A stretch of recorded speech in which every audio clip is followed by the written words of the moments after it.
The young Master Shen Yue of the first alchemy family in the Tianyuan domain suffered a massacre and self-destructed, only to be reborn as the son of an ordinary hunter in the lower realm, gaining an unparalleled inheritance, thus starting his invincible journey.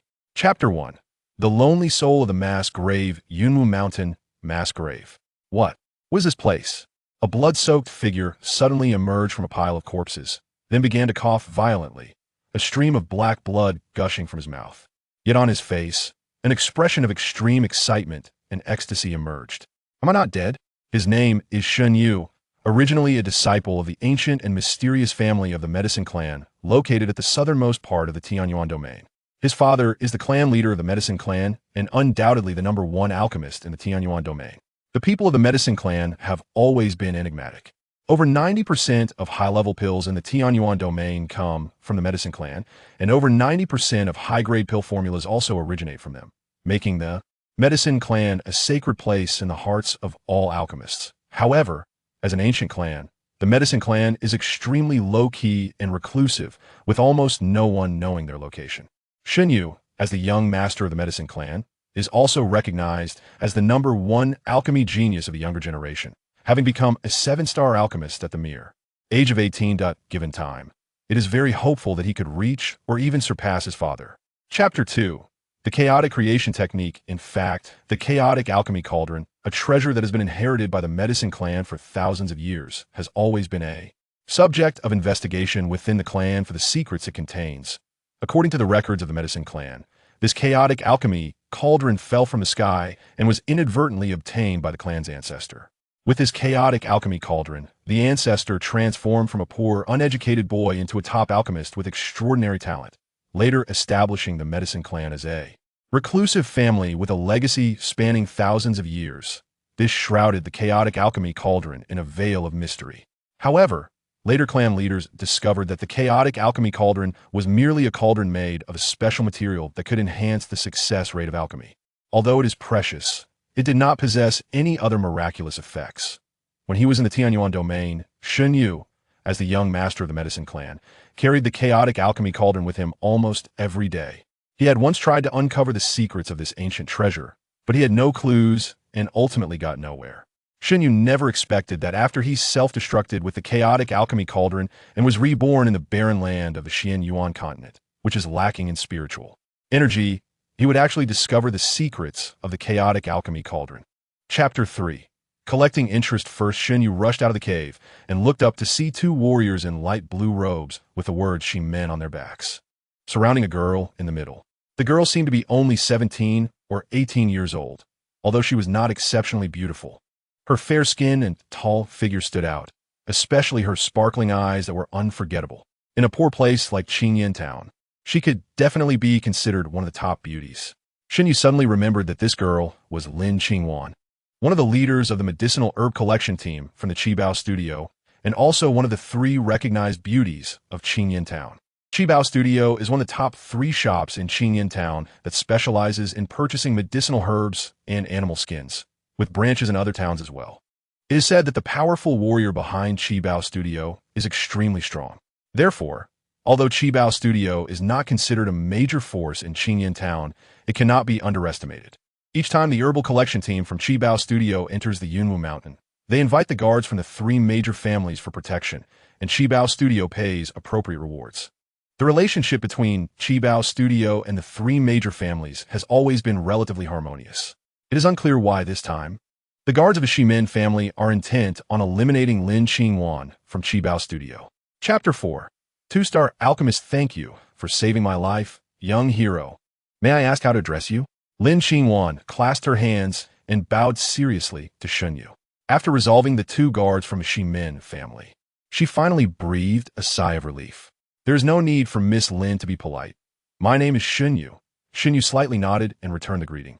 Lin Qingwan smiled. As one of the 3 beauties of Tianyuan Town, she was well known, and she was already used to it. Ahem, Lin Qingwan coughed, a trace of fresh blood seeping from the corner of her mouth. She had been attacked by the 2 guards from the Shimen family, and if Shen Yue hadn't appeared in time, she would have likely died by now. Even so, Lin Qingwan was injured quite badly in the previous skirmish. Miss Lin, your internal organs have been severely damaged. You could take both moonshade grass and 9 yang flower together. You should be able to recover in about 3 days. Shen Yue said, "What? Moonshade grass and 9 yang flower? Aren't they both highly toxic herbs? They could be taken together?" Lin Xingwan's face was full of suspicion upon hearing Shen Yue's words. If Shen Yue hadn't saved her life, she would have doubted whether he was intentionally trying to poison her. Chapter 5. Nourishing Yuan Pill at the Qibao Studios Herbal Collection Team Camp. Lu Bing squinted his eyes and coldly stared at Shen Yue. If looks could kill, Shen Yue would have been cut into 1,000 pieces by now. In Lu Bing's mind, Lin Xingwan was already the woman he had chosen. No one was allowed to approach her. However, since Lin Xingwan said that Shen Yue was her lifesaver, Lu Bing, no matter how unwilling he was, could not foolishly show it. After all, he hadn't yet won Lin Xingwan's heart and needed to perform well in front of her. However, it was impossible for Lu Bing to let Shen Yue off easily. As long as Shen Yue stayed in the Herbal Collection Team's camp, he would have countless opportunities to make Shen Yue suffer, hoping he would retreat in despair and leave quickly. Soon, the sky darkened, and the Herbal Collection Team lit a bonfire, gathering together to prepare dinner, roasting a wild boar weighing hundreds of pounds over the fire. Taking advantage of this opportunity, Lin Xingwan returned to her grass shed.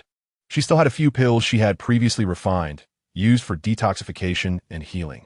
After all, while the Herbal Collection Team was somewhat safer than the hunting team, they could still encounter powerful, ferocious beasts, so having some pills prepared was for emergencies. Chapter 6. Detoxification Contest. After learning that the formula for the nourishing Yuan pill refined by Lin Xingwan was actually provided by Shen Yue, Lu Bing was both angry and resentful. Lu Bing had always viewed himself highly, looking down on ordinary people, and he never expected that Shen Yue, who seemed ordinary, was actually a hidden alchemist. Moreover, Shen Yue had previously saved Lin Xingwan's life. Being a lifesaver plus providing a formula made Lin Xingwan filled with gratitude towards Shen Yue. In Lu Bing's heart, Lin Xingwan was his woman, and he would not allow Shen Yue to interfere. "Kid, how dare you compete with me for a woman?" Lu Bing's heart was filled with hidden hatred. "Young Master Shen, Xingwan has a request. Many people in the Herbal Collection Team have been poisoned and have not been able to heal. I wonder if young Master Shen could help with the detoxification?" Lin Xingwan looked at Shen Yue with eager anticipation. If Lin Xingwan had any doubts about Shen Yue's identity as an alchemist before, after swallowing the nourishing Yuan pill, she no longer had any doubts. Most of the people in the Herbal Collection Team came from poor backgrounds, risking their lives to collect herbs in deep mountains for a living. When they were injured or poisoned, they could only endure it. Chapter 7. Clear distinction at the Qibao Studio Herbal Collection Team Camp.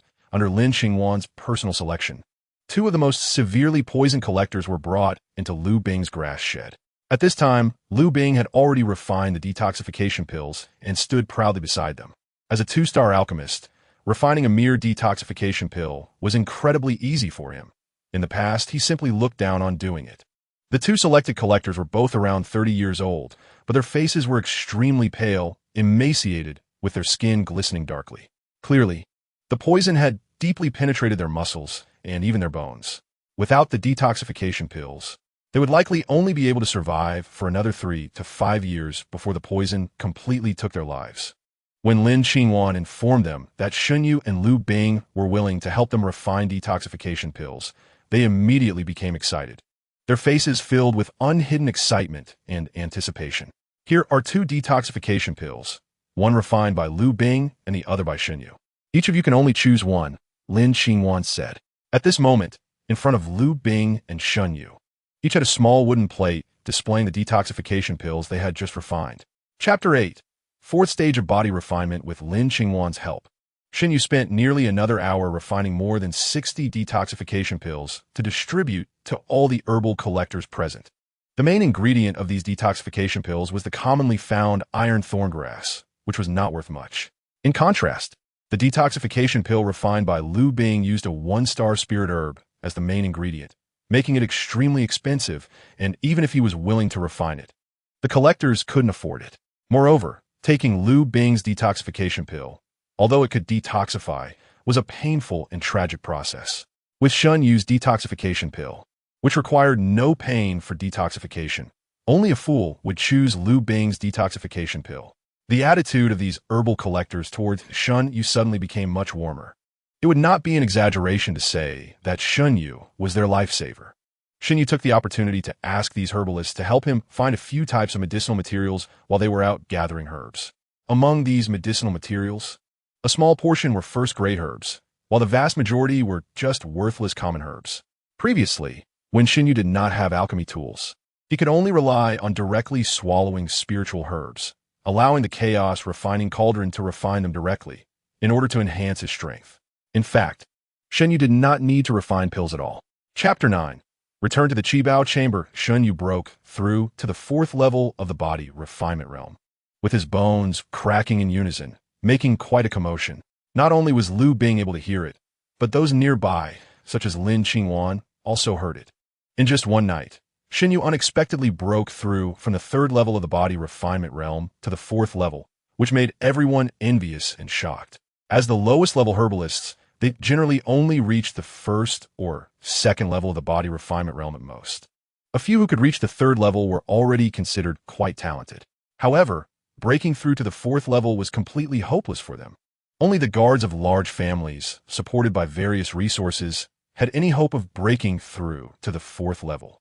Yet, Shen Yue managed to break through to the 4th level so easily that everyone immediately thought he must have refined various medicinal materials into pills and swallowed them to succeed. Did he really refine body refinement pills and successfully break through to the 4th level after taking them?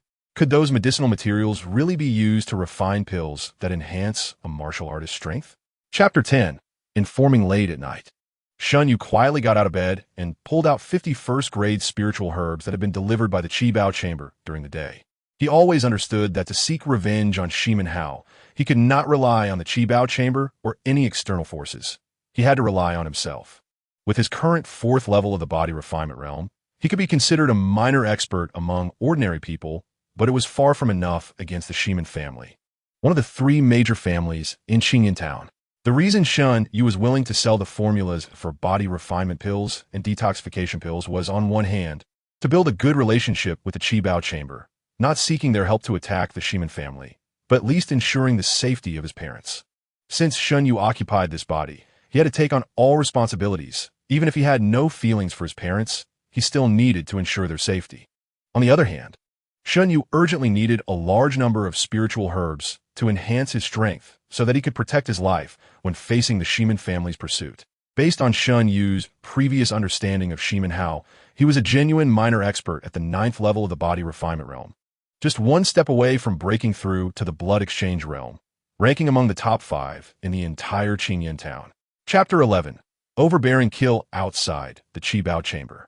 Zhou Xing and Zhou Yuan sat on the 2nd floor of a nearby tavern, drinking while silently waiting. Beside them stood 2 young martial artists who had been selected into the Shimen family alongside Shen Yue, nervously and expectantly looking towards the entrance of the Qibao chamber. They had now changed their surname to Shimen and become adopted sons of Shimen Hao, experiencing a dramatic change in their status. They looked at Shen Yue, who had foolishly refused to change his surname and become Shimen Hao's disciple, with mockery and confusion. Now, Shen Yue had become the target of the Shimen family's pursuit, which made both of them even more certain and grateful for their choice at that time.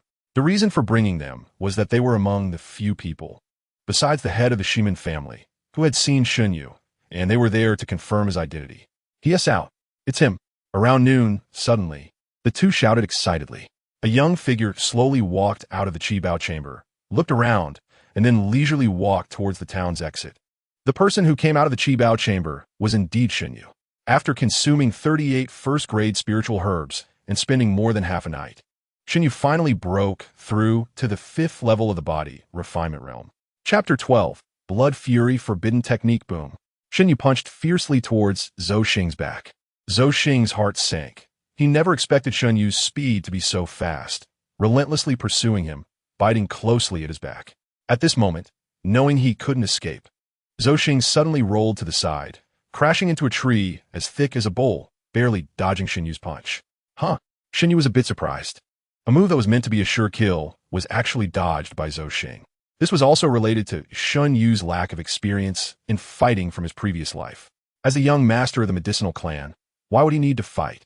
However, in this life, Shen Yue had to start from the bottom again, step by step, and battles like today would likely be unavoidable in the future. "Come on, let me see how strong you really are." Shen Yue scoffed, and charged towards Zhou Xing again. "Kid, you brought this on yourself."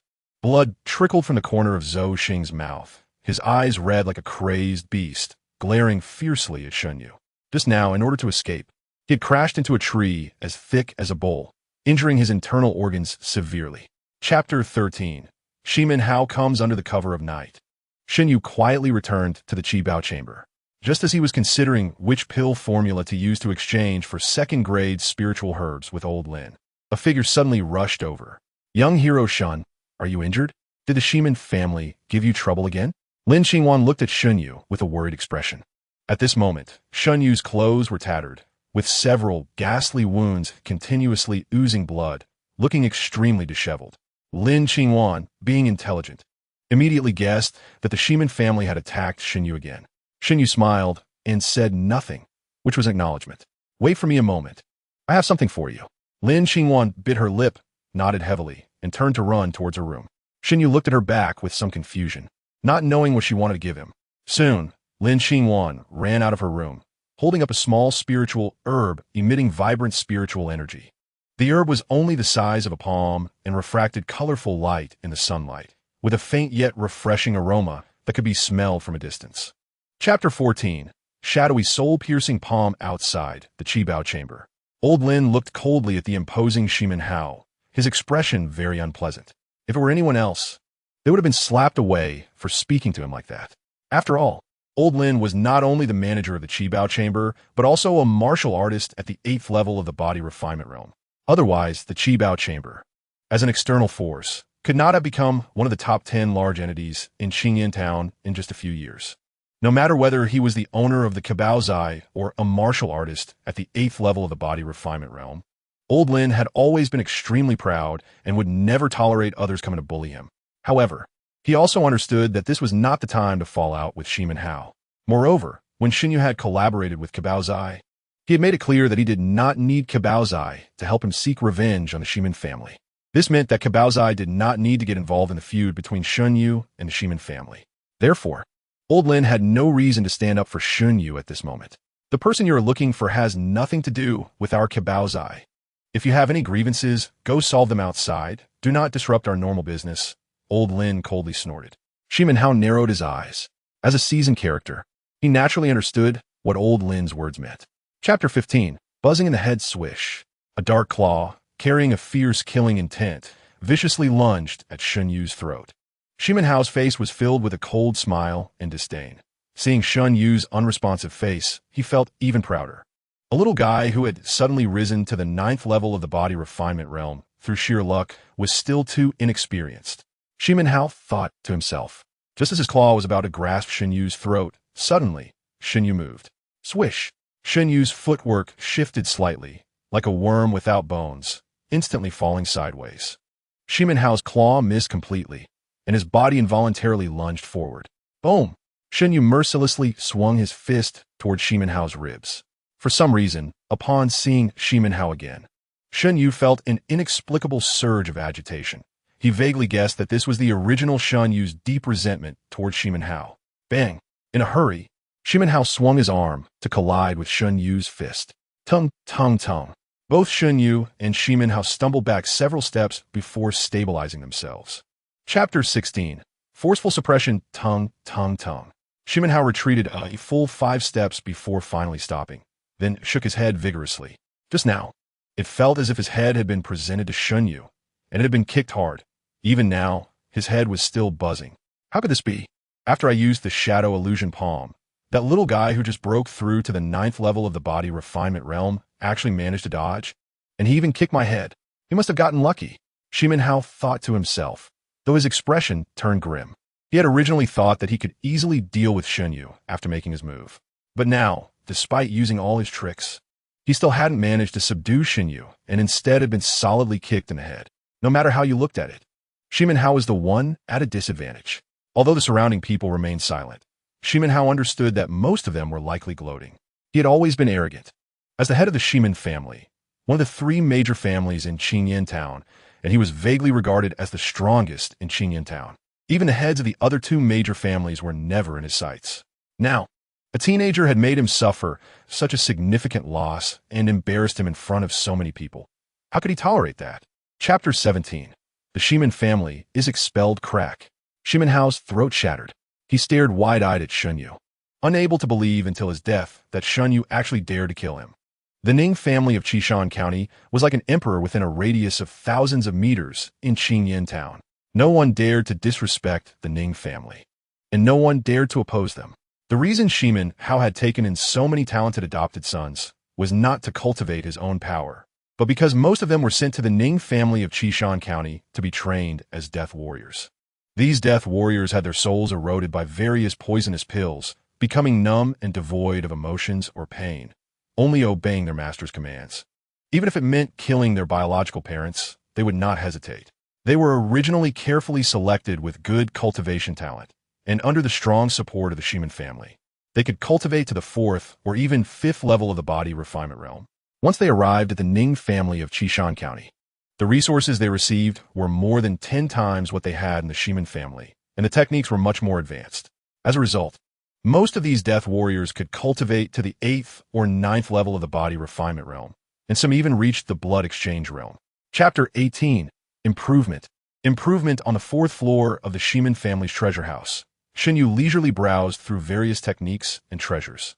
At this moment, he was the only one in the entire Shiman family. The 4th floor of the treasure house not only contained various techniques that the Shiman family had scraped together and painstakingly purchased over the past 100 years, but also housed many rare materials and treasures.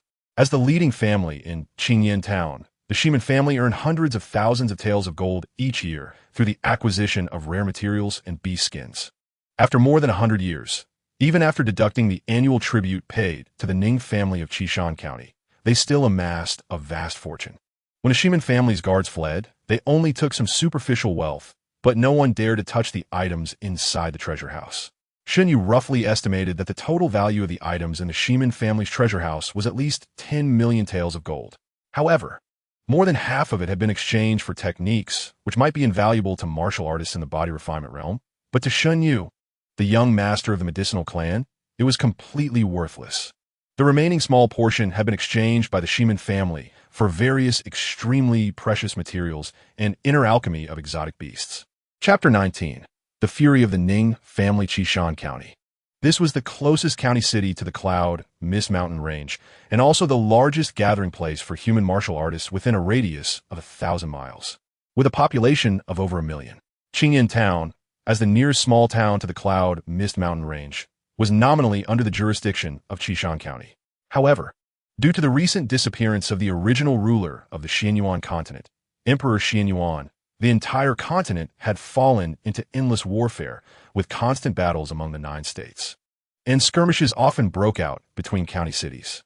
As an important distribution center for various precious materials and beast skins from the Cloud Mist Mountain, Tianyuan Town's significance is self-evident. Qishan County governs over a dozen towns, but Tianyuan Town is undoubtedly the most important one. Qishan County has 4 major families, among which the Ning family, due to their ancestor Ning Hang being the great elder of the inner sect of the Qiyun sect, has implicitly become the leader of the 4 families. Thus, the Ning family is arrogant and domineering throughout Qishan County, and no one dares to oppose them. Even the servants of the Ning family walk proudly in the streets, receiving great respect. Many people quietly discuss that they would rather be a servant of the Ning family than work for the county governor's office. This shows the power of the Ning family in Qishan County. Chapter 20. The Blood Exchange Realm Assassin arrives. Speak. What do you want to exchange for the blood fusion pill? Old Lin took a deep breath, stabilizing his mind before speaking. The blood fusion pill is too important to Cabaozai. Its allure is immense. Let's put it this way. If Shen Yue had taken out the formula for the blood-melting pill before fighting with Shimen Hao, then Old Lin and Cabaozai would likely have gritted their teeth and taken action against the Shimen family to protect Shen Yue. A single blood-melting pill can create a master at the blood exchange level, and with the formula in hand, as long as there are enough medicinal materials, they could continuously refine blood-melting pills. The profits and value in this are obvious even to a fool. To be blunt, if Cabaozai could secure the formula for the blood-melting pill, their strength would be greatly enhanced, and even within Qishan County, they would hold a very important position. Therefore, when Old Lin heard that Shen Yue was willing to part with the blood-melting pill, he had already made up his mind to obtain it at all costs. Old Lin need not be so nervous. I won't let you guys at Kabaozai go against the Ning family from Qishan County. Shen Yue smiled, picked up a brush nearby, and continued writing on the rice paper. Chapter 21. A kick in front of the Shi Min family's treasure pavilion. Two weary middle-aged martial artists sat on their tall horses, gazing coldly at the fourth floor of the treasure pavilion. These two middle-aged martial artists were none other than Mo Lao Wu and Mo Lao Lu, who had rushed over from Qishan County. The distance from Qishan County City to Qinyan Town was over 800 miles, and it took them a full 3 days of horseback riding to arrive here. Their purpose for coming to Qinyan Town this time was to brutally suppress all those who dared to oppose the Ning family. To put it bluntly, it was to show off their muscles and bare their fangs. Shimin Heyo and the entire Shimin family were like dogs to the Ning family of Qishan County. Until now, there was no need for the people of Qinyan Town to know this. After all, Shimin Heyo was already the top expert in Qinyan Town, and the Shimin family was also the largest family in Qinyan Town. However, before Shimin Heyo was killed, he clearly stated that he was serving the Ning family of Qishan County, only to be killed anyway. This was an outright provocation to the Ning family of Qishan County, in order to protect their interests in Qinyan Town and, more importantly, to ensure that the Shi Min family could continue to supply the Ning family with assassins. The Ning family had to avenge Shi Min Heyo. Chapter 22. Blood Curse Forbidden Technique at the Shi Min family. Mo Lao Wu's brows twitched violently, and his face was filled with shock. He had previously thought that Shen Yue was so confident because he must have some trump card up his sleeve. However, he never expected that Shen Yue's trump card would be himself, and with a single kick, he severely injured Mo Lao Lu, who was at the second tier of the blood exchange level, completely losing his combat ability.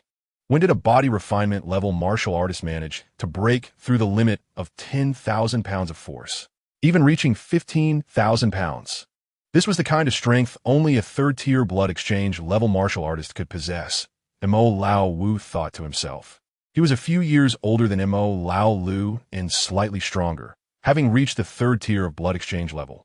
So he understood how difficult it was to reach 15,000 pounds of force. Yet, this mere body refinement level martial artist Shen Yue could unleash the same powerful force as him. This was simply unreasonable. However, Shen Yue did not give him any space to think. After kicking Mo Lao Lu aside, he remained silent and swung his fist toward Mo Lao Wu, looking for death. Mo Lao Wu shouted angrily and met his punch head-on. This time, he did not choose those fancy blood curse phantom attacks, but directly unleashed his blood energy, condensing it into his fist. Chapter 23. Refining the Heart with the Body Boom. Boom, boom. Mo Lao Wu stepped forward and charged at Shen Yue, his enormous feet leaving massive prints on the ground. At this moment, he resembled an enraged beast, paying no attention to speed or technique, simply swinging his fist down toward Shen Yue. In fact, for body refinement and blood exchange level martial artists, speed was not their strong suit. Only after breaking through to the condensation level could their profound energy leave their bodies, greatly enhancing their speed. The battles between body refinement and blood exchange level martial artists mostly remained at a brute force confrontation, just like the beasts in the depths of a dense forest, or those low-tier profound beasts. They relied solely on instinct and their physical strength to tear and fight during the body refinement and blood exchange levels. Unless one practiced profound techniques above the earth level, speed would not have much impact on martial artists. It was precisely for this reason that Mo Lao Wu gritted his teeth and chose to unleash the blood curse forbidden technique, wanting to kill Shen Yue in one fell swoop. Come on. Shen Yue did not retreat, but advanced, activating the chaos transformation technique, guiding all his blood energy to condense into his fist. Mo Lao Wu crashed to the ground like a broken sack, his blood quickly soaking the ground. In a last head-on clash, Shen Yue broke through. Originally at the 8th tier of the body refinement level, Shen Yue, nourished by the Chaos Alchemy Cauldron and the Chaos Transformation Technique, predictably broke through to the 9th tier of the body refinement level. Under the influence of the Chaos Transformation Technique, Shen Yue's punch reached 18,000 pounds, easily crushing Mo Lao Wu, shattering all his bones and tearing his skin and muscles. This blow nearly incapacitated Mo Lao Wu completely, and due to the use of the blood curse forbidden technique, his soul also suffered significant damage. With both factors combined, he fainted completely. Even if he were to wake up, he would likely be a cripple in a worse state than the already unconscious Mo Lao Lu. Phew. Shen Yue let out a breath, took a body refinement pill from his pocket, and tossed it into his mouth. Although the fight with Mo Lao Wu and Mo Lao Lu ended with Shen Yue's comprehensive victory, it also contained immense danger, especially when facing Mo Lao Wu, who was at the third tier of blood exchange level and had unleashed the blood curse forbidden technique. Shen Yue was in a perilous situation. Chapter 25. The Drunken Blockade, Qishan County. The largest county city within a radius of 3,000 miles, and one of the 7 county cities of Yuezhou. One of the 9 great states of the Tianyuan continent, it governs 108 small towns. Qinyan Town is one of those 108 small towns that is not particularly eye-catching. However, due to its location on the outskirts of Yunwu Mountain, every year, tens of thousands of martial artists come to gather medicinal materials and hunt profound beasts, making Qinyan Town extremely prosperous, thus enhancing its status and importance. Qinyan Town is over 1,000 miles away from Qishan County, and under normal circumstances, no one would travel this far to the county city without important matters. Especially for Shen Yue, who comes from an ordinary hunter's family, and Lin Qi, who isn't much better off if it weren't for a twist of fate. They probably would never have come to Qishan County in their lifetime. Before the two of them left Qinyan Town, someone had already taken Mo Lao Wu and Mo Lao Lu away. Now, the news of their severe injuries at the hands of Shen Yue should have reached the Ning family of Qishan County. However, Shen Yue didn't take it to heart. This matter was initiated by the Shimen family, and the Ning family, without distinguishing right from wrong, was determined to suppress Shen Yue. Shen Yue was merely acting in self-defense out of necessity. Chapter 26. Master and Apprentice Lingyun Sect. Shen Yue narrowed his eyes slightly, but his heart was already in turmoil. The Lingyun Sword Immortal was a wandering master in the Tianyuan domain, a recluse who was hard to find. In this prosperous martial arts high plane, where masters were as numerous as clouds, someone once created a ranking list of experts called the Tianyuan List, in which the Lingyun Sword Immortal was ranked among the top 10. This shows how powerful the Lingyun Sword Immortal is. If Shen Yue had agreed to become his disciple back then and trained under him, the outcome would surely have been very different. The few people who claimed to be messengers of the Sacred Realm's underworld emperor were strong, but they might not be a match for the Lingyun Sword Immortal. Thus, sometimes a choice made in a moment can affect a person's entire destiny. In his past life, Shen Yue missed the opportunity to become the Lingyun Sword Immortal's disciple. This time, he was reborn in the lower plane of the Tianyuan continent, struggling to rise from obscurity with a thorny path ahead. Regardless of whether this Lingyun sect had any connection to the Lingyun Sword Immortal, Shen Yue did not want to miss this opportunity again. The sword marks on that pitch-black plaque clearly originated from the sword intent of the Lingyun Sword Immortal. If one were to say it had nothing to do with him, Shen Yue would never believe it. Chapter 27. The Ruined Mountain Gate, Qishan County. Shen Yue changed into new clothes, accompanied by Lin Qi, wandering aimlessly and freely. His purpose for coming to Qishan County was to join a sect, with the first choice being the largest sect in Qishan County, the Qiyun sect. However, due to a twist of fate, Shen Yue became the disciple of the Lingyun sect, and the only disciple at that, destined to become its future master. Nevertheless, Shen Yue was curious about Qishan County, the Qiyun sect, and other families and forces, as he would be living and cultivating around Qishan County for some time. So, before heading to the Lingyun sect, he wanted to take a good look around and learn more, so that when he arrived at the Lingyun sect, he could focus all his efforts on cultivation. In his past life, as the young master of the medicine clan in the Tianyuan domain, Shen Yue had no particular feelings for a small county like Qishan. However, for Lin Qi, who had always lived in the countryside, Qishan County was a grand city he had never imagined. As they walked, Lin Qi frequently looked around with excitement and curiosity. Soon, they arrived in front of a lavishly decorated restaurant, where a plaque with golden characters on a black background read Xiaoyao Tower. Chapter 28. The Broken Sword at the Foot of Qishan. Yang Xiu led Shen Yue and Lin Qi slowly towards the ruined mountain gate, his face solemn. To Shen Yue and Lin Qi, this was just a dilapidated mountain gate filled with the breath of time, nothing special. However, in Yang Xiu's eyes, this was the place where he had cultivated and grown under his master. It was his root. Suddenly, without warning, Yang Xiu knelt down on the ground. Thud, thud, thud. Yang Xiu's head knocked heavily against the ground 3 times, shattering the stones beneath him. Master, I'm back. I have a disciple now. Our Lingyun sect can pass on.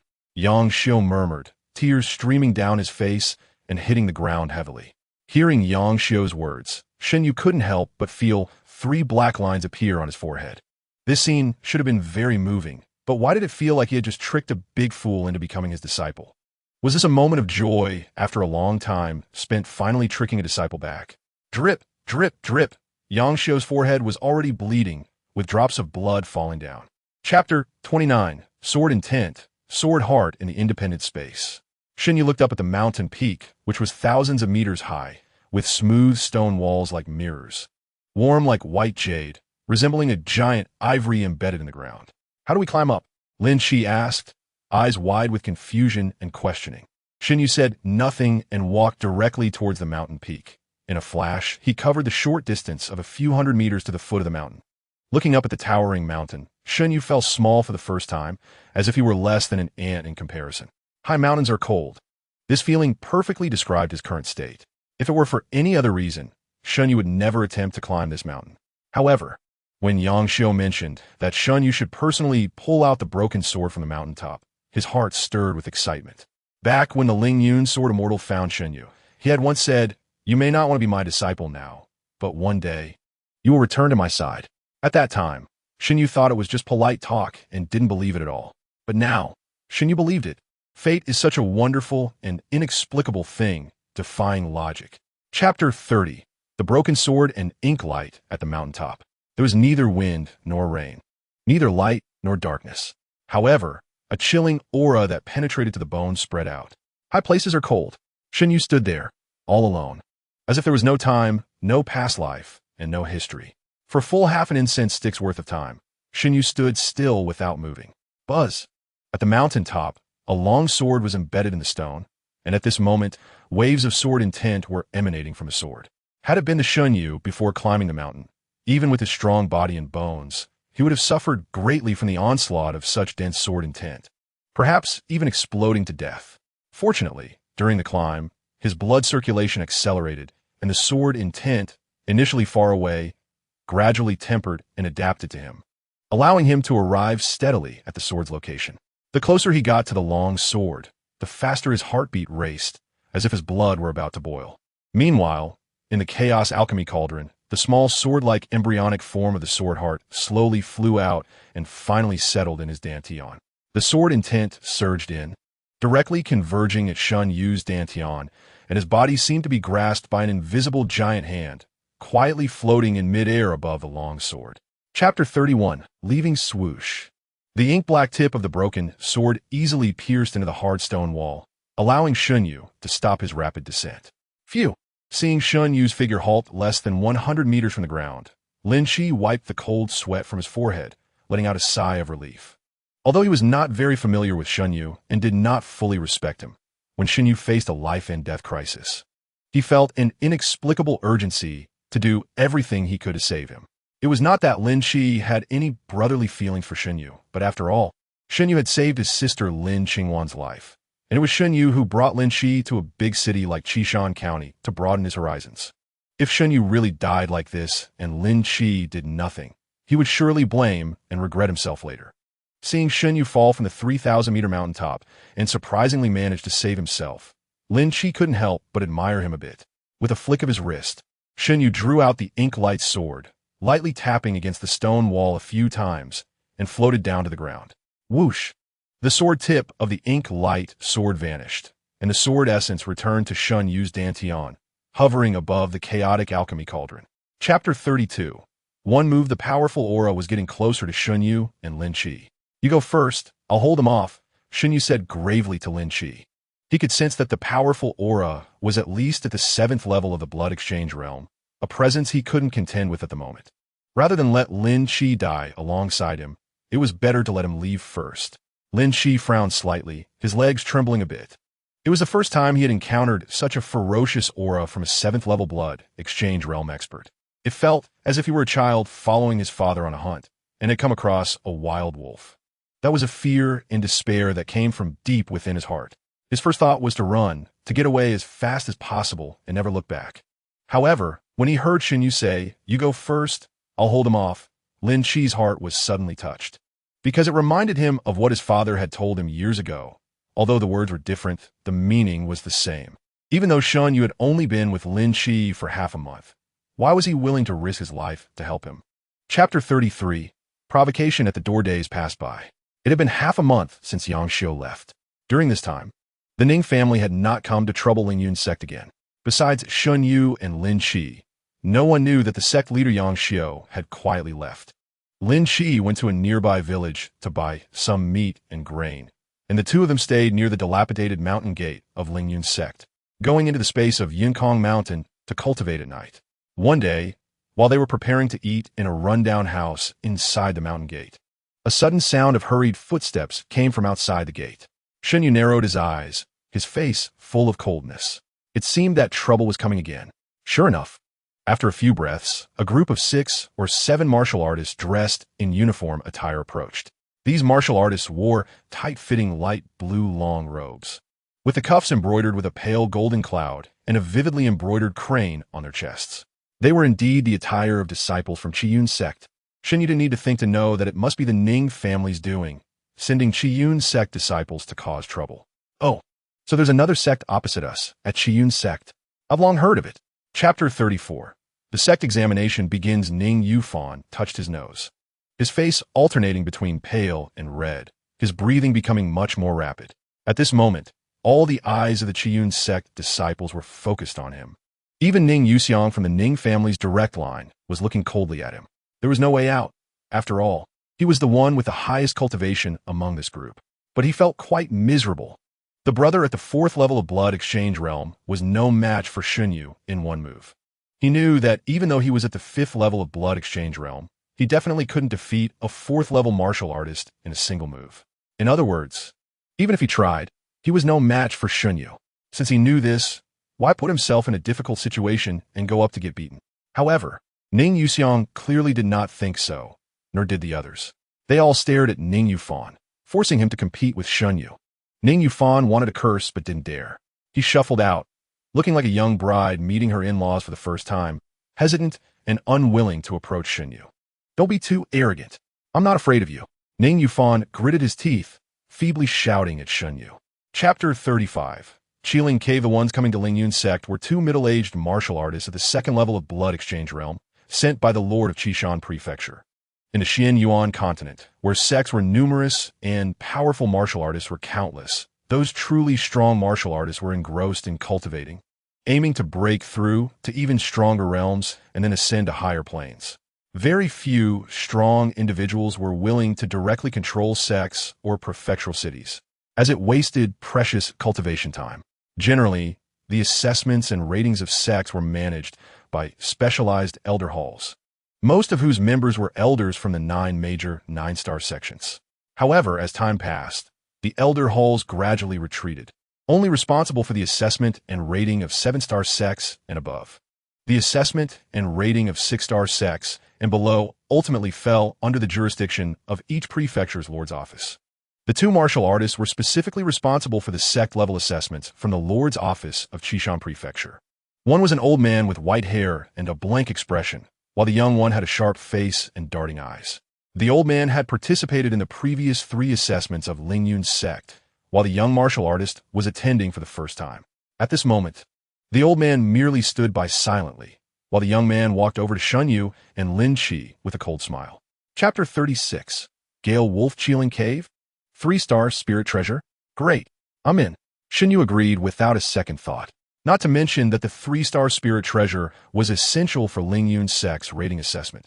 More importantly, for Shen Yue, the best way to quickly increase his strength was to consume higher-level spirit treasures or higher-tiered elixirs. As Shen Yue's strength increased, the chaotic alchemy cauldron in his dantian seemed to become increasingly picky. When Shen Yue broke through to the 6th level of the body refining realm, he only needed a 2-star spirit herb.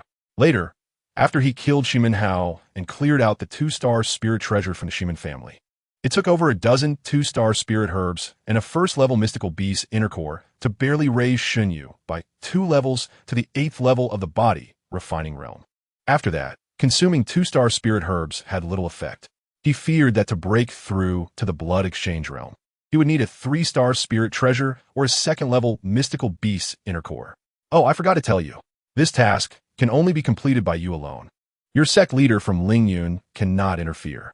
Additionally, this task has a time limit and must be completed within a month, Lu Hong said immediately after Shen Yue agreed. Chapter 37.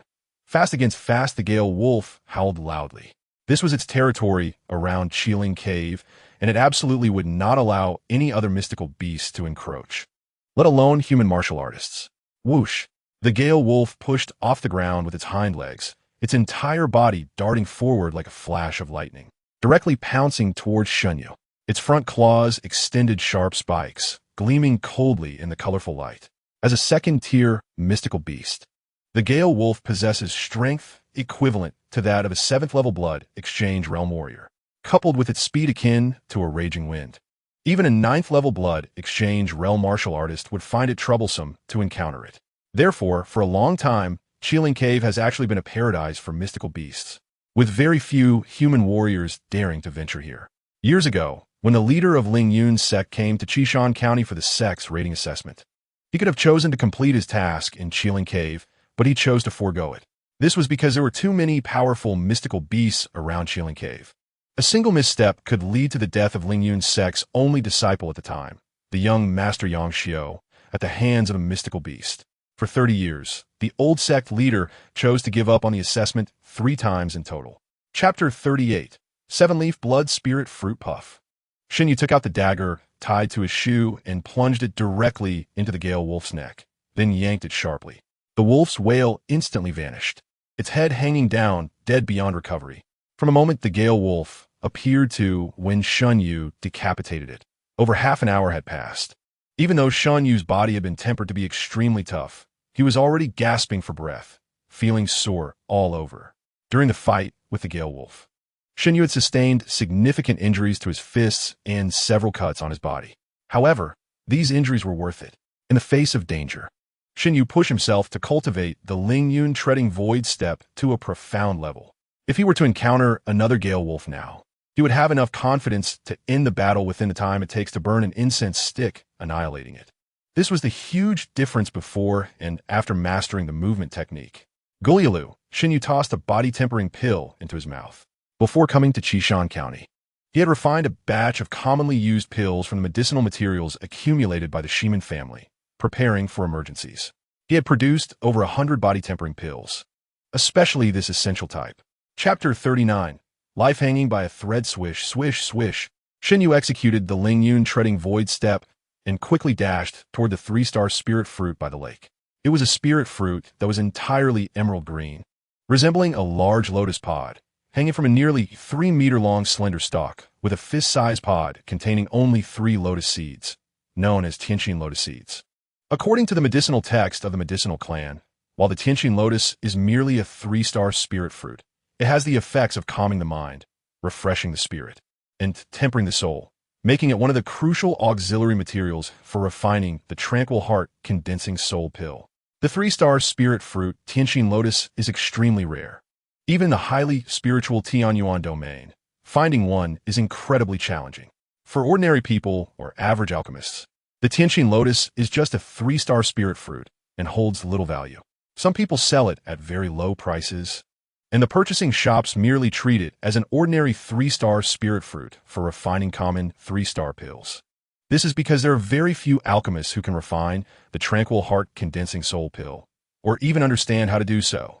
One must at least reach the level of an alchemy master and possess a complete pill formula. Chapter 40. Underwater Palace. Gulyalu, Shen Yue swallowed hard. Cold sweat dripped down his forehead like beads falling from a broken string. This was a 7th-tier mystical beast. Just a sneeze could turn Shen Yue to dust. Fighting it? That wasn't courage. That was sheer recklessness. But what could he do if he didn't fight? Should he really just sit back and wait to die doing nothing? Waiting for death was not Shen Yue's style. At this moment, countless thoughts flashed through his mind, but he dismissed them one by one. It is well known that the best way to deal with snake-like mystical beasts is to find a densely wooded area to engage in combat, constantly circling to create opportunities for escape or even to kill it. However, at this moment, the area around Qiling Cave was flat, with the tallest plants being merely waist-high wild grass. How could he circle? Furthermore, Shen Yue's legs were shaking violently. Even if he were to run, he might not be able to escape. After thinking it over, there was only one path left to take, to jump into the lake.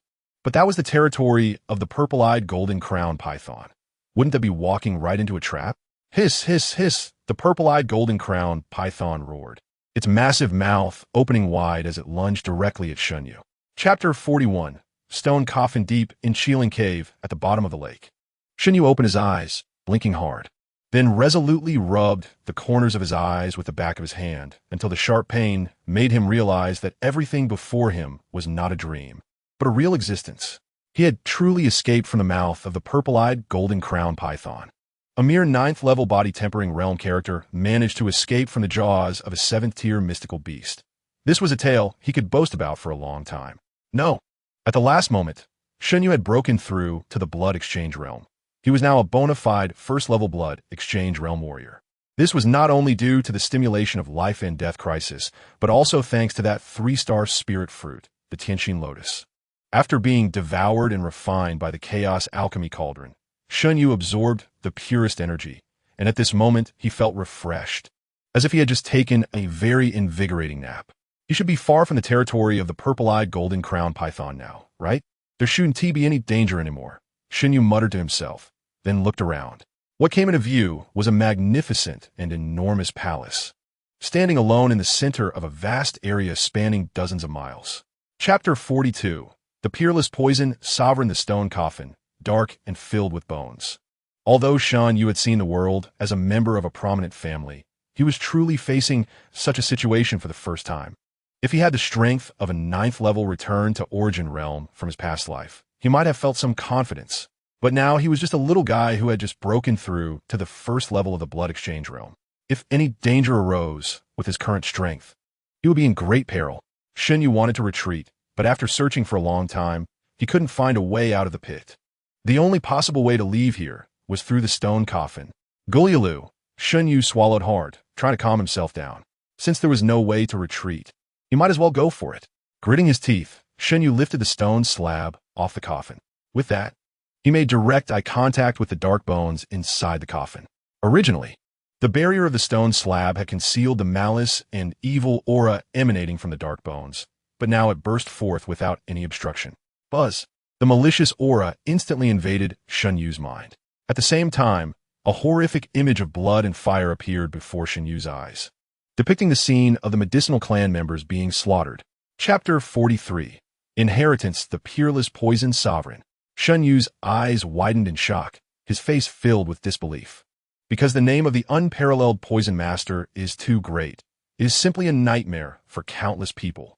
Speaking of which, we must mention the legendary story of the unparalleled poison master. It is said that when the unparalleled poison master was young, he was just an ordinary outer disciple of a 2-star sect, deeply in love with his childhood sweetheart junior sister, and they were preparing to get married. However, on the day before their wedding, while they were in the city purchasing wedding supplies, they encountered Chen Shi, the young master of the 6-star sect, Liyun's sect. Chen Shi was notoriously lecherous, and when he first saw the unparalleled poison master's junior sister, he became infatuated and directly ordered his men to abduct her. The unparalleled poison master rushed to argue and wanted to rescue his junior sister, but ended up having his legs broken and his dantian destroyed, and was thrown to the bottom of a cliff. Perhaps it was not his time to die. After 3 days and nights of unconsciousness, he did not perish, but instead found a 7-star spirit fruit, blood bodhi, at the bottom of the cliff. After swallowing it, he directly broke through to the void-breaking realm. Moreover, in a hidden cave at the bottom of the cliff, he also found a fragmented 1,000 mechanisms, pill formula, and a technique called 10,000 Poison's Claw. Chapter 44. Dark clouds covering the sun deep in Qiling Cave. A series of dense bubbles suddenly emerged. A figure then appeared at the bottom of the water. Accompanying this was a chilling and bone-piercing cold aura. It was none other than Shen Yue, who had just received the inheritance of the unparalleled poison master. At this time, it had been more than half a month since he entered Qiling Cave. During this half-month, he had been hiding in the independent space established by the unparalleled poison master, frantically studying and attempting to concoct poisons. Although there are many similarities between alchemy and poison-making, there are even more completely different techniques and philosophies. Alchemy is about healing and enhancing people's strength, while poison making is the exact opposite, a weapon to kill. A true poison master can refine anything into poison. It was almost impossible for Shen Yue to quickly increase his strength, but with the inheritance of poison making. Although his strength did not increase, his methods and lethality for killing enemies absolutely underwent a qualitative improvement. In this unfamiliar and wild place called the Shen Yue continent, with the inheritance of poison making, Shen Yue also gained an extra means of survival. Swish, swish, swish. Shen Yue quickly swam from the bottom of the lake toward the surface. Chapter 45. Water Soul, Ice Crystal Stone. A roar suddenly erupted in the valley. The sound shook the clouds, and the roar swept through the entire valley like a gale, causing plants to bow down and beasts to fall silent. Some small wild beasts were even directly shocked by this roar. Their organs ruptured, and they died spitting blood. The ink feather wind chasing leopard, a top-tier 6th grade mystical beast, is not afraid even when encountering 7th grade mystical beasts. Moreover, because of its incredibly fast speed and sharp claws, some slightly weaker 7th grade mystical beasts would become its prey. The purple-eyed golden-crowned python, as a top existence among 7th grade mystical beasts, can also treat some 7th grade mystical beasts as food, making it said that the two mystical beasts are evenly matched. Shen Yue quietly and cautiously dug into the soil with his hands, preparing to dig a hole to hide himself. Although he really wanted to witness the battle between such powerful mystical beasts, he also understood the principle of when the city gate catches fire. The fish in the moat suffer. Can't see me, can't see me, Shen Yue murmured softly, quickly crawling into the freshly dug hole to hide. He tried his best to suppress his breath, not daring to make any sound. At the same time, a warm current flowed out from the Chaos Alchemy Cauldron, enveloping Shen Yue's entire body. Chapter 46. Illusion. Water Soul, Ice Crystal Stone. When Shen Yue saw the light blue oval stone, he finally understood why the two powerful mystical beasts were so crazy. The purple-eyed golden-crowned python is itself a water attribute mystical beast, and the water attribute spirit treasure greatly helps enhance its strength. The Water Soul Ice Crystal Stone, as one of the 5 elemental spirit treasures, ranks among the top water attribute treasures. If the purple-eyed golden-crowned python could swallow the Water Soul Ice Crystal Stone, it would have a great chance of breaking through to the 8th grade. 8th grade mystical beasts are also known as spirit beasts. Their intelligence would be greatly enhanced. And besides cultivating their innate divine abilities, they could also obtain the innate divine abilities of other mystical beasts by devouring them. Once a mystical beast reaches the 8th grade, it stands at the top of the food chain and has the opportunity to challenge the supreme 9th grade holy beasts. Although the ink feather wind chasing leopard is not a water attribute mystical beast, it can naturally control winds, clouds, thunder, and lightning. Being an ancient and exotic species with extremely powerful innate abilities and great potential. If it could swallow the Water Soul Ice Crystal Stone, it would also have a great chance of rising to the 7th grade or even the 8th grade. The two powerful mystical beasts, in order to fight for the Water Soul Ice Crystal Stone, which could change their fate, would naturally risk their lives. Chapter 47. What broke? Qi Ling Cave. Shen Yue stood there in a daze, looking down with his gaze fixed on his dantian. Just now, that enormous illusion was created by the Chaos Alchemy Cauldron. Both powerful 7th grade mystical beasts were devoured by the Chaos Alchemy Cauldron. Since when did the Chaos Alchemy Cauldron become so powerful? It can even devour 7th grade mystical beasts? Wouldn't that mean it can instantly kill all mystical beasts below 7th grade? It's simply invincible. Shen Yue's mind was filled with excitement and enthusiasm. If this is true, doesn't that mean that in just a year or so, he could take a trip around the Demon Abyss Forest, devouring more 7th grade mystical beasts to quickly enhance his strength, allowing him to return to the Tianyuan domain even sooner? In his mind, he could already see the scene of those arrogant emissaries of the underworld being defeated and crying out in pain, and even himself grasping the underworld emperor's neck with one hand, questioning him about the lives he has taken. Kill back. I want to kill back now. This thought kept rolling and amplifying in Shen Yue's mind, making his blood almost boil. Crack! At that moment, a crisp sound of shattering came from his dantian. Chapter 48. Back Dragon Peak. Tap, tap, tap. A steady sound of horse hooves came from afar, and a figure was leisurely making its way toward the mountain gate of Lingyun's sect. All eyes were focused on the horse and the person. When they clearly saw who was coming, their pupils suddenly constricted. "Boss, you finally came back." Lin Shi was the first to react, jogging to Shen Yue's side, his face full of excitement. Before Shen Yue left, he had told Lin Shi that he would be back from Qi Ling Cave in half a month at most. However, a full month had passed, and today was the last day of that month, yet Shen Yue still had not appeared, which made Lin Shi a bit worried. He had previously inquired that the area around Qi Ling Cave was home to second-grade and even stronger mystical beasts, making it quite dangerous, generally. Even those wanting to take on tasks would dare to go only in groups of 10 or more. Shen Yue going alone was still very dangerous. If he encountered second-grade or even third-grade mystical beasts, the outcome would likely be fatal. Fortunately, Shen Yue has finally returned alive. Looking at Shen Yue leisurely sitting on horseback, Lin Shi let out a big sigh of relief. Chapter 49. Peaks and Turns. The Trial of the Returning Dragon Peak. Shen Yue frowned. Limited by his ordinary background as a hunter's son, Shen Yue's understanding of the Tianyuan continent was quite lacking. Even though he had conducted extensive investigations in Qishan County, he still knew little about the secrets of some sections. However, he was lucky to know a bit about the trial of Returning Dragon Peak. Returning Dragon Peak is one of the 9 peaks of Qishan, and is also the steepest and most mysterious peak covered in snow all year round, shrouded in clouds and mist. Although it is less than 3,000 meters high, even a 4th-tier Xian beast, the Iron Feather Xian Wind Sparrow, finds it difficult to fly over it. It is said that a peerless powerhouse once inscribed a formation on Returning Dragon Peak, draining the spiritual energy within a 1,000-meter radius. The trial of Returning Dragon Peak requires participants to climb to the summit step by step using their own strength. Even martial artists at the Condensing Qi realm cannot gather even a trace of Qi on Returning Dragon Peak. They can only climb using their legs and hands. Only those who have reached the Breaking Xian realm can forcibly suppress the formation on Returning Dragon Peak. However, those who reach the Breaking Xian realm can become intersect elders in the Qiyuan sect, making the rewards of the Returning Dragon Peak trial insignificant to them. Chapter 50. 10,000 Lights Condensed Dew. Returning Dragon Peak. Shen Yue looked up at the winding and spiraling thousands of steps, feeling a bit tight in his chest. How can he reach the summit? What does it mean to pass the trial of Returning Dragon Peak? Step by step, Shen Yue took a deep breath and carefully ascended the steps, staying alert at all times. Bang, bang, bang. When he reached the 108th step, his nervousness peaked. His heartbeat quickened. What is going on? Is it really that simple to just walk to the top? Buzz. Just as he relaxed slightly, a beam of light suddenly descended from the sky, enveloping him.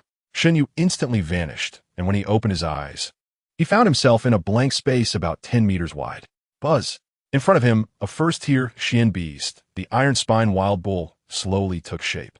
The Iron Spine Wild Bull let out a roar and charged at Shen Yue, lowering its head and using its 2 sharp horns, each over half a meter long, to ram into him.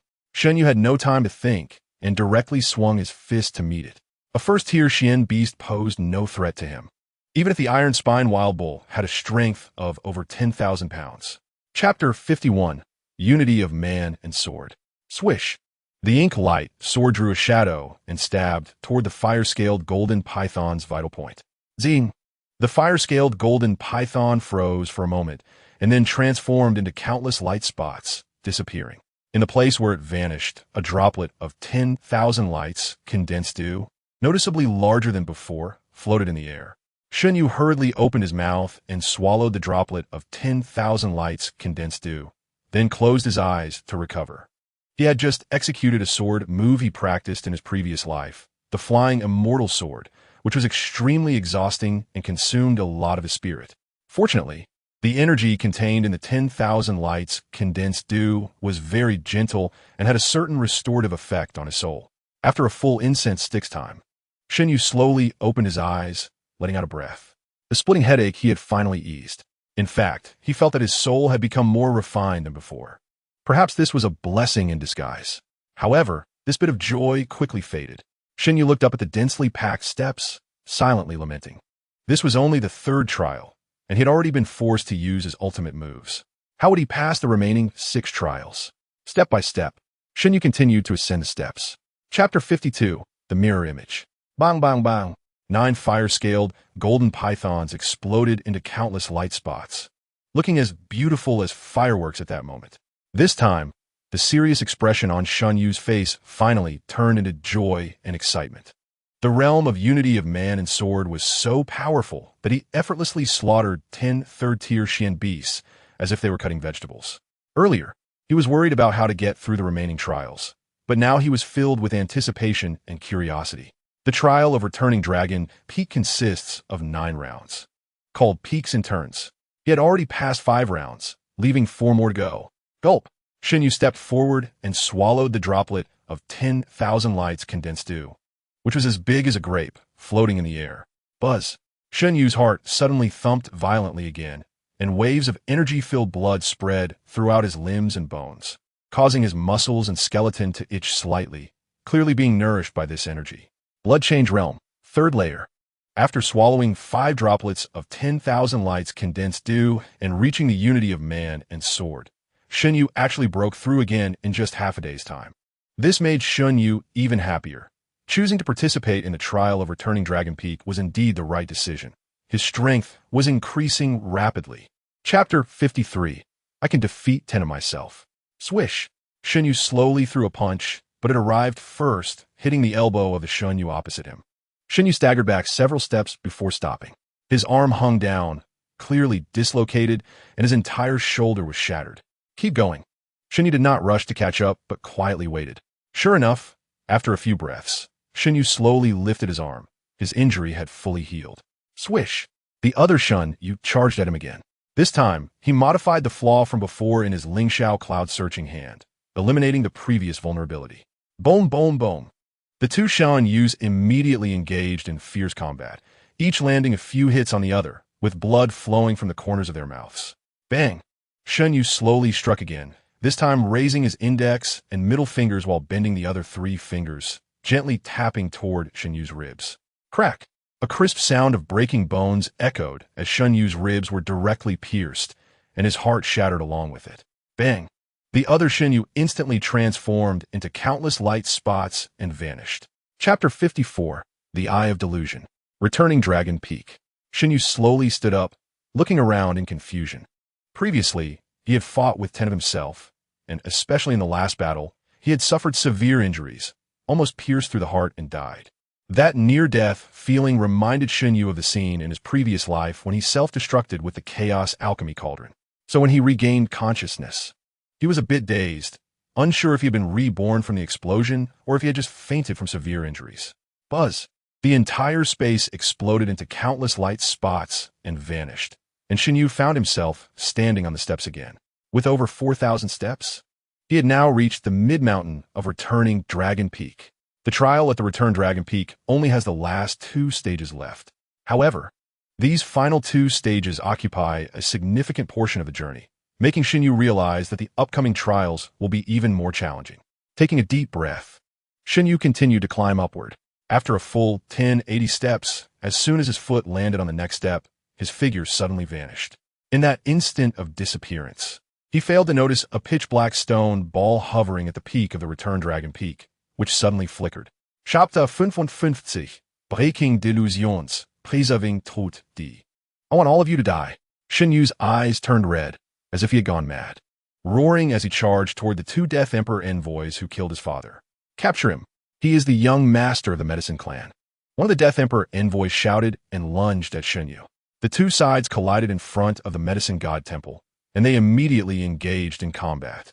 Shen Yue, possessing memories from his past life, knew he would not be a match for the Death Emperor envoys. Therefore, his first thought was to self-destruct the Chaos Alchemy Cauldron and perish with them. In his previous life, he was almost subdued by one of the Death Emperor envoys and only managed to detonate the Chaos Alchemy Cauldron at the last moment, resulting in mutual destruction with that envoy. This time, he intended to take the 2 Death Emperor envoys who killed his father down with him. Time seemed to freeze at that moment, or rather, it felt as if everyone had sunk into a quagmire. Their movements slowed down countless times. The ferocity and madness on Shen Yue's face, along with the disdain of the Death Emperor envoys, were all so vivid. In the next moment, once Shen Yue chose to detonate the Chaos Alchemy Cauldron, he would acknowledge his own death, and his soul would collapse as a result. Chapter 56. 9 to 1 step by step, Shen Yue climbed the stairs toward the peak of the Return Dragon Peak. He silently counted in his heart. This time, It should be another 1080 steps before he could enter the final stage of space. Unfortunately, he was mistaken. Suddenly, as he stepped onto the ninth step, a massive energy descended from the sky, pressing down on him.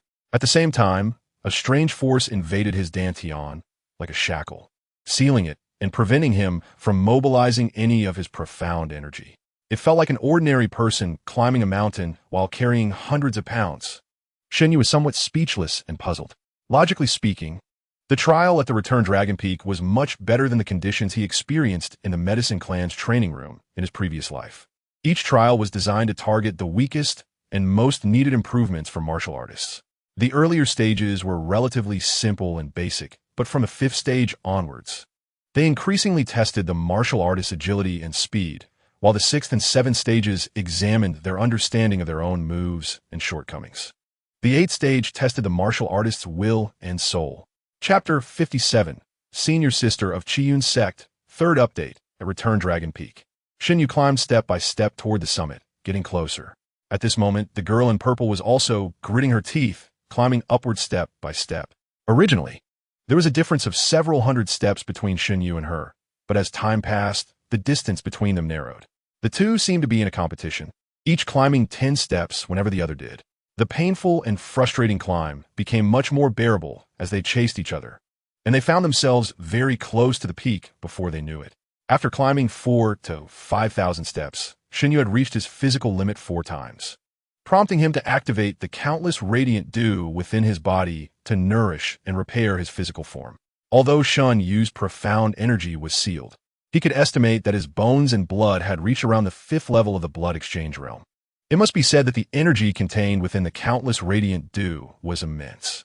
If he could fully absorb and merge it, it could elevate a first-level blood refinement martial artist directly to the peak of that realm. However, for Shen Yue, his physical body had already absorbed the energy produced by the Chaos Alchemy Cauldron from the very beginning, perfectly refining it. So this countless radiant dew would only raise him a few minor levels at most. Chapter 58, Fire Essence Gold Crystal Stone. When Shen Yue returned to Lingyun Sect, it was already dark. Upon entering Yinkong Mountain, he immediately sat cross-legged to cultivate. At the Return Dragon Peak, he had consumed a total of 8 drops of countless radiant dew, most of which were absorbed and refined during the 9th stage. Nevertheless, some energy still remained within him, making this an excellent time for cultivation. Moreover, since his profound energy in the dantian had just been unsealed, it was the best time for him to cultivate. Thump, thump, thump. Shen Yue's heart raced quickly, each beat sounding as if someone was striking a large drum with a heavy hammer. Blood surged like a roaring river, producing a series of thunderous sounds. Endless profound energy poured down from the air like a massive funnel, being absorbed into his body and circulating with his blood to gather in his dantian. Crack, crack.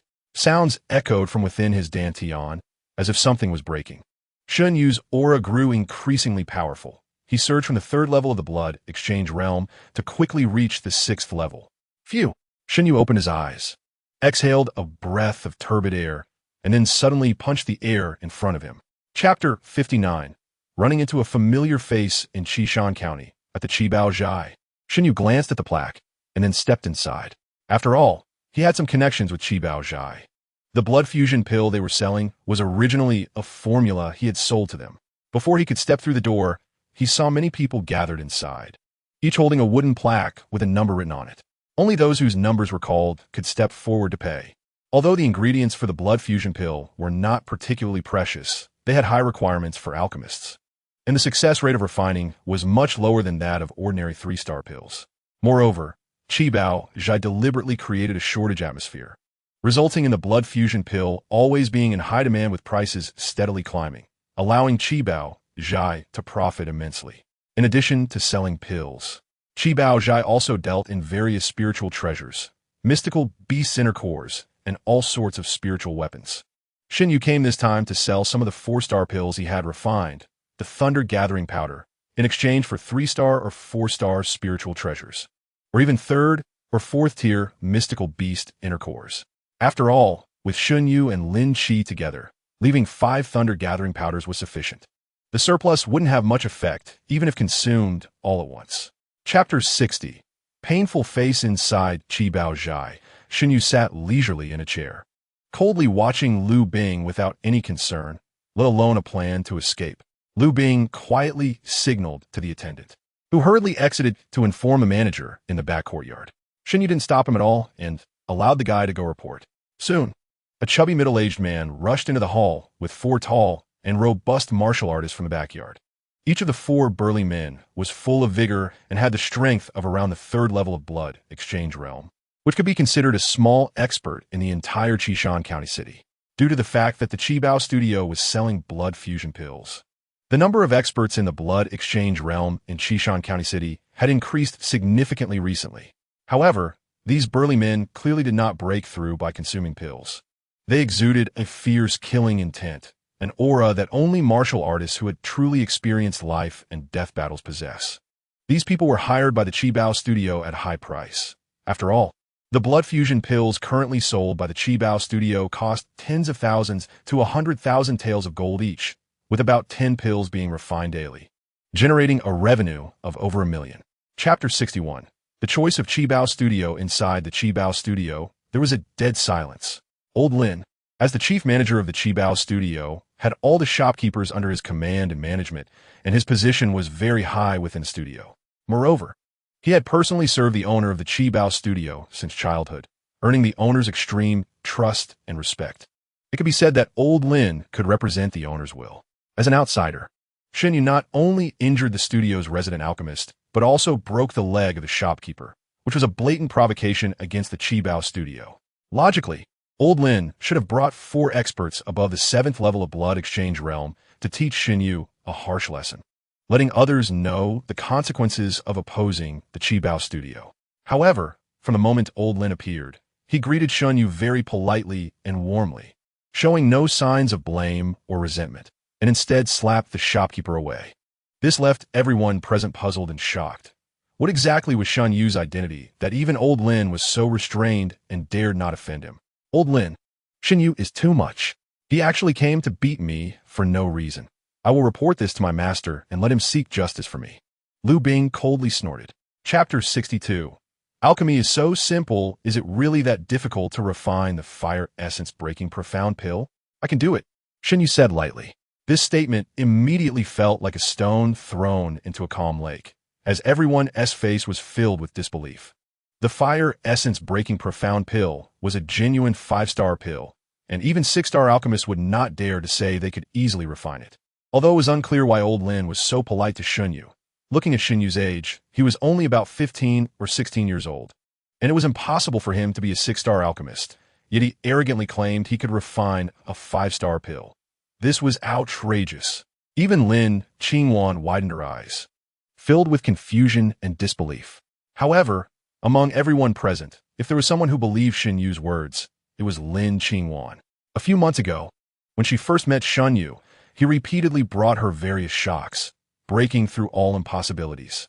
Therefore, when Shen Yue said he could refine the fire essence breaking profound pill, Lin Qingwan was still willing to believe him. Young Master Shen, is it true? Can you really refine the fire essence breaking profound pill? Old Lin asked uncertainly. If I can refine it, won't we know if I try? Shen Yue replied lightly. Chapter 63. The challenge of a 5-star alchemist. Look. Is it really that difficult to refine the blood fusion pill? Shen Yue said casually. Upon hearing Shen Yue's words, the people present couldn't help but roll their eyes.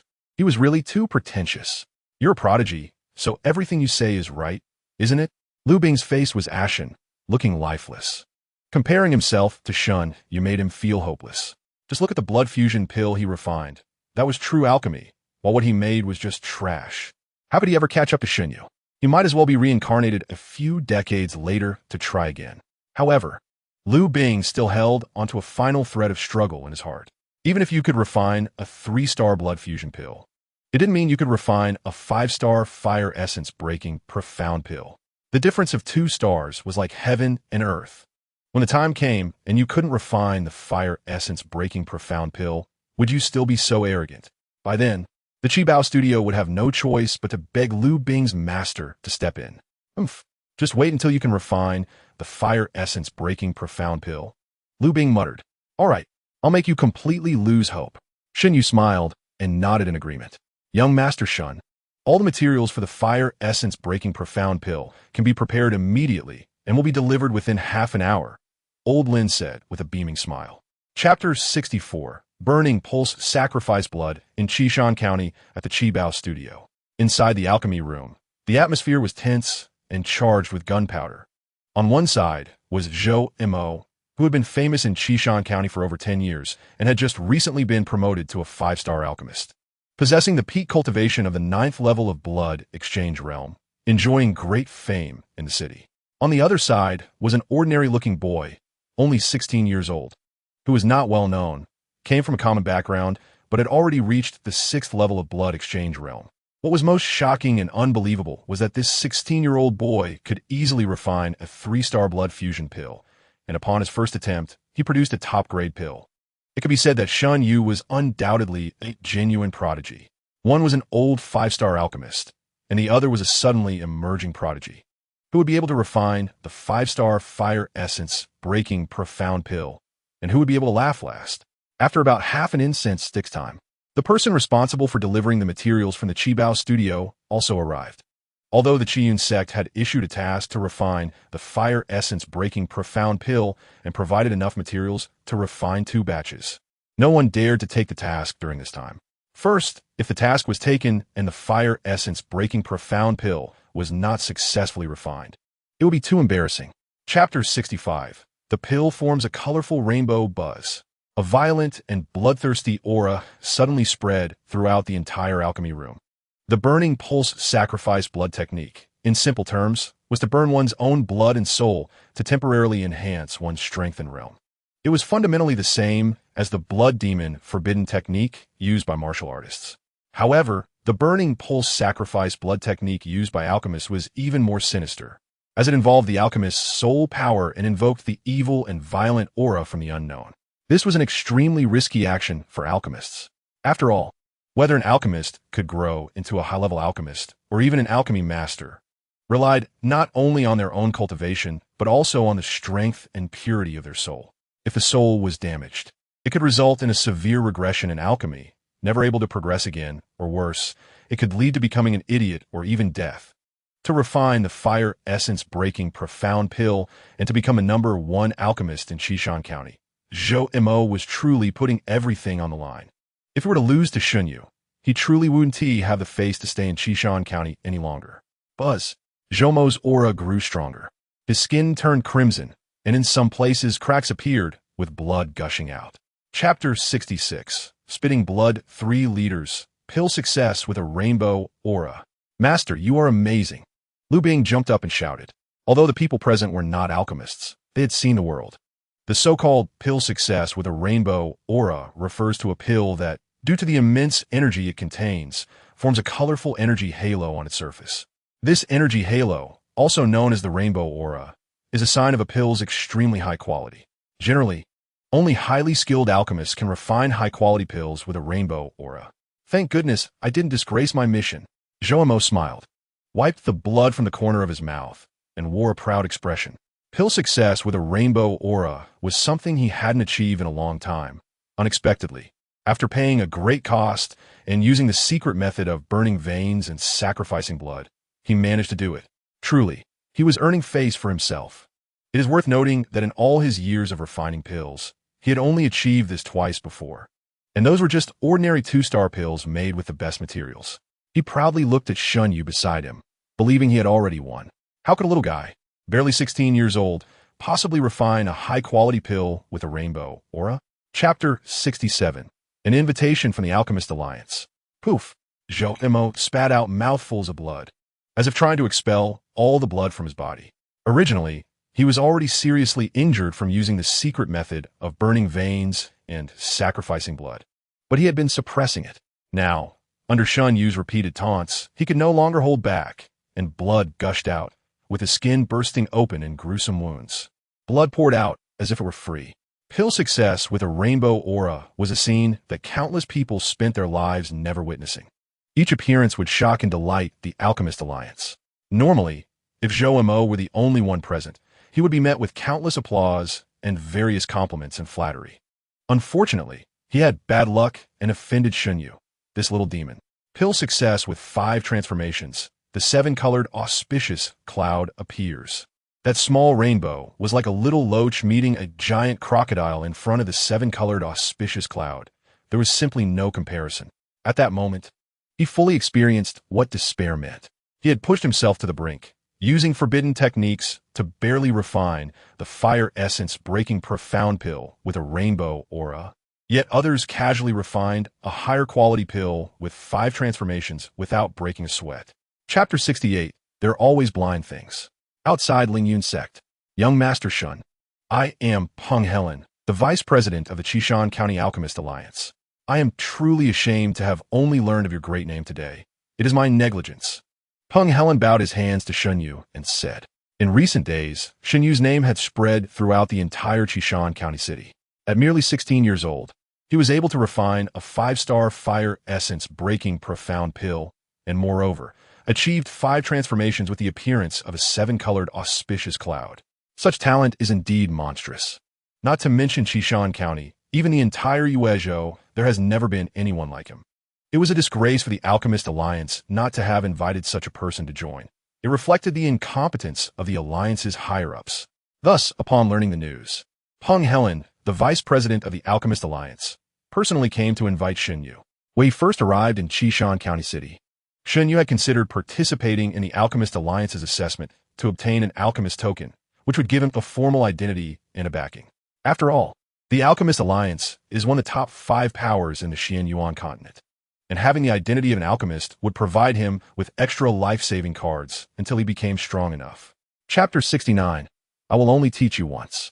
Yu, are you very idle? Have you refined your 6-star water-cold frost-condensing pill? Peng Helen frowned and coldly snorted. Hearing Peng Helen's angry shout, everyone's gaze in the room turned to that person. Yu. Those who could live or reside around the Alchemist Alliance were considered prominent figures in Qishan County City. And with Yu's name, everyone knew him well. He was the only genius in the past century in Qishan County City to advance to a 6-star alchemist before the age of 20. Before this, the record for advancing to a 6-star alchemist in Qishan County was 21 years and 3 months, while Yu achieved it at only 19 years and 5 months. It can be said that Yu was the #1 genius in 100 years in Qishan County City. Moreover, his background was quite noble. His grandfather was Yin Dingfeng, the president of the Alchemist Alliance in Qishan County. In the Alchemist Alliance, almost everyone knew that the president Yin Dingfeng and vice president Peng Helen were at odds, which led to the alchemists in the alliance being divided into 2 factions. As the president, Yin Dingfeng belonged to the Yin family, one of the 4 great families of Qishan County, alongside the Ning family, and held a higher position than Peng Helen. He had always kept Peng Helen, who came from an ordinary background, suppressed. Chapter 70. Phantom Star Plucking Hand, Part 1. In the Alchemist Alliance building in Qishan County City, Yu's face was cold as he ordered his subordinates to go to the storage room of the Alchemist Alliance to retrieve 3 sets of materials for refining the water-cold frost-condensing pill. Earlier outside, he had been overwhelmed by Shen Yue's words, and by the time he reacted, he had foolishly entered the Alchemist Alliance building. This loss was too frustrating. Yu wanted to turn hostile directly, but he couldn't bring himself to do so. He didn't believe that Shen Yue could refine a 6-star water-cold frost-condensing pill. So he planned to wait for Shen Yue to embarrass himself and fail in the refinement, at which point he would take the opportunity to teach him a lesson. While Yue was preparing the materials, Shen Yue and Peng Helen entered the specialized assessment room of the Alchemist Alliance building. Generally, to become an alchemist and be recognized by the Alchemist Alliance, one must undergo an in-person assessment at the Alchemist Alliance, which is the examination. Otherwise, anyone could claim to be an alchemist, and the status of alchemist would lose its distinction from warriors. Only those who have been recognized and assessed by the Alchemist Alliance are considered true alchemists, and each alchemist is registered. The list of alchemists throughout the Tianyuan continent can be found in the Alchemist Alliance. Chapter 71. Phantom Star Plucking Hand, Part 2. Swish, swish, swish. More than 30 types of medicinal materials jumped in mid-air, like startled fish leaping out of the water. The materials let out bursts of burning sounds in the alchemy furnace. More than 30 types of medicinal materials lined up, going around in the furnace before soaring into the air again. Every type of medicinal herb should not be roasted in the alchemy furnace for more than half a breath's time. Is this cooking? How could alchemy be so fancy? At this moment, the onlookers all had this thought flash through their minds. Flashy and impractical, just to attract attention, all for show. At this moment, Yen Jingyu was constantly complaining in his heart. He had already concluded that Shen Yue definitely couldn't refine the 6-star water-cold frost-condensing pill. And now he was even more certain. Refining medicine is such a serious and tedious task. How could it be so pleasing to the eye? This is an insult to alchemy. Even Peng Helen was filled with confusion and disbelief, losing confidence in Shen Yue's ability to refine the water-cold frost-condensing pill. Well, perhaps this failure would help him mature a bit, Peng Helen thought to himself. He had already started to think about how to plead for Shen Yue, how to make Yen Jingyu spare Shen Yue. Even if it required some cost, he would accept it. Chapter 72. Shimen Buiyun in the alchemy room. There was a dead silence, and even the sound of swallowing saliva was clearly audible. The flashy movements that seemed extravagant just a moment ago now appeared profound and elegant. 1, 2, 3, 4, 5. The pill was successfully refined in 5 transformations. Previously, Shen Yue had also refined the fire essence breaking Xian pill at Qibao Chamber, which was also a 5-transformation pill, but very few people had actually seen it. It was all just rumors spread by people from Qibao Chamber. However, this time, everyone present had witnessed it with their own eyes, watching from the moment Shen Yue picked up the first herb, especially Yen Jingyu, who had seen the entire process of Shen Yue refining the water-cold frost-condensing pill. From the initial disbelief and disdain to later shock and amazement. His feelings were the most direct and profound. The pill could actually be refined like this? What a stunning and extraordinary alchemy technique. What is it called? I really want to learn it. Yen Jingyu thought to himself, forgetting to feel jealous or resentful towards Shen Yue at that moment. In fact, as a young master from a family of alchemists, apart from being somewhat arrogant and snobbish, Yen Jingyu did not have many bad traits. Chapter 73. Blood Flame Violent Ape Boom. A blood-red blade light over half a meter long fiercely slashed down towards Shen Yue's head. This blood-red blade light was different from ordinary blade lights. It contained an extremely violent aura, as if a powerful mystical beast was roaring. The beast's blood boiled, and the fighting spirit soared. The overwhelming fierce flames and violent aura spread out, making the area within 100 meters feel like the underworld had descended. What a powerful aura! This is no weaker than a 4th-tier mystical beast. Shen Yue couldn't help but exclaim inwardly. In fact, he had sensed something unusual the moment Shimen Buiyun appeared. Clearly, this guy was only at the 7th level of the blood exchange realm, but the aura he exuded was not weaker than that of a condensing chi realm expert. This made him think of a possibility. When Shimen Buiyun unleashed the blade light, Shen Yue confirmed that he had indeed cultivated a technique that could rapidly enhance his strength. In the Tianyuan region, where the spiritual energy was extremely rich, almost everyone could cultivate, so the techniques people chose were usually suited to their talents, and very few would forcibly cultivate harmful techniques that drained their life force. Chapter 74. Both sides suffer boom. A massive body over 5 meters tall descended from the sky, and 2 feet larger than grinding wheels stomped down hard. The ground within a radius of hundreds of meters shook violently, as if an earthquake had occurred. From a pit more than a meter deep, a figure rolled out in a panic, barely avoiding being crushed by the gigantic feet. Stones flew and dust rose into the sky.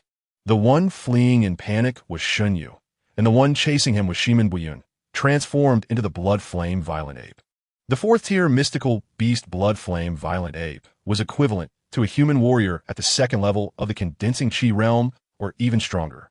Shen Yue, caught off guard, allowed Shimen Buiyun to take the initiative and was struck away in one blow.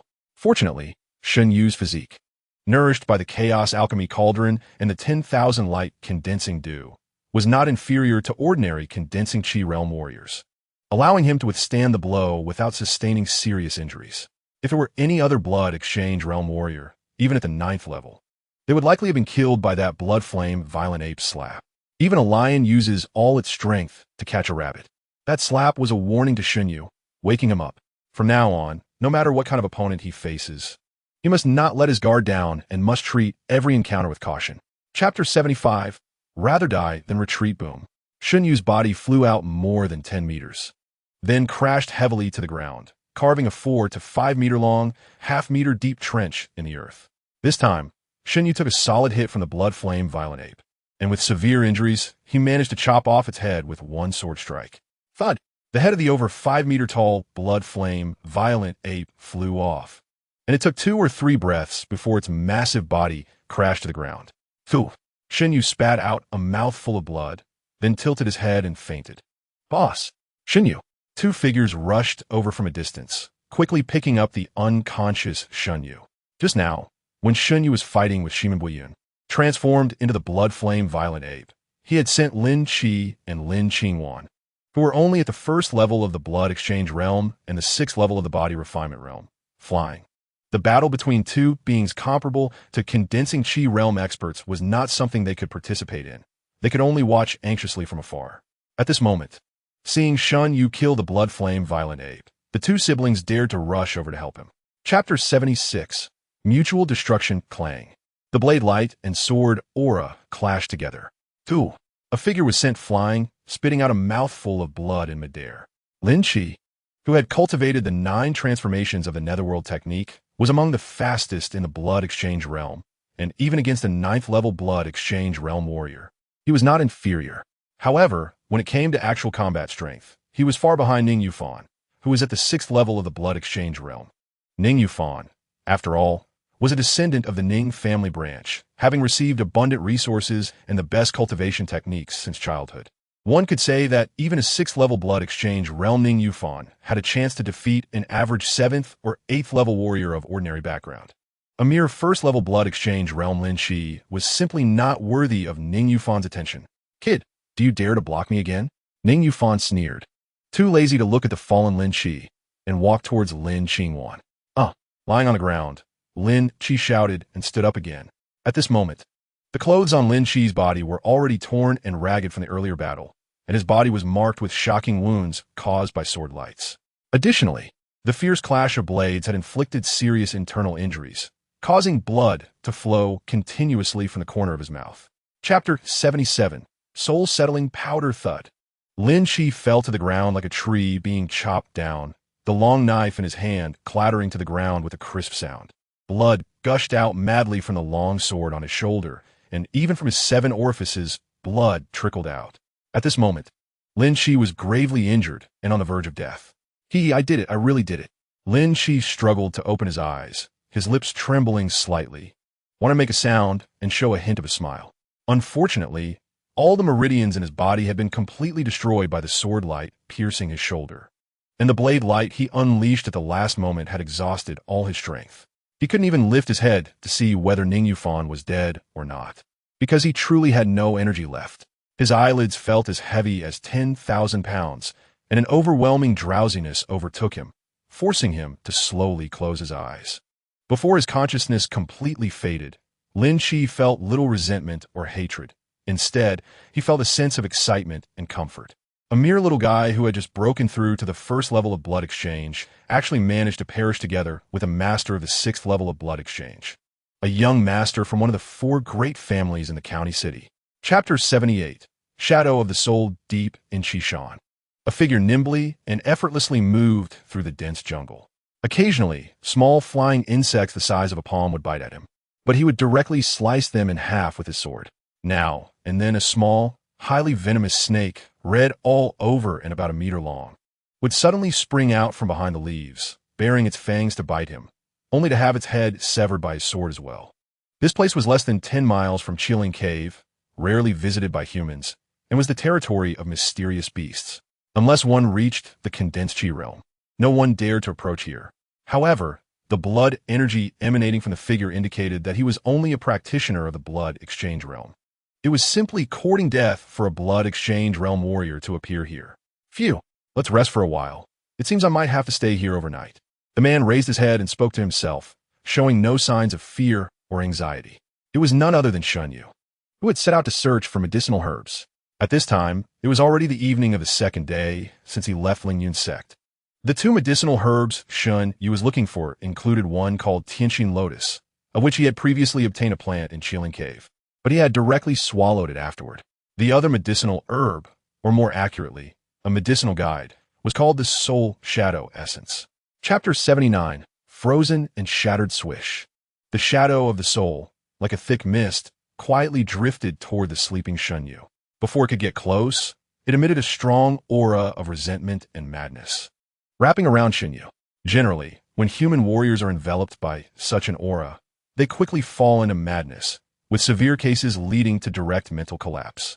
After all, the shadow of the soul was formed from the soul of a powerful practitioner of the broken profound realm or a seventh-tier mysterious beast, and its resentment was extremely strong, something ordinary warriors could not withstand. The sleeping Shen Yue was immediately affected, his body involuntarily trembling as if he were having a seizure. Endless resentment directly attacked Shen Yue's soul, and soon he became motionless. Only then did the shadow of the soul slowly approach Shen Yue. Just as it was about to directly enter his head, Shen Yue suddenly opened his eyes wide, and a rune that was half black and half white on his forehead suddenly lit up. It was the true spirit tier that Shen Yue had obtained during the trial at the returning Dragon Peak.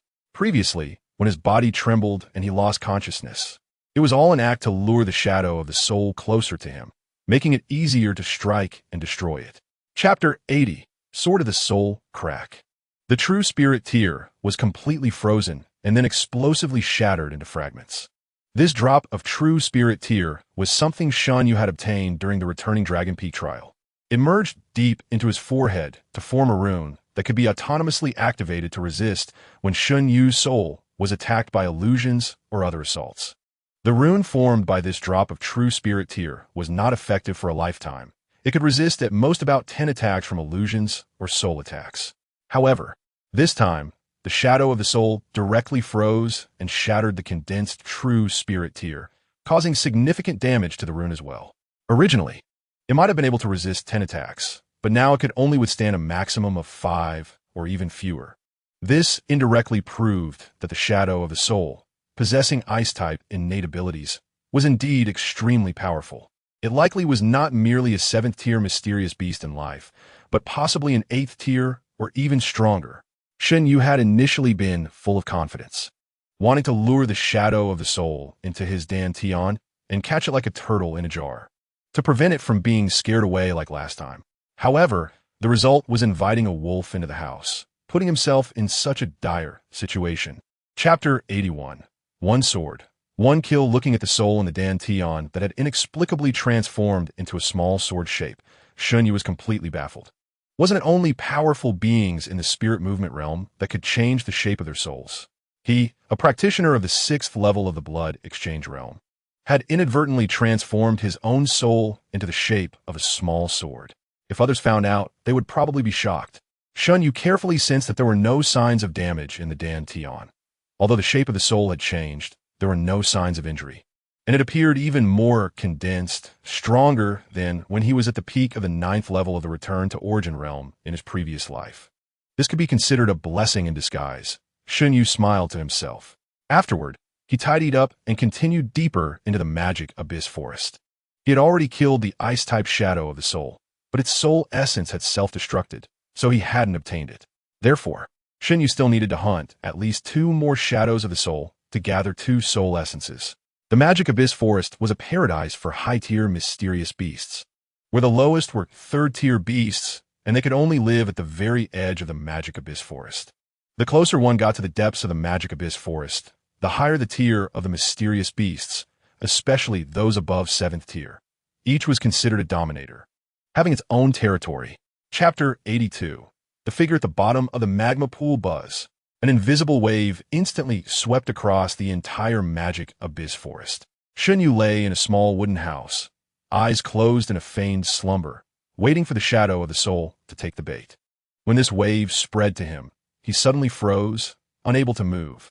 The wave was formless and shapeless, directly descending upon him, making it impossible for Shen Yue to resist.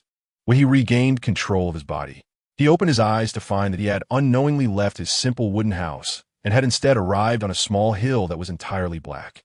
Thick smoke and dust fell from the sky, the temperature extremely high, as if it were a furnace. Shen Yue carefully observed and discovered that this was actually a volcano. How'd I end up here? What place is this? Shen Yue looked around in shock, feeling a bit anxious and tense. After all, he had never encountered such a situation in 2 lifetimes. An invisible wave directly displaced him through space. What kind of technique is this? Moreover, what worried Shen Yue the most was, where exactly was this volcano located? According to the information he had previously gathered about Qishan County and the Demon Abyss Forest, there was no mention of a volcano's existence. Chapter 83. Picked up a stowaway, so ugly. Shen Yue silently complained. At this moment, the sword-shaped soul shadow had crumbled into light spots and disappeared, and Shen Yue could no longer see the ugly little creature at the bottom of the magma pool. Having seen what was in the magma pool, Shen Yue was completely disheartened. He feared that he had inadvertently been swept into this volcanic area by the chaos of time and space. Leaving on his own seemed hopeless. He might as well wait it out. Boom! At that moment, a giant bubble about 3 meters square erupted from the magma pool, then burst, sending magma soaring into the sky. As the magma was about to fall, a grayish figure suddenly descended from above and pounced toward Shen Yue. What is that? Shen Yue was startled and instinctively swung his fist at the figure. Had it not been for the sudden occurrence, he would have preferred to wield his ink-light sword to slash at it. The figure let out a series of urgent and anxious cries, then dodged Shen Yue's punch at an incredible speed, wrapping its 2 claws tightly around his neck and directly hanging onto him. Chapter 84. Coming to the door, Shen Yue was dumbfounded, sensing the situation within the chaotic alchemy cauldron in his dantian, frozen in place and not daring to move. That clumsy and ugly little creature had actually crawled into the chaotic alchemy cauldron in his dantian. This little creature can actually move through time and space. Could it be that Shen Yue was transported to this volcano because of this little creature? What level of mystical beast is this little one? Surely it can't be a divine beast, right? Did I just stumble upon a treasure in the Demon Abyss Forest? However, it must be said that this little creature's ability to move through time and space definitely indicates it is not an ordinary mystical beast. Now, whether Shen Yue agreed or not, this little creature had already latched onto him, now that it had crawled into the chaotic alchemy cauldron in his dantian. There was no way for Shen Yue to drive it away. Forget it, I'll just treat it like a stray dog. I'll call it dunce from now on. Shen Yue sighed and had to accept it. Soon, he followed the original route, leaving the Demon Abyss Forest and heading towards Qishan County. On the way back, Shen Yue found several other herbs needed to refine the solid soul powder. Chapter 85. Unbearable to strike in Qishan County at the Alchemist Alliance.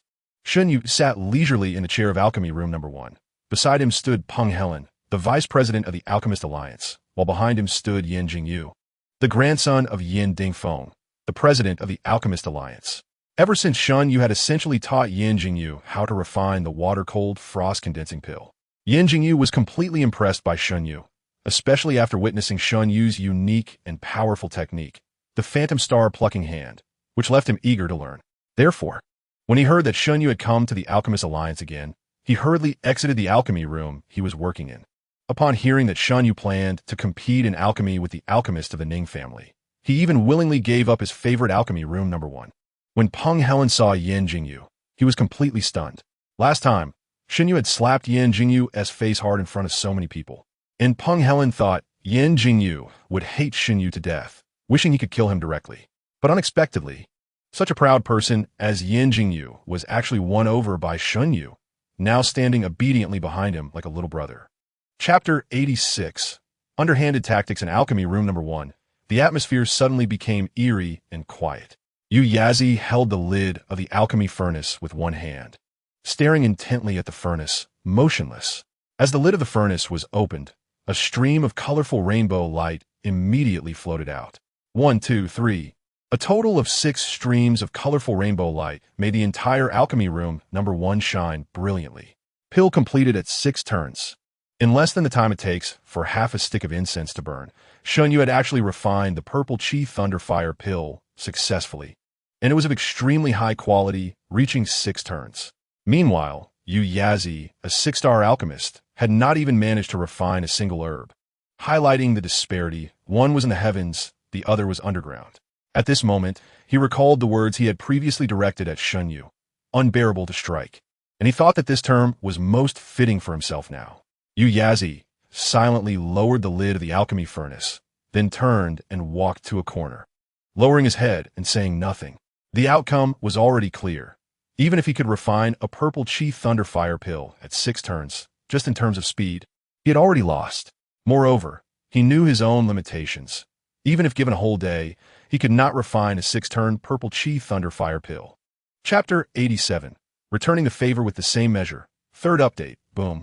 A cloud of smoke rose, and then Shen Yue's body began to tremble violently, swaying as if he were about to faint at any moment. What is going on? What happened? Everyone present looked bewildered, filled with disbelief and confusion.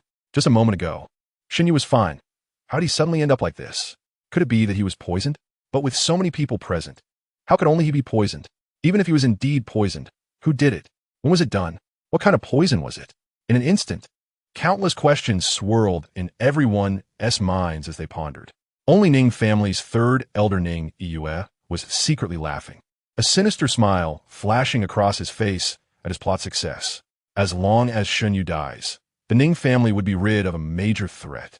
Shimen Han, on the other hand, appeared indifferent, leisurely tossing the materials for the earth fire flame pill into the alchemy furnace one by one. Shen Yue, boss! Peng Helen and Yin Jingyu shouted in unison, rushing toward Shen Yue. Their faces were filled with worry and tension, with no pretense at all. Since Yin Jingyu was closer to Shen Yue and his strength was slightly stronger, he was the first to reach Shen Yue and wrapped his arms around him. Chapter 88. A fateful reunion in Qishan County City at the Alchemist Alliance. As Ning Yue broke through the wall and escaped the alchemy room, one returned to calmness once again. I'm sorry for worrying everyone just now. Shen Yue smiled and nodded at Peng Helen and Yin Jingyu. The worry and tension on their faces were genuine, so Shen Yue truly acknowledged them as his friends. As long as you're okay. Peng Helen sighed in relief and didn't ask further. Everyone has their own secrets, and prying into others' secrets is not only impolite, but may also lead to probing into others' privacy with ulterior motives. Boss, how did you manage to refine the purple chi thunder fire pill in such a short time? It was less than half a stick of incense. Yin Jingyu asked curiously. All right, Phantom Star Plucking Hand. I'll teach you in a couple of days. Shen Yue pretended to be dissatisfied and huffed coldly, glaring at Yin Jingyu. Really? Don't trick me again this time. Yin Jingyu exclaimed, suddenly excited like a child, running to Shen Yue's side and tugging at his sleeve. In reality, all of Yin Jingyu's arrogance was just that of a spoiled child, thinking it was only natural. Chapter 89. Yi Liuxuang's doubt in a small valley outside Lingyun sect. 3 people stood in 3 directions, facing each other from a distance. Why are you here? Shen Yue and the suddenly appearing figure exclaimed simultaneously. The newcomer was familiar to Shen Yue, although they had never spoken before. However, during the trial at Holong Peak, Shen Yue had almost fallen into a heart demon and regained his senses only under the sound of that girl's broken copper bell, successfully passing the trial and obtaining the true spirit tier. So, by all accounts, that girl could be considered half a benefactor to Shen Yue. You know each other? At this moment, Ning Yue on the other side asked in surprise. The girl was none other than Yi Liuxuang, the senior sister of the inner sect of Qiyun sect. Given Yi Liuxuang's temperament, she was deeply engrossed in cultivation and rarely went out, knowing almost only disciples of the inner sect of Qiyun sect, with few others able to catch her eye. Shen Yue had only been in Qishan County City for 2 months. How could Yi Liuxuang know him? Are you here to help Ning Yue? Shen Yue frowned and asked. The elder of the Ning family, as the supreme elder of Qiyun sect, made the relationship between Qiyun sect and the Ning family extremely close, and as an inner sect disciple of Qiyun sect, Yi Liuxuang should have a good relationship with the Ning family, right? Chapter 90. Sword Seal Kid, obediently accept your death. No one can save you, offending the Ning family. This is your end. Ning Yue sneered, stepping closer to Shen Yue. Yi Liuxuang was stunned, unable to comprehend what the supreme elder meant. Was she really just supposed to bring Ning Yue back and not truly capture him? Yi Liuxuang had been sent to Qiyun sect for cultivation by her parents when she was very young, essentially growing up there and having deep feelings for it. As the supreme elder of Qiyun sect, Ning Heng, although not her master, had spoiled her since childhood, often guiding her in cultivation, treating her almost like a granddaughter. Therefore, Yi Liuxuang respected the supreme elder greatly and would undoubtedly execute his orders without hesitation. She originally thought it would be a simple matter of finding Ning Yue and bringing him back, but she never expected to encounter Shen Yue, and that Ning Yue's goal in finding Shen Yue was to kill him and make him suffer. This left Yi Liuxuang torn between whether to take Ning Yue away now or wait until he had killed Shen Yue. Chapter 91. Breaking through to the broken Xian realm buzz. A sword seal containing extremely violent and sharp killing intent slowly emerged at Ning Yue's brow. It was a sword seal by the Ning family elder Ning Hang at his brow. As a peak expert of the 9th level of the broken Shen realm, the Ning family elder was considered the strongest in Qishan County City, but he also had many enemies. To protect his descendants, he expended tremendous energy and bloodline power to leave sword seals on the brows of several key direct descendants of the Ning family. In the entire Ning family, there were fewer than 10 people qualified to receive a sword seal, as sealing one required a significant amount of energy from the elder. This sword seal was roughly equivalent to about 1/10 of the Ning family's elder's power, capable of delivering a fatal blow even against martial artists at the first level of the broken Shen realm. This was also Ning Yue's greatest trump card. Liu Shuang, quickly get out of the way. After I kill Shen Yue, I'll go back to Qiyun's sect with you to see the elder, Ning Yue coldly snorted.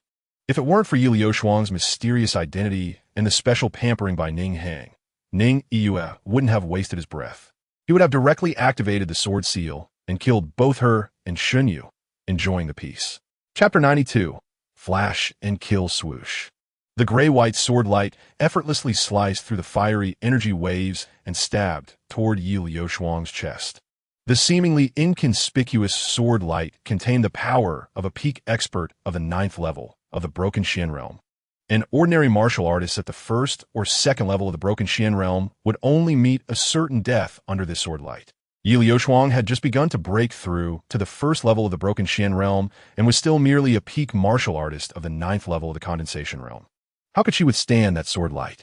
She could only watch helplessly as the gray-white sword light pierced through the flames and stabbed down toward her chest, with no way to defend herself. Just then, suddenly, another sword light arrived first and directly struck Liu Shuang.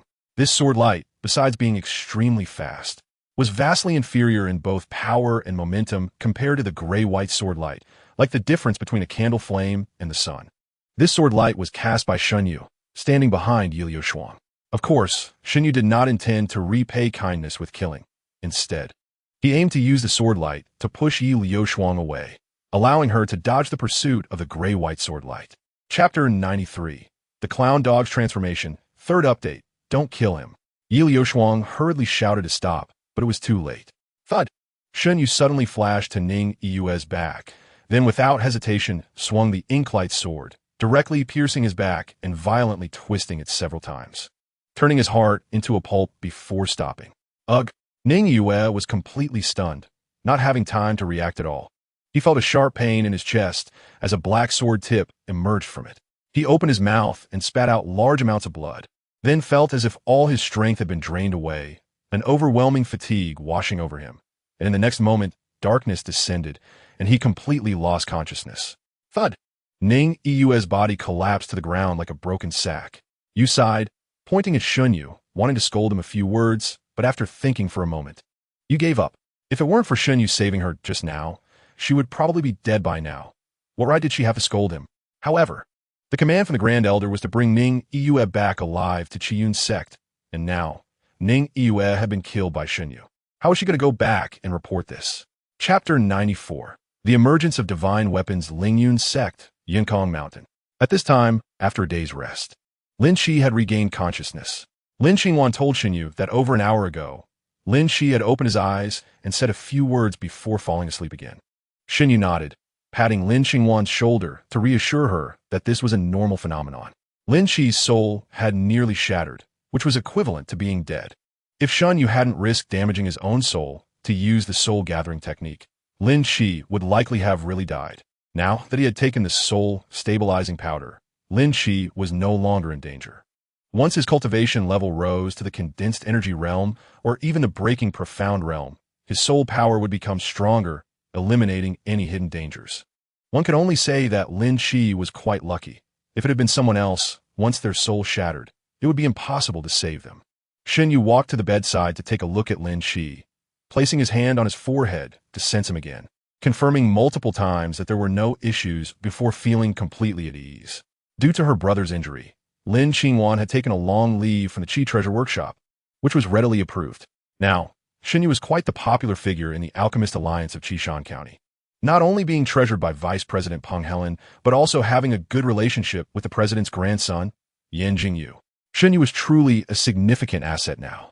Chapter 95. Sudden attack. The sound of hurried hoofbeats approached, and a group of over a dozen people quickly rushed past along a narrow path. This was an unnamed forest located 300 miles from Qishan County. After a day's journey, Shen Yue and the others had just arrived here. At this moment, the sky was slowly darkening. "Stop. Let's stay here for the night." Peng Helen, who was leading the team, raised his right hand and shouted. The group immediately halted, and several martial artists from the Alchemist Alliance's enforcement team dismounted first, taking out various tools and materials from their packs to prepare a campfire and dinner. Among the group, the weakest were all at the first level of Blood Exchange Realm, so even sleeping outdoors in the forest did not cause them any worry. Moreover, the forests they had passed through were only ordinary ones, with at most a few third-tier profound beasts. For this group, the appearance of a third-tier profound beast would only add a dish to their dinner. Shen Yue got off his horse and did not take advantage of the situation to enjoy the fruits of others' labor. Instead, he wandered around and picked some medicinal herbs, tossing them into the large iron pot. Although these herbs were at most first-star spiritual herbs, or even just ordinary herbs, they had flavoring properties that could make the stewed food more fragrant. Chapter 96. Beast Tide approaches. Third update. Form a line. Pair up, retreat. Peng Helen shouted with a serious expression.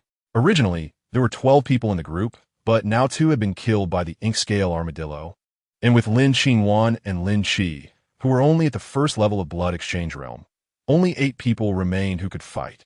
"Shen Yue, Jingyu, you 2 hurry and leave," Peng Helen called out again. In fact, the real purpose of their trip to Wanying Ruins was primarily to help Shen Yue and Yan Jingyu see if they could have the fortune to obtain an ancient divine weapon. Alchemists generally did not have high combat abilities, and most relied on consuming elixirs to enhance their strength, falling significantly short in actual combat. If they could obtain an ancient divine weapon, it would greatly aid in their strength enhancement and allow them to devote more energy to alchemy. The 2 of them were also the hope of the Alchemist Alliance in Qishan County, even if it meant sacrificing everyone else. They had to ensure Shen Yue and Yan Jingyu's safe departure. With a swish, the only condensed energy realm martial artist, a middle-aged man with slightly graying hair, silently drew his large blade and charged towards the ink-scale armadillo. Chapter 97. Zishur City Boom. The earth shook violently, and the sounds of roaring and the cries of birds and beasts could be heard clearly from dozens of miles away. A rare beast tide had suddenly appeared. Towering trees, dozens or even hundreds of meters tall, crashed to the ground, and small hills dozens of meters high were flattened in an instant. Tens of thousands of profound beasts surged like a rolling flood, trampling everything in their path to dust. At this moment, even broken profound realm experts could not resist the overwhelming tide of beasts and would only end up being ground into meat paste. Only those at the returning origin realm might be able to break through the onslaught of beasts with a single strike. Right now, Shen Yue and his group were not even enough to fill the gaps in the beast tide. "Run. Why are you still dazed? Don't you want to live?" Peng Helen, covered in cold sweat, was the first to awaken from his shock and shouted. Only then did Shen Yue and the others come to their senses and turn to run. All they could think about was to run quickly, desperately. Fortunately, the beast tide was still over 10 miles away, giving them a chance to escape with their lives. The violent tremors quickly attracted the attention of experts from all directions. Chapter 98. The Breaking Demon Crossbow in Zishur City. Shen Yue was the first to walk towards the city gate. Lin Qi and Lin Qingwan exchanged glances and followed him without hesitation. Peng Helen opened his mouth, wanting to advise Shen Yue, but after thinking it over, he gave up. He understood that once Shen Yue made up his mind, it was absolutely impossible to change it. What could he do? Could he really leave Shen Yue behind and escape with the enforcement team of the Alchemist Alliance? What on earth has this kid gone mad about? Sigh. Truly worrisome. Peng Helen silently cursed, but had no other options. In contrast, Yan Jingyu had no hesitation at all and followed Lin Qi and Lin Qingwan into Zishur City without a second thought. Now, Zishur City was not much different from usual. The city gates were still wide open, but martial artists had already stationed at the city gate, preventing the residents from going out. Those coming from outside the city, however, could enter directly without any checks. The city lord of Zishur City, Wang Ming, saw that Peng Helen and the others had not left but had instead entered the city, and he was somewhat confused, followed by a look of disdain. Clearly, Peng Helen had just wanted him to abandon the city and flee. But now they were voluntarily entering Zisher City. Wasn't he this slapping himself in the face? Chapter 99. The towering figure breaking demon crossbow. Fire. The city lord of Zisher City, Wang Ming, shouted with all his might. The more than a dozen profound beasts capable of long-distance attacks using sound waves were not the strongest in the beast tide, but they posed the greatest threat to ordinary martial artists and civilians in Zisher City. If they were allowed to stand at a distance and continuously launch sonic attacks, it is feared that over 90% of the martial artists and ordinary people in Zisher City would die under the sound waves. Although the demon-breaking crossbow is precious, this is not the time to feel heartbroken. Buzz. Three Blood Exchange Realm martial artists stretched out their hands, pouring all the blood energy and profound energy from their bodies into the demon-breaking crossbow. The runes on the crossbow were immediately lit up one by one, forming a complete pattern. The dazzling lines resembled a strong leopard, as well as an eagle descending from the sky. In just 3 breaths, the faces of the Three Blood Exchange Realm martial artists turned pale, their bodies swaying unsteadily, as the blood energy and profound energy within them were completely devoured by the runes on the crossbow. Whoosh! The runes on the crossbow connected into one, and then flowed through the python tendons into the demon-breaking arrow. A blinding light shone at the tip of the arrow, and with a violent roar, it shot out instantly. Chapter 100. Blood Corruption Poison, Part 1. At the city gate of Zisher City, a figure stood tall, with one person and one sword blocking the surging beast tide army. At this moment, everyone stopped their actions, staring blankly at that back. Although the person was not tall, in everyone's eyes, he towered like a mountain. He was not a resident of Zisher City. In fact, he was far away from the beast tide and had no need to get involved. However, he still came and, with one move, led away a formidable 5th-tier, flying profound beast from the tide. When the city gate of Zisher City was breached, everyone was helpless, prepared to wait for death, when he reappeared and stood at the forefront. At this moment, his image in everyone's hearts became immensely grand, and their original despair was significantly diluted. Quickly retreat. Everyone who can leave should leave. I can't hold on much longer, the middle-aged martial artist shouted. Peng Helen silently watched the middle-aged martial artist. In fact, he knew this martial artist. In Qishan County City, Peng Helen was the vice president of the Alchemist Alliance. Although his own strength was average and his alchemist ranking was not high, he was well qualified and had grown from a small beggar to an alchemist step by step, possessing a secret formula for refining 5-star pills that could increase the success rate of the Ningong Realm martial artists breaking through to the Pakshuan Realm. Chapter 101. Blood Corruption Poison, Part 2. Thud. After a brief sway, Shen Yue fell heavily to the ground. At this moment, his face was pale and devoid of blood, as if all the blood in his body had been sucked away. If it weren't for his faint breathing, others might think he was already dead. Boss, Shen Yue. Lin Shi and Lin Qingwan, brother and sister, had been standing around Shen Yue. Seeing him suddenly faint, they hurried over to support him. Peng Helen, seeing Shen Yue faint, immediately became anxious and rushed over, grabbing Shen Yue's wrist to check him carefully. Yan Jingyu, standing at a distance, also looked worried, but he knew that he could not help even if he went over. He could only continue to stand in place, nervously working with the law enforcement martial artists to maintain the encirclement, protecting Shen Yue and the others in the middle. Everyone was curious. Clearly, no profound beast had been able to approach him just now. So how did Shen Yue get injured and fall? What exactly happened? Only Lin Qi and Lin Qingwan, who were closest to Shen Yue, saw him cut a gash on his palm with his sword and then imprint his palm on a flying profound beast. After that, it was as if all the blood in Shen Yue's body had been drained, and he fainted directly. Chapter 102. Waning Ruin Zisher City was engulfed in extreme excitement and agitation, although it had paid the painful price of over 10,000 deaths. Thousands of profound beasts had also been slaughtered, which could be considered revenge for the deceased. Zisher City had only been established for a few hundred years, and most of the people here had migrated from surrounding county cities or towns. At the beginning of its establishment, Zisher City had also experienced attacks from beast tides, but they usually involved only hundreds of 3rd-tier or lower profound beasts. The martial artists of Zisher City could easily withstand and even slay the vast majority of them. Therefore, beast tides were not feared by them. Instead, they provided various profound beast inner dan and precious furs and meats. However, this beast tide was clearly different from the hundreds of years of previous ones. Whether in terms of the number of beasts or their levels, it far exceeded the past. And there were even suspected 6th-tier profound beasts stirring up trouble behind the scenes. Zisher City was just a small town. Why would it attract tens of thousands of profound beasts to attack? Peng Yulin's gaze pierced through Zisher City and looked into the distance, where it had once been a battleground for 9th-tier profound beasts and top human experts in the Transformation Realm. Chapter 103, Moonshadow Horror, Waning Ruins Night. It was already midnight, and most people had gone to rest, with only a small number of martial artists on night duty, vigilantly patrolling the area. Peng Yulin and his group, having suffered casualties from their earlier battle with the Inkscale Pangolin and also losing a few individuals in the Beast Tide in Zisher City, now had only 7 people left. Apart from Peng Yulin, Yan Jingyu, Shen Yue, Lin Shi, and Lin Qingwan, there were only 2 law enforcement martial artists remaining.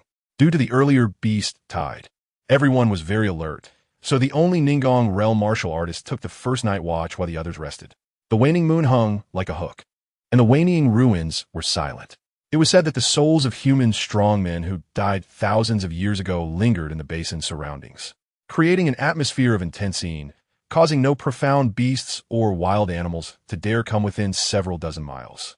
In such a quiet environment, people felt even more anxious and tense, as even the slightest sound felt like heavy drums beating in their ears. At the stroke of midnight, a faint heartbeat echoed. The sound was distant and near, urgent and slow, sometimes loud and sometimes weak, as if it were in the distance, suddenly ringing in one's ears. Chapter 104, The Chosen One, Waning Ruins. For Shen Yue, just a few breaths felt like a year. He desperately suppressed his soul perception, trying to make no sound at all, even stopping his breathing.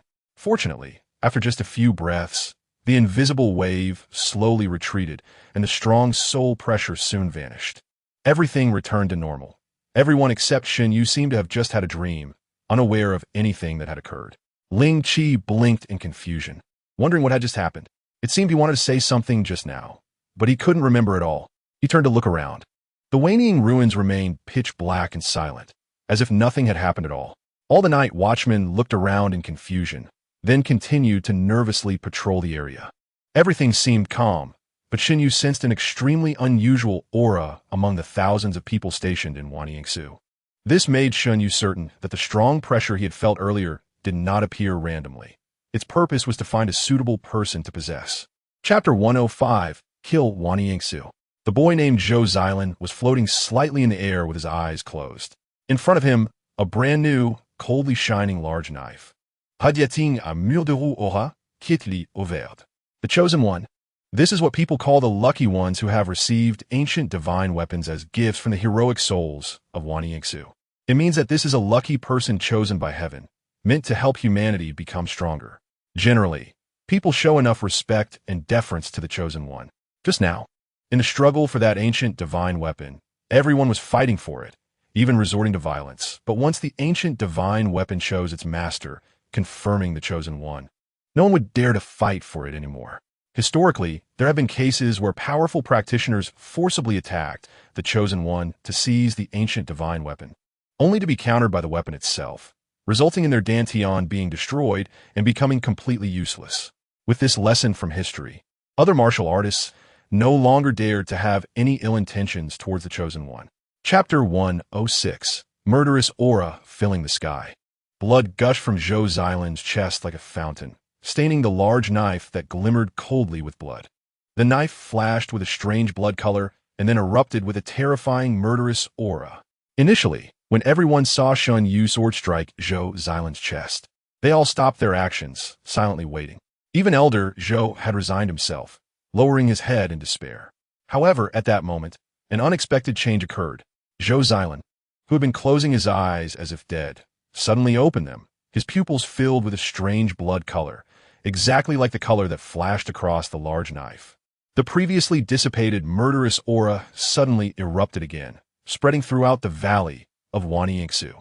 At this moment, Zhou Xilan was clearly not the original him anymore, but a monster possessed by evil. My grandson is not dead. Great. Elder Zhou raised his head immediately, his face full of joy. In his eyes, Zhou Xilan was the hope for the future of the Zhou family. He absolutely could not die, regardless of whether he was human or demon. Chapter 107. Divine Weapon Emerges. Yan Jingyu had just rushed to Shen Yue's side when he saw Peng Helen and Ling Qi being smashed away like sacks, hitting the ground hard and losing consciousness. His eyelashes trembled violently, and his body shook involuntarily. This is terrifying.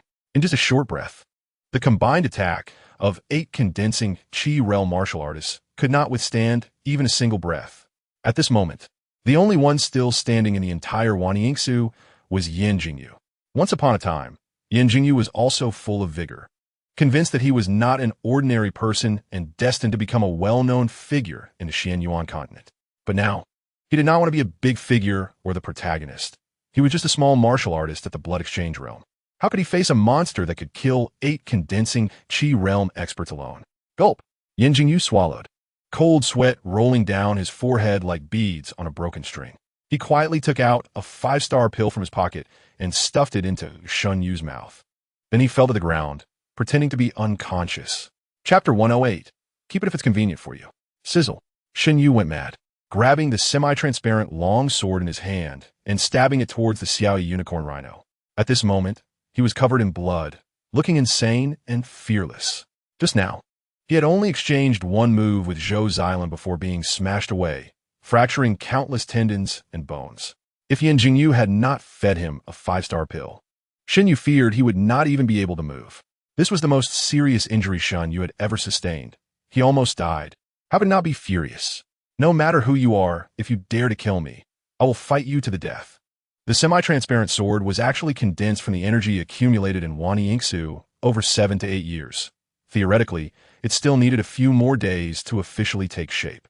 This time, the Xiao Unicorn Rhino had laid plans for decades and triggered a massive beast tide of countless Xian beasts in order to possess and be reborn, and completely destroy Wanyingsu. Fortunately, Shen Yue had destroyed the beast tide in advance, preventing the Xiao Unicorn Rhino's conspiracy from succeeding. Otherwise, if the beast tide had trampled Wanyingsu, all the runes would have been destroyed, and the Xiao Unicorn Rhino would have had enough blood and soul to replenish and recover. Chapter 109. Gathering of the Soul, Part 1. Inside Wanyingsu, it was deathly silent. The ancient divine weapon that everyone was eager to fight over was casually given to someone else by Shen Yue with just a light word. It's hard to tell if Shen Yue is generous or foolish. Lin Qi was slightly taken aback, but soon walked over joyfully and directly picked up the semi-transparent longsword. Buzz!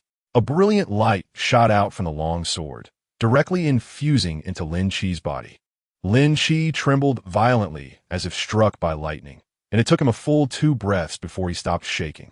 At this point, the brilliant light also completely disappeared, and the semi-transparent long sword returned to normal, looking like an ordinary long sword.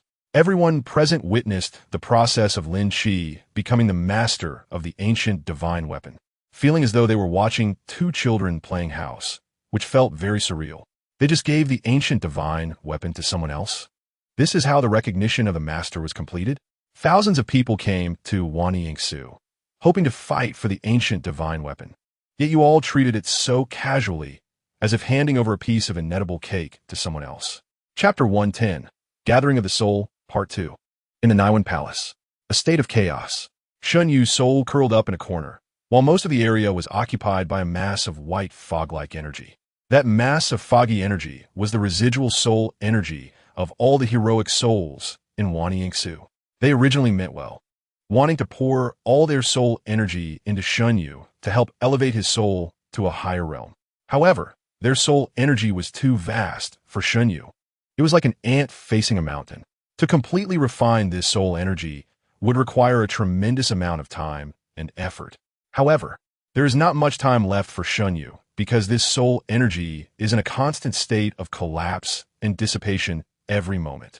It's like a person who is about to starve to death, feeling that they can eat a whole cow, but when they actually get the chance, they can only manage to eat a leg of the cow at most. Facing this large mass of pure soul energy, Shen Yue feels a loss on how to begin. However, if he doesn't seize the time to completely devour this mass of soul energy, Within the time it takes to burn an incense stick, this soul energy will completely dissipate into the air. Chapter 111. Returning from serious injury, the annual Hero Festival was successfully completed with a joint memorial of tens of thousands of people. Bundles of snow-white flowers filled the entire Wanning market.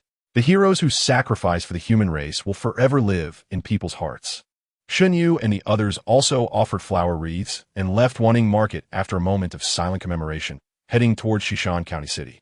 The original purpose of this trip to Wanning market was for Shen Yue and Yue to attempt to obtain an ancient divine weapon.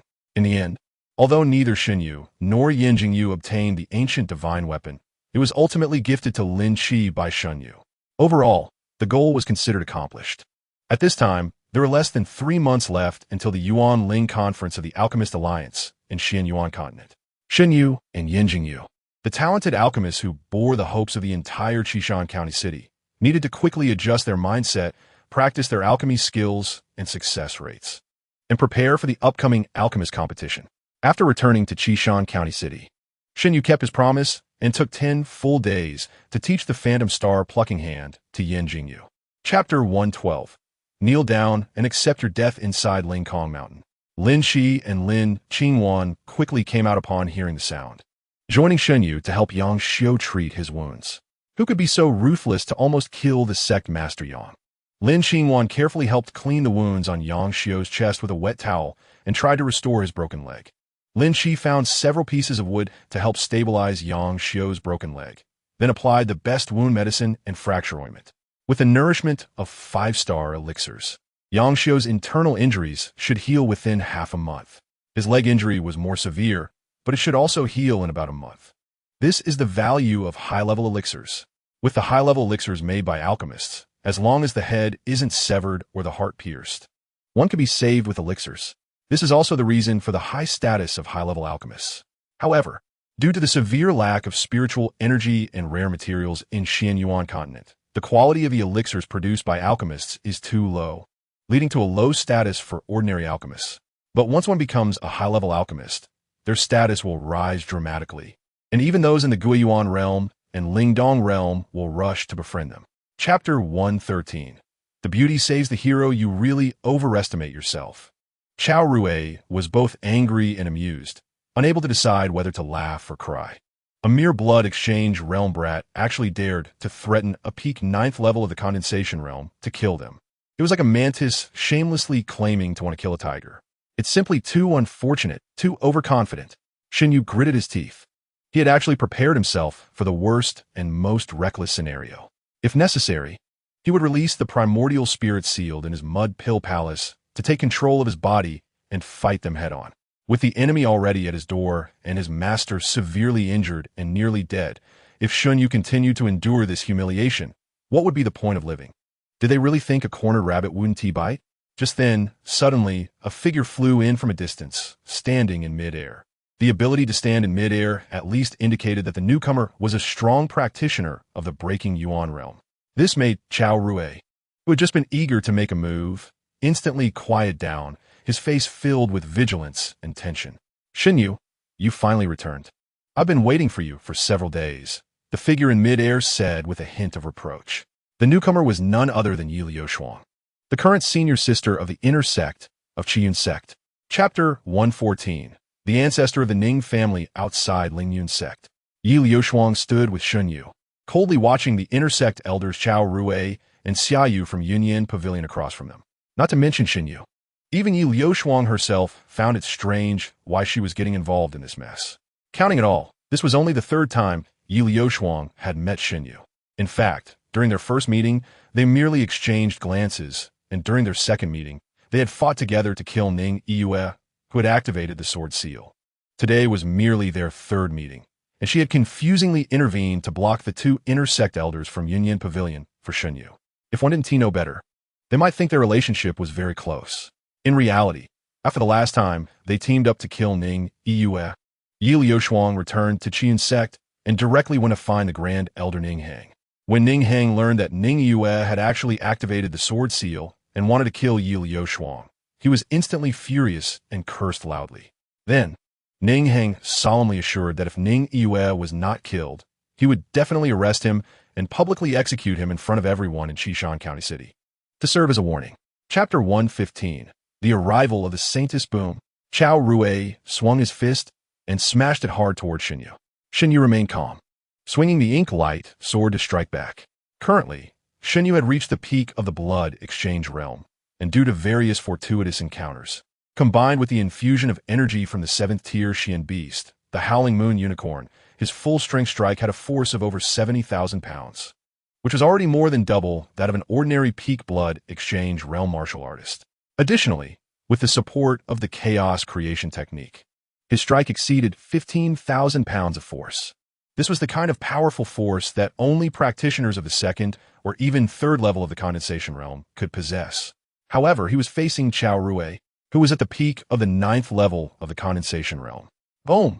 Shen Yue's body was sent flying like a kite with a broken string, soaring several meters away before crashing heavily into a giant rock on the opposite side. The rock, weighing over 1,000 pounds, shattered into pieces upon impact, and Shen Yue's body was deeply embedded within it. With just one strike, Shen Yue was severely injured, highlighting the huge gap between the blood exchange realm and the condensation realm. Truly unable to withstand a single blow, Chao Rue sneered, his face full of disdain. Watching Shen Yue appear so confident and righteous, as if he had some ability, only to be sent flying with one punch, was quite the spectacle. Chapter 116. The Affair of the Year, 3rd update. Outside Lingyun sect. A figure floated gracefully forward, exuding a chill, with frost flowers dancing around, obscuring her features. Within a 10-meter radius around her, the temperature dropped to several degrees below zero. She was wearing a loose, pale, moon-colored long dress, which could not conceal her proud curves. Her hair flowed freely without any adornments, making her look like an ordinary country girl. However, she floated quietly in midair, exuding a powerful aura that left no doubt that this seemingly ordinary girl was, in fact, a genuine master of the breaking Xian realm.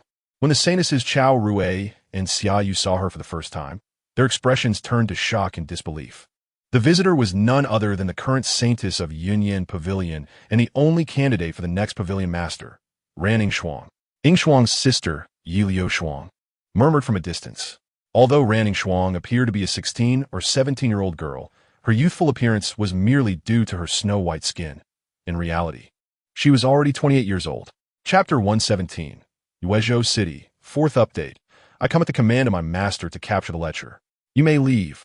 Ranning Shuang said coldly. Chao Rue and Xia Yu exchanged glances, their faces filled with disbelief. When did the saintess ever leave Yunyan Pavilion? Moreover, she was sent on the pavilion master's orders to personally capture a lecher from a small sect thousands of miles away. Was this real or fake? Although both were inner elders of Yunyan Pavilion, they were far inferior to Ranning Shuang in terms of status and strength. Additionally, they were tens of thousands of miles away from Yunyan Pavilion and could not verify the truth of Ranning Shuang's words with the pavilion master. However, letting them leave just like that was not so simple. The saintess had given orders, which her subordinates were supposed to follow, but when we left Yunyan Pavilion, it was the pavilion master who personally ordered us to bring this lecher back to report. If we just leave, we would have no way to explain ourselves to the pavilion master upon returning, Chao Rue said, showing no intention of leaving. Although Xia Yu said nothing, she stood there motionless, clearly sharing the same thoughts as Chao Rue. Chapter 118. Display of Authority Yuezhou City. The city walls towered 1,000 feet high and were 100 meters thick, 10 times that of Qishan County City. Even 6th or 7th tier Xian beasts would find it impossible to break through. Here, a massive swamp lake known as the Cursed Land was suppressed, and nearly every month, a surge of tens of thousands of Xian beasts would attack. Occasionally, 6th or 7th tier Xian beasts would appear, but soon, masters of the breaking Xian realm or even the returning Yuan realm would swiftly emerge to slay them, preventing harm to weaker martial artists. This was the northwesternmost region of the 9 states of the Xian Yuan continent, abundant in Xian beasts, known for their ferocity and brutality. This also resulted in the local martial artists of Yuezhou being rugged, bold, and quick-tempered, often resorting to violence over trivial disagreements. People from other major states, such as Central Plain Shenzhou, secretly referred to the Yuezhou people as barbarians. However, they could hardly imagine that the Yuezhou people faced daily battles with Xian beasts. If they were to maintain a gentle temper, would they be waiting to provide food for the Shen beasts? In fact, in his previous life, Shen Yue came from a prestigious medicinal family, living a life of luxury and wealth, and could only read about the boisterous lifestyle of drinking and feasting. At that time, he looked down on the so-called barbarians. However, in this life, having been reborn in Yuezhou and interacting more with its people, he realized that what was labeled as barbarism was merely a result of being forced by life. Chapter 119. Who Teaches Whom? Part 1. At the entrance of the Yuezhou City Alchemist Alliance, the alchemists of Qingfeng County stood there with cold sneers and disdainful expressions, coldly watching Yan Jingyu. They looked like a pack of wild wolves, observing a young house dog that had just reached adulthood and had never seen much of the world. Yan Jingyu was filled with righteous indignation, expecting other alchemists from Qishan County City to join him in confronting the person in front of him. However, after waiting for a long time, no one stepped forward to help. Shen Yue cast a cold glance at the other 8 alchemists in the carriage at that moment. They all lowered their heads, their faces awkward, not daring to look up outside, showing expressions of guilt. This was a typical display of being bullied and not daring to resist. The alchemists of Qishan County City were truly a bunch of useless people. Shen Yue couldn't help but sigh. Being defeated and humiliated was not terrifying. What was terrifying was losing confidence, not thinking about how to become stronger, and lacking even the courage to seek revenge, only evading and playing dumb. Such people were truly worthless. Shen Yue did not get out of the car to help Yan Jingyu. Instead, he quietly watched, wanting to see how Yan Jingyu would handle the situation. Chapter 120. Who Teaches Whom? Part 2. Inside the Yuezhou Alchemist Alliance, in the Alchemy Room number 9, there was a dead silence for the first time. The alchemists from Qingfeng County had initially guessed that Yan Jingyu would seize the time to refine pills. Even if the quality of the pills produced could not compare to those made by Zhang Qi, at least he would be faster. This would allow him to save a bit of face. However, when they saw that Yan Jingyu had completed the purification and refinement of 38 types of medicinal materials in just a dozen breaths, the speed was simply terrifying. Moreover, all present were at least 5-star alchemists with sharp eyes. They could immediately tell that although Yan Jingyu had spent little time, he had not been negligent in the purification and refinement. He was not inferior to Zhang Qi, who had spent a considerable amount of time to refine only 4 types of materials. At that moment, the alchemists from Qingfeng County began to feel a bit flustered. Among them were several 6-star alchemists, but they knew that even if they tried, they would not be able to match Yan Jingyu's speed. The speed was fast, and the refinement was thorough. It was clear to even the foolish that Yan Jingyu had learned a very powerful alchemy technique. Chapter 121. Situ Luyan inside the alchemy room. The alchemists from Qingfeng County looked at each other, each lowering their heads, and no one spoke. The pill has reached the 5th turn. This was already a very high quality. After all, under the same medicinal materials, theoretically, one could only refine pills up to the 9th turn. However, that was merely theoretical. There were extremely strict requirements for the alchemy cauldron and flame control. Even 7-star alchemists would not dare to guarantee that they could refine pills of 5-star quality and reach 8 turns in one go. Among the alchemists from Qingfeng County present, the highest was merely a 6-star alchemist. Even if they personally attempted it, they might not be able to refine a fire, cloud, wind, thunder pill to the 5th turn. Moreover, even if they could do it, they certainly would not have Yan Jingyu's technique, losing out significantly in speed, making it impossible to compete. Thus, for a moment, the alchemists from Qingfeng County were left speechless. What was happening? At that moment, a tall and handsome young man, about 185 meters tall and wearing a white robe, walked into the alchemy room. He looked to be only around 23 or 24 years old, always wearing a faint smile on his face, exuding confidence and approachability. With his handsome looks, it seemed that wherever he went, all eyes would be drawn to him. Chapter 122. What is a genius? 3rd update. Inside the Know. 9 Alchemy Room. The previously silent atmosphere became lively again with the appearance of Situ Luyan. The alchemists of Qingfeng County, who had been downcast like frostbitten eggplants, suddenly recovered their previous arrogance and pride with Situ Luyan's arrival. I'm not going to bully you. You spent half a stick of incense time refining the fire, cloud, thunder pill, so I'll just use half of that time, Situ Luyan said casually as he walked to the alchemy furnace. His slender and long hands were quite pleasing to the eye. Everyone accepted his words without any rebuttal, considering it quite normal, because he was Situ Luyan. Yan Jingyu silently clenched his fists, his face filled with tension. If someone else had made such boastful remarks, it might have been a joke, but what Sita Luyan said was a fact. Previously, Yan Jingyu had refined the 5-turn fire cloud thunder pill, which was already his highest level of achievement.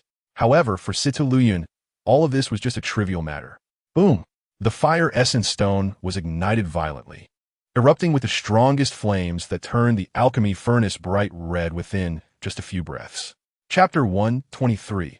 Blinding light. Shen Yue felt somewhat helpless. He had only wanted to watch the excitement. However, with Yan Jingyu's words, all the attention of those present turned to him. Yan Jingyu had no choice. He had done his utmost, but 5 turns was his limit. Losing to Sita Luyan was no big deal. After all, he was 4 years younger than Sita Luyan, so losing was quite normal. However, it was infuriating to let the alchemists of Qingfeng County win. So, at that moment, Yan Jingyu turned directly to his boss, Shen Yue, for help. What? This guy is Yan Jingyu's boss? He doesn't seem older than Yan Jingyu, right? What ability does he have to make the proud Yan Jingyu willingly call him boss? Has Yan Jingyu gone mad? Does he really think this guy can win against senior brother Situ? The alchemists of Qingfeng County widened their eyes in confusion and disbelief. After all, Shen Yue was clearly younger than Yan Jingyu. How did he become Yan Jingyu's boss? Could it be that his alchemy skills were truly higher than Yan Jingyu's? Chapter 124. The selection competition begins. Buzz. A dazzling glow rose from the alchemy furnace, illuminating the entire alchemy room like a sun. The alchemists from Qingfeng County nearby widened their eyes, staring at the alchemy furnace, and were almost blinded by the brilliant light. Situ Liuyun's heart raced. It wasn't a rainbow light, but a dazzling glow, which made him involuntarily think of a possibility. Generally speaking, the quality of a pill is determined by the rainbow light formed by its energy. The higher the quality, the more rainbow lights can be formed, while low-quality pills might not even form a single rainbow light. The number of rainbow lights ranges from 1 to a maximum of 9, with 1 light representing 1 turn and 9 being the highest. When it exceeds 9 rainbow lights and approaches the quality of a spirit pill, it will erupt with a dazzling glow, called the golden light of pill completion. Spirit pills, also known as golden pills, are named so because they emit golden light upon completion. When a pill reaches 9 turns, golden rainbow lights appear, indicating that the pill has effects close to that of a spirit pill. If it surpasses the 9-turn quality but does not reach the spirit pill level, it will produce a large amount of golden light. Chapter 125. The Northwest Divine Dragon Yu Feixing in the Alchemist Alliance of Yuezhou City. An old man with white hair and a gaunt face, looking as if he could die at any moment, had eyes that shone like the brightest stars in the night sky. He was the president of the Yuezhou City Alchemist Alliance and ranked among the top 10 alchemists in the Tianyuan continent, revered as Master Wuchen. Very few people knew his original name, as he was now over 180 years old. Since he started participating in the Spirit Gathering Conference held by the Alchemist Alliance at the age of 18, he had attended over a dozen sessions. He had witnessed countless alchemy geniuses rise rapidly like meteors, only to fall like comets in the blink of an eye. He had also seen many previously obscure alchemists become renowned masters through relentless effort and decades of hard work. In his view, talent is a double-edged sword. If used well, it can yield great results with half the effort. However, if one becomes arrogant and complacent, they might end up being surpassed by ordinary people who are diligent and hard-working despite lacking talent. Therefore, he believed that character sometimes mattered more than talent. Chapter 126. The 5 talents of Yuezhou. The hall was silent. The originally ordinary bell rang out like a great bell, reverberating throughout the entire hall and exploding in everyone's ears. So fast, in just 109 breaths, the purification and refinement was successfully completed. This was a notoriously difficult 4-star spiritual fruit, the bitter buckwheat fruit. An alchemist from the Yuezhou City Alchemist Alliance, acting as a judge, stepped forward to examine it carefully, then nodded slightly and recorded it on the brocade scroll in his hand. With this, the new record was officially confirmed. Yu Feixing's name would soon resonate throughout the entire Yuezhou region. Even the other 8 major states would know of this formidable person who completed the purification and refinement of the bitter buckwheat fruit in just 109 breaths. Most importantly, Yu Feixing's background was extremely ordinary. He was an orphan, wandering and begging for a living. Later, at the age of 9, He was discovered by a passing alchemist who took him as a disciple, thus beginning his journey as an alchemist. That alchemist was merely a 2-star alchemist, and after just 3 years, he had nothing more to teach him. Chapter 127. A leaf falls, autumn disperses. It was unclear who first spread the word, but soon, the title of the so-called 5 talents of Yuezhou circulated throughout the Alchemist Alliance. Among them, whether it was the Northwest Divine Dragon Yu Feixing, Sita Luyuan, Yanjing Yu, or Jiang Fengyan, they had all become undisputed top talents in their respective county cities. Thus, their selection as the 5 talents of Yuezhou was well-deserved and without any dissent. However, the name Shen Yue was too unfamiliar to everyone, even to the other 8 alchemists in Qishan County, who were not very familiar with him. It was as if he suddenly appeared and then made a stunning impression. Thus, Shen Yue became an idol in the hearts of countless alchemists, a representative of the common people, and a model for ordinary people to make a comeback. This also made Shen Yue's reputation rise to the top among the 5 heroes of Yuezhou, even slightly surpassing the similarly ordinary-born Yu Feixing from the Northwest Dragon. As for all of this, Shen Yue was completely unaware. Even if he knew, he wouldn't have any reaction at all. The question of genius or not was not an issue for Shen Yue. Chapter 128. Exposed? In the underground alchemist guild of Yuezhou City. In the alchemy room number 8. In front of 63 alchemists, 49 types of medicinal materials and a copied recipe for the fallen leaf autumn powder were laid out.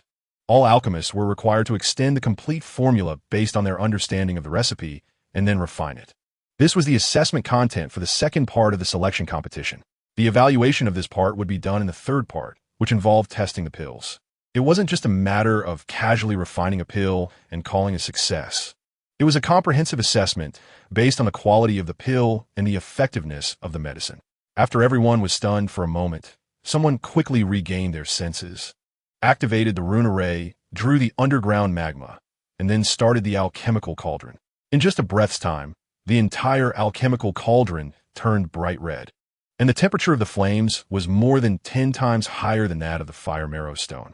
Since the time limit for the second part of the assessment was half an hour, no one wanted to waste time. An alchemist grabbed a type of medicinal material and directly threw it into the alchemical cauldron. As a result, in less than a breath's time, that portion of the medicinal material turned to ashes, leaving not even a bit of residue. Chapter 129. Testing the medicine. Half an hour quickly passed. Among the 63 alchemists, only 9 failed to complete the medicinal materials required for the formula and ultimately could not successfully refine the fallen leaf autumn powder. The remaining 54 alchemists all appear to have successfully refined their pills on the surface. But the actual effectiveness still needed to be verified in the final part of the assessment. Soon, the judges of the Yuezhou City Alchemist Guild sealed all the pills that had just been refined. The third part of the assessment, the testing of the pills, would take place the next morning. On one hand, the participating alchemists needed to rest after the exhausting process of refining the pills. On the other hand, the pills needed some time to test their stability after they took shape. Some pills, although they appear to be in perfect round form right after being produced, could completely collapse and turn to powder after being left overnight. Such pills were worthless, therefore, when determining whether a pill was successful. Unless it was a high-quality pill of the first transformation or above, a sufficient resting time was still required to confirm if it had been successfully refined. Chapter 130. Jiang Fengyan inside Alchemy Room Number 8. The first female alchemist to test the medicine quietly left with her head down. The fallen leaf autumn powder she refined had completely failed. The remaining 48 alchemists also wore serious expressions, losing their previous eagerness. Another alchemist approached the alchemical cauldron, gritted his teeth, grabbed a pill, and stuffed it directly into his mouth. In just a few breaths, that alchemist began to tremble violently, with wisps of white smoke emanating from his ears and nose. Clearly, the pill he had swallowed contained extremely violent energy, nearly cooking his internal organs. Nearby, the alchemist from the Yuezhou City Alchemist Guild hurriedly rushed forward, administering medicine, and it took the time of an incense stick to finally revive him. Other alchemists turned pale, with some experiencing cramps in their calves. Was this testing medicine? It was simply a joke with their lives. The third alchemist approached the cauldron trembling, picked up the pill, and tried several times but ultimately had to give up helplessly. Following that, 5 more alchemists also gritted their teeth, wanting to test the medicine, but in the end, they broke into a sweat and gave up at the last moment. Chapter 131. Breaking through to the condensation realm. Shen Yue grabbed the grayish pill that he had just refined yesterday from the alchemical cauldron and stuffed it directly into his mouth. The pill melted in his mouth like a warm current, flowing through his meridians and flooding into his limbs. Shen Yue couldn't help but groan, then stretched his arm and lazily stretched. Compared to Jiang Fengyan's earlier pain and gritted teeth after swallowing the pill, Shen Yue felt incredibly comfortable. What was going on? The pill he refined couldn't possibly have no effect at all, so he could only stretch to cover it up, right? What 5 heroes of Yuezhou? Such a hollow reputation. The alchemists present began to whisper among themselves, their gazes toward Shen Yue filled with ridicule and disdain. Other alchemists, after swallowing the pills they had refined, were all in a sorry state, nearly poisoning themselves, but at least it proved that their pills had some medicinal effect. However, after Shen Yue swallowed the fallen leaf autumn powder he had refined, it seemed like he had eaten a jujube, with no reaction whatsoever. Chapter 132. The Master's Invitation in Alchemy Room Number 8. It was no longer known how many times the entire alchemy room had fallen into a deathly silence. This guy Shen Yue, at the peak of the blood exchange realm, actually broke through to the condensation realm right in front of everyone. Moreover, the most important thing was that he broke through so easily after swallowing the fallen leaf autumn powder. Throughout the process, Shen Yue didn't even make a sound. No, he just casually stretched and effortlessly broke through. You say, is that infuriating? Especially for Jiang Fengyan, who had successfully broken through one level of cultivation thanks to the fallen leaf autumn powder he refined, earning praise from Master Wuchen. He hadn't had time to be pleased for long before Shen Yue directly slapped him awake. Jiang Fengyan clearly knew how difficult it was to break through from the blood exchange realm to the condensation realm. As the beloved grandson of the vice president of the Yuezhou City Alchemist Guild, the resources he received were unimaginable for countless ordinary people. To break through to the condensation realm, Jiang Fengyan had swallowed no less than 26-star and even 7-star pills. It should be noted that a 6-star pill is worth over 1 million taels of gold, or even more. Ordinary families might not be able to save enough money in 10 or 100 years. Chapter 133. The Cursed Land in the Yuezhou City Alchemist Guild. In a seemingly inconspicuous small courtyard. If it weren't for someone leading the way, Shen Yue would not have been able to find this place at all, and here is where Master Wuchen usually resides. The guide was a silent, middle-aged man who looked ordinary, but under Shen Yue's perception, he exuded an extremely dangerous aura. If nothing unexpected happened, he should be a strong practitioner at the Broken Profound Realm. When Shen Yue entered the courtyard, he found Master Wuchen sitting on a stone platform on the right side of the yard. Beside him was a huge tea tray made of sandalwood, and he was leisurely drinking tea. Upon seeing Shen Yue enter, Master Wuchen smiled kindly and waved him over to sit opposite him, then personally poured a cup of tea for Shen Yue. Shen Yue hurriedly bowed respectfully before sitting down opposite Master Wuchen, holding the teacup with both hands and taking a sip. The tea was colorless and tasteless, like plain water, but after a brief moment of half a breath, an extremely refreshing sensation emanated from his pores. Especially his soul felt a comfortable shiver. Chapter 134. The Soul of the Vengeful Spirit in the City of Yuezhou. In the room where Shen Yue was located, there was a 1-foot-tall, 6 pounds and 6 ounces heavy, ancient-looking bronze alchemy cauldron placed in front of him. The cauldron was engraved with patterns of ancient divine beasts and some mysterious runes that were hard to understand. This alchemy cauldron was the reward Shen Yue received for winning first place in the Yuezhou Alchemist Selection Competition, a terrestrial-level alchemy cauldron. For a 5-star alchemist, a terrestrial-level cauldron was already quite precious. Many alchemy masters only use terrestrial-level cauldrons. The heating speed and temperature uniformity of the cauldron vary with the material used. A good alchemy cauldron can quickly raise the temperature and maintain a consistent temperature throughout, making it very convenient for alchemists. Conversely, a cauldron made of inferior material would heat up slowly, and the temperature would vary greatly within it, making it difficult to purify more than 2 types of herbs at once. This terrestrial-level alchemy cauldron was crafted by a master from ancient times, made from high-quality extraterrestrial meteorite iron. Chapter 135. The Blood-Colored Phantom, Second Update, Vengeful Spirit. This place was once a battlefield where human warriors fought against the profound beasts in the marshy giant lake, with millions of human warriors and high-level profound beasts having died here. although it couldn't compare to the Holy Spirit ruins outside the Qishan County city where human beings of the Transformation Realm fought against ninth-level profound beasts. Due to the numerous battles that took place here, countless remnant souls accumulated over thousands of years, devouring and killing each other, forming a new type of energy body known as vengeful spirits. Vengeful spirits have no physical form, or rather, their form is the remnant souls. They lack normal thinking and are driven only by the primal instincts of devouring and killing. They are somewhat similar to ghostly shadows, being pure energy bodies of remnant souls. But compared to ghostly shadows, they are much weaker in both strength and lifespan. Vengeful spirits come in three types. The weakest grayish-white vengeful spirits, which have just formed and can survive for at most a month even without being attacked. Another type is the black vengeful spirits, which are formed by devouring grayish-white vengeful spirits. Generally, a grayish-white vengeful spirit needs to devour at least 10 of its kind to grow into a black vengeful spirit. Chapter 136. Something feels off. Third update in the Land of Curses.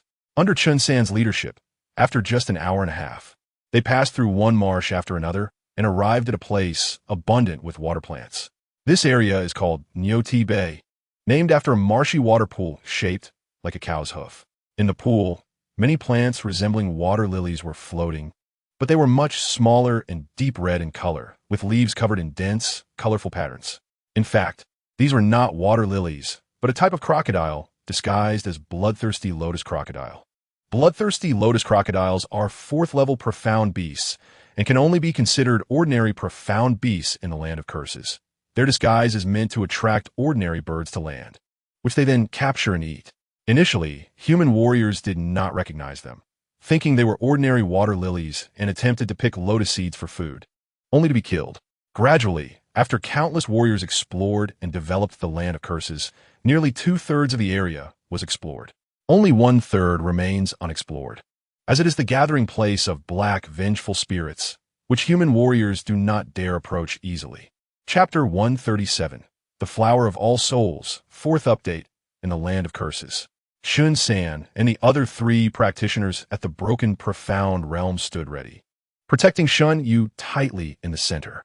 When Chun San first sensed something unusual, it was already too late.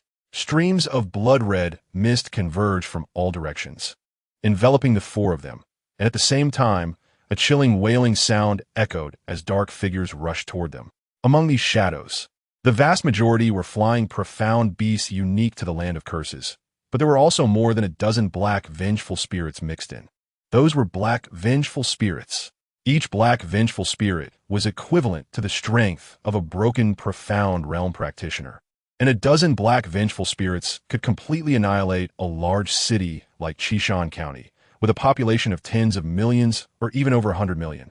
In just an hour, as Chun San and the others looked at the densely packed dark figures rushing toward them, they suddenly felt a prickling sensation on their scalps, and their faces became extremely serious. On ordinary days, even in the core area of the Land of Curses, it was rare to see 2 or 3 black vengeful spirits. Chapter 138. Why should they compete with me? The Flower of All Souls. In the Land of Curses, besides the extraordinary star soul grass, there's also a rare opportunity that occurs only once in 100 years, which is the Flower of All Souls. Star soul grass can absorb remnant souls, and, when sealed in the Mud Pill Palace by human warriors, can continuously enhance soul energy. The Flower of All Souls, on the other hand, is formed by gathering the souls of at least several hundred grayish-white vengeful spirits, along with the souls of at least 5 or more black vengeful spirits, into a small spiritual eye. The spiritual eye resembles a mushroom just poking its head out, requiring continuous absorption of remnant souls. And after decades or even hundreds of years of accumulation, it can eventually grow into a bud and bloom into the Flower of All Souls. The value of a Flower of All Souls exceeds that of ordinary star soul grass by more than 100 times. The Flower of All Souls. What incredible luck! Chun San murmured softly. He had followed Master Wuchen to the Land of Curses for several decades, and every time he was able to find star soul grass, which already made him feel quite lucky. I didn't expect that the first time accompanying Shen Yue to the Cursed Land, we would encounter the Spirit Flower, which only blooms once every 100 years. This luck is simply unbelievable. Chapter 139. Soul transformation in the cursed land at the swamp lake. The blood-colored vengeful spirit opened its massive mouth, but it remained wide open, as if in a state of shock. Beneath the blood-colored spirit's gaping mouth, Chen San and two other broken Tianyuan Realm experts had lost the blood color in their eyes and returned to normal. They sensed the presence of the blood-colored spirit, feeling like a mouse being watched by a cat, trembling in fear, unable to do anything. Swish! At the edge of the swamp lake, Shen Yue's figure appeared again, holding the spirit flower that he had just twisted off. Is this flower really that sought after? Does it really have the miraculous effects as rumored? Seeing you all fighting over it so fiercely, isn't it a bit counterproductive? Why don't I just play the villain and keep it all to myself? Shen Yue muttered to himself, then without hesitation, directly stuffed the spirit flower into his mouth. Although the spirit flower looked like a flower, it was actually more of an energy body formed from residual souls. After Shen Yue swallowed the spirit flower, this extremely pure energy surged directly into his Niwen palace, transforming into a floral-shaped light mass, trying to occupy the entire Niwen palace. Chapter 140. Pursuit in the Cursed Land. It was now the third day since Shen Yue and Chen San arrived. On the second day, Shen Yue attempted to face the black vengeful spirit alone and found that after consuming the spirit flower, the resentment of the black spirit could not affect him at all. This allowed Shen Yue, relying on his condensing Qi realm cultivation, to hunt the black vengeful spirit alone. As a result, Chen San and the other two broken Tianyuan Realm experts felt more at ease, and the four of them split up, each going to hunt the black vengeful spirit at a distance of 500 meters apart. If they couldn't find the black spirit, they could also hunt the grayish-white vengeful spirits to obtain their soul fragments, which could also be used as materials for refining high-grade pills. Master Wuchen only gave them 3 days, so they didn't want to waste time and began hunting vengeful spirits from the second day. Huh? Are there really so few vengeful spirits in the Cursed Land? I've been wandering for half an hour and haven't encountered a single one, Shen Yue said, feeling a bit frustrated. On the second day, Shen Yue was lucky enough to encounter a black vengeful spirit, and after a grueling battle of 300 rounds, he finally exhausted it to death. Later, he also encountered 6 white vengeful spirits and easily killed them, obtaining 6 soul fragments. Chapter 141. Ants killing elephants, is it funny? Can ants really not kill elephants? Perhaps, out of 10,000 people, 9,990 would say that ants are definitely no match for elephants. However, there will always be one person who dreams of miracles. Or rather, among 10,000 people, there is always one fool. And Shen Yue is that fool, who says that weak people can only passively endure when they encounter strong ones. Even a rabbit will bite when cornered, let alone Shen Yue, who is now a genuine condensing Qi realm martial artist. Shen Yue may not know about others, but for him, the words waiting to be beaten have never existed. You've bullied me to this extent, and I'm not allowed to fight back? What kind of reasoning is that? Buzz. Shen Yue sneered, then directly switched the control of his Niwen palace from his own soul to the energy body of a human warrior's residual soul from the Waning ruins. A faint hint of blood-colored light flashed in his eyes, and then the energy body of the human warrior from the Waning ruins completely took control of Shen Yue's body. Ancient human warriors were all forged from blood and storms, and a single martial artist could face 3 or more same-level Xian beasts, especially those exceptionally talented masters, who could even slay Xian beasts 1 or 2 ranks higher. Chapter 142. A certain death situation boom. Ning Hang's figure was directly smashed into the swamp lake, instantly creating a huge splash. Soon, Ning Hang leaped out of the water, soaked and furious, shouting loudly. A dignified, broken Tianyuan Realm 9th level expert was actually knocked into the lake and soaked through, which was incredibly embarrassing. In reality, although Shen Yue's punch had sent Ning Hang flying and made him fall into the water in a sorry state, it hadn't actually harmed him in the slightest. A broken Tianyuan Realm 9th level expert has extremely strong defenses, even if the ancient warrior's residual soul from the Waning ruins took control of Shen Yue's body. He was still merely a condensing Qi realm martial artist. He had only agreed to give Ning Hang a beating, and in reality, that was all he could do. It was no easy task to kill him. Swish, swish, swish. At this moment, Chen San and the others heard the noise and quickly moved toward Shen Yue's direction. Who are you? Dare to attack someone from the Yuezhou Alchemist Association. Are you looking for death? Chen San shouted angrily. in Yuezhou City, and indeed throughout Yuezhou. The Alchemist Association is one of the top 3 forces, and every high-level alchemist is an invaluable treasure to the human race of the Shen Yue continent. Chapter 143. I bet my life against you deep in the Cursed Land. Chun San and the other 2 had drooping faces, their heads hanging low, curled up in a nearby thicket. Their hands were bound behind their backs, and their dantians were sealed by Ning Hang, rendering them unable to use their true essence for a short time. At this moment, they were no different from ordinary body refinement realm martial artists, having no advantages other than their strong physical bodies. 500 meters away from them, Ning Hang stood with his hands behind his back, looking smug. Ever since Shen Yue left Qishan County to head to Yuezhou City, Ning Hang had been tailing him, looking for an opportunity to strike. Today, he finally got his chance. Moreover, with Chun San and the others as hostages, Shen Yue wouldn't dare to not obediently reveal all his secrets. Shen Yue stood opposite him, head down, looking despondent and resigned. Little guy, a few months ago, you were only at the blood exchange realm, yet you could fight evenly with a 9th level condensing chi realm expert. Now, you're only at the 1st level of the condensing chi realm, yet you can still evade my attacks. What secret do you have? Speak, and I may spare your life. Ning Hang coldly snorted. Chapter 144. Falling into a desperate situation buzz. An extremely terrifying and violent aura erupted in the core area of the Cursed Land, quickly spreading out.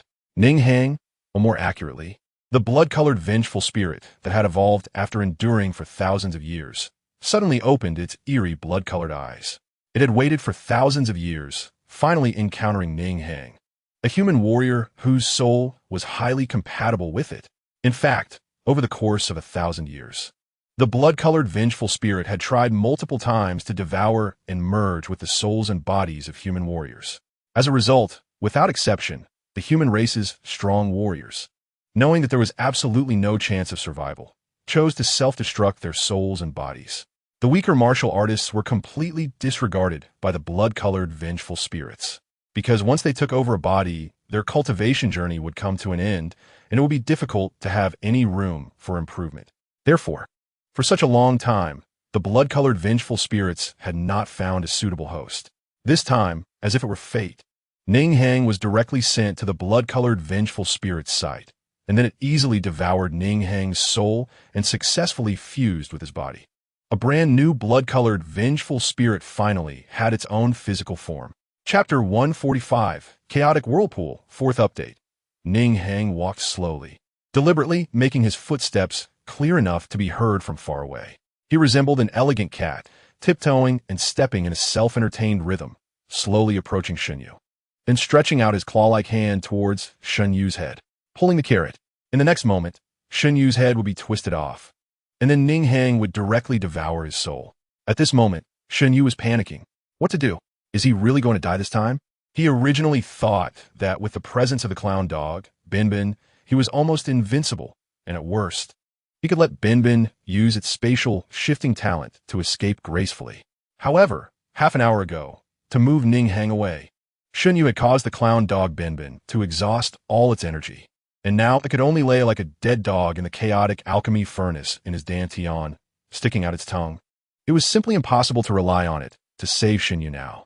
Looking at Chun San and the other 3 broken Xinjiang strong warriors, they were now also pinned to the ground like Shen Yue, unable to move, and could only wait for death obediently. Chapter 146, Teleportation Array. It had been half a month since the selection competition for alchemists in the Yu State. Tomorrow was the day of the Yuanling Conference held by the Alchemist Alliance of the Shen Yue continent. The Shen Yue continent spanned millions of miles, and Yu State, as one of the 9 states in the far west, was tens of thousands of miles away from the central land. Even if one rode a flying Xian beast, it would take about a month to arrive. Moreover, with 100 alchemists and some people from the Yu State Alchemist Alliance, there were at least around 150 people, requiring the hiring of over 20 large flying Xian beasts. However, in reality, such trouble was unnecessary, because within the Yu State City Alchemist Alliance, there was a super large teleportation array built by a rune master during ancient times. In ancient times, the spiritual energy of the Shen Yue continent was rich, and rune masters could easily construct various arrays. Back then, there were teleportation arrays between almost every county city, and people only needed to pay a small fee to enter the array and teleport to any county city they wished to go to. The main function of the arrays was to allow warriors from various county cities to use the fastest speed to provide support when other county cities were attacked by Shen beasts. Chapter 147, Valley of the Medicine God's Central Land. Other alchemists were excitedly looking around, while female alchemists surrounded the male alchemists from the Central Land, asking various questions. However, Shen Yue stood there with a furrowed brow and a serious expression. Just as the teleportation array was activated, Shen Yue discovered that the clown dog Benben, which had been sleeping in the chaotic alchemy furnace, suddenly disappeared. Could it be that Benben was not teleported over? Or did something unexpected happen during the teleportation? Although Shen Yue had not known Benben for long, he had already regarded it as family deep down. After all, Benben had saved Shen Yue's life more than once. Without it, Shen Yue might have died countless times already. Its sudden disappearance made Shen Yue very worried, leaving him with no thoughts for anything else. Suddenly, Shen Yue thought that Benben also had the talent for spatial shifting, which had a similar effect to the teleportation array. Could it be that the conflict between the spatial properties of the two caused Benben not to be teleported to the Central Land? At that moment, Shen Yue felt an impulse to immediately return to Yu State, back to the hall of the teleportation array, to find out what happened to Benben. Chapter 148, The First Genius of the Central Land, Third Update, Alchemist Alliance. Shen Yue lay on the bed, his hands behind his head, staring at the ceiling. Lost in thought, the sudden disappearance of Benben filled him with worry, and the unusual movement of the chaotic alchemy furnace made him even more puzzled. With a hint of hope, what kind of secret was hidden in the Valley of the Medicine God that caused such a violent reaction from the chaotic alchemy furnace? Shen Yue was not fully confident that he could enter the top 10 in the upcoming Yuanling Conference. After all, the Central Land was home to many hidden dragons and crouching tigers, with countless geniuses emerging. In previous Yuanling Conferences, more than half of the top 10 were alchemists from the Central Land. The alchemists from the other 8 states could only compete for the last 3 or 4 spots, making the competition extremely fierce. A night without conversation. The next day, at dawn, servants went door to door reminding the alchemists to have breakfast early and then gather in the hall of the Alchemist Alliance. After hastily finishing the breakfast brought to him, Shen Yue followed behind the servants towards the nearby hall. On the way, Yan Jingyu ran over, leaning in front of Shen Yue, chattering about various news he had heard. The 9 states of the Tianyuan continent, aside from Yu State and the Central Land, included Qingshu, Jingzhou, Qizhou, Liangzhou, Yuzhou, Shuzhou, and Yanzhou. Chapter 149, Snow Rock Fruit, 4th Update, at the Alchemist Alliance of the Central Land. As the president of the alliance, Song Wuming was over 300 years old and was a genuine alchemy master. He ranked among the top 3 among all alchemists in the Tianyuan continent. Within the Alchemist Alliance, there were a few old alchemy masters over 500 years old, but they were all engrossed in closed-door cultivation, rarely appearing. First of all, on behalf of the Alchemist Alliance, I welcome everyone's arrival, Song Wuming said with a smile. The 1,000 alchemists present were the most talented and highest-level alchemists in the entire Tianyuan continent. Someday in the future, the Tianyuan continent would surely be handed over to these people, and whether they could hold it would depend on the strength of the pills they refined. The Tianyuan continent had enjoyed peace for a long time, but many understood that the Shen beast race had a natural bloodthirsty nature, and the human race would eventually face a battle with them. This battle would likely directly determine the fate of the human race and the Shen beast race. It would be a matter of either your death or mine. Although alchemists are not the main force in the battles between the human race and the mysterious beasts, the pills they refine are very important to the human martial artists. Chapter 150, Descendants of the Emperor. In the hall of the Alchemist Alliance, explosions erupted one after another. Fortunately, the alchemists qualified to participate in the Yuanling Conference are all at least 5-star alchemists, and even if they fail in the purification and refinement, they can control the explosions of the snow rock fruit to a minimum. Clouds of smoke rose, and one by one, the alchemists stood up dejectedly and turned to leave the hall. The hall, which was originally filled with 1,000 people, became increasingly empty as each failed alchemist exited. In fact, the purification and refinement of the snow rock fruit is not particularly difficult. Many alchemists have encountered situations where they use the snow rock fruit in their daily alchemy. However, the competition at the Yuanling Conference is completely different from regular alchemy. Firstly, The tense atmosphere of the competition causes many alchemists to feel nervous, leading to more mistakes and preventing them from performing at their usual level. Secondly, there is a time limit for purifying and refining the snow rock fruit at the Yuanling conference. Normally, it takes about the time of a stick of incense to refine one snow rock fruit, and as long as the alchemist is not too poorly skilled, they can accomplish it. Chapter 151. Simple and Brutal. Shen Yue stood up, and after the judges confirmed that he had passed the assessment and ranked first, he politely nodded and then left the hall. Today is the first day of the Yuanling conference, and only the first event of the competition is taking place. Those who finish the competition or are eliminated can leave early. The results of the competition will be displayed on a huge jade wall in front of the hall. Of course, the wall will only show the rankings of those who passed the first event, while eliminated participants do not need to be displayed. After Shen Yue was the first to complete the purification and refinement of the snow rock fruit, a small commotion arose in the hall. After all, his time of 38 breaths broke the previous record for the Yuanling conference and exceeded it by a large margin. The alchemists present witnessed a new record, one that is sure to go down in history.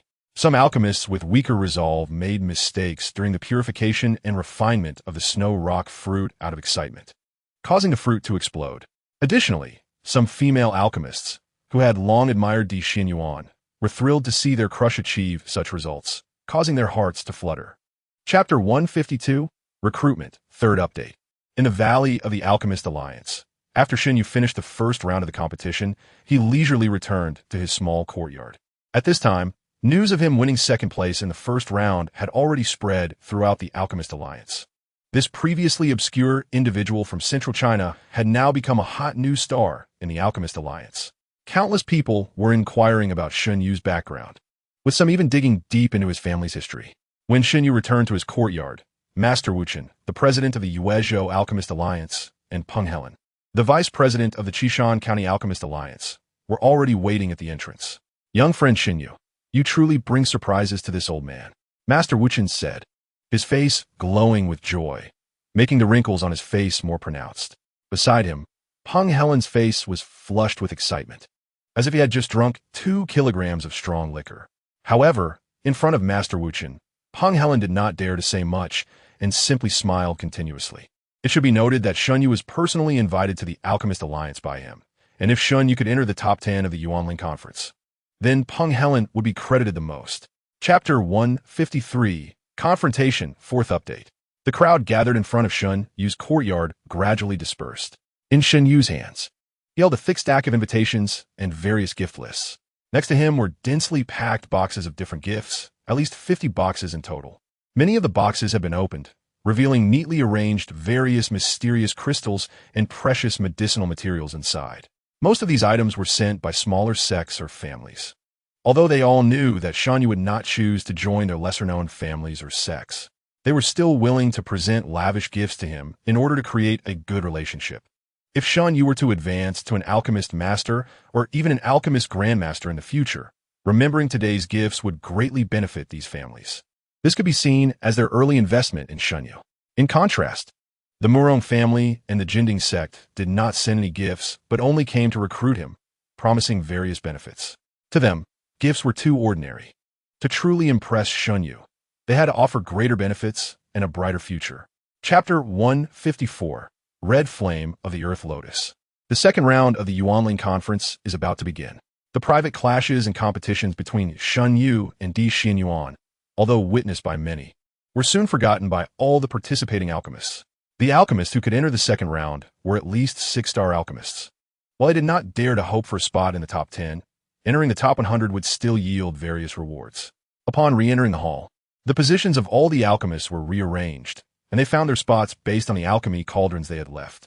Song Wuming, the president of the Alchemist Alliance, walked onto the high platform, looking kindly at the more than 300 alchemists below.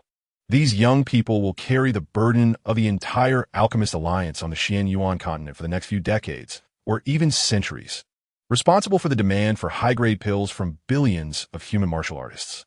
They're the hope of the future Alchemist Alliance.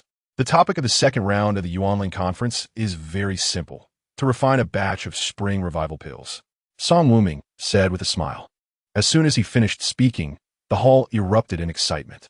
Chapter 155, Golden Grade Spiritual Pill emerges. Boom! Crimson flames surged, continuously licking the ancient heavenly grade alchemy cauldron in front of Shen Yue. When the Earth Lotus Red Flame appeared, all the flames in the Alchemist Alliance Hall flared violently for a moment, and it took a full 3 breaths before they returned to normal. As a rare fire seed born from heaven and earth, each one surpasses ordinary flames. Even yellow-grade strange fires will bow down before it, not daring to compete. It is like ordinary people encountering powerful human warriors or soldiers facing generals. They can only submit and do not dare to resist. This is a natural suppression of rank. When did Shen Yue manage to collect and refine such high-quality flames? Such a strong flame. This time he will definitely win the championship of the second round. If I could refine such high-quality flames, I would be satisfied even if I died. The alchemists in the hall looked at Emperor Shen Yue with envy and jealousy, secretly admiring him. Meanwhile, some alchemists who had already begun refining pills wore expressions of anger and unwillingness. Chapter 156, The Most Ordinary Pill, Third Update, in the Alchemist Alliance Hall. A dead silence. The dazzling golden light was almost blinding. This time, everyone could see more clearly that what was refined in Emperor Shen Yue's heaven-grade alchemy cauldron was a batch of 3 golden-grade spirit pills. Many present were 6-star alchemists or above and had seen golden-grade spirit pills before, but today was the first time they witnessed how a golden-grade spirit pill was refined. It was indeed a golden-grade spirit pill. Emperor Shen Yue is amazing. He actually managed to refine a golden-grade spirit pill. Everyone was secretly amazed, looking at Emperor Shen Yue with eyes full of respect and envy. Emperor Shen Yue stood tall, his face full of pride. After all, a 20-year-old master alchemist was the first in the history of the Shen Yue continent. From today on, his name would surely be recorded in history, renowned throughout the world. As the president of the Alchemist Alliance, Song Wuming also nodded slightly, revealing a rare smile. Regarding Emperor Shen Yue, Song Wuming felt conflicted. After all, he had guessed Emperor Shen Yue's true identity early on. The Alchemist Alliance held an absolutely transcendent position on the Shen Yue continent, never getting involved in any conflicts between powers. Chapter 157, The Night's Anomaly, Fourth Update. The judge coldly glanced at the pills in Shen Yue's alchemy cauldron. His lips twitched, and his face was full of disdain. Reluctantly, he took out a sign labeled 2 from his pocket and hung it on Shen Yue's alchemy cauldron. This sign only represented that Shen Yue was the second person to refine a chi-returning pill, not the final ranking for the second round of the competition.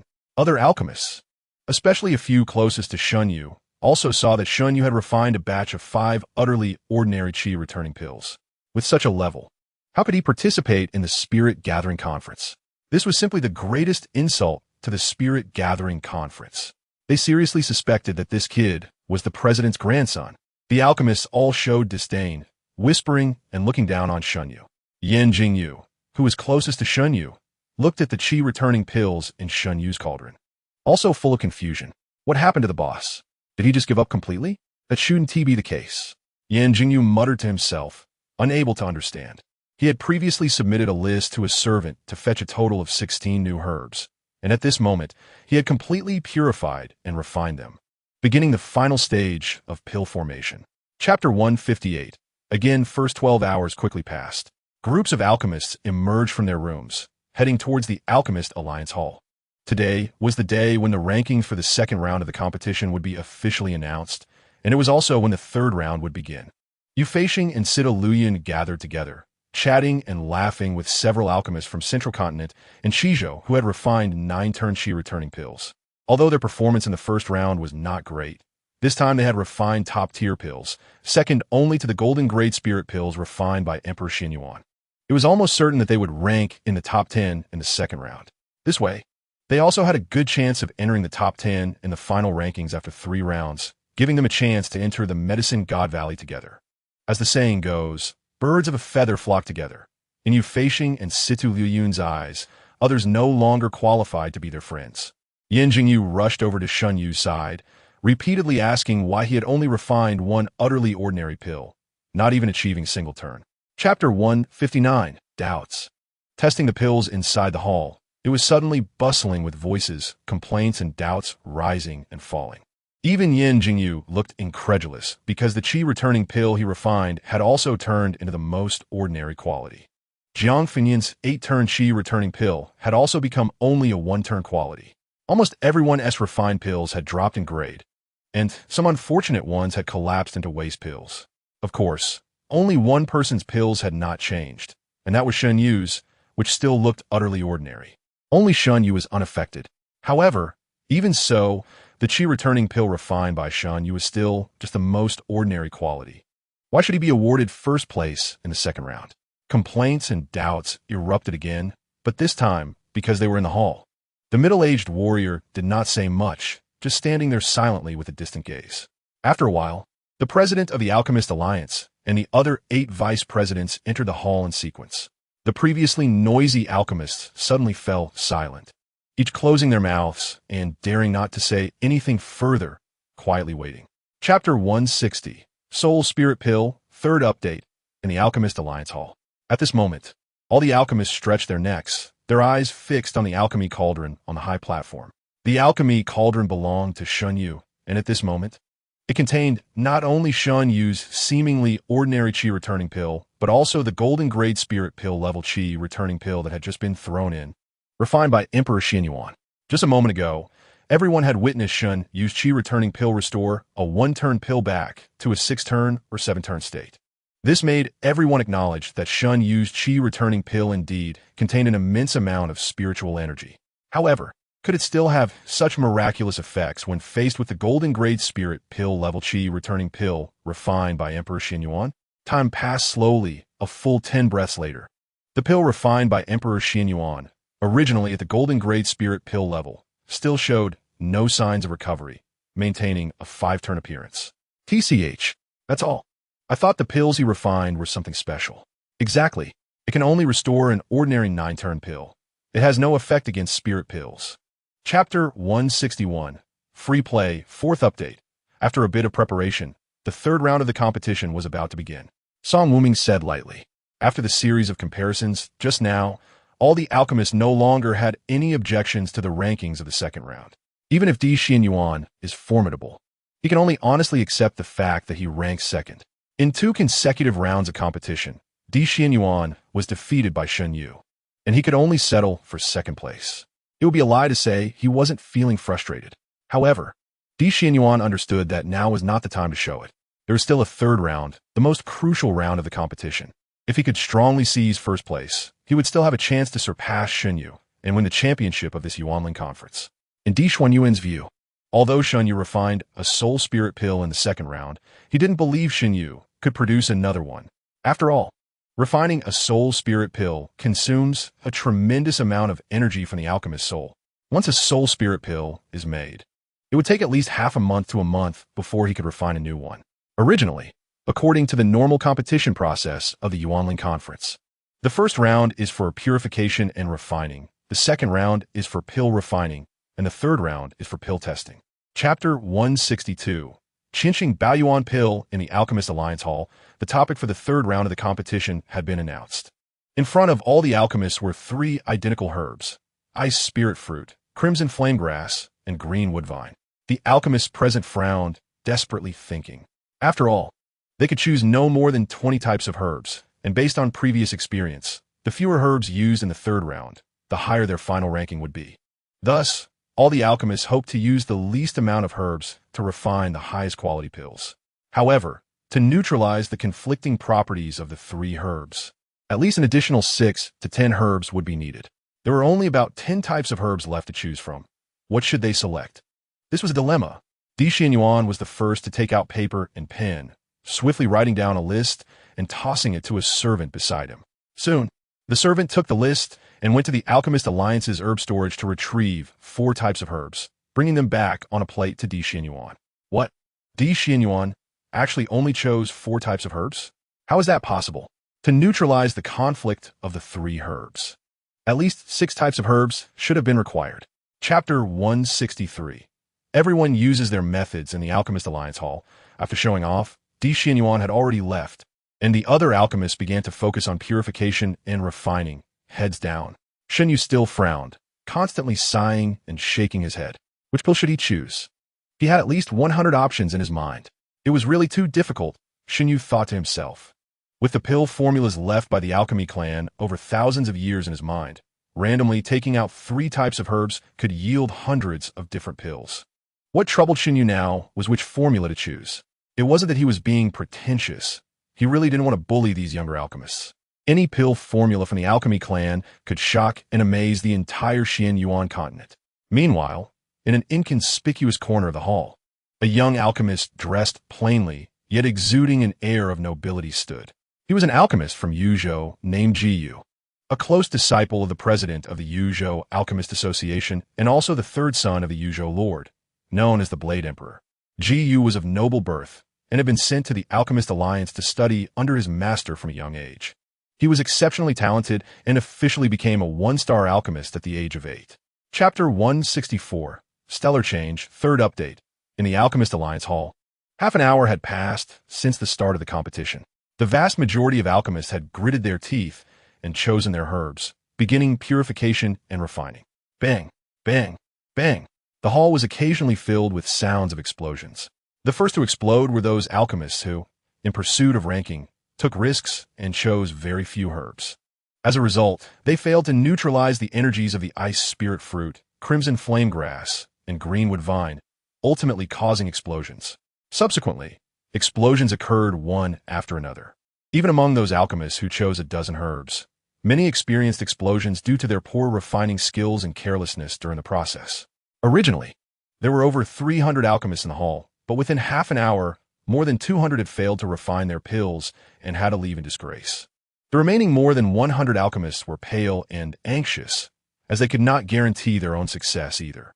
Shen Yue directly tossed the herbs from his plate into the alchemy furnace. "Sir, have you forgotten to choose other herbs?" The servant standing behind Shen Yue exclaimed in shock, hurriedly reminding him. Chapter 165, Invitation, 4th Update, Buzz. A dazzling light shone in the Alchemist Alliance Hall, almost blinding all the alchemists present.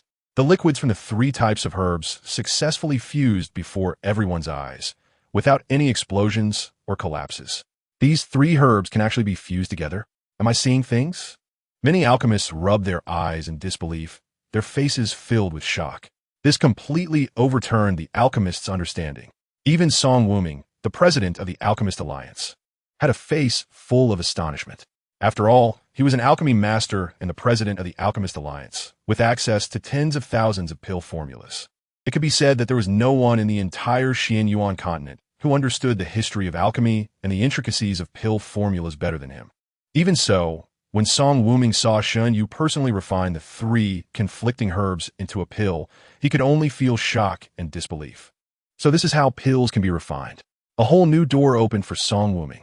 He found it hard to suppress the excitement in his heart, wishing he could immediately go to the alchemy room and try Shen Yue's refining technique himself.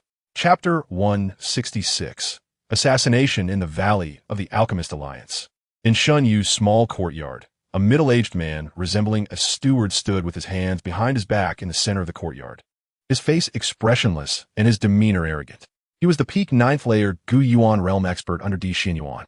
A peak 9th layer Guiyuan Realm expert is one of the top experts within a large state, and if he were willing to establish a sect, he could directly receive a rating from the 7-star sect. However, he was willing to serve as a servant to Destined, who was only at the 8th layer of the condensing realm, even if he was scolded severely by Destined without daring to show any dissatisfaction. It should be noted that Destined is a descendant of the Tianyuan Emperor. Although the Tianyuan Emperor had fallen over 1,000 years ago, his descendants have always remained. Moreover, although the Tianyuan Emperor had only been in power for a few decades, all the precious resources of the entire Tianyuan continent belonged to him alone. Even if the Tianyuan Empire collapsed, the wealth he had hidden away was still astonishing. Tianmu Peak was the place where the Tianyuan Emperor was born and grew up. For thousands of years, no one had been able to enter, not even finding the entrance to Tianmu Peak. Chapter 167, Dead End Boom. 2 hands came down heavily towards the heads of Shen Yue and Yen Jingyu. A casual strike from a breaking Shen Realm expert was enough to easily kill a condensing gang realm warrior. Not to mention that Shen Yue and Yen Jingyu were both in a deep sleep and had no way to resist at all. In the next moment, their heads were about to be smashed to pieces like watermelons. Suddenly, the alchemist badges on their bodies lit up, instantly transforming into a 2-meter-tall, 1-meter-wide shield. Blocking in front of them. Boom! The hands did not pause, exerting force again, directly smashing into the shield. Normally, an ordinary alchemist badge could at most withstand the strongest blow from a condensing gang realm expert.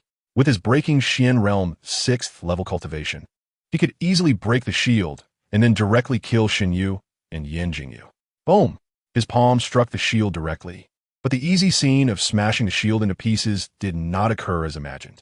A strike that was almost 80% of his strength hit the shield, causing it to tremble violently, spreading the force like ripples in water, easily resisting it. Chapter 168. Spirit Movement, Shadow, 3rd update. Boom. The blade light fell. A huge column of dust rose into the sky, and the ground within a kilometer radius shook violently. Even a person made of Xian iron would be split in half under this violent blade light. It's over. That person is definitely dead. The members of the law enforcement team sighed in their hearts, then suddenly became furious. How dare someone boldly kill in the Alchemist Alliance? This is simply slapping the law enforcement team in the face. This person must be captured and then publicly dismembered to relieve the law enforcement team's anger. Kid, you're dead. Stay down. Anyone who dares to resist will be killed without mercy. The warriors of the law enforcement team roared, instantly speeding up towards that breaking Shen Realm expert. Leading them was a 3rd-level returning Origin Realm expert, with 2 others who were also peak-breaking Shen Realm experts. The breaking Shen Realm expert had blood gushing from his mouth and nose, appearing extremely miserable and insane. When he received the order, he had thought that killing a condensing gang realm warrior would be a simple task, but he never expected such an outcome today. Chapter 169. The Opening of the Medicine God Valley, 4th update. The next day. After a night of turmoil, many alchemists had not slept. They were somewhat fearful, worried that someone would come to assassinate them at night. Fortunately, the skies soon brightened. After 3 rounds of competition, the Yuanling Conference was finally over, and today was the day to announce the final rankings. Most alchemists hastily ate and gathered outside the Alchemist Alliance Hall, their eyes fixed on the jade stone wall. At the 3rd quarter of the morning, the jade stone wall displayed the rankings of all participants in the Yuanling Conference on time. The names of 1,000 alchemists appeared, but only the top 100 would attract attention, and only these 100 could receive rewards from the Yuanling Conference. According to the conventions of previous Yuanling conferences, the top 100 alchemists could stay in the Alchemist Alliance for no more than 3 months, freely entering and exiting the Alliance's library, and could look through all recipes below the gold-grade elixirs. The top 50 would receive an earth-grade alchemy furnace. The top 20 would receive a heaven-grade alchemy furnace. And the top 10 would receive a reward of half a month to study and refine pills in the Medicine God Valley. Chapter 170. Had a dream in the Medicine God Valley. The golden light of the rune formation had long since faded, and the Medicine God Valley returned to calm. The alchemists who had watched from afar reluctantly left. The Medicine God Valley opened once every 10 years, and each time could only last for half a month. Even wanting to see the opening of the Medicine God Valley was a luxury. Those alchemists who did not qualify to enter could only watch from a distance and brag about it later. Meanwhile, inside the Medicine God Valley, 10 alchemists curiously looked at the scene within the valley. This valley was not large, only a few dozen miles in circumference, and looked no different from an ordinary valley outside. Inside the valley were artificially excavated caves and houses built of wood, but due to years of disrepair, these wooden houses were dilapidated, seeming as if they could collapse at any moment. Fortunately, the valley was covered by a rune formation, maintaining a spring-like climate year-round, with no rain, dew, or frost, so everyone only needed to sit on the grass. The 10 alchemists were not familiar with each other, and they were somewhat wary, each occupying a corner. Only in Yuzhou did 2 alchemists enter the top 10 rankings. Chapter 171.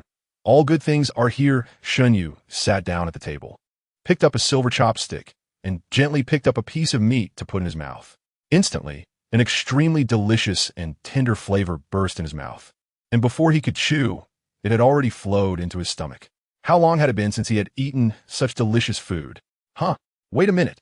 Didn't I eat this dish every day?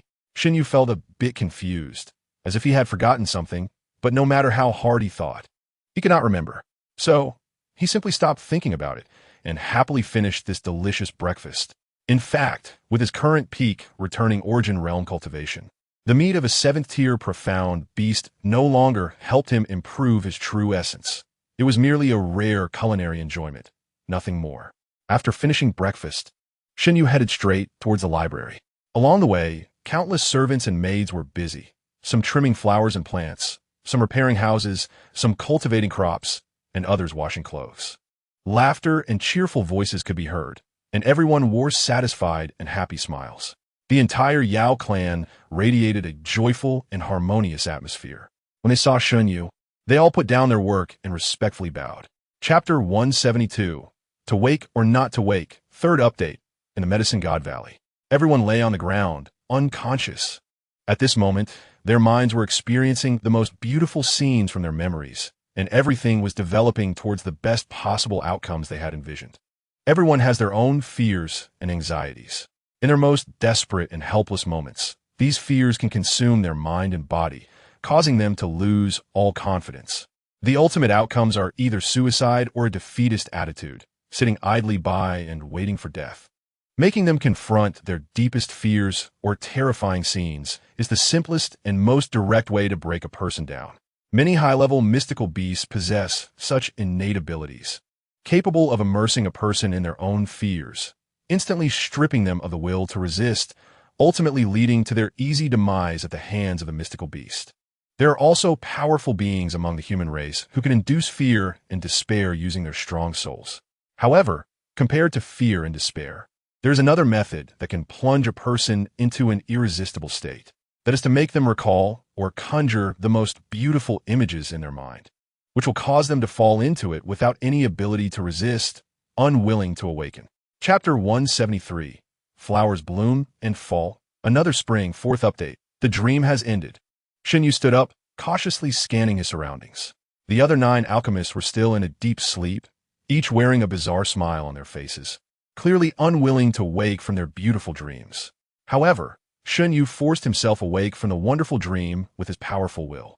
He dared not act recklessly, as he clearly remembered seeing a massive shadow appear above the valley before he fell into a deep sleep. What exactly was that gigantic shadow? Why did it cause everyone to fall unconscious? Such a powerful monster could render Shen Yue completely asleep with just a roar. Who knows how strong it really is? This made Shen Yue cautious. Just then, a sudden sigh echoed beside Shen Yue. He jolted and turned to look behind him, only to find nothing there. Yet, the sigh was so clear, as if it were right next to his ear. However, after scanning with his soul perception, he found nothing. Chapter 174. Nightmare Beast, don't kill me. I'll give you all the inheritance. The shadow shouted hurriedly. At that moment, the tendrils of the 10,000 spirits flower had completely wrapped it up, continuously devouring it. Its figure became increasingly blurry, and within 10 breaths, it seemed it would be entirely consumed into dust. So who exactly are you? Shen Yue waved his hand, making the 10,000 spirits flower stop its devouring, then asked lightly, I am truly Yao Qinzi. If you let me go, I will immediately give you the inheritance. The shadow shouted. I don't believe you. Shen Yue sneered, waving his hand again, causing the tendrils of the 10,000 spirits flower to tighten around the shadow, resuming the devouring. Don't kill me. I'm telling you. I'm telling you. The shadow screamed in agony, shouting again. Shen Yue coldly glanced at it, then waved his hand to make the 10,000 spirits flower stop. You have one last chance to speak. If you still remain stubborn, don't blame me for being ruthless, Shen Yue said flatly, his killing intent unmistakable. He had no time to waste on this shadow. The Tianyuan tall monster shadow could reappear at any moment. Chapter 175. The Bloodline of the Emperor in the Valley of the Medicine God. Tianyuan clutched his head in pain, rolling on the ground, blood pouring from his nose, mouth, and eyes. He desperately pounded his fist against his head as if there was something inside he needed to smash out. Meanwhile, the other 8 alchemists remained in their dreams, each wearing smiles, lying peacefully on the ground. Only Shen Yue stood a short distance away, arms crossed, coldly observing, a smile openly displayed on his face. No matter who you are, an emperor's descendant or the so-called top genius of the central continent, if you dare to send someone to kill me, I will dare to take your life. Watching Di Xuanyuan's miserable state filled Shen Yue with delight. He was already considering whether to burn Di Xuanyuan's corpse to ashes or chop it into meat paste to feed to dogs after he was dead. In any case, the nightmare beast would take the blame in the end, and Shen Yue could still gain a heroic reputation. After all, he had saved the other 8 alchemists. Even if someone wanted to investigate, there would be no trace to find, because a seed had already been quietly planted inside the nightmare beast by the 10,000 spirits flower. Chapter 176. The True Nightmare Beast. Third update. You deserve to die. Di Xuanyuan's face was twisted with rage, his soul glaring at the nightmare beast, wishing he could swallow it whole. The once invincible nightmare beast now cowered in a corner of Di Xuanyuan's sea of consciousness, trembling and daring not to resist. Shen Yue stood by, his expression serious. If he allowed Di Xuanyuan to consume the nightmare beast now, Di Xuanyuan's soul power would further enhance, making it much harder to kill him later. If he detonated the seed hidden inside the nightmare beast, perhaps he could severely injure Di Xuanyuan. However, there is also a high chance it would fully awaken Di Xuanyuan's Emperor bloodline, inadvertently aiding him. The Emperor bloodline is too formidable. Whether in the desolate and barren Shen Yue continent or the spiritually rich and powerful Tianyuan domain, the Emperor bloodline is one of the top bloodlines, comparable to that of dragons and phoenixes. Although Shen Yue was once the young master of the first alchemy family in the Tianyuan domain, he still fell short compared to the Emperor bloodline. Sometimes, one must admit that no matter how hard you work, you cannot compare to the advantages of others' births. Chapter 177. Reaping the benefits of others' labor. Fourth update. Boom. The golden flame totem behind Di Xuanyuan shook violently. In the shadow of Shen Yue, Great Emperor swung a giant axe down towards the nightmare beast's head. The nightmare beast, however, did not even retreat, lowering its head and meeting the blow with its thick horns. The giant axe and the dark horns collided with a muffled sound, causing the entire valley of the medicine god to tremble violently. Shen Yue, standing nearby, involuntarily shook a few times, while the other 8 alchemists, still asleep, rolled away like watermelons, landing a considerable distance away. What a powerful impact. These two should both possess strength not weaker than the returning origin realm. Shen Yue thought to himself. With his current cultivation at only the first level of the condensing chi realm, he could easily be crushed by just one finger. It's better to just watch from the sidelines. Boom! 2 figures clashed violently, and the entire medicine god valley, within just a few dozen miles, trembled intensely. If it weren't for the runic formation sealing it, the valley would have likely been flattened by now. Chapter 178. Undercurrents in the Medicine God Valley. Shen Yue sat on the ground, gasping for breath, cold sweat pouring down his face like beads from a broken string. At this moment, the pitch-black vortex in the air slowly disappeared, and the chaotic alchemy cauldron fell silent once more. The water soul ice crystal stone obtained from the Qi Ling cave had completely shattered, turning to ashes and dissipating. This time, the chaotic alchemy cauldron was determined to capture the nightmare beast, even if it meant exhausting all the energy of the water soul ice crystal stone. This was an extremely risky attack. If either the nightmare beast or Di Xuanyuan managed to escape, it would be Shen Yue who would die. Fortunately, the final outcome was good. Both the nightmare beast and Di Xuanyuan were completely devoured by the chaotic alchemy cauldron. Once inside the cauldron, even a 7th or 8th rank mystical beast or mystical iron divine weapon could be refined, ensuring they would be utterly dead without a trace left behind. This was how Shen Yue silently killed Di Xuanyuan, without any risk of being discovered, which was his most satisfying point. Chapter 179. The Cloud Hidden Meng Tribe. In the central land of the Divine Continent, in the extreme northern region, there is a desolate place less than 1,000 miles from Yuzhou. This is the most remote, harshest climate, and most resource-scarce area in the central land of the Divine Continent. The area is surrounded by deserts and gobi for thousands of miles, and it is rare to find an oasis within sight. This place was once where the Shen Yue Empire exiled its most important prisoners. 1,000 years ago, there was a general who was the most trusted brother of the Shen Yue Emperor, following him to expand territories and among the 9 major states. 4 conquered under his leadership. During the Shen Yue Emperor's campaigns, he saved the emperor's life more than once, forming a bond of blood brothers with him. At the beginning of the Shen Yue Empire, he was enshrined by the emperor as the King of Heaven's Guardian, the foremost of the 10 non-royal kings of the empire.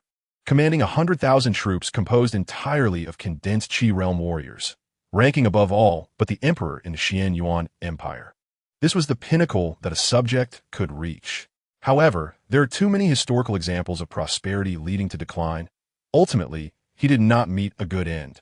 In the third year of the establishment of the Shen Yue Empire, he was imprisoned in a death cell on charges of conspiracy against the emperor. Chapter 180. Drinking and Causing Trouble, third update. In the central land of the Divine Continent, in Divine Continent City, at the city gate besides the guards, there were 4 martial artists wearing light golden armor, their faces filled with arrogance, sitting nearby. Their armor was exquisitely crafted, with the word Shen Yue engraved on the heart mirror. They were not city defense troops, but martial artists from a branch of the D family. It had been 5 full days since D Shen Yue went missing, and there was still no news, nor had anyone seen him. D Shen Yue seemed to have evaporated from the world, leaving not a single trace. The D family was already in disarray, having mobilized nearly all the hidden martial artists in the family to search throughout the central land of the Divine Continent. These 4 armored martial artists from the D family's branch all had peak 9th level condensed Qi realm cultivation. If they wished, they could easily obtain the position of Deputy General in the City Defense Army. The City Lord of Divine Continent City was also a strong figure secretly cultivated by the D family, and of course he supported the D family, allocating half of the city defense troops to accompany them in searching for D Shen Yue. The entire central land of the Divine Continent suddenly fell into an atmosphere of extreme tension. Chapter 181. The start of the ambush, 4th update. Inside the drunken Immortal Tower, Shen Yue and Ji Yu kicked the door open angrily and rushed into the private room, followed by sounds of fierce fighting and the crashing of dishes. It seemed like an ordinary brawl, a common dispute over a singer, escalating into a fight. After a stick of incense's time, the sounds of fighting in the private room gradually quieted down and eventually fell silent. Presumably, one side had completely knocked the other down. Time passed slowly, but the door to the private room remained closed. These alchemists usually acted quite arrogantly. How could they get beaten down? They should be obedient now, right? The 4D family's returning Origin Realm experts responsible for monitoring them couldn't help but laugh. They were dignified returning Origin Realm experts. Yet they were sent to monitor a bunch of condensed Qi Realm kids. They had long been complaining about it. However, they did not dare defy the D family's orders and could only obediently follow the alchemists daily, monitoring their every move. After a while, the private room was still completely silent. At this point, the 4 returning Origin Realm experts sensed that something was off. Chapter 182. Ding Xiao. Ouch. The burly youth lay on the ground, constantly howling in pain, gripping Shen Yue's ankle tightly and refusing to let go. Shen Yue was a loss for words. This was simply blatant extortion. Just a moment ago, the two had merely brushed past each other, and the burly youth had fallen to the ground. Was he made of paper? Kid, you better scram quickly. I'm in a bad mood right now. If you irritate me, I'll beat you up. Shen Yue huffed coldly. Ji Yu and the others stood nearby, watching the commotion with smiles on their faces. Extorting for an alchemist? This was just absurd. You've broken my arm. Just look. The youth tore open his clothes, revealing a broken arm with exposed white bone. Shen Yue was speechless. This extortion was too extreme. He actually broke his own arm. However, seeing the tightly furrowed brows of the burly youth, Shen Yue understood that the kid must have realized they were all alchemists. So he planned to extort some pills to heal his injuries. Here are 2 Qing Yuan pills and a bottle of healing ointment. You can take them. By the way, here's 10 taels of gold. You can use it to buy some good food to recover. Shen Yue shook his head helplessly and pulled out a few items from his pocket, tossing them in front of the burly youth. Chapter 183. Who is this fool? Looking for me? Want to be my bodyguard? Shen Yue was stunned. When did he recruit a bodyguard? He didn't know anyone in the central land of the Divine Continent. How could this youth specifically come to find him and offer to be his bodyguard? Soon, the servant led in a youth whose arm was wrapped in bandages. Shen Yue took a glance and realized this was the burly youth who had tried to extort him earlier. Master Shen, I've come to be your bodyguard. The youth shouted loudly before Shen Yue could say a word. Looking at his miserable appearance, it was clear he wasn't here to be a bodyguard. He was obviously here to mooch food and drink. Shen Yue had the intention to refuse, but the young man directly rushed into his courtyard and refused to come out. With no other choice, Shen Yue could only reluctantly agree to let the boy stay.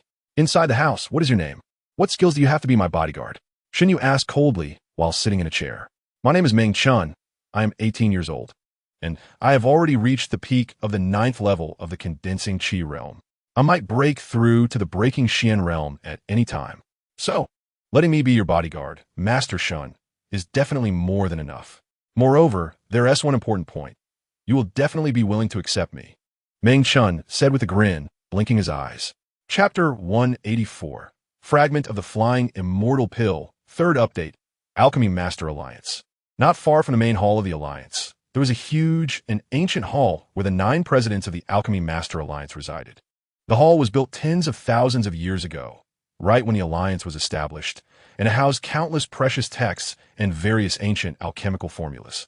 The 9 presidents lived here to better guard these valuable texts and formulas.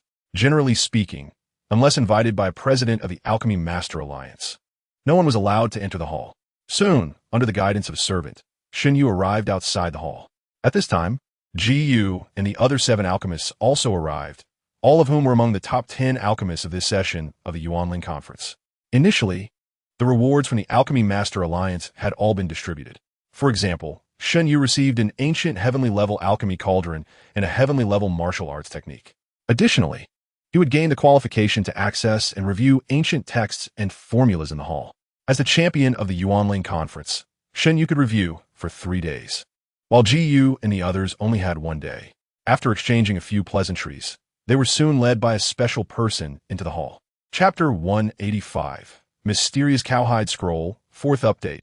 In a library hall, Shen Yue carefully examined various texts and ancient formulas. Just a day before, after obtaining the formula for the Flying Immortal Pill, Shen Yue found out that the formula was only a fragment. The complete formula for the Flying Immortal Pill had been lost after Yao Qinzi ascended. Shen Yue glanced through it roughly and realized that at least over 30 important medicinal ingredients had been omitted from the formula, with Shen Yue's current level. Even with all the texts and formulas he had from his previous life in the Tianyuan domain's Alchemy Clan library, it was impossible to complete the Flying Immortal Pill's formula in a short time. Therefore, Shen Yue could only silently memorize the fragment of the Flying Immortal Pill's formula and set aside the thought of refining it. With his alchemy level, it was impossible to refine the Flying Immortal Pill, and even if he could now, returning to the Tianyuan domain with his current strength would be suicidal. So, he chose not to think about it anymore. He had only 3 days to browse the library hall, and he didn't want to waste it on useless eyes. That day, he, as usual, went for a stroll to the library hall after having a meal. Chapter 186. Remnant Scroll from the Holy Realm. Shen Yue sat blankly on the bed, his face filled with astonishment, yet he couldn't hide his overwhelming joy. His spiritual perception scanned the runes imprinted on his soul, and he was shocked to find that these runes looked so familiar. It seemed they were very similar to the texts he had seen in the Alchemy Clan's library, which recorded various monsters and myths from the Holy Realm in the Shanhai Jing. Could it be that this seemingly unremarkable cowhide scroll was actually from the Holy Realm? However, Shen Yue didn't know much about the writing from the Holy Realm and needed to study it slowly. He couldn't immediately recognize what the runes imprinted on his soul were saying. Nevertheless, Shen Yue was completely relieved. At least this cowhide scroll was a good thing and not meant to harm him, which was enough. More importantly, after his soul was completely wrapped by the cowhide scroll, others would find it impossible to probe into Shen Yue's soul. Even a powerful being at the spiritual movement realm wouldn't be able to break through the cowhide scroll. This inadvertently helped Shen Yue. Previously, he only thought about quickly breaking through the power of his soul to the spiritual movement realm, which would allow him to cultivate more efficiently afterward. Chapter 187. The Gate of Divine Reversal. It had been more than half a month since Di Tianyuan went missing. The Di family, as the descendants of the Tianyuan Emperor, once again came into the spotlight. Di Tianyuan's identity was exposed. This originally talented alchemist from Central Earth had finally gained immense fame, known by everyone in the Tianyuan continent. Unfortunately, Di Tianyuan would never see this. The Di family mobilized over 10,000 martial artists, all at least at the condensing Qi realm, in search of Di Tianyuan, which reminded countless people of 1,000 years ago when the Tianyuan Emperor personally trained the Tianyuan Legion, known as the strongest legion in the Tianyuan continent. The legion had tens of thousands of martial artists, all at least at the condensing Qi realm, with captains at the breaking Shen realm and 1,000-man commanders at the spiritual movement realm. As the supreme commander of the Tianyuan Legion, The Tianyuan Emperor had already broken through to the transformation god realm at that time. Under the leadership of the Tianyuan Emperor, the Tianyuan Legion swept across the entire Tianyuan continent, invincible, ultimately unifying the 9 states and becoming the only and most powerful Tianyuan Empire to date. Founded by the Tianyuan Emperor, the Tianyuan Legion has been synonymous with invincibility for centuries. Chapter 188. The Storm Rises, 3rd update. When Shen Yue emerged from seclusion. It was already a month later. When he stepped out, the spiritual energy of the entire Tianyuan continent had increased by nearly 1/10 compared to before. Shen Yue was bewildered. How could his seclusion have improved the spiritual energy of the Tianyuan continent? It wasn't until later that Meng Chun came to inform him about the Gate of Divine Reversal. Due to the emergence of the Gate of Divine Reversal, the D family and other family secret battles had temporarily ceased, and countless human powerhouses rushed toward Jian Mountain. At the foot of Jian Mountain, human powerhouses engaged in fierce battles with powerful mystical beasts. In just a few days, dozens of breaking Shen realm powerhouses had fallen, and more than 107th-tier mystical beasts had been slaughtered on the side of the mystical beast race. Even some spiritual movement realm powerhouses and 8th-tier mystical beasts had sustained significant injuries. Both human and mystical beast races understood that whoever could occupy the Gate of Divine Reversal would gain the upper hand, rapidly enhancing their strength and achieving an absolute dominating position. Therefore, neither the human powerhouses nor the mystical beast race would back down, even if the casualties were great. They were willing to risk it all. Chapter 189. 10,000 Swords Move, 4th update. At the halfway point of Jian Mountain, Shen Yue and Meng Chun climbed up the steps and arrived in less than 15 minutes. There were quite a few Condensation Realm warriors lurking on the road, initially with faces full of vigilance and seriousness. However, once they sensed the Condensation Realm energy fluctuations emanating from Shen Yue and Meng Chun, who were both above the 8th level, they quietly retreated. Strength is paramount. Here, it is vividly demonstrated that as long as your power is strong enough, you can move smoothly along your path. If you haven't even reached the Condensation Realm, you won't even qualify to ascend 9 Cloud Mountain. Soon, a massive platform covering several thousand square meters appeared before them on the mountainside of 9 Cloud Mountain. At this time, dozens of wooden houses had already been built on the platform for the Alchemist Alliance and powerful figures like the City Lord of Shenzhou to reside in. As soon as they arrived at the platform, several broken Shen Realm warriors approached and blocked their way. This was because the Gate of Divine Reversal had just opened yesterday, and there were still 2 days until the next opening. These 2 days served as a selection period for other Condensation Realm warriors. Only the top 5 would qualify to enter the Gate of Divine Reversal in 2 days. One of the broken Shen Realm warriors was a member of the Alchemist Alliance enforcement team and immediately recognized Shen Yue. Chapter 190. Sword Dao Inheritance. The Gate of Divine Reversal. Shen Yue slowly crawled up from the ground, his gaze filled with devastation. This place seemed to be an ancient battlefield where human powerhouses fought against the Shen beast race during ancient times. The earth was torn apart with deep cracks reaching hundreds of meters, and towering mountains thousands of meters high were split in half. Less than 100 meters in front of him, he saw no less than a dozen corpses of Shen beasts over 10 meters long. These Shen beasts looked as if they had just been killed. Their flesh and blood had not decayed, and blood was still gushing forth, with their malevolent aura still thick. Beside these Shen beast corpses lay dozens of broken divine weapons, some broken long swords, others with only half a blade left, and some long spears twisted like twists of dough. However, there were few human warrior corpses to be seen, presumably because at the most critical moment they chose to self-destruct, perishing alongside the Shen beasts. The first impression upon arriving here was that the spiritual energy was extremely rich, making Shen Yue feel as if he had returned to a certain valley in the Tianyuan domain. However, now was not a good time to sit down and cultivate, because, along with him entering the Gate of Divine Reversal, there were not only 4 other human warriors, but also 5 6th-tier Shen beasts. Chapter 191. Ling Yun Po Tianju. Shen Yue hurriedly rushed towards that patch of forest. Brilliant and violent sword intent was shooting towards him, locking onto him from a distance. Shen Yue immediately understood that this was likely the inheritance left behind by a human sword master from ancient times, which he had inadvertently triggered. The previous move, The round moon flying immortal slash was the strongest sword technique Shen Yue had executed in months. Since breaking through to the condensation realm, it was also the first time he had fought so freely against Xian beasts. Unfortunately, that 6th-tier MO Yuji Guang leopard was too timid and ran away after just one of his moves. Buzz. Just as Shen Yue approached the forest within 100 meters, a beam of light suddenly enveloped him, as if invisible hands were pulling him in. During this time, Shen Yue caught a glimpse of a massive stone weighing 1,000 pounds in the forest, upon which an ancient long sword was embedded.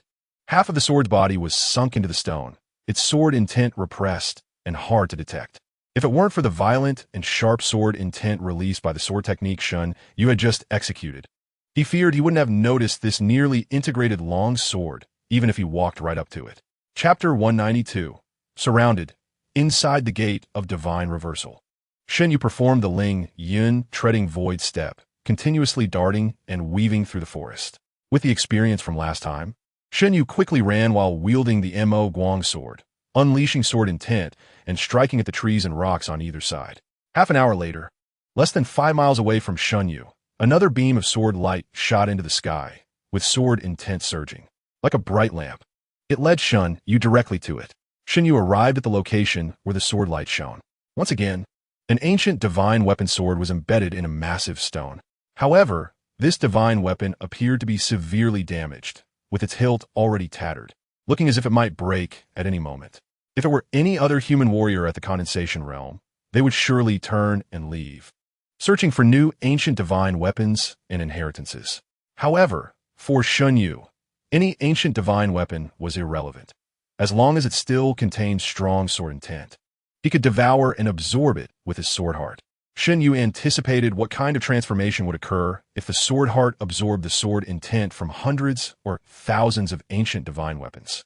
Perhaps because this ancient divine weapon was too damaged, it did not form an independent space as Shen Yue approached. Instead, countless sword lights shot towards him. Chapter 193. Sword Intent Soaring. Inside the Gate of Divine Reversal. Shen Yue slowly drew out the Mo Guang sword and pointed it towards the 3 Xian beasts opposite him. Over 20 days ago, he wanted to have a good fight with the Mo Yuji Guang leopard, but it ran away after just one of his moves. This time, he would take on 3 at once. Roar. The Mo Yuji Guang leopard, seeing that Shen Yue had emerged unscathed from the cave, immediately became furious, letting out a roar as it pounced towards Shen Yue. After over 20 days of traveling, the Mo Yuji Guang leopard had been lucky enough to devour 3 Xian beast innerdan that were quite similar to its own attributes. This greatly enhanced the speed of the Mo Yuji Guang leopard, along with its strength increasing by at least double. It believed that within a month at most, it would successfully advance to a 7th-tier Xian beast.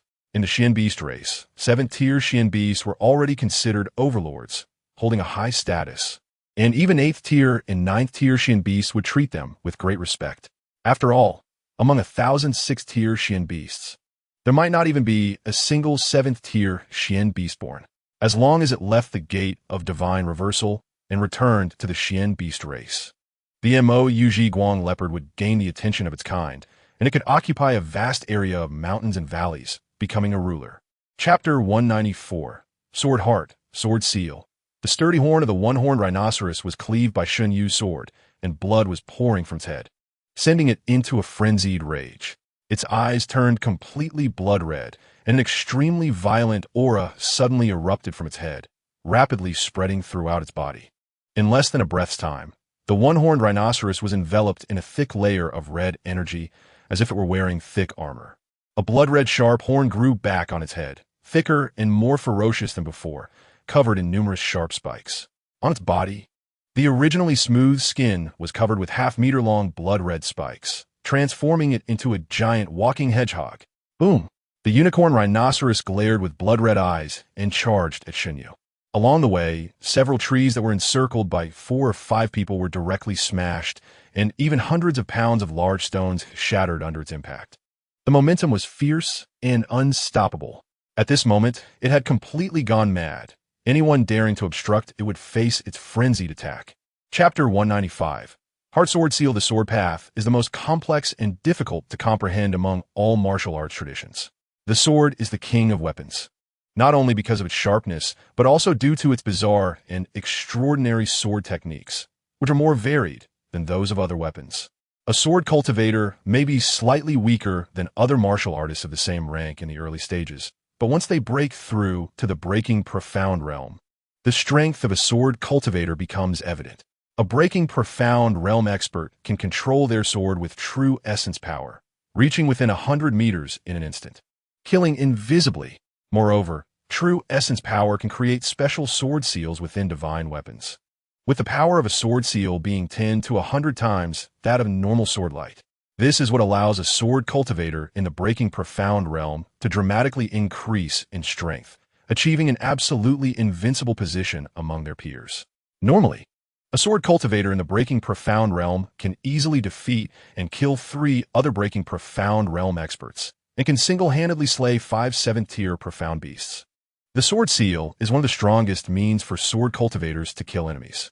Logically, with Shen Yue's cultivation at the condensing chi realm, it would be impossible for him to use a sword seal. However, with the imprint of that mysterious cowhide scroll, Shen Yue's soul seemed to be reborn, becoming more thorough and refined. And with the power of his soul, combined with the assistance of his sword heart, he miraculously etched out the simplest sword seal. Chapter 196, Kill All, third update, inside the God Reversal Gate. Boom! The massive body of the snow shadow violent ape crashed to the ground, shaking the ground for more than 10 meters around. A 7th-tier profound beast was killed in one blow.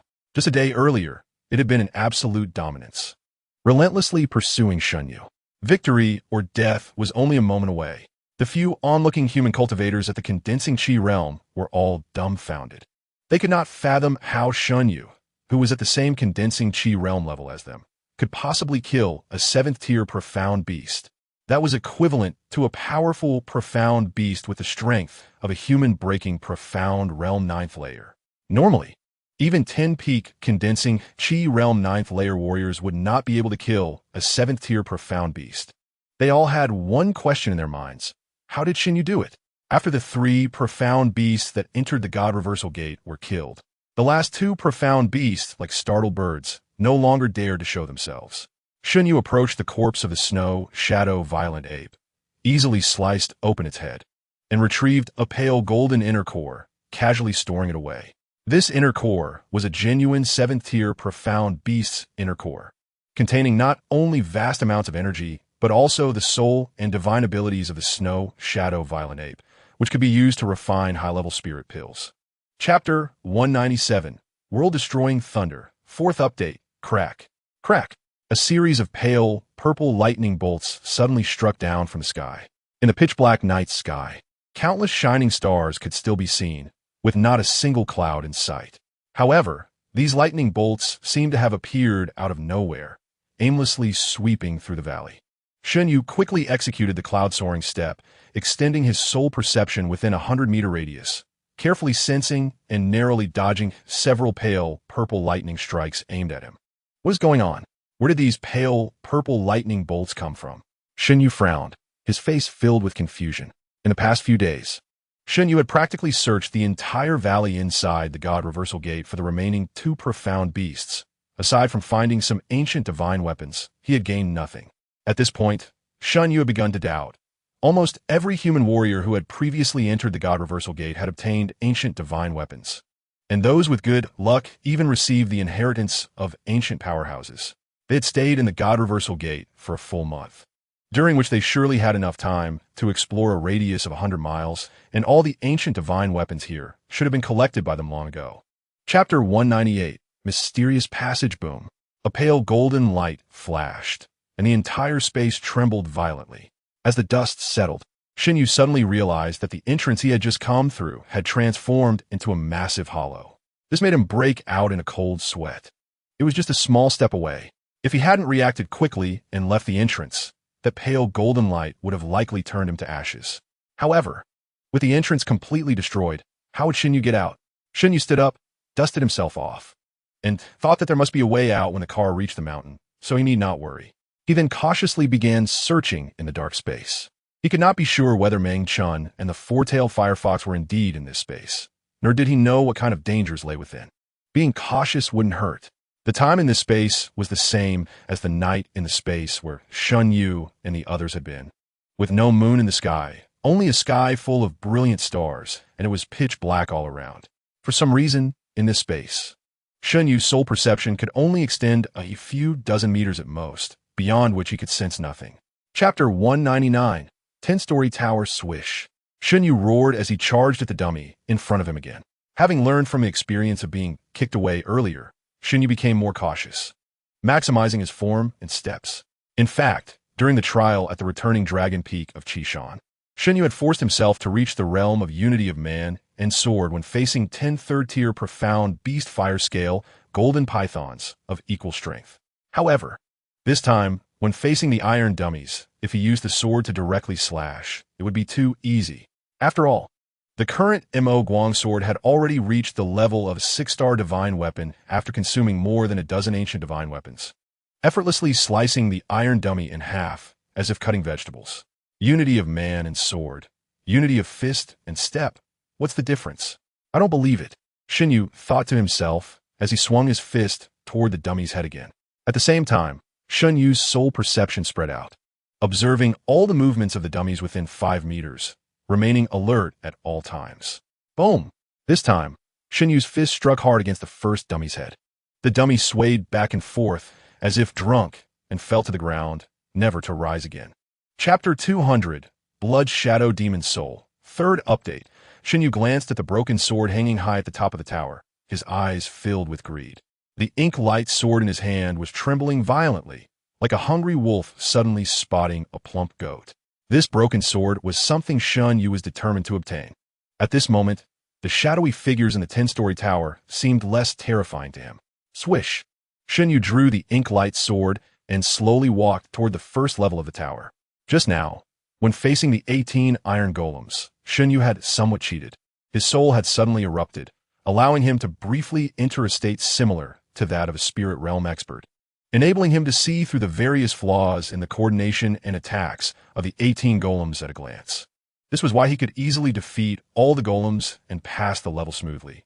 However, if he were to do it again, mixing up the order of the 18 golems, Shen Yue might not be able to pass again. Nonetheless, that moment of soul eruption was also a part of his strength. It was like someone who struck lucky, finding a 9-star divine weapon upon leaving home, becoming invincible thereafter. This could also be considered part of his strength. Chapter 201. Unable to reach the 10th level. Fourth update. First level of the 10-story tower. Shen Yue gritted his teeth, forcibly suppressing the fear in his heart, and drew the ink-light sword, stepping forward toward the blood shadow demon soul before him. Puff! Suddenly, the candlelight on the first level extinguished without wind, plunging the entire space into darkness. Only the blood-red phantom in the center emitted a faint, eerie glow. For a martial artist, what is the greatest fear? Even if the opponent is a transformation realm expert, at least he knows that it is a living person, even if he knows he cannot win. There is not much to be afraid of. However, when faced with something unknown, that unknown danger is the most terrifying, just like the blood shadow demon soul before him. Shen Yue had seen it from a distance in his past life, but he had no profound understanding of it and didn't even know what its attack methods were. Shen Yue didn't even know what means to use to fight it. This was the most terrifying part. However, to break this fear, there was only one way: grit his teeth and charge at it. Only after fighting could he know what that thing was and what terrifying methods it possessed. Chapter 202. Heart Sword, Rotating Explosion Clap. Clap! Shen Yue suddenly quickened his pace, using the Ling Yun's step to swiftly ascend stairs. Based on his previous experience on the few levels he had climbed, each level had 108 steps. Logically, from the 8th to the 10th level, there should be at most 316 steps, and, at Shen Yue's speed, he could reach it in 2 breaths at most. However, after running for a full 10 breaths, he still hadn't found the 10th level. This made him realize that something was definitely wrong. Otherwise, even if there were 20 levels, he should have reached the top by now. Buzz! Shen Yue closed his eyes, and the myriad flowers in his Niwen palace slowly unfolded, as if a lamp had suddenly lit up in the dark. At the same time, the cowhide scroll enveloping Shen Yue's soul was also illuminated, causing his soul to shine brightly. When Shen Yue opened his eyes again, before him was no longer an endless staircase but a pitch-black space. Less than 5 meters in front of him, a blood-red phantom was quietly hovering, its large head and pair of eerie red eyes staring intently at Shen Yue. Chapter 203. Not Surpassing a Dream in the Mortal Realm Buzz. 6 strands of sword intent trembled and combined together, forming a millstone shape with the sword tips facing outward and the sword hilts inward. Normally, with Shen Yue's soul power, he could only sustain a sword imprint formed by up to 4 strands of sword intent, which was already his limit. After all, only spirit realm experts could usually condense sword imprints, unless one was a true sword cultivator, inheriting the lineage. It was only possible to refine a sword imprint when breaking through the profound realm. To condense a sword imprint formed by 6 strands of sword intent, even a true sword cultivator would have to reach the spirit realm. However, at this life and death moment, Shen Yue unleashed his maximum potential, betting everything. If he could not severely injure the blood shadow demon soul, he would undoubtedly die. Swish! After 3 full breaths, the 6 strands of sword intent finally managed to coalesce together, forming the millstone-shaped sword imprint. At this moment, Shen Yue's face turned red, his eyes nearly bulging out of their sockets, his tongue sticking out as if an invisible hand was choking his neck, making it hard for him to breathe.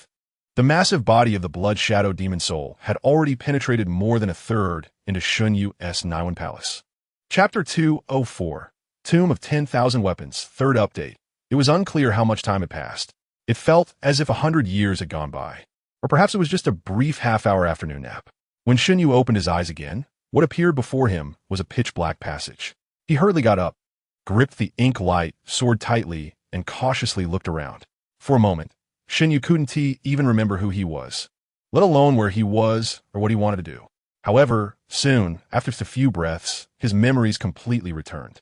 His soul, after the brief emptiness and desirelessness, seemed to have undergone a sublimation. The cowhide scroll enveloping Shen Yue's soul was emitting a faint golden light, and a sacred realm rune was stamped onto Shen Yue's soul. Previously, that mysterious cowhide scroll had stamped some sacred realm characters onto Shen Yue's soul. However, after Shen Yue expended a lot of memory to translate them, he found that these characters were merely fragments that could not connect, let alone understand their meaning. This time, the mysterious cowhide scroll once again stamped some characters onto Shen Yue's soul. Shen Yue believed that as long as he translated these characters, he should be able to discern something. Chapter 205. Only One Sword in My Heart, 4th update, from a distance. Shen Yue could hear the sound of weapons clashing high up on the mountain, clearly indicating that someone was fighting. Shen Yue frowned, feeling conflicted. At this moment, he had to make a choice. Either continue to punch his way through or choose one of the divine weapons to defend against the attacks of other divine weapons. It should be noted that Shen Yue is currently only at the 8th level of the condensation realm, and with his strength, fighting against 5th-tier divine weapons with just his fists was somewhat challenging. If he chose to use a divine weapon to defend against other divine weapons, it would be much more efficient and would speed up his ascent to the peak of the mountain. Listening to the sounds of weapons clashing not far away, Shen Yue understood that Meng Chun must have chosen to clear a path using a divine weapon. The four-tailed firefox. I wonder if it has chosen the same method? Shen Yue actually feels a bit anxious. In the same vast grave of weapons, with both of them and a mysterious beast climbing and competing, surely whoever reaches the peak first will obtain the most precious treasures. If Shen Yue continues to choose the method of forging ahead with his fists, his speed will definitely slow down significantly, leaving him with basically no hope of being the first to reach the top. However, it makes him uncomfortable to just casually choose a divine weapon. Chapter 206. Awakening Clang. Clang. Shen Yue, holding the ink-light sword, fought his way forward. One by one, the 7-star divine weapons were directly cleaved away by him, carving a bloody path through the dense storm of divine weapons like a swarm of locusts. In this vast grave of weapons, the ink-light sword has absorbed quite a bit of evil energy, and, unknowingly, it has been promoted to an 8-star divine weapon. One person, one sword, charged towards the mountain peak. Just a few dozen meters from the summit, Meng Chun was wielding a long knife, battling countless divine weapons. At that moment, he looked like a big, clumsy bear that had just stolen honey and was being besieged by a swarm of bees, pitiful yet hateful, on the verge of being overwhelmed by the numerous divine weapons. Hiss! Just as Shen Yue was less than 10 meters away from him, Meng Chun was directly pierced by a divine weapon, his body filled with a dense array of weapons, resembling a giant hedgehog. Thud. Then, Meng Chun's thought avatar exploded like a soap bubble, disappearing without a trace. On the other side, the four-tailed firefox was surprisingly holding a flaming spear, fighting against countless divine weapons. The four-tailed firefox manifested as a half-human, half-fox figure, appearing as an extraordinarily enchanting beauty. But her four fiery red tails immediately revealed her true form. Chapter 207. Song Wuming's Rage Buzz. Buzz. Two blood-red lights descended from the sky, directly enveloping Meng Chun and the four-tailed firefox. They didn't have time to say anything before vanishing without a trace. However, before they disappeared, both of them had acquired a weapon in their hands. In Meng Chun's hand was the six-star divine weapon he had brought from the Wansha Sea, named Breaking Wind. However, the Breaking Wind in his hand was no longer the original. It had been upgraded to a seven-star divine weapon. In the four-tailed firefox's hand appeared a flaming spear, the very one she had wielded while battling the nine-star divine weapons earlier. Originally, this eight-star flaming spear was one of the 10 greatest divine weapons at the pinnacle of the vast grave of weapons. But now it had become the weapon of the four-tailed firefox. It seems that this was the reward they both received after passing the assessment in this mysterious space. Swish! Swish! Meng Chun and the four-tailed firefox suddenly appeared in the space of the divine reversal gate. They had just appeared when a powerful repulsive force suddenly pushed them both out. At the peak of Jiyun Mountain, more than 3 days had passed since the last time the divine reversal gate opened. Chapter 208. The Essence of the Sword Heart. Third update. Buzz. A blood-red light suddenly enveloped Shen Yue, causing him to lose consciousness instantly. Boundless darkness surged in, and Shen Yue's consciousness seemed to be running wildly in an extremely dark and damp underground passage, where he couldn't see his own hand in front of him, unable to escape no matter how he ran. An endlessly dark little road that he could never see the end of. This nightmarish scene often appeared in Shen Yue's mind. The fear of the future came from the uncertainty of what lay ahead. Just like he didn't know when he would be able to walk out of that muddy, dark little road, when he could kill his way back to the Tianyuan domain, rescue his people, and avenge his father. Buzz. It was unclear how much time had passed when suddenly a dazzling light appeared before Shen Yue. Even with his eyes closed and hands shielding his face, he could still feel that blinding light. Then, the entire world seemed to fall silent. Shen Yue slowly moved his hands away and gradually opened his eyes, looking ahead. At that moment, before him stood an old man dressed in a white robe, with flowing hair and a celestial demeanor. The old man stood quietly, without the slightest fluctuation of true energy, even his blood energy indistinguishable from that of an ordinary person. Chapter 209. The Duel of the Sword Heart. Fourth update. Buzz. Shen Yue walked up to the essence of the Sword Heart and slowly reached out his hand, attempting to touch it. When he obtained the Ink Light Sword, he had climbed up a steep cliff of over 1,000 meters on Cloud Sky Mountain with his bare hands. And only then did he earn the recognition of the Ink Light Sword, later condensing his Sword Heart. That Sword Heart was obtained through Shen Yue's own comprehension of the Sword Path, aided by the Ink Light Sword. The essence of the Sword Heart before him, however, was entirely left behind by the old man after he condensed it years ago. Therefore, Shen Yue was uncertain whether he could gain the recognition of the essence. Swish! The essence seemed to spring forth from the spring, flowing lightly and joyfully into Shen Yue's palm, even spinning gently. The short sword, merely 1 foot 3 inches long, made it seem more like a little fish. From now on, you shall be called Essence. A faint smile appeared on Shen Yue's face. He never expected that in just a few months since his rebirth in the Tianyuan continent, he would fortuitously obtain both the Ink Light and the essence of such extraordinary sword hearts. This made Shen Yue marvel at how much his luck seemed to have improved since his rebirth. Swish! Suddenly, it seemed that the essence sensed something, flashing sharply and instantly appearing in Shen Yue's dantian. Chapter 210. Easy Slaughter in the Divine Reversal Gate. A human warrior at the Condensation Realm was madly fleeing forward. His clothes were already tattered, with long, gaping wounds of a foot deep on his shoulder and back. Behind him, 2 six-tier mysterious beasts were leisurely pursuing him, occasionally darting to the side of the human warrior to give him a swift jab, then retreating again, slowly, following along. The 2 mysterious beasts were clearly toying with the human warrior, wanting to play him to death. In fact, 5 human warriors at the Condensation Realm and 5 6th-tier mysterious beasts had entered the Divine Reversal Gate together, and in terms of both numbers and strength, they were evenly matched.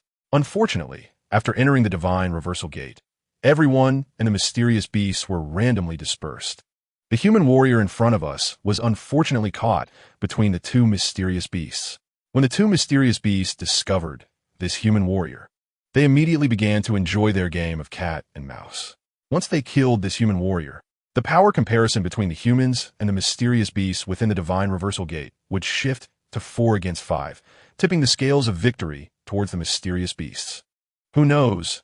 Under unfortunate circumstances, the human warriors might face the crisis of total annihilation. Chapter 211. Kill one, kill another in the Divine Reversal Gate. A bonfire was lit, and Shen Yue skewered pieces of unicorn rhinoceros meat onto a long wooden stick, roasting them over the fire. The meat was seasoned with several types of wild vegetables that Shen Yue had found in the valley, and the taste was extremely delicious. During the time he received the inheritance, Shen Yue had spent 6 or 7 days without eating, and he was already starving. When a unicorn rhinoceros meat was cooked, he devoured it ravenously.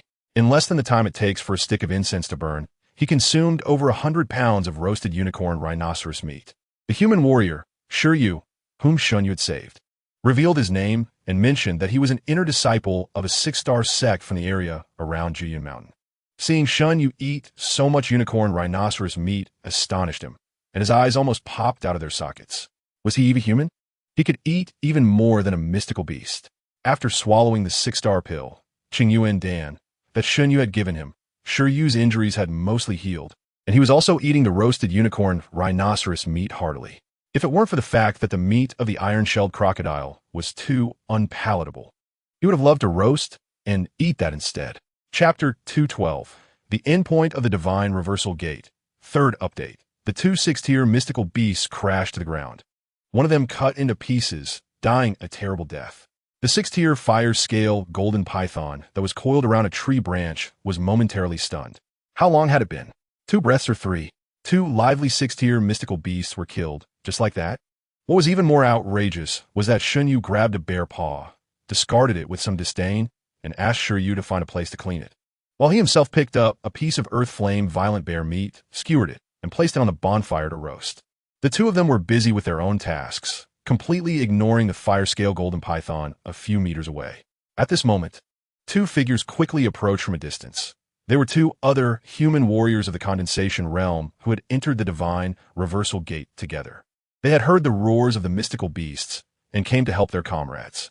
However, when they arrived, they found that the 2 6th-tier mystical beasts had already been killed, and the human warriors they thought were in extreme danger were leisurely roasting mystical beast meat.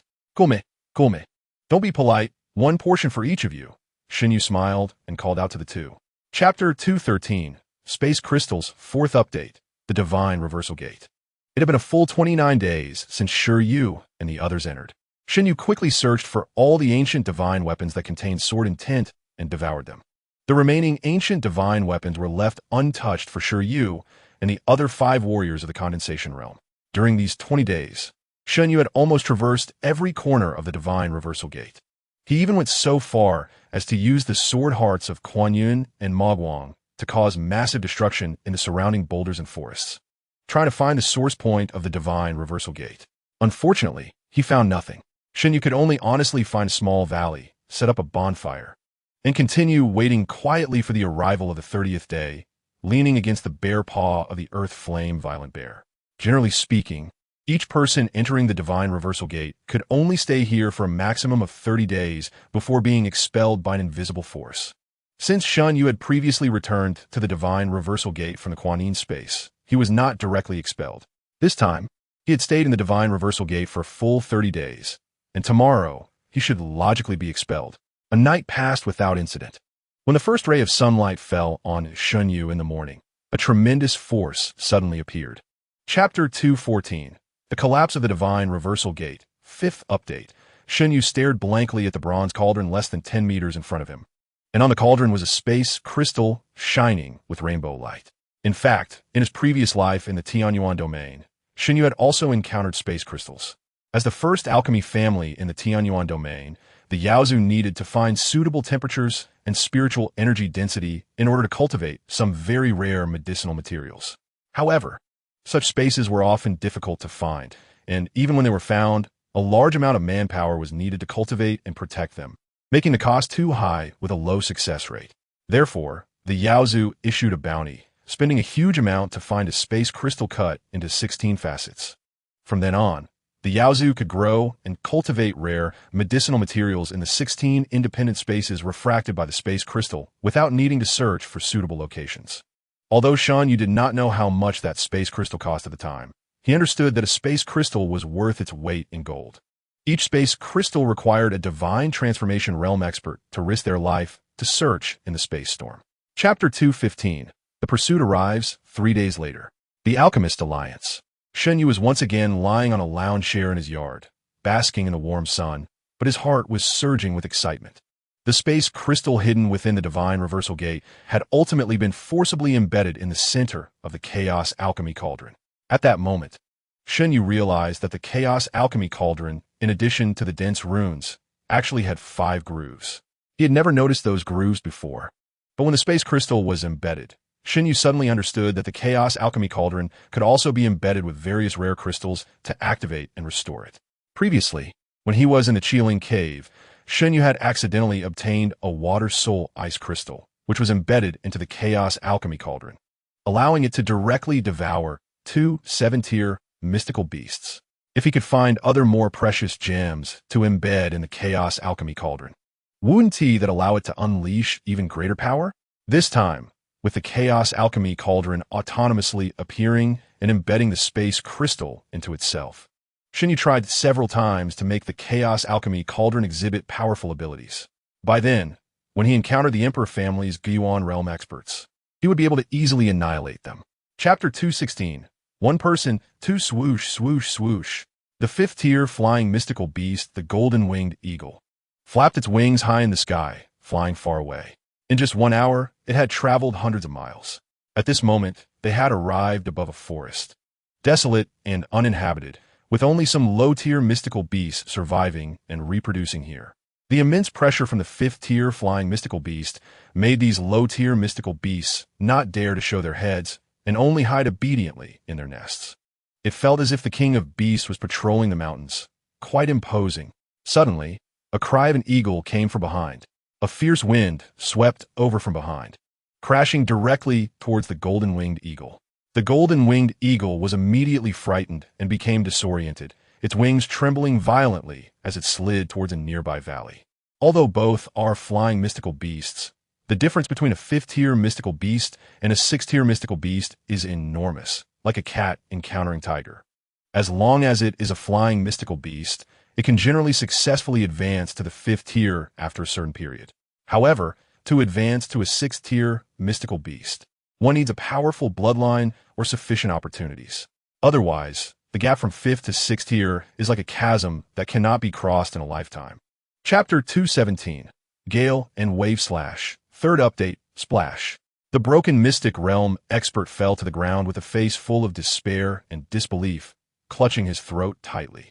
Until his dying moment, he could not understand how a mere martial artist at the Condensation Realm managed to break through his true essence shield. The difference between the Condensation Realm and the broken mystic realm is like heaven and earth. Countless martial artists are stuck at the Condensation Realm, unable to make any progress in their lifetime. The transformation from chi to true essence is like a chasm that lies in front of countless Condensation Realm martial artists. It has never been heard that chi could actually break through the true essence shield, just like how an egg could never smash a stone. Yet Meng Chun did it. That seemingly ordinary sword light, like the sharpest and coldest wind in the northwestern desert of the central continent, directly penetrated the true essence shield and eliminated that middle-aged, broken mystic realm expert in one strike. This is impossible. The last remaining broken mystic realm expert was filled with terror, constantly retreating without any semblance of a powerful figure. He only had one thought left, to run as fast and as far as he could. Who were these two that came to hunt them? No. What kind of monsters were they? Chapter 218. Obedient Shao Chunzi. 4th update, Swish.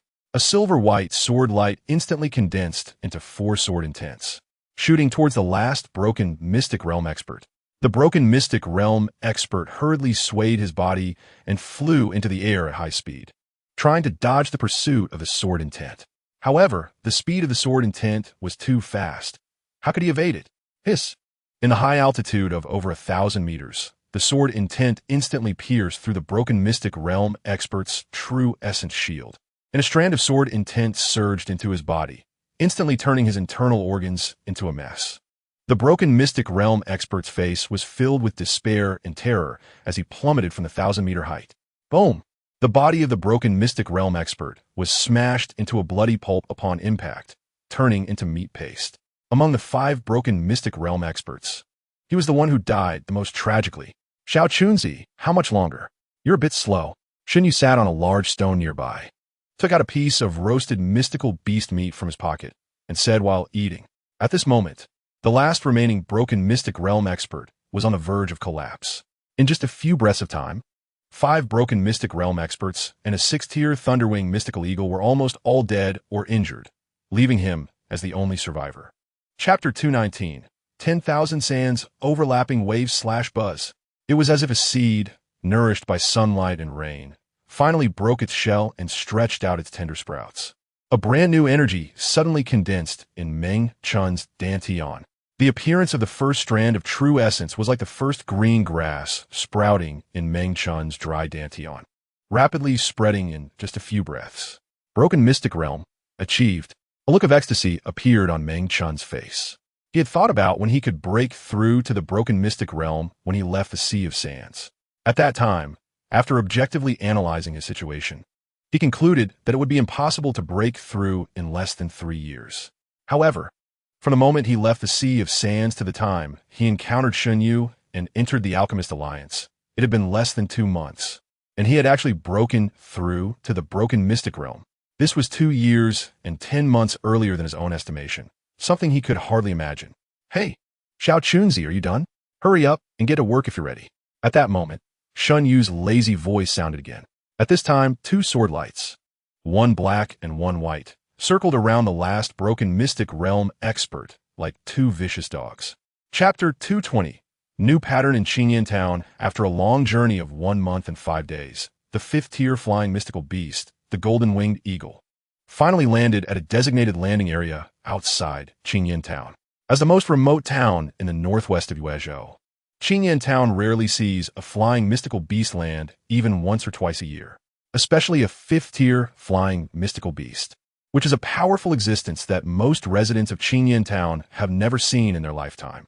When the golden-winged eagle landed, all the mystical beasts within 100 miles of Tianyuan Town obediently bowed their heads, not daring to make any noise.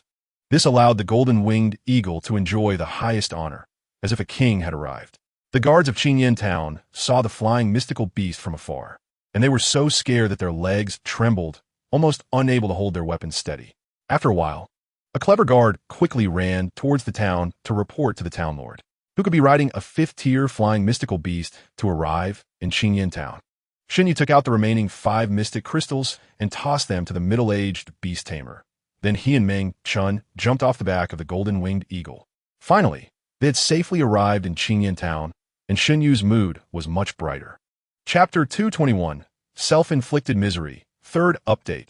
Shen Yue smiled and didn't take the cold words of the young master of the Liu family seriously, directly stepping into the house. He had just glanced around. The young master of the Liu family was merely at the peak of the 9th level of the body refining realm, and the strongest attendant beside him was only at the 1st level of the blood exchange realm. To Shen Yue, they were just a bunch of ants. Would a lion bother with an arrogant ant? The answer is no. It wouldn't even consider them. Moreover, this time Shen Yue returned to Tianyuan Town just to casually visit the parents of this body and celebrate the reunion festival together, planning to leave in a few days. After leaving again, Shen Yue himself didn't know if he would have the chance to return. Each meeting would mean one less. Just a coward. The young master of the Liu family snorted coldly, clapped his hands, and turned to leave. Although Shen Yue didn't care about his cold words, Meng Chun, standing behind him, was extremely angry. Back in the day, the Yunying Ming clan was exiled to the northwestern desert, falling from one of the top families in the Xianyuan continent to the lowest class of refugees. Chapter 222, Support 4th Update. Shun family's kid, come out and die. Get out. The attendants of the Liu family shouted outside the house, their tone extremely arrogant. Hearing the shouts outside, Shen Yue's mother immediately showed a look of panic on her face. She was just an ordinary girl from a humble background, married to a very ordinary hunter.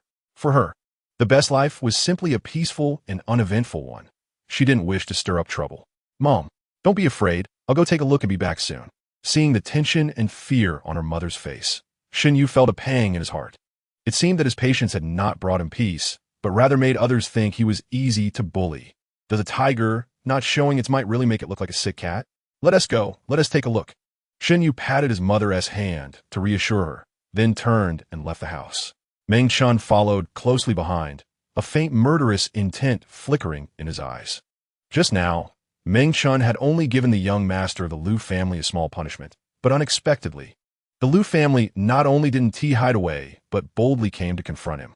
It seemed that he, a broken realm expert, had no face at all. This made him very angry. Chapter 223, Long Time No See, 5th Update. The second-tier flying spirit beast, Iron Feather Goose, soared into the sky, heading toward Yuezhou City. Shen Yue stood quietly at the door of his house, his gaze coldly sweeping over, but he paid it no mind. Shen Yue could easily slay that second-tier flying spirit beast with a single sword strike, but that would be meaningless. What is meant to come will eventually come. Since Shen Yue had chosen to take action, he would not hesitate or be afraid. He would just do it. He was here waiting for the disciple of the Yunyan Pavilion, named Zhu Jin, to settle the grudge with the Liu family once and for all. Meng Chun stood beside him, his face showing no emotion, and even seemed a bit amused. A small town like Tianyuan, during what should be an ordinary family reunion, could actually encounter such a farce. Yunyan Pavilion? The second largest sect in Yuezhou? Is it really that impressive? It should be noted that the Yunying Meng clan, where Meng Chun came from, was once one of the top 3 families in the Tianyuan continent. Although they had been exiled to the northwest desert for nearly 1,000 years, the Yunying Meng clan remained one of the most prestigious families in the Tianyuan continent. Therefore, there were really not many families and sects that could catch Meng Chun's eye. Chapter 224, Someone from Yunyan Pavilion, if there's anything. I can help you bear it together. Yi Liushuang said seriously. Hearing Yi Liushuang's words, Shen Yue felt a slight stir in his heart. In fact, throughout their conversation, they probably exchanged no more than 20 sentences, and they had seen each other no more than 10 times in total. But why was Yi Liushuang willing to help him like this? Perhaps this is fate because he is handsome. In his previous life, Shen Yue had not married, but he had a childhood sweetheart, the daughter of the sect master of the top 3 sects in the Tianyuan region, named Chu Yushi. They were originally planning to get married at 18, but before the time came, the messenger of the underworld emperor arrived, and the entire medicine clan was destroyed. He didn't know how Chu Yushi was doing now. Did she think Shen Yue was really dead? How heartbroken she must be. However, Shen Yue believed that he would soon be able to return to the Tianyuan region, and it wouldn't be too late to reunite with Chu Yushi then. For now, Shen Yue still focused on how to quickly improve his strength. Thinking too much about other things was pointless. Then thank you, Miss Yi. Shen Yue smiled and cupped his hands to Yi Liushuang. Chapter 225, Severing an arm at Shen Yue's home. They were currently putting up couplets. Meng Chun volunteered to buy ink, paper, and brushes, writing a couplet with flamboyant strokes. The upper line was auspicious sun and clouds adorn the painted beams. The lower line was spring breeze and beautiful scenery fill the grand hall. It must be said that Meng Chun, coming from a hidden, prestigious family, received an excellent education from a young age. Both his writing and literary talent were quite good. He looked at Shen Yue with pride, his eyes filled with provocation. Shen Yue lazily glanced at him, walked to the table, and with a flourish, wrote another couplet. The upper line was Orioles sing in the northern valley, 1,000 mountains green. The lower line was swallows chatter in the southern neighbor, 10,000 households rejoice. One could only say that Meng Chun's couplet was more luxurious, favored by wealthy families for its ornate phrases, embellishing extravagance. In contrast, Shen Yue's writing was fresh. Even the most ordinary families could display it. Most importantly, hidden within the simple couplet were ambitions that spanned thousands of mountains and rivers, showcasing a grand spirit. It was hard to determine which couplet was better, but at least they were on par. This made Meng Chun look at Shen Yue with newfound respect. This guy was not only the #1 genius pharmacist in the Tianyuan continent, but also an unparalleled sword cultivator. Now, he even excelled at writing couplets. not losing to Meng Chun, a descendant of a millennium-old family. Chapter 226. Zhu Jin visits, third update, at the entrance of Shen Yue's home. The onlookers widened their eyes and opened their mouths, but no one dared to make sound. The two combatants were broken realm experts rarely seen in Qingyan Town for decades, each capable of slaughtering the entire town. How could these ordinary people dare to act recklessly in front of broken realm experts? Drip, drip. Zhu Ti covered the wound on his shoulder, his face pale and filled with resentment. He was unwilling to accept it. Clearly, he was a third-tier broken realm cultivator, 2 tiers higher than Meng Chun. But because Meng Chun's divine weapon was superior to his, it directly severed his long sword, allowing him to cut off his arm in one strike. If both had used the same divine weapon, Zhu Ti was confident he could have killed Meng Chun. Unfortunately, this was just his wishful thinking. Meng Chun coldly glanced at Zhu Ti, then sheathed his fierce wind and lazily returned to Shen Yue's side. "You are too weak. You should let your master come personally." Meng Chun snorted. Shen Yue continued to leisurely post the couplets, not even turning to look. After giving Meng Chun a cold glare, Zhu Ti gritted his teeth and turned to leave. Chapter 227. Lustful thoughts. You're asking for death. Hearing Meng Chun's words, Zhu Jin was instantly furious. How arrogant. A mere first-tier broken realm guy dared to speak to Zhu Jin, a peak 9th-tier broken realm expert. Like this?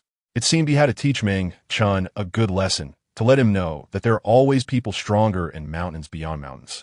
Whoosh! Just then, a figure suddenly descended from the sky. Dressed in a long red robe, Yu Liuoshuang arrived late. Her long black hair flowed freely, and her slender phoenix eyes sparkled with a sharp light. Her fair skin was 3 shades whiter than the snow outside, and her enchanting figure was undeniable. The moment Zhu Jin saw Yu Liuoshuang, he was stunned, his mouth involuntarily opening, drool dripping from the corner of his lips. She was too beautiful, too stunning. For Zhu Jin, his favorite is of course Ranning Shuang. After all, a man who wants to conquer a woman surely feels a greater sense of achievement when she is more outstanding and powerful. However, Ranning Shuang straightforwardly rejected Zhu Jin's pursuit and gave him a harsh lesson, leaving him utterly humiliated. Just at that moment, Lu Shi, who bore a striking resemblance to Ranning Shuang, appeared, triggering a certain psychological response in him. Chapter 228. From arrogance to respect, looking for death. Zhu Jin was enraged and, without further ado, charged directly at Shen Yue. A dignified peak 9th level of the breaking Xian realm was being insulted by a mere guy at the condensing gang realm. Where was the authority of a strong man? This was intolerable. Swish! A blazing flame of true essence shot directly towards Shen Yue's chest. Meng Chun stood up, preparing to shield Shen Yue, but was waved off by Shen Yue. He even just let Yu Liuoshuang watch the excitement. How could he possibly let Meng Chun go to her death? Shen Yue stood there, too lazy to dodge, merely looking coldly at Zhu Jin, his face filled with mockery and derision. Zhu Jin became even angrier. Shen Yue clearly did not take him seriously, even neglecting the most basic defense. Was this seeking death or simply being fearless? The more he thought about it, the angrier he became. Initially, he wanted to spare Shen Yue's life and then force Yu Liuoshuang to throw herself at him. But now he could no longer care about that and was fully focused on turning Shen Yue to ashes. Boom! The flame of true essence immediately surged in power. As if the sun had descended, burning heaven and boiling the sea, capable of melting everything. The temperature within 100 meters instantly increased dozens of times, and the accumulated snow was evaporated before it could even melt. Chapter 229. The warmest New Year's dinner. Third update. It was all my fault. Please forgive my reckless ignorance. Master Shun, Zhu Jin said with a beaming smile, bowing and scraping. His abrupt change from arrogance to humility left everyone present dumbfounded, each with eyes wide open in disbelief. What on earth had happened? Why would a peak 9th level strongman in the breaking Xian realm apologize to someone at the condensing gang realm? What was wrong with this world? Was my eyesight failing? Or was my hearing impaired? Especially Lu Shi and her brother Lu Miao, who were utterly stunned, their faces full of disbelief. Zhu Jin had only made one move and hadn't even used all his strength. How could he suddenly be apologizing? Brother-in-law, aren't you going to help me take revenge? This guy injured me. Lu Miao shouted anxiously. Upon hearing his words, Zhu Jin's expression changed instantly, fury blazing. If it weren't for that despicable Lu Miao repeatedly causing trouble for Shen Yue, how could he have offended Shen Yue, the master alchemist, so severely? This guy was simply his disaster. At that moment, Lu Miao still dared to shamelessly demand revenge from Zhu Jin, truly unaware of his own peril. Chapter 230, The Ning Family's Last-Ditch Effort, 4th Update. A warm and comforting New Year's Eve dinner filled everyone's hearts with happiness. According to tradition, one must stay awake on New Year's Eve to welcome the new year. Several young people gathered around the stove, chatting and sharing the events of the past 3 months. Now, Lin Xingwan was already a 4-star alchemist and had gained the title of a genius alchemist at the Qishan County Alchemist Alliance. Plus, being a young and beautiful girl, she had suddenly become the object of admiration from the entire Alchemist Alliance. All of this was thanks to Shen Yue. Before Shen Li left, he had written down some insights on alchemy and some simple formulas and sent them to Lin Xingwan. It was precisely with these things that Shen Yue had given her that Lin Xingwan could rise from a 1-star alchemist to a 4-star alchemist in just 3 months. Lin Qi was not doing poorly either. During these 3 months, he had been training frantically, using various strength-enhancing pills left by Shen Yue, and had quickly advanced from the 1st level of Blood Exchange Realm to the peak 9th level, just 1 step away from breaking through to the Condensing Gang Realm. Of course, he could not compare to a prodigy like Shen Yue, who was already at the 9th level of the Condensing Gang Realm. Chapter 231, The Killer Mo Huayin Town, also known as Huayin Town, is an inconspicuous small town less than 100 miles from Qishan County City, with a population of less than 100,000. In fact, it is more like a village since it doesn't even have city walls, let alone city gates or moats. During the day, one can hardly see any figures. The entire town is empty. However, at night, almost everyone comes out, but they do not emerge within the town. Instead, they surface underground. Inside Huayin Town, there is a secret tunnel that leads to an enormous underground cave over 200 meters deep, capable of accommodating tens of thousands of people.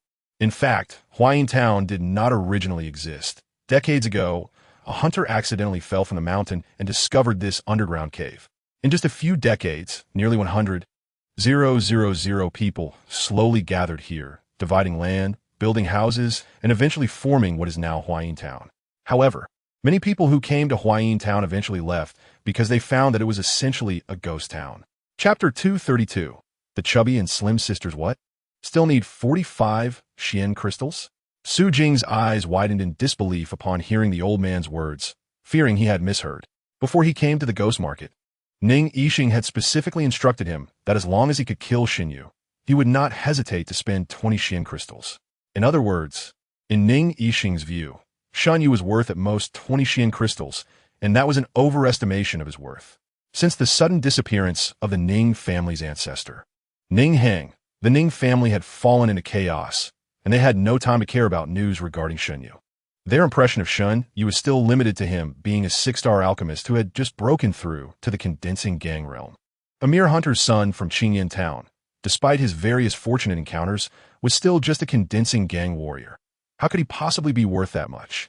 The MO never negotiates on price. Will you do it or not? The old man said impatiently. Do it. We will do it. 45 crystals it is. Su Jing thought for a moment and finally gritted his teeth. In fact, he was taking a huge risk agreeing to this, as the difference from the 20 Xian crystals instructed by Ning Yixing was too great. Chapter 233, Hard Eating Powder, 3rd Update. On the street, some people out to pay New Year's visits saw 2 beautiful girls being turned into blood water right before their eyes, causing those nearby to scream in horror. In an instant, the residents near Qingyan Town were thrown into panic and fear, leaving hundreds of meters around completely empty. Big brother, let us hurry back. I wonder if there will be danger at home. Lin Qi suddenly said anxiously. Shen Yue was momentarily stunned after hearing this. Then he quickly dashed towards his home. Swish! Meng Chun condensed his true essence into wings and flew back first. Lin Qi was the slowest, chasing behind with a flushed face. After a dozen breaths, Shen Yue and the others returned to the house. At this time, Shen Yue's mother and Lin Xingwan were chatting and laughing by the stove, enjoying pastries. Mom, where's Dad? Shen Yue asked anxiously. He went to your Uncle Wang's house to play. What's wrong? His mother asked, puzzled. It's nothing. I'll go take a look. Shen Yue hurriedly turned and rushed towards the small courtyard not far away. When he saw his father, Shen Qingfeng, sitting by the stove, chatting and smiling, He finally felt relieved. Chapter 234. Killing back to Qishan County. Fourth update. Smack. Suddenly, Shen Yue opened his eyes, grabbing the short knife in Shun Qingfeng's hand. You were poisoned with heart-devouring powder. How could you still be alive? Shun Qingfeng looked terrified and incredulous. The heart-devouring powder is one of the 9 most poisonous pills in the Tianyuan continent. Anyone poisoned by it has virtually no chance of survival. This is because the antidote for the heart-devouring powder has been lost for a long time, and contemporary alchemists simply cannot concoct an antidote. Therefore, the heart-devouring powder has become the preferred and strongest poison for assassins. Typically, they only need to disguise a few people, blend into the vicinity of the target, and then poison them at the right moment. The disguisers do not need to be powerful. Even ordinary people will suffice, making the assassin's cost very low. Unless this cheapest method of poisoning fails, the assassin would resort to hiring powerful killers. However, Shen Qingfeng clearly saw Shen Yue and the others eat the poisoned food. So why were there no signs of poisoning now? This was too unbelievable. The heart-devouring powder was personally brought out by him from the assassins. So it definitely had no issues. Thus, there was only one possibility left. Shen Yue had the antidote for the heart-devouring powder. Chapter 235. Ning Yuqiang on the 4th day of the new year. Shen Yue and his group rode on horseback and hurried to Qishan County. After 2 consecutive assassination attempts by the assassins, especially the last one, where his father nearly died, Shen Yue was completely furious. He managed to persuade his parents to stay with relatives in another city for a few days before he felt reassured enough to come to Qishan County. This time, Shen Yue's goal was very clear: to expel the Ning family from Qishan County. Among the group, except for Lin Qingwan, who was slightly weaker, even Lin Qi had successfully broken through to the first level of the condensed essence realm 3 days ago after swallowing the spirit pill Shen Yue personally refined for him. Even a long journey had no effect on them. Upon arriving at Qishan County, they did not take any breaks and directly charged to the entrance of the Ning family. As soon as Shen Yue and his group entered the city gate, someone had already rushed to inform the Ning family. By the time Shen Yue and his group reached the Ning family's door, dozens of their bodyguards had rushed out, each wielding weapons and on high alert. A middle-aged steward emerged from the yard. It was Xue Jing, the current chief steward of the Ning family. Chapter 236 Asing Ning Yuqiang drew his blood-colored long knife and charged directly at Shen Yue. At this moment, the murderous aura around him coalesced into a giant python several dozen meters long, swirling and roaring above his head with impressive momentum. The onlookers turned pale with fear and retreated, with no one daring to stay within 1,000 meters. Others couldn't see it, but in Shen Yue's eyes, he looked like a paper tiger, merely having a frightening exterior. Shen Yue could clearly sense that he had just broken through to the broken Tianyuan Realm, and his true essence was still scattered. That giant python was actually a result of his inability to gather his true essence, lacking any real lethality.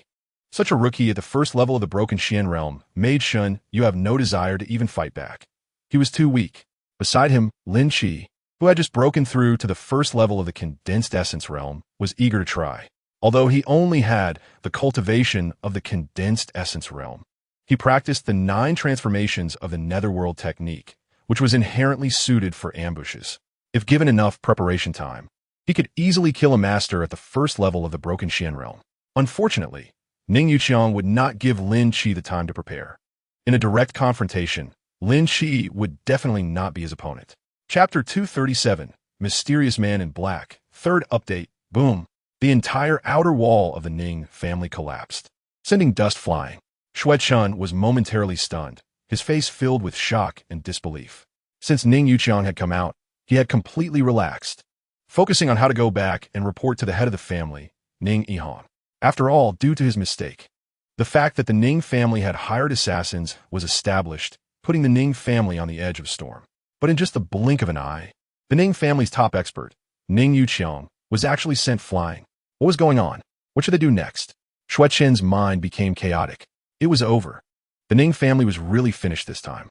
At this moment, everyone present secretly thought to themselves, and the Ning family's bodyguards exchanged glances, silently retreating, clearing the entrance of the Ning family. If even a broken Tianyuan Realm expert was not a match, how could they, mere blood exchange realm lackeys, turn the tide? The Ning family, I don't see any reason for their existence anymore. Meng Chun sneered and stepped towards the gate. Crack! Crack! With each step, he took closer. The tall and luxurious golden silk Nanmu gate of the Ning family shook violently, and the stone lions at the entrance shattered into pieces. Chapter 238. The Assassin's Deadly Order, 4th update. Inside the Ning family mansion, Meng Chun stood there holding the windblade, his cold gaze fixed on the black-clad man across from him. In front of him were 3 deep footprints, each a foot deep, left when he was knocked back after clashing blades with the black-clad man. That last move made Meng Chun realize that the black-clad man before him must possess at least the cultivation of the 8th level of the broken Tianyuan Realm or higher. Who exactly is this person?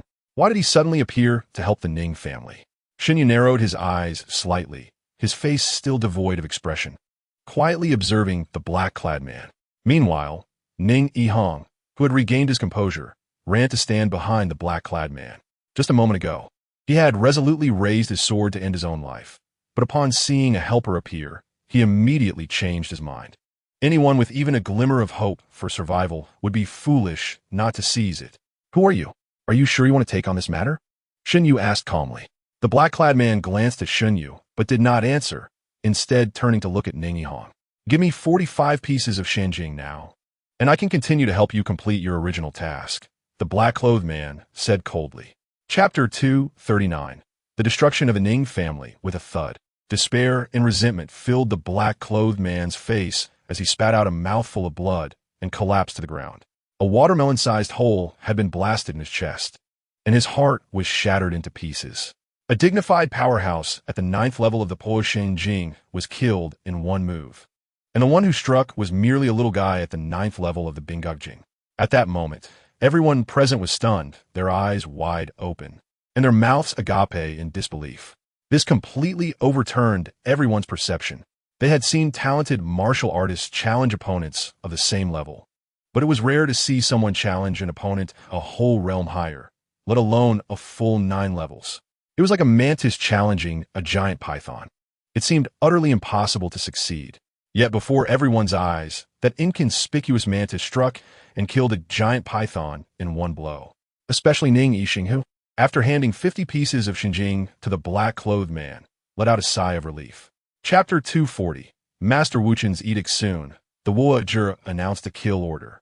Almost everyone in Xishan County knew that Shen Yue had been placed on the kill order list by the Wu'er. In the several decades since Wu'er's emergence, fewer than 10 kill orders have been issued. Among the first 9 kill orders, the strongest was a peak 9th level Genjing powerhouse, who had significant strength, extensive connections, and was highly respected as a senior elder of a 7-star sect. When the Wu'er's kill order was issued, almost everyone treated it as a joke, with no one believing that Wu'er could kill a peak 9th level Genjing powerhouse.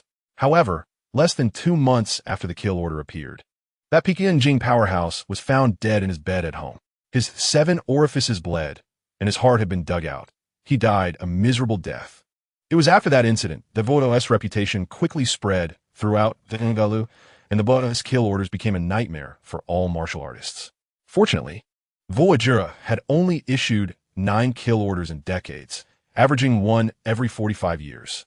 Shen Yue's kill order was the first in nearly a decade in Yuzhou. Chapter 241. Hidden Terror, 3rd update. An edict from a 9-star alchemist Master Wuchen quickly spread throughout Yuzhou and even the entire Shandalu. The Moja, a killer organization that had been hidden underground, was suddenly known to countless people overnight. In fact, any martial artist who could reach the Mingongjing had the chance to receive an invitation from Wuja, allowing them to take on assassin roles at their convenience. Wuja offered them various high-level pills, even including some banned drugs. Among Tianyuan martial artists, nearly half would be tempted and accept the tasks. Once these Ningunjing martial artists executed the tasks and killed someone, they would be recorded by Yu'er, which became a means of coercion for Wu'er to compel them to continue killing. These martial artists harbored resentment toward Wu'er but did not dare to resist. With Master Wuchen's edict, countless martial artists saw hope of breaking free from Wu'er and rushed to Huayin Town. In Huayin Town, empty houses were smashed to ruins by martial artists, and those who were sleeping inside were frightened awake and fled into underground caves through secret passages. The martial artists almost dug up the entire Huayin Town, discovering many tunnels. Chapter 242. Re-entering the Cursed Land, 4th update. Huayin Town should now accurately be called Huayin Pit. Shen Yu's expression was grave. He was almost certain that the beast tide was orchestrated by This made him vaguely sense an invisible terror, as if it loomed over him and the entire Shandalu. However, since Suojura had withdrawn completely, they had likely already left Yuzhou, meaning there was at least no immediate danger for Shen Yue. After investigating around Huayin town, Shen Yue left with Meng Chun and Lin Qingwan. Upon returning to the Alchemist Alliance in Qishan County, Peng Helen found Shen Yue and conveyed Master Wuchen's invitation for him to go to Yuzhou City. Originally, Shen Yue also planned to visit the Union Pavilion in Yuzhou to rescue his master, Yang Xiu, so he agreed. Furthermore, Shen Yue wanted to discuss his findings and some speculations about Fuojura with Master Wuchen.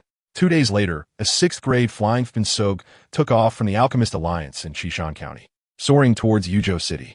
This time, Peng Helen accompanied Shen Yue, as he intended to take up his post at the Alchemist Alliance in Yuzhou ahead of time. Chapter 243. The 7th-grade Iron Armored Crocodile King in the Cursed Land. Shen Yue, Meng Chun, and Chun San were walking slowly around the swamp, occasionally attacked by Miso that emerged from the side. However, in front of this group, all of whom had at least broken through the Yijing, the Kisho ultimately met their end, becoming roasted meat after being struck down by a sword. At this point, they had been in the Cursed Land for a full day and night. Shen Yue noticed that the number of Shinso in the Cursed Land had more than doubled since his last visit. Additionally, the ranks of the Shinsog had generally increased by 1 level. The once abundant 3rd-grade Shinsog had almost all become 4th grade. This confirmed Shen Yu's observations along the way that the Shinsho were rapidly growing. Meanwhile, human martial artists were unable to match the growth rate of the Shinso. If this continued, it wouldn't be long before the overall strength of the Shinso would greatly increase, putting the human race in danger. In the Cursed Land, Shen Yue could clearly sense that the spiritual energy was at least 3 times denser than in the cities inhabited by humans. Cultivating here for a day equated to 3 days of cultivation in the city. Years ago, when the Shenshou race emerged from the Demon Abyss Forest, they sought to seize human territory, igniting a millennia-long conflict and slaughter between humans and the Shinso race. Chapter 244. Encountering crisis again at this moment, Shen Yue was standing aside, frowning as he pondered how to break through that invisible energy fluctuation, not engaging in battle with the 7th-grade Iron Armored Crocodile King alongside Meng Chun and the others. "Boss, help!" Suddenly, Meng Chun shouted. Though he had plunged the gale knife into the ground and gripped the handle tightly, his body was slowly rising uncontrollably under the Iron Armored Crocodile King's devouring power. The gale knife was being pulled out little by little. Seeing this, he was about to float into the air like Chun San and the others, slowly drifting towards the Iron Armored Crocodile King's mouth. Shen Yue finally raised his head, and when he saw the scene before him, he was instantly stunned. At this moment, Chun San and the others were less than 3 meters away from the wide mouth of the 7th-tier Iron Armored Crocodile King, while Meng Chun was also floating in midair, slowly flying towards its mouth. Swish!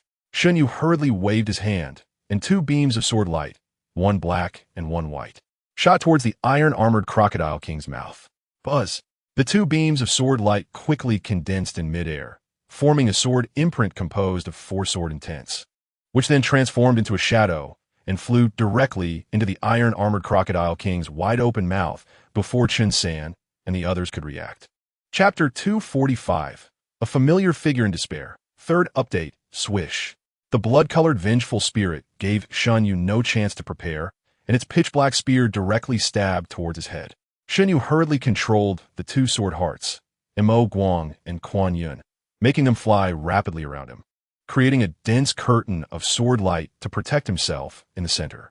However, that pitch-black spear seemed to be non-physical, purely composed of malevolent energy and resentment.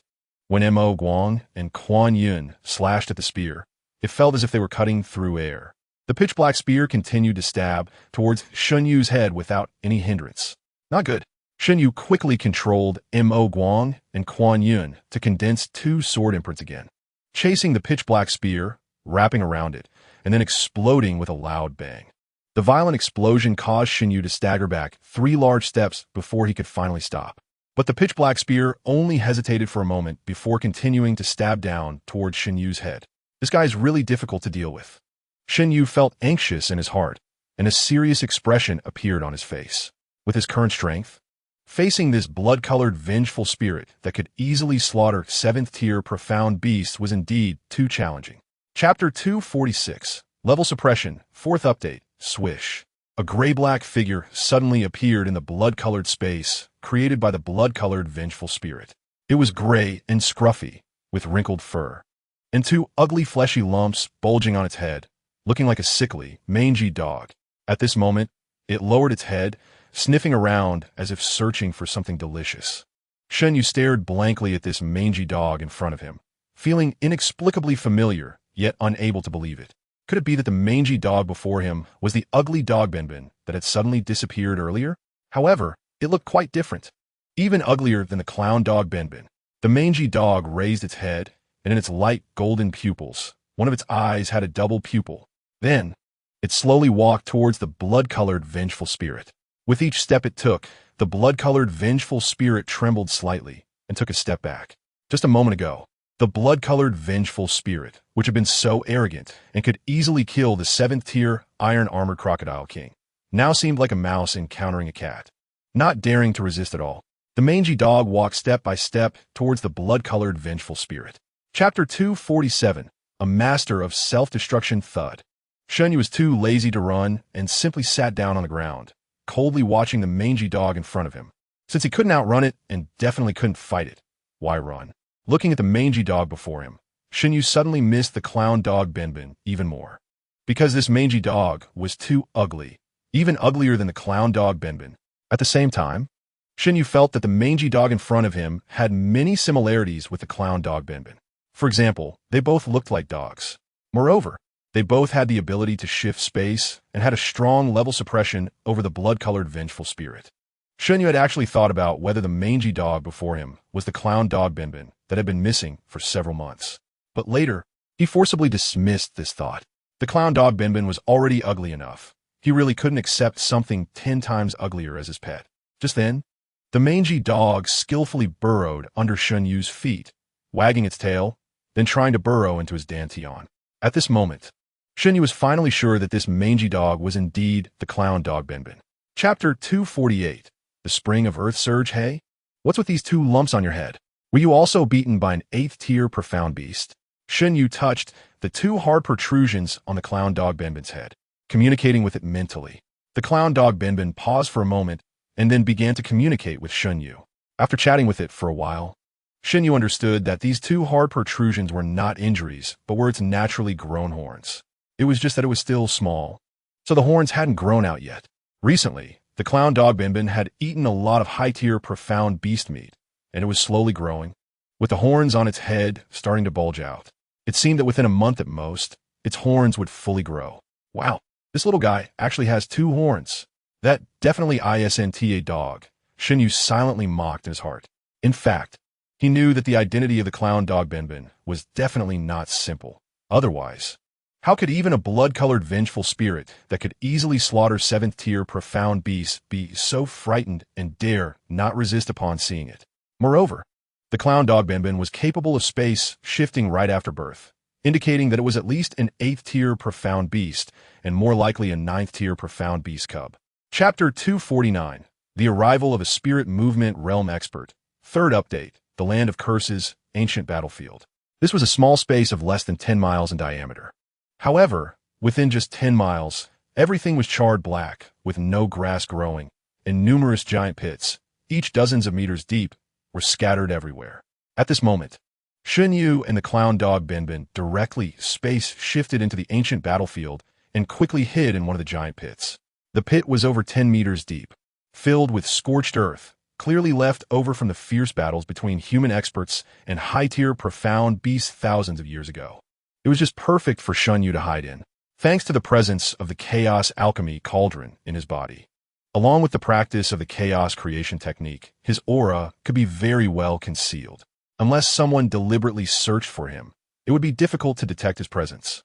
At this moment, Shen Yue quietly poked his head out from the deep pit, cautiously looking outside. In the center of the ancient battlefield, there was a spring less than a meter wide, continuously gushing forth spring water. Waves of rich heaven and earth, profound energy spread out from the spring, filling the entire ancient battlefield. However, Due to an invisible energy fluctuation, over 80% of the heaven and earth profound energy was retained, with less than 20% spreading outside.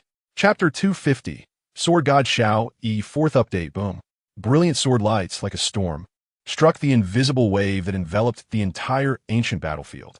That was a light barrier formed by the 8th tier profound beast, the cloud-eating beast's innate ability, cloud covering the moon. And even a returning Origin Realm expert would find it difficult to break through in a short time. However, under these seemingly not too fierce sword lights, the light barrier was instantly shattered. A wave of rich, primordial energy instantly spread out. Such dense, primordial energy. No wonder the level of the mystical beasts here rises so quickly. Look, that's the Earth Spring. In the air, many martial artists exclaimed and shouted in excitement. Whoosh, whoosh. Whoosh, figures rushed towards the Earth Spring. Shen Yue quietly peeked out from the deep pit. He wasn't in a hurry to jump out, but was secretly observing. Before him stood a total of 11 powerful return to Origin Realm experts, the vast majority of whom were elderly men with white hair and beards. After all, reaching the return to Origin Realm is incredibly difficult. Countless people spend their entire lives unable to reach the return to Origin Realm. These elders who manage to break through at the age of 70 or 80 are indeed extraordinary talents. Chapter 251, No Bones Left. Crack, crack, crack. Purple lightning crazily struck down towards the Earth Spring Pool. The 8th tier purple lightning divine ape was being chased by Sword God Xiao E. With dozens of wounds all over its body, blood gushing out. In reality, it could have escaped quickly, but it was unwilling to let the Earth Spring fall into the hands of humanity. So, before fleeing, it directly unleashed its divine powers on the Earth Spring, wanting to completely destroy it. Something that the mystical beast race cannot obtain must not be allowed to fall into human hands. While Xiaoi was fighting against several other 8th tier mystical beasts to stop it, he was too late. Boom, boom, boom. Intense explosions suddenly erupted. The Earth Spring, filled with endless energy, was completely ignited, and the entire ancient battlefield within a 10-mile radius exploded, flames soaring into the sky, and debris flying everywhere. 7th tier mystical beasts were severely injured, their flesh mangled and barely alive amidst such explosions. The human return to Origin Realm experts were also blown back, spitting blood and suffering serious internal injuries. In less than 2 breaths of time, the entire ancient battlefield sank over 200 meters deep. The charred land and rocks were all covered with red-hot lava, and the severely injured mystical beasts were directly cooked. Chapter 252, Eye of the Spirit Spring in the city of Yuezhou at the Alchemist Alliance. In Master Wuchen's room, Master Wuchen sat with a sorrowful expression, sharing the news he had just received. Upon hearing the news, Meng Chun and the Lin siblings, who had just arrived, immediately stood up from their chairs, their faces full of shock and disbelief. The Earth Spring was blown up, and Shen Yue was left with no bones. These 2 pieces of news were too shocking for them. I don't believe it. The boss definitely won't die. Lin Shi shouted and ran outside. Lin Xingwan, though silent, bit her lip tightly, her face filled with determination. She certainly wouldn't believe that Shen Yue had died just like that. Whoosh, whoosh, whoosh, Meng Chun followed the siblings out, as they were determined to enter the cursed land to search for Shen Yue. Master, Chun San is getting anxious. The cursed land is too dangerous, and the Lin siblings are too weak to enter. Forget it. You few accompany them on another trip to the cursed land. It will at least satisfy their thoughts. Master Wuchen sighed and said, Sword God Xiao E is a formidable spirit movement realm expert. He had no need to lie. Since he said he couldn't sense Shen Yue's aura, it could basically be confirmed that Shen Yue was indeed blown to pieces. Chapter 253, Mysterious Black Fish, 3rd Update, Splash. Splash, the sound of flowing water rang out. Shen Yue quietly listened, his face devoid of any expression. He had been soaking in the Eye of the Spirit Spring for 3 days and 3 nights, yet his eyes still couldn't open. During these few days, he slowly understood why he had been soaking in the Eye of the Spirit Spring without being able to open his eyes. In the explosion of the Earth Spring a few days ago, his physical body was nearly shattered, his bones and meridians broken, and he felt like a pile of minced meat. If it weren't for his soul being strong enough, he would have died 180 times. Fortunately, the clown dog Benben fortuitously teleported to the Eye of the Spirit Spring, and Shen Yue directly soaked in the spring. Coupled with the chaos alchemy cauldron continuously absorbing the energy of the spring and then nourishing Shen Yue, his body gradually began to recover. It was estimated that within 2 days, Shen Yue's physical body would completely recover. This time, Shen Yue was indeed a victim of the fire at the city gate, accidentally caught in the explosion. However, as a blessing in disguise, after being nurtured by the spirit spring, Shen Yue's body became even tougher than before. Even if a 2-star divine weapon struck him, it would only leave a faint white mark at most. Chapter 254, Coldine Fishman, 4th update, Splash Splash. A figure suddenly jumped out from the dark river. It was a being with the upper body of a human girl, boasting a prominent chest and long black hair. Although her face was somewhat stiff, it was clear she resembled a human. However, her eyes were like fish eyes, bulging and somewhat lifeless. At the position of her ears, there were 2 deep fish gills, which she used to breathe underwater. Her lower body was a thick fish tail covered in colorful scales, quite beautiful. At that moment, Shen Yue had a piece of black fish meat in his mouth and was holding the remaining fish bones. This is a Coldine Fishman? I didn't expect that in such a remote and desolate place like the Tianyuan continent, there would still be Coldine Fishmen. Shen Yue muttered to himself while eating the fish meat. Roar! Suddenly, the Coldine Fishman opened her mouth and shouted. An invisible sound wave instantly spread out. The shriek was extremely piercing, sending chills down one's spine, while the invisible sound wave contained a powerful impact. In an instant, a hurricane swept through the entire underground cavern. Shen Yue felt as if someone was swinging a giant hammer at him. The massive shockwave swept up the dark river's water, turning it into sharp ice spikes that fiercely shot out in all directions. Chapter 255, Transformation Pill in the dark river next to the eye of the spirit spring. Splash. Splash. A total of 16 Coldine Fishmen emerged from the water, vaguely surrounding Shen Yue. Among these Coldine Fishmen, 9 were female and 7 were male. With their appearance, the temperature around the eye of the spirit spring suddenly dropped by several degrees, and large snowflakes began to fall. Shen Yue frowned, a serious expression on his face. The previously encountered female Coldine Fishman, though not yet an adult, was already comparable to a human martial artist at the Condensation Realm. The other 15 Coldine Fishmen before him, at least 10 were adults, with strengths around the 9th level of the Breaking Mystic Realm. Among them, one female Coldine Fishman with colorful hair was even stronger than all the others, based on Shen Yue's estimation. She was at least comparable to a human at the 9th level of the Return to Origin Realm. Shen Yue quietly patted the clown dog Benben beside him. If there was any danger, he would immediately let it teleport them away from here. Growl! The clown dog Benben suddenly opened its mouth wide, baring its teeth, and let out a roar as it lunged towards the cold shadow Fishman. Chapter 256, Earth Flame Purple Crystal Pill Gulialu. Shen Yue couldn't help but swallow a large mouthful of saliva. A complete transformation pill formula. Even in his previous life, as part of the top alchemy family in the Tianyuan domain, they did not have a complete transformation pill formula. Unexpectedly, the cold shadow Fishman actually had one. A transformation pill. Being able to refine such a thing should be quite fulfilling, Shen Yue thought. However, he did not show any expression on his face and remained indifferent. A transformation pill was a double-edged sword. If used well, it could do wonders. However, once a sinister beast transformed into human form, it could cause a catastrophic disaster among humans. For this reason, transformation pills were classified as forbidden drugs by the Alchemist Alliance, and no alchemist was allowed to refine them. Otherwise, they would face severe punishment from the entire Alchemist Alliance, be expelled from the Alchemist Alliance, and hunted down by the Alliance's enforcement team. Shen Yue actually had little interest in the Cold Shadow Fishman's request. After all, there were a full 16 Cold Shadow Fishmen in front of him. To transform them all into human form? That was simply a fantasy. However, he was somewhat tempted to transform the clown dog Benben into human form. Chapter 257, Purple-Eyed Golden Crown Python, 3rd update. What? We are underground in a magic abyss forest right now? Shen Yue was momentarily stunned. He and the clown dog Benben had clearly been at the ancient battlefield in the Cursed Land before, and, after using space teleportation, they had fortunately arrived at the eye of the spiritual spring. In Shen Yue's view, they were at most a few hundred miles away from the Cursed Land or Yuezhou City. At most, it was within 1,000 miles. But the female Cold Shadow Fishman just said that this place was underground in the magic abyss forest. That meant they were at least tens of thousands of miles away from Yuezhou City. How did they end up in such a distant place? This was simply too crazy and unbelievable. Since when had the clown dog Binbin's teleportation become so terrifying, instantly teleporting tens of thousands of miles?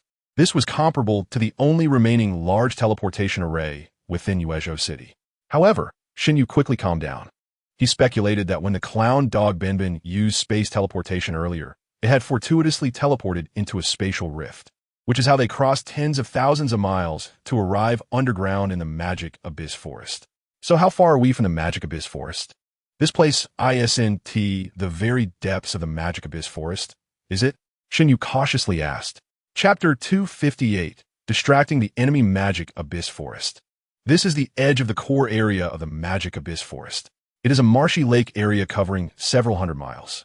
The deepest part of the Magic Abyss Forest is said to be the birthplace of all mystical beasts and has now become the exclusive territory of 9th-tier mystical beasts. Other 8th-tier mystical beasts have no choice but to migrate to the outskirts of the Magic Abyss Forest, carving out territories and ruling as kings. This marshy lake area is occupied by the 8th-tier mystical beast, the purple-eyed golden crown python, and this hellish area is also known as the purple-eyed water region.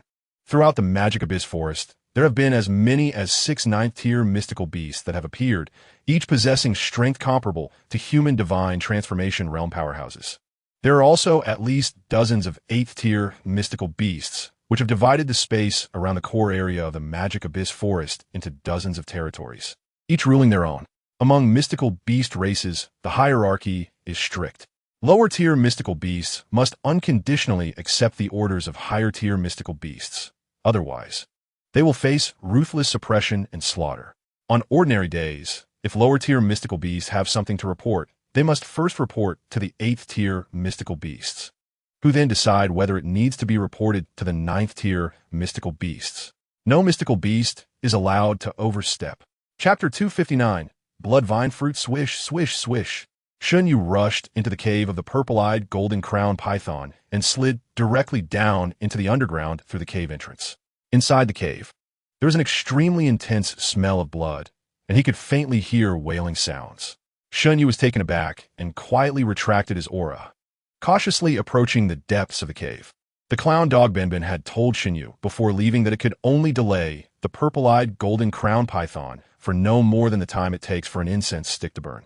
This was because using space teleportation consumed its internal mystical energy, and with its current strength, it could use it no more than 20 times in a day.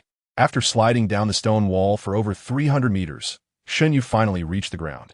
After going through 9 twists and 18 turns, a hall spanning thousands of meters appeared before him. This should be where the purple-eyed golden crown python lived. A series of painful wails came from within the hall, which sounded particularly eerie and terrifying in the silence of the underground. When Shen Yue peeked his head inside, he discovered that in the center of the hall, there was a blood-colored vine as thick as an adult's waist, with roots extending hundreds to thousands of meters. Chapter 260, Suction Divine Ability, Don't Come Over.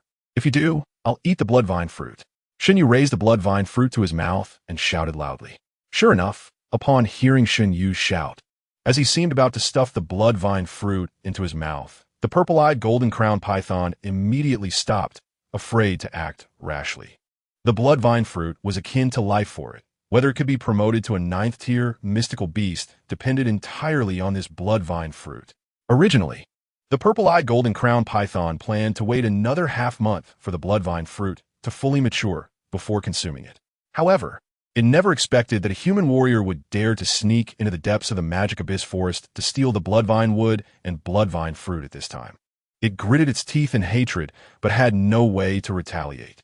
After all, it took a full 500 years for a bloodvine fruit to mature, and it had already expended a great deal of effort and paid a considerable price to find this bloodvine wood, which only needed to be guarded for a few decades to mature. If it had to go find another bloodvine wood, it might not even live to see the day the bloodvine fruit matured. That's right. If you let me leave here obediently, I will return the bloodvine fruit to you. I just want a bit of bloodvine wood, that's all, Shen Yue said, showing the bloodvine wood on his back to the purple-eyed golden crown python. Chapter 261, Chaos Cloud Swish. Shen Yue and the clown dog Binbin had no ability to resist at all and were swept into the air by the powerful suction of the purple-eyed golden crown python's suction divine ability. In midair, neither person nor beast had any point of support, and no matter how they struggled, it was utterly useless.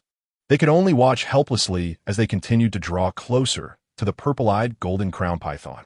The eyes of the purple-eyed golden crown python gleamed with a cold and bloodthirsty light, especially toward Shen Yue, who had stolen the bloodvine fruit and even cut down the bloodvine wood. It had long harbored a deep hatred for him. It was eager to drain all of Shen Yue's blood immediately and then tear his body into pieces to devour. What to do? What to do? Shen Yue held the clown dog Benben, feeling extremely anxious, but helpless. The 8th-tier profound beast was too powerful, and even in his previous life as a master of the 9th level of the returning origin realm, he had no chance against the purple-eyed golden crown python in front of him, let alone now when he was only at the 1st level of the broken profound realm. The clown dog Benben struggled again and again, trying to use spatial displacement, but under the siphoning divine ability, its spatial displacement could not be performed at all. Chapter 262. Fleeing into the demon sealing sea Gulyulu, Shen Yue swallowed a big mouthful of water. He hurriedly used his true essence to create a protective light shield around his body, isolating himself from the river water. The clown dog Benben kept struggling underwater, trying to use spatial displacement again, but suddenly its whole body convulsed, and large amounts of blood gushed from its mouth and nose. In just half a day, it had used spatial displacement more than 50 times, far exceeding the limits its body and soul could bear. Even if it consumed more pills, it couldn't use spatial displacement again without resting for several days. Gulyulu, the clown dog Benben, opened its mouth, gulping down river water. At this moment, it had lost all semblance of a divine beast and had become a veritable drowned dog, and a non-swimming one at that. Shen Yue quickly grabbed the clown dog Benben and then doubled the protective light shield so that it could hide with him inside to avoid drowning. However, Shen Yue was only at the 1st level of the broken profound realm, and he had just broken through not long ago. Previously, he had consumed a large amount of true essence to escape the purple-eyed golden crown python. Moreover, being deep underwater, although he could directly absorb the wandering profound energy in the world, it was significantly reduced in the water. Chapter 263. Whale drinking and swallowing the sea. Shen Yue and the clown dog Benben both let out a piercing scream and then jumped off the cliff. Their true essence and energy had been completely exhausted, and now they were no different from ordinary body-refining realm martial artists. At most, they could only be considered tougher and more resilient. The cold pulling them both, shivered all over but still gritted its teeth and charged forward. Splash! Splash! The 3 figures fell directly into the dark and cold sea water below. The cliff was several hundred meters high, and they fell straight down. Even though Shen Yue and the clown dog Benben had strong enough bodies, they were still knocked senseless. As Shen Yue fell from the cliff, he suddenly understood what the only path he had mentioned to him was. This was the endless sea, the demon-sealing sea, a death sea that even 9th-tier profound beasts dared not enter. No wonder the purple-eyed golden crown python gave up halfway through the chase. And no wonder he insisted this was the only way. Shen Yue wished he could strangle but now he had no true essence left at all. Even if stood there allowing him to strike with the ink-light sword, he wouldn't be able to kill it at all. Chapter 264. Mysterious Girl Roar. A faint roar sounded, and then a massive whirlpool, about 100 meters in diameter, suddenly appeared on the sea surface. It was as if a giant whale was swallowing fish and shrimp as food. Whale drinking and swallowing the sea, a grand momentum. Shen Yue, the clown dog Benben, and he had no time to react and were directly sucked into the massive whirlpool. The purple-eyed golden crown python coiled on the cliff, sensed the large whirlpool, and was immediately scared into fleeing, not daring to stay on the cliff at all. Boom! Boom! Boom! Enormous waves surged up, smashing fiercely towards the cliff. The spot where the purple-eyed golden crown python had just been sitting was immediately hit hard by the giant waves and was thoroughly washed over. The cold sea water instantly caused the cliff to form a thick layer of ice, clear enough to see through. If the purple-eyed golden crown python had still been sitting there, it would have been frozen into an ice sculpture. Swish! Swish! Swish! Shen Yue, the clown dog Benben, and were rapidly spinning under the effect of the massive whirlpool, unable to stop. The black whirlpool, like a gluttonous mouth, directly swallowed the 3 of them. Chapter 265. Little dragon girl at the bottom of the demon ceiling sea. Shen Yue held his breath, concealed his presence, and sat motionless on a chair made of coral, pretending to be a sculpture. The little girl, covered in colorful scales, circled around Shen Yue with her hands behind her back, looking at him with great interest, occasionally sniffing at him with her little nose. This made Shen Yue tremble slightly. This little one looked quite pretty and cute, but after all, she was a sea beast from the demon ceiling sea, and killing and eating meat must have been a common occurrence for her. "Hey, little sister, are you done looking?" Shen Yue suddenly stood up and shouted loudly.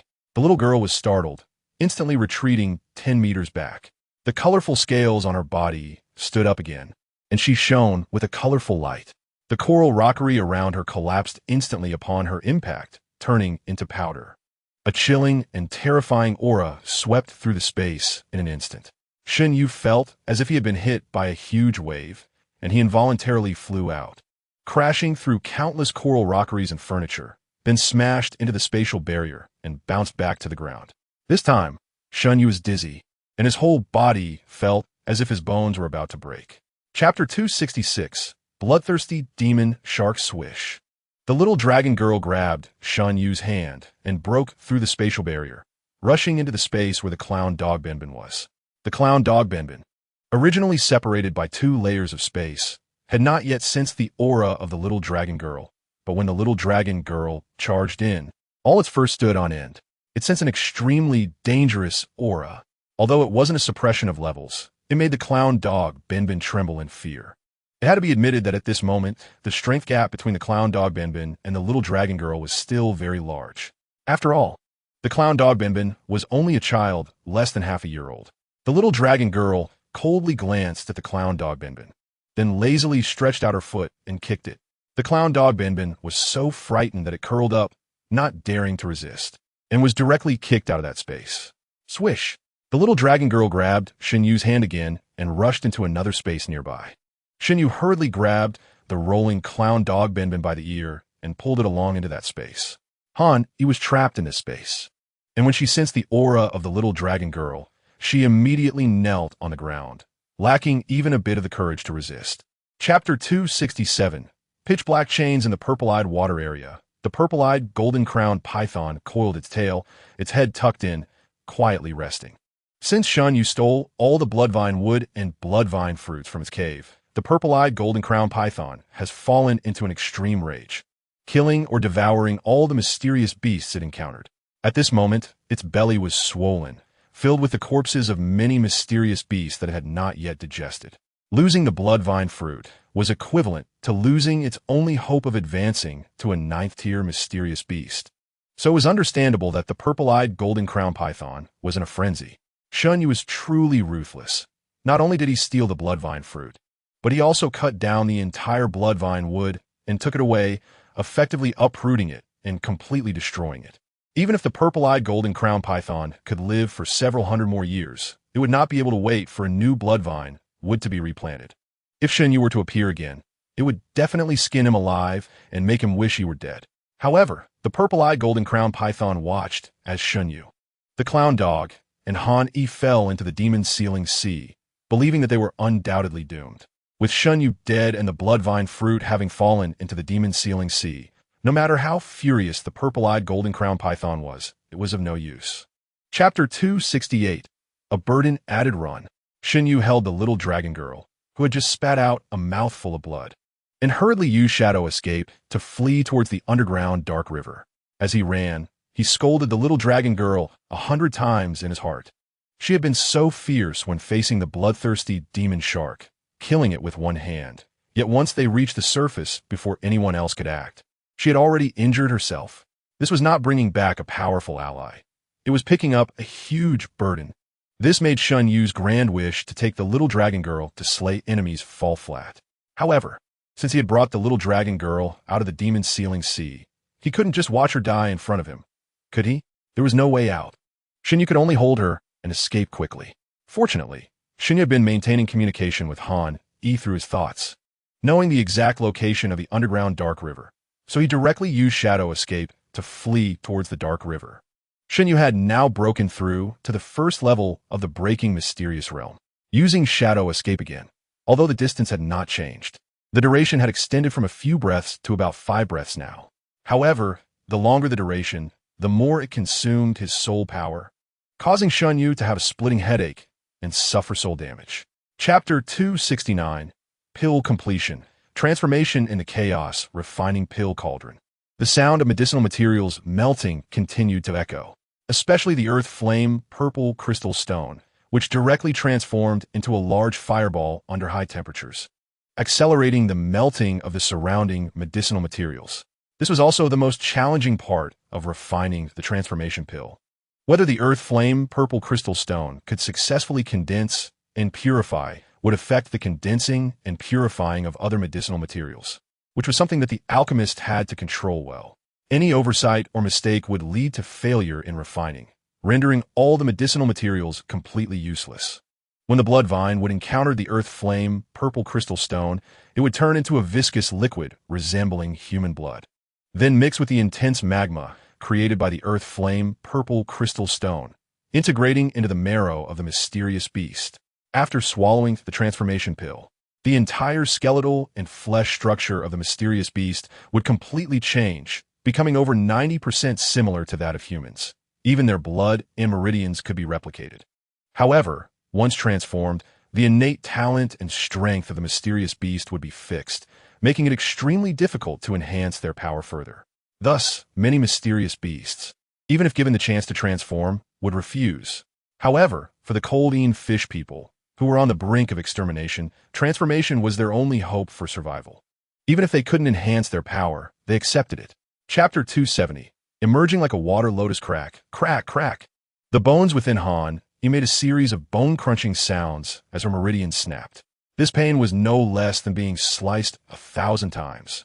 However, there was not a trace of pain on Han Yi's face. Instead, her lips curled into a smile, because through her perception, she had already discovered that her tail-like bones and meridians were starting to reconnect and combine, forming brand new legs. Buzz. Finally, the effect of the transformation pill was fully released, and the bones and meridians throughout Han Yi's body were completely unified. In that moment, she radiated a dazzling light, and the colorful scales that covered her body instantly transformed into a colorful veil, enveloping her exquisite form.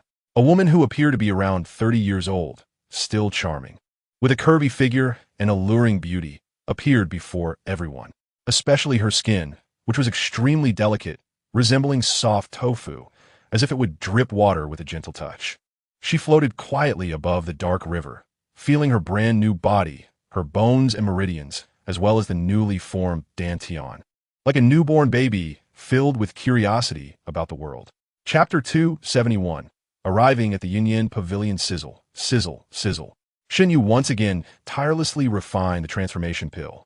With the experience of the last successful attempt, Shen Yue is now adept at refining the transformation pill skillfully and effortlessly. In less than half an hour, he successfully refined 3 batches, totaling 15 pills. There were only 11 remaining Coldine fish people, which meant that Shen Yue had 4 transformation pills left. Shen Yue did not plan to give these 4 transformation pills to the clown dog Benben or the little dragon girl. After all, both of them were likely to be divine beast cubs. If he transformed them all into humans, their innate talents could be affected, making it uncertain whether they could successfully grow into divine beasts in the future. That would be a huge loss for Shen Yue. So, even though he saw the drool dripping from Benben's mouth and the envious and eager gaze of the little dragon girl, Shen Yue remained unmoved and directly hid the remaining 4 transformation pills on his person. After about another hour, the remaining 11 Coldine fish people all consumed the transformation pill and successfully transformed into humans. Among them, 2 younger male Coldine fish people almost failed their transformation like Hanro. Shen Yue hurriedly used the tendrils of the 10,000 spirits flower to infuse true essence into their bodies, saving their lives. Chapter 272, A Beating from Behind. Get out. The 3 male disciples of the Yunyan Pavilion at the foot of the mountain coldly snorted in impatience. In the Yunyan Pavilion, over 90 of the disciples are female, with less than 10 being male disciples, and these male disciples hold a low status in the pavilion. Only a very few, like Zhu Jin, hold a relatively high status and can be compared to the female disciples. The 3 in front of them were merely early-stage, condensing Qi realm male disciples. clearly the lowest ranking, only there to guard the gate. However, in their eyes, even if they were just gatekeepers, they were still gatekeepers of the Yunyan Pavilion. And the Yunyan Pavilion ranked among the top 3 major sects in the entire Yuezhou who would dare to act recklessly. Therefore, even though Shen Yue was accompanied by more than a dozen people and clearly exuded the aura of a breaking mysterious realm expert, the 3 male disciples did not take him seriously at all. "Notify that I want to see your sect master." Shen Yue coldly snorted, too lazy to pay attention to the few male disciples. "Oh, who do you think you are? Our sect master is someone you can just meet whenever you want. If any cat or dog could meet our sect master, wouldn't our Yunyan sect master be exhausted? Get out quickly in 3 breaths. Otherwise, don't blame me for being rude." Chapter 273.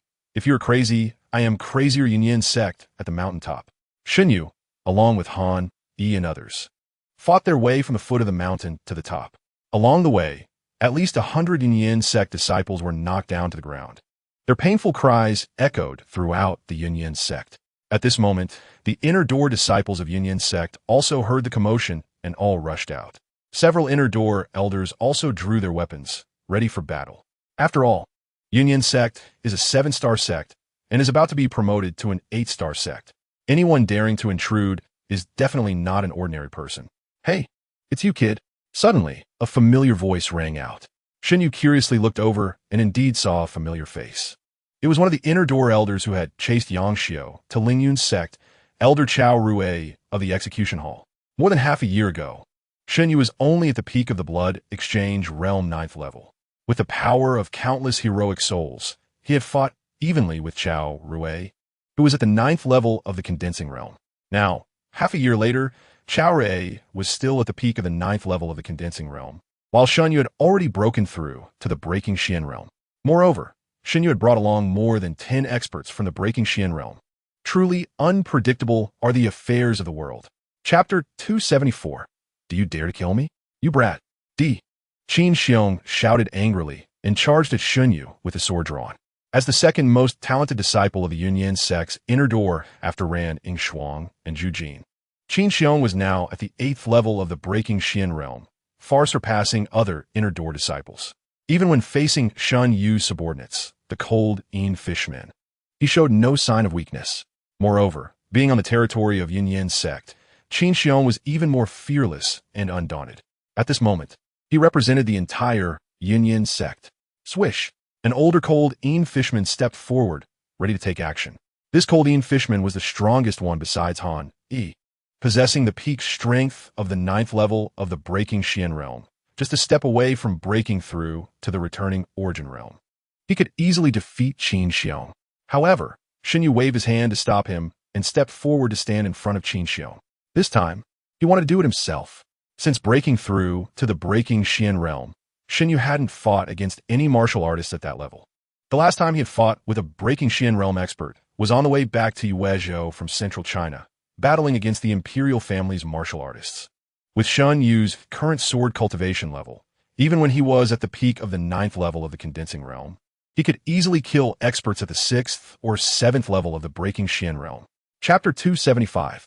So what if I kill you? You despicable person. If you have the ability, come kill me. Come on. Qin Xiong cursed loudly, blood continuously oozing from his body. His face was distorted, looking like a fierce ghost, filled with resentment and provocation. As the third-rank prodigy of Yunyan sect, Qin Xiong had always viewed himself highly, and apart from Ran Yingshuang and Zhu Jin, he looked down on everyone else.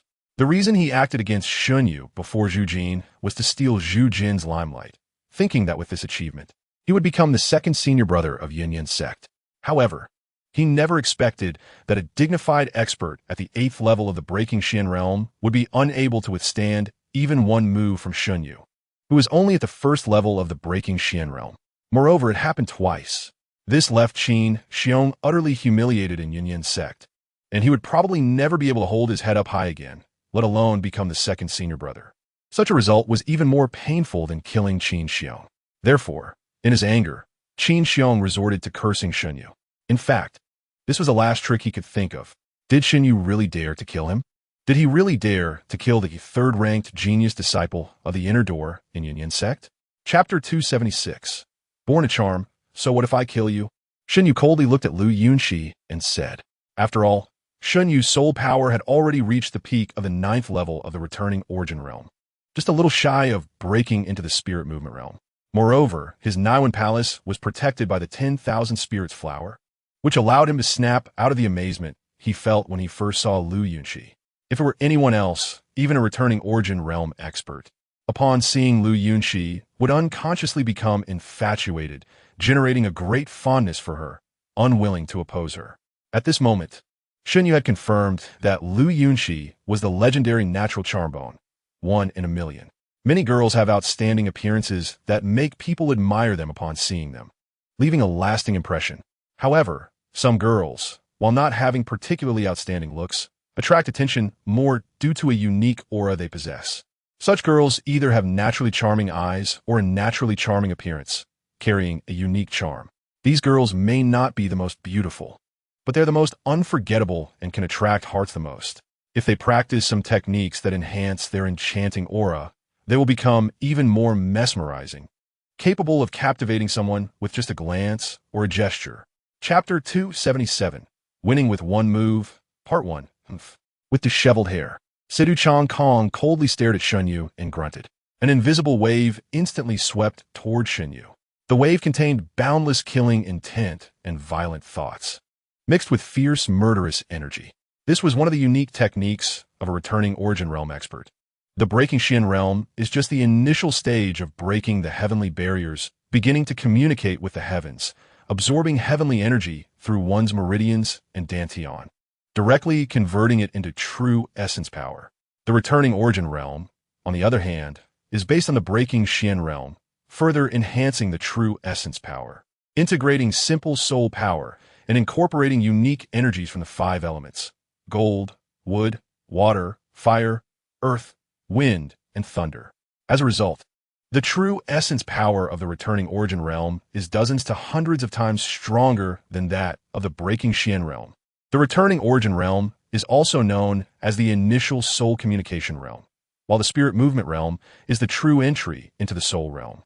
The soul realm can mobilize more true essence power, allowing a portion of true essence power to explode with dozens or even hundreds of times the power. Especially for returning origin realm experts who have cultivated earth-type true essence power. When launching attacks, they can secretly merge into the ground and explode silently. Just like the elder Situ Chang Kong of Yunyan sect, on the surface, he merely snorted, but in reality, he had quietly taken action against Shen Yue. Chapter 278, Winning with One Move, Part 2, The Frost Condensing 9 Cold Technique, 6th Move, Attack his lower body. Shen Yue furrowed his brows and suddenly shouted. Upon hearing Shen Yue's words, all eyes in the vicinity turned toward him. A broken realm martial artist actually commands a peak 9th layer expert of the returning origin realm on how to strike. This is simply like an ant instructing an elephant on how to lift a stone the size of a palm. It's ridiculous. In their eyes, Han Yi was only willing to protect Shen Yue because she valued his alchemy talent, and their relationship could at most be considered that of ordinary friends. Unless Shen Yue was in danger, Han Yi would not intervene at all. Shen Yue had no right to command Han Yi on what to do. Yet at this moment, he wanted to instruct Han Yi on how to strike. It was simply embarrassing and self-degrading. Swish! At that moment, Han Yi suddenly moved. She struck fiercely, and a series of silver frost spears shot directly toward Sidu Chang Kong's legs. This move was the 6th technique of the Frost Condensation 9 Cold Technique, the 10,000 Frost Condensation Assassination. Originally, this technique was a large area attack that was unsuitable to use against opponents of similar strength. Chapter 279, The Sword God's Anecdote in the Yunyan Pavilion, on the Lingyan Terrace. This is where the Yunyan Pavilion holds important meetings and is the largest square of the pavilion. At this moment, the entire square was silent, as quiet as death. The strongest elder of the Yunyan Pavilion, Situ Chang Kong, at the peak of the 9th layer of the returning origin realm, had been defeated by Shen Yue's subordinate Han Yi and left in disgrace. Now, there was no one in the Yunyan Pavilion who could suppress Shen Yue anymore. What remained for the pavilion master Lu Yunxi was perhaps only the last resort, to honestly release the imprisoned Lingyun sect master Yang Xiao. However, doing so would completely ruin the Yunyan Pavilion's reputation. Yet, if they did not release him, and Shen Yue commanded Han Yi and the others to forcibly act, the pavilion would surely face even greater humiliation. For a moment, all the disciples of the Yunyan pavilion lowered their heads, gritting their teeth, and remained silent. They had never endured such humiliation before. Yet, they did not consider how helpless and desperate those who had previously been bullied by the disciples of the Yunyan pavilion felt. Those who humiliate others will always be humiliated in return. Good deeds will be rewarded and evil deeds punished. It's not that revenge is not forthcoming. It's just that the time has not yet come. Chapter 280. Frost Fish Scale Formation. Swish, swish, swish. A series of sharp sword lights slashed directly at Shen Yue. As soon as the phantom of the sword god Xiao Yi appeared, under Lu Yunqi's control, it launched an attack on Shen Yue.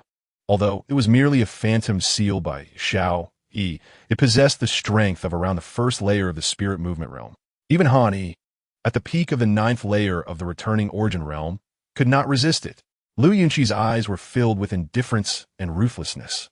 She would not allow anyone to obstruct Ranning Shuang from taking over as the master of the Yunyan Pavilion. She had been waiting for this day for decades. This time, she absolutely did not want to miss Xiao Yi again. In her eyes, no matter how much of a champion Shen Yue was at the Yuanling conference, could help her smoothly become a partner with Xiao Yi? No. On the contrary, if Shen Yue had not made such a grand entrance to the Yunyan Pavilion, Lu Yunqi would have only needed to wait a few more months to pass the position of Pavilion Master to Ranning Shuang. Furthermore, Shen Yue's rampage at the Yunyan Pavilion, injuring countless disciples and even killing the third-ranked inner sect genius disciple, if he was allowed to take Yangxiu away so easily, the reputation of the Yunyan Pavilion would surely be ruined. Chapter 281. The Sword God descends step, step, step. Shen Yue's face was as cold as frost as he walked step by step toward Lu Yunqi. Originally, he just wanted to take his master Yangxiu away from the Yunyan Pavilion and did not want to escalate matters. However, starting from Qin Xiong, the Yunyan Pavilion repeatedly challenged his bottom line, forcing Shen Yue to take decisive action. This time, Lu Yunqi actually summoned the sole phantom of sword god Xiao Yi to attempt to kill Shen Yue. If Han Yi had not desperately resisted, Shen Yue would likely have been gravely injured or worse. How could Shen Yue not seek revenge for this enmity? Qi, the ink light sword unsheathed, and a sharp killing intent burst forth without concealment. Under the immense sword intent, the disciples of the Yunyan Pavilion retreated one after another, not daring to face its edge. Zhu Jin opened his mouth, wanting to say something, but when he saw the terrifying killing aura on Shen Yue's face, he was immediately frightened and swallowed his words, keeping silent as he followed behind the other disciples, retreating. At this moment, he had already made up his mind that he absolutely could not have a direct confrontation with Shen Yue.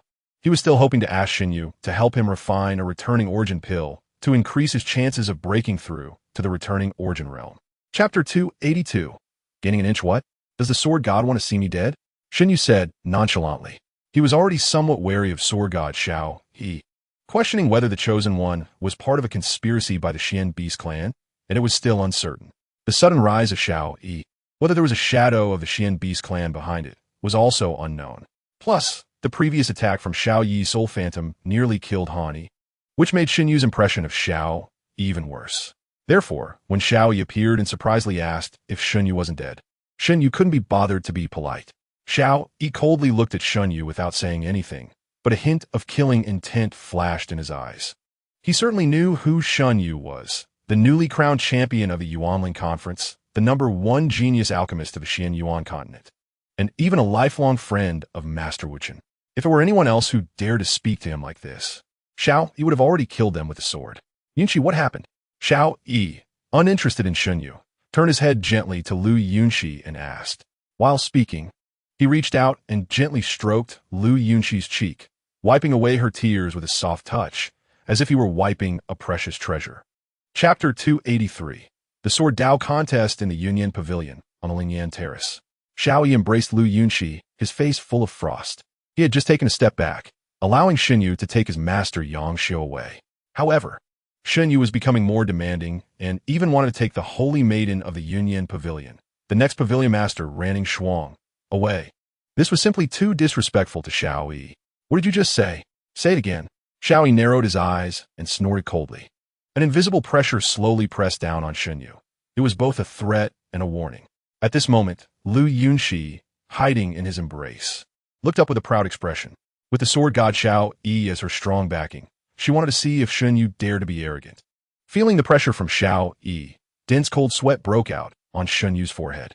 After all, Xiao Yi was a genuine peak 9th layer expert of the spirit movement realm. His soul power was extremely strong, and even during the day under the scorching sun, he could directly leave his physical body and launch a soul attack against his opponent. Although Shen Yue's soul has reached the peak of the 9th level of the returning origin realm and can break through to the spirit movement realm at any time, the gap between his soul and Xiao Yi's is still quite large. However, it is fortunate that the 10,000 Spirits Flower is guarding Shen Yue's Niwen Palace, along with countless heroic souls and the mysterious cowhide paper, which makes it impossible for Xiao Yi's pressure to harm Shen Yue's soul. Chapter 284. Do you want to experience the third move? Swish, swish. Two sword lights soared into the sky, fiercely slashing towards each other. Shen Yue understood that ordinary sword techniques could not possibly threaten the sword god Xiao Yi, who was at the pinnacle of the 9th level of the spirit movement realm. Therefore, he immediately used the ultimate move of his heart sword seal as soon as he stepped out.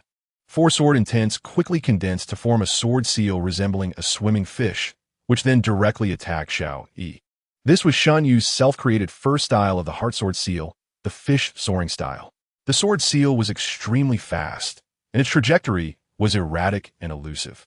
After Shen Yue broke through to the breaking Tianyuan Realm, its power increased significantly with the activation of true essence, making it difficult for ordinary early returning origin realm experts to resist. Moreover, the self-detonation of the sword seal was even more powerful, enough to threaten mid-returning origin realm experts. After all, in his previous life, Shen Yue was a genuine peak expert of the 9th level of the returning origin realm, and with the enhancement of the heart sword seal, it was reasonable for him to challenge the returning origin realm from the breaking Tianyuan Realm. However, the opponent Shen Yue faced this time was not an ordinary returning origin realm expert, but the sword god Xiao Yi. Swish! Xiao Yi stood still, lightly pointing his finger, and a sword light instantly shot out from his heroic soul. Chapter 285. A sword breaking the void. I really want to see just how powerful the sword god's third move is. Shen Yue snorted coldly. The heart of martial arts is to forge ahead bravely, never retreat. Even knowing he might not win, he must not shrink back. Young master, don't. Young master. Han Yi and the others hurriedly shouted to dissuade Shen Yue. But Shen Yue raised his hand and pressed down forcefully, his gaze filled with determination and resolve. Seeing Shen Yue's expression, Han Yi and the others had to close their mouths, afraid to speak out against him. They understood that Shen Yue had made up his mind, and any persuasion would be futile. The spirits of the Han Yi human race had all been entrusted to Shen Yue. If Shen Yue were to be killed by Xiao Yi, they would all perish as well. So they silently prayed, hoping Shen Yue could withstand Xiao Yi's third move. This kid really doesn't know how to die. The sword god clearly gave him a chance to kneel and beg for mercy to avoid being killed. Unexpectedly, this kid is ungrateful. He will undoubtedly die soon. Exactly. This kid is too arrogant. He deserves to be killed. This is the consequence of offending our Yunyan Pavilion. The onlooking disciples of Yunyan Pavilion discussed among themselves, all convinced that Shen Yue was doomed. Chapter 286. The sword heart is clear prison heaven seal. This is Shen Yue's ambition. One day, he will imprison this heaven within the sword seal. Swish. The sword seal, formed from 12 sword intents, collided with the third move unleashed by sword god Xiao Yi. The sword light was riddled with visible space cracks, annihilating everything that came near it. Unless a strong expert reached the transformation, God Realm intervened. No technique could withstand this sword. Sword god Xiao Yi was also extremely confident. With his third move, he had killed countless experts of the spirit movement realm, let alone a mere breaking Tianyuan Realm martial artist. Of course, Xiao Yi had to admit that Shen Yue's swordsmanship was indeed formidable, able to withstand his previous two moves. It should be noted that even some peak experts of the 9th level of the returning origin realm had no chance to resist under Xiao Yi's sword light. This demonstrated how terrifying Shen Yue's understanding of the sword path was. This made Xiao Yi feel a bit envious and jealous. Throughout the entire Yuezhou, Xiao Yi's swordsmanship talent was recognized as the best, and even in the entire Tianyuan continent, he could rank among the top 3. Suddenly emerging Shen Yue. who not only had the best alchemy talent, but also seemed to have swordsmanship talent that might surpass Xiao Yi, made Xiao Yi feel quite uncomfortable. Chapter 287. Lingyun's sword intent awakens swish. A brilliant light suddenly spread from Shen Yue. His body abruptly stretched out in mid-air, forming a large character. The two sword hearts of Mo Guang and Quan Yun were covered in dense cracks, completely losing their attacking power. At this moment, Shen Yue floated quietly, appearing to have completely lost the ability to resist. In his Niwen palace, the sword light of sword god Xiao Yi's soul surged brightly, and in just one breath, it could completely crush Shen Yue's soul into powder. Could it be that he would die just like this? Shen Yue felt quite helpless, having to admit that his current strength was far too inferior compared to Xiao Yi. The strongest killing move he could currently unleash was the two sword hearts of Mo Guang and Quan Yun, but in the battle against Xiao Yi's soul sword light, both sword hearts had been severely injured and no longer had the ability to resist. What other options did he have? Master, Han Yi and the others silently prayed. But seeing Shen Yue's appearance, despair surged in their hearts. Haha, this kid is definitely dead this time. To dare oppose our Union Pavilion. This is the consequence. Chapter 288. The soul-settling bell rings swish, swish, swish. In just a fraction of a breath's time, the Lingyun sword intent unleashed over 100 swords. The third move of sword god Xiao Yi's sword light was now like a banana tree in a storm, swaying and battered, riddled with holes and in a miserable state. Crack! Finally, that sword light could not withstand the onslaught and exploded into powder. Swish! The tendrils of the 10,000 spirits flower swept over, completely engulfing the powder of the sword light. It should be known that this sword light contained not only a trace of sword god Xiao Yi's soul, but also his true essence of swordsmanship. Once the 10,000 spirits flower absorbed his soul and true essence of swordsmanship, it would digest and merge them, then feed them back to Shen Yue's soul. In this way, Shen Yue could validate Xiao Yi's swordsmanship with Lingyun's swordsmanship, complementing each other. There are countless paths in swordsmanship. No one dares to claim that their swordsmanship is the strongest or most perfect. To become a sword master, one must integrate the strengths of many schools and establish a swordsmanship that belongs to oneself, most suitable for oneself. The Lingyun sword path was just the most suitable for Shen Yue at present, but as Shen Yue's understanding and mastery of the true essence of swordsmanship deepened, one day, he too would have to carve out his own path. Chapter 289. The ruined Taoist temple roar. A tremendous roar shot into the sky. Then, a massive ferocious beast over several dozen meters long leaped out from the city of Yuezhou, its nearly 10-meter-long tail suddenly swinging in midair. Boom! Boom! Boom! The houses and buildings within a radius of several hundred meters were smashed to pieces. The people inside did not even have time to scream before being turned into blood mist. In just this one leap and turn, at least several hundred to 1,000 people lost their lives.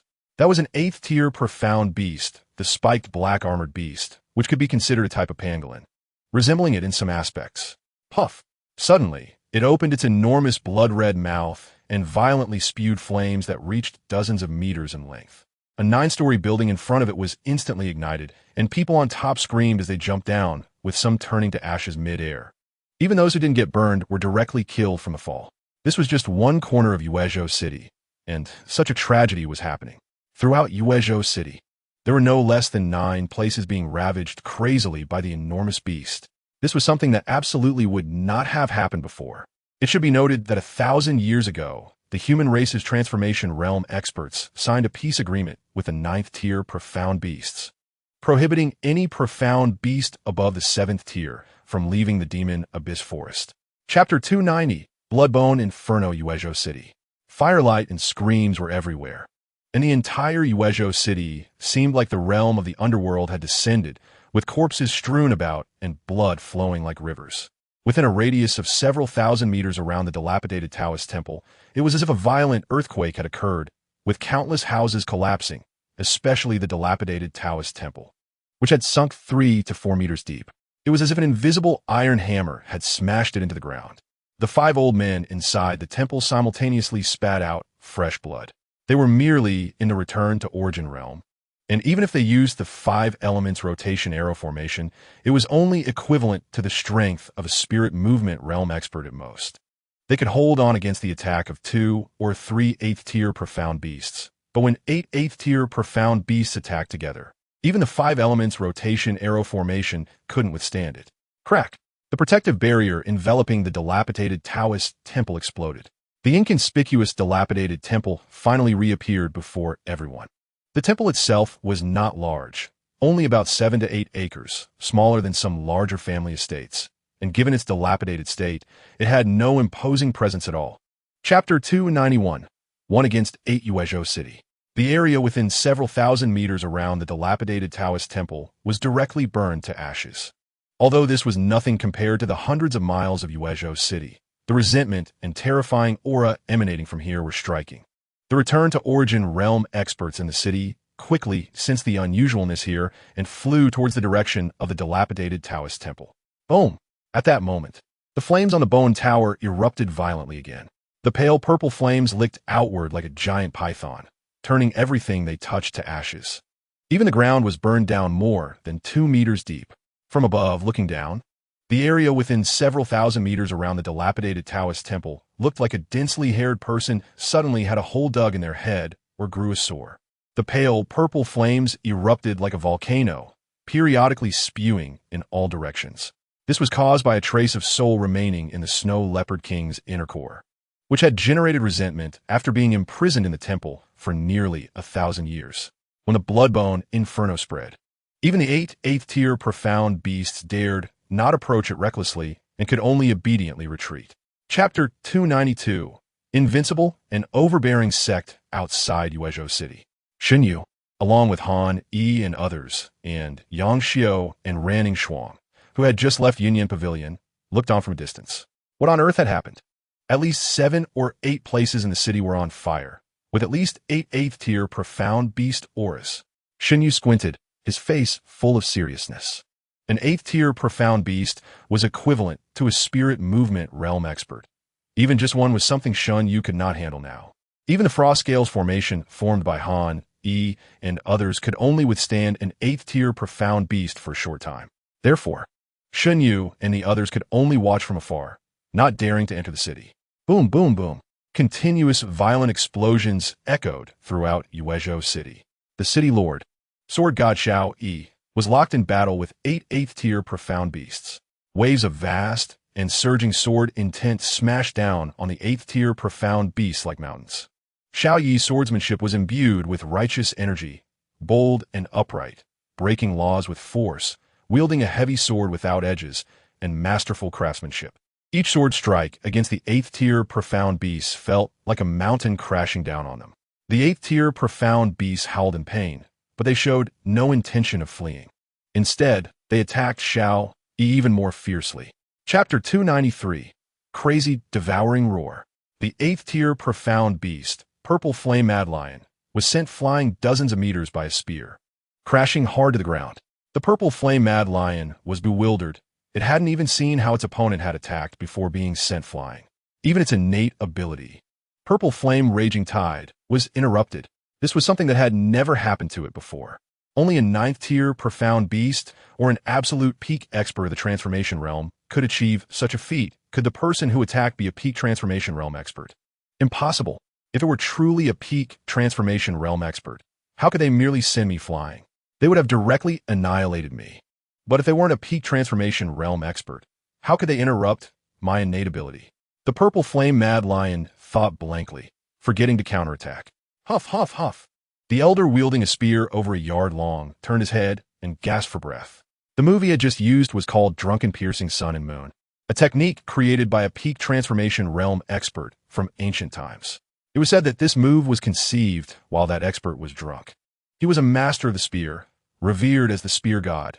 Even among transformation realm experts, he was a top-tier existence. Chapter 294. Madness Within Madness Roar. The snow shadow cheetah spat out a slightly blackened flame. It had just swallowed the bones and inner core of the Snow Leopard King, while also ingesting the raging bloodbone inferno. At this moment, the bloodbone inferno continuously scorched inside it, as if its soul was being fried in an oil pan. Even though the snow shadow cheetah was an 8th-tier profound beast, it could not withstand it, seeking its own death. Xiao Yi glanced at the snow shadow cheetah and sneered. In his view, the snow shadow cheetah, having swallowed the bloodbone inferno, was doomed. He couldn't be bothered to watch the snow shadow cheetah's fate, and besides, since it was continuously spewing the bloodbone inferno, it would be troublesome if he got contaminated. So he turned and charged towards the other 8th-tier profound beasts. The other 8th-tier profound beasts watched in shock as the snow shadow cheetah crazily swallowed the burning inner core of the snow leopard king. This was equivalent to suicide. It was the snow shadow cheetah that had promised various benefits, which made the 7 8th-tier profound beasts take the risk to enter Yuezhou City. If the snow shadow cheetah died, then many of the promised benefits would likely be in vain. They wouldn't be foolish enough to risk their lives for a dying beast. Chapter 295, Innocent Victims Roar. The snow shadow remnant leopard let out a furious roar as a wildly violent and vast aura within it was rapidly awakening. After swallowing the inner Dan of its ancestor, the snow leopard king, its bloodline responded directly to the inner Dan. Although it was being scorched by the bloodbone nether fire, the immense energy from the snow leopard king's inner Dan began to slowly merge with the snow shadow remnant leopard, allowing it to withstand the burning of the bloodbone nether fire. This minimized the damage suffered by the snow shadow remnant leopard. In just a short incense stick's time, the snow shadow remnant leopard's aura surged dozens of times, barely reaching the minimum threshold of a 9th-tier profound beast. This meant that the current snow shadow remnant leopard already possessed the strength of the weakest 9th-tier profound beast. Although it was merely the weakest 9th-tier profound beast, it was still a 9th-tier profound beast. Just like Sword God Xiao Yi, who was at the peak of the 9th level of the spirit movement realm, could slaughter 8th-tier profound beasts as easily as cutting vegetables, but when faced with a peak transformation realm expert or a 9th-tier profound beast, he would have no power to resist at all. The leap from 8th tier to 9th tier, from the spirit movement realm to the transformation realm, represented a transformation of the soul and an elevation of the essence of life. The soul of a spirit movement realm expert could already leave the body to unleash divine powers, while the soul of a peak transformation realm expert could invoke the laws of heaven for strikes. Chapter 296, Human-like dragon might crack, crack, crack. The bones in Shen Yue's body emitted a series of painful cracking sounds, looking as if they would break at any moment. However, the most dangerous aspect actually came from a soul. At this moment, the soul of the snow shadow remnant leopard was like a giant hammer, madly pounding on Shen Yue's soul. Fortunately, Shen Yue's soul had reached the peak of the 9th level of the return to origin realm, just a step away from the spirit movement realm, and with the protection of the mysterious cowhide scroll. He was still able to maintain a clear mind under the snow shadow remnant leopard's attack. If it were anyone else, even a spirit movement realm expert, they would likely be completely stunned and lose all ability to resist under the snow shadow remnant leopard's soul attack. However, even if Shen Yue could hold on for a while, what use was that? He had no ability to fight back at all. The snow shadow remnant leopard was now at the 9th tier profound beast level, and whether in physical body or soul, it absolutely crushed Shen Yue. Even if it stood still, Shen Yue would not be able to harm it at all. Boom! The snow shadow remnant leopard's soul fiercely smashed against Shen Yue's soul. Although they both stood still, their souls were in a frenzied clash, sparks flying. Chapter 297, Netherfire enters the body, you beast. Hurry up and surrender, Shen Yue shouted. At this moment, if he didn't flaunt his prowess, that would be foolish. As he spoke, Shen Yue walked towards the snow shadow remnant leopard. All eyes were on him, as if they were watching a fool. Even Han Yi, Yang Xiao, and Ranning Shuang were somewhat bewildered. What was Shen Yue doing? Had he gone mad? They watched as Shen Yue approached the snow shadow remnant leopard step by step, with a hint of envy in their eyes. After all, his defiant figure was so flamboyant, so ridiculous. Using his life to show off was not something just anyone dared to do. In such situations, everyone would typically silently give a thumbs up or middle finger. Just when everyone was waiting to see Shen Yue get swallowed by the snow shadow remnant leopard, an astonishing scene suddenly unfolded.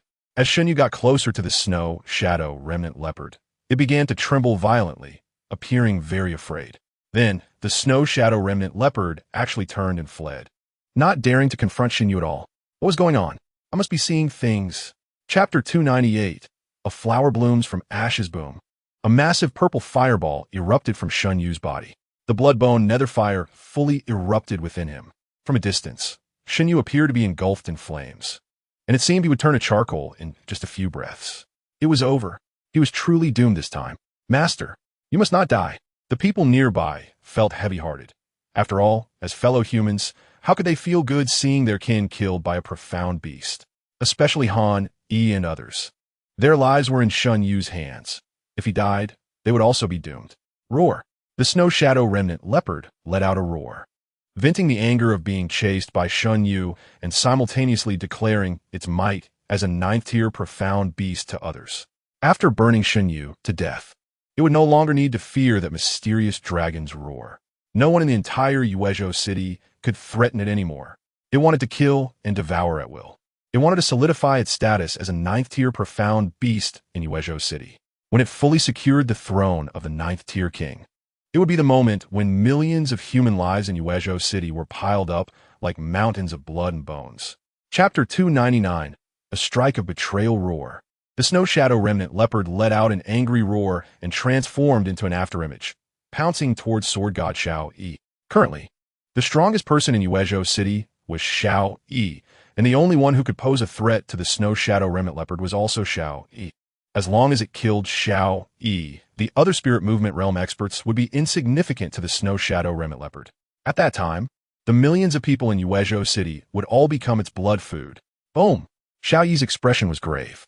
He hurriedly wielded his heroic weapon and unleashed his strongest attack against the snow shadow remnant leopard. By this time, he dared not hide any of his strength. With a single strike, he unleashed the strongest killing move from the 3 clear sword technique. Boom! Dozens of sword lights carrying soul power ruthlessly struck towards the snow shadow remnant leopard. Each sword light was enough to easily kill an ordinary 8th-tier profound beast. With this barrage of sword lights, even a 9th-tier profound beast would not dare to underestimate them. Buzz! Just when the sword lights were about to hit the snow shadow remnant leopard, strange runes lit up on its body, and at the same time, rapidly rotating wind blades automatically appeared around it, easily blocking the sword lights. Chapter 300. Fire burns the world. The snow shadow remnant leopard's expression was grave as it stood still, not daring to move. The inner Dan of the snow leopard king that it had just swallowed was now violently trembling within its belly, as if an invisible hand was constantly pulling it outward. The snow shadow remnant leopard had only recently swallowed the snow leopard king's inner Dan, and it was still far from complete fusion.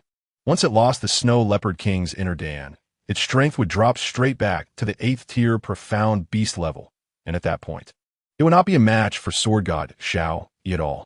In this way, the situation would reverse, with the snow shadow remnant leopard chasing Xiao Yi turning into Xiao Yi chasing the snow shadow remnant leopard.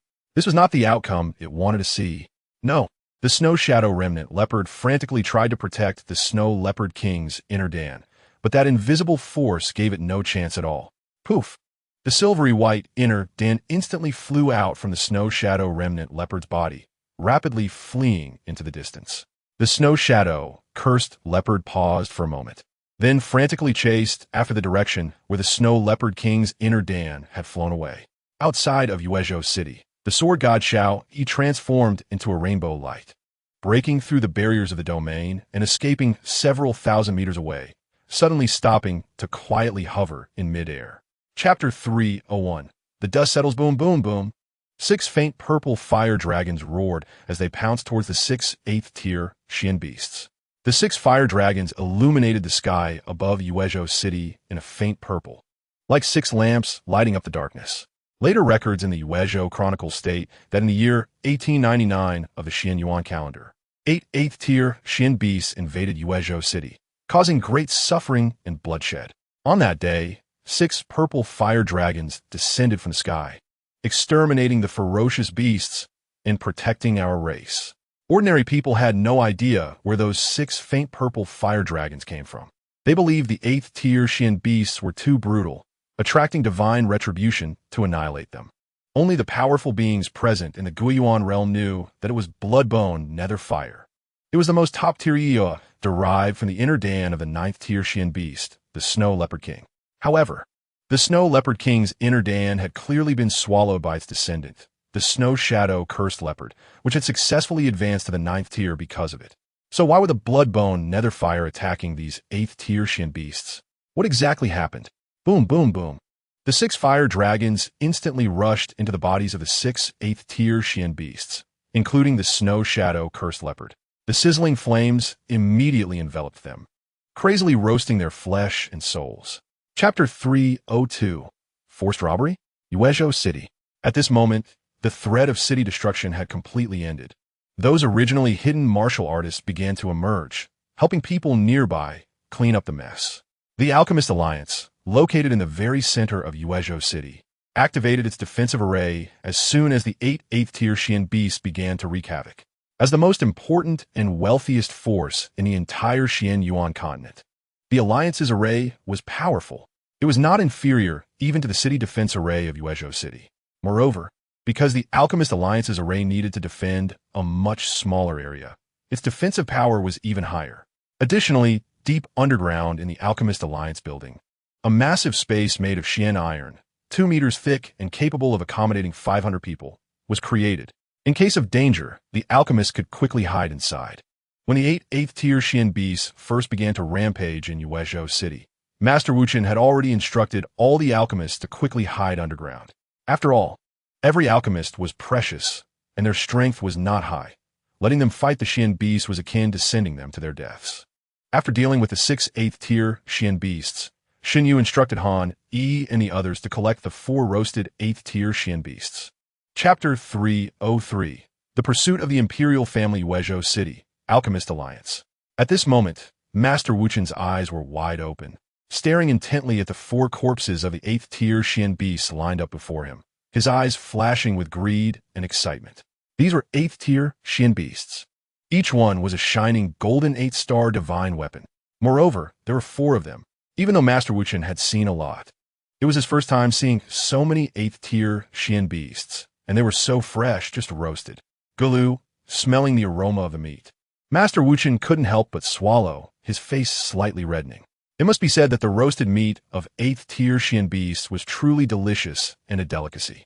Master Wuchen, let's eat first. I'm already hungry. Shen Yue laughed and said. From the moment Shen Yue brought Han, Yi, and the others to Yunyan Pavilion, to being inexplicably caught up in the fight with the 8th-tier Xian beasts in Yuezhou City, he hadn't eaten for a whole day and was already starving. Boss, let me help you slice the Xian beast meat. Lin Shi and Meng Chun shouted one after the other, especially Meng Chun. Although he was a direct descendant of the Yunyan Meng clan, a top hidden family in the Tianyuan continent, he had only seen small 8th-tier Xian beast bones that couldn't be refined into divine weapons. Chapter 304. Kneel down, swish, swish, swish. A total of 5 flying Xian beasts flew in a line, quickly approaching from afar. These 5 flying Xian beasts were all 6th tier, and both their wings and bodies were significantly larger than 5th tier flying Xian beasts. Before they could land, they had already stirred up chaos in the designated landing area for flying Xian beasts outside Yuezhou City. The 5th tier flying Xian beasts scattered in fear, either fleeing in terror or cowering on the ground, not daring to move.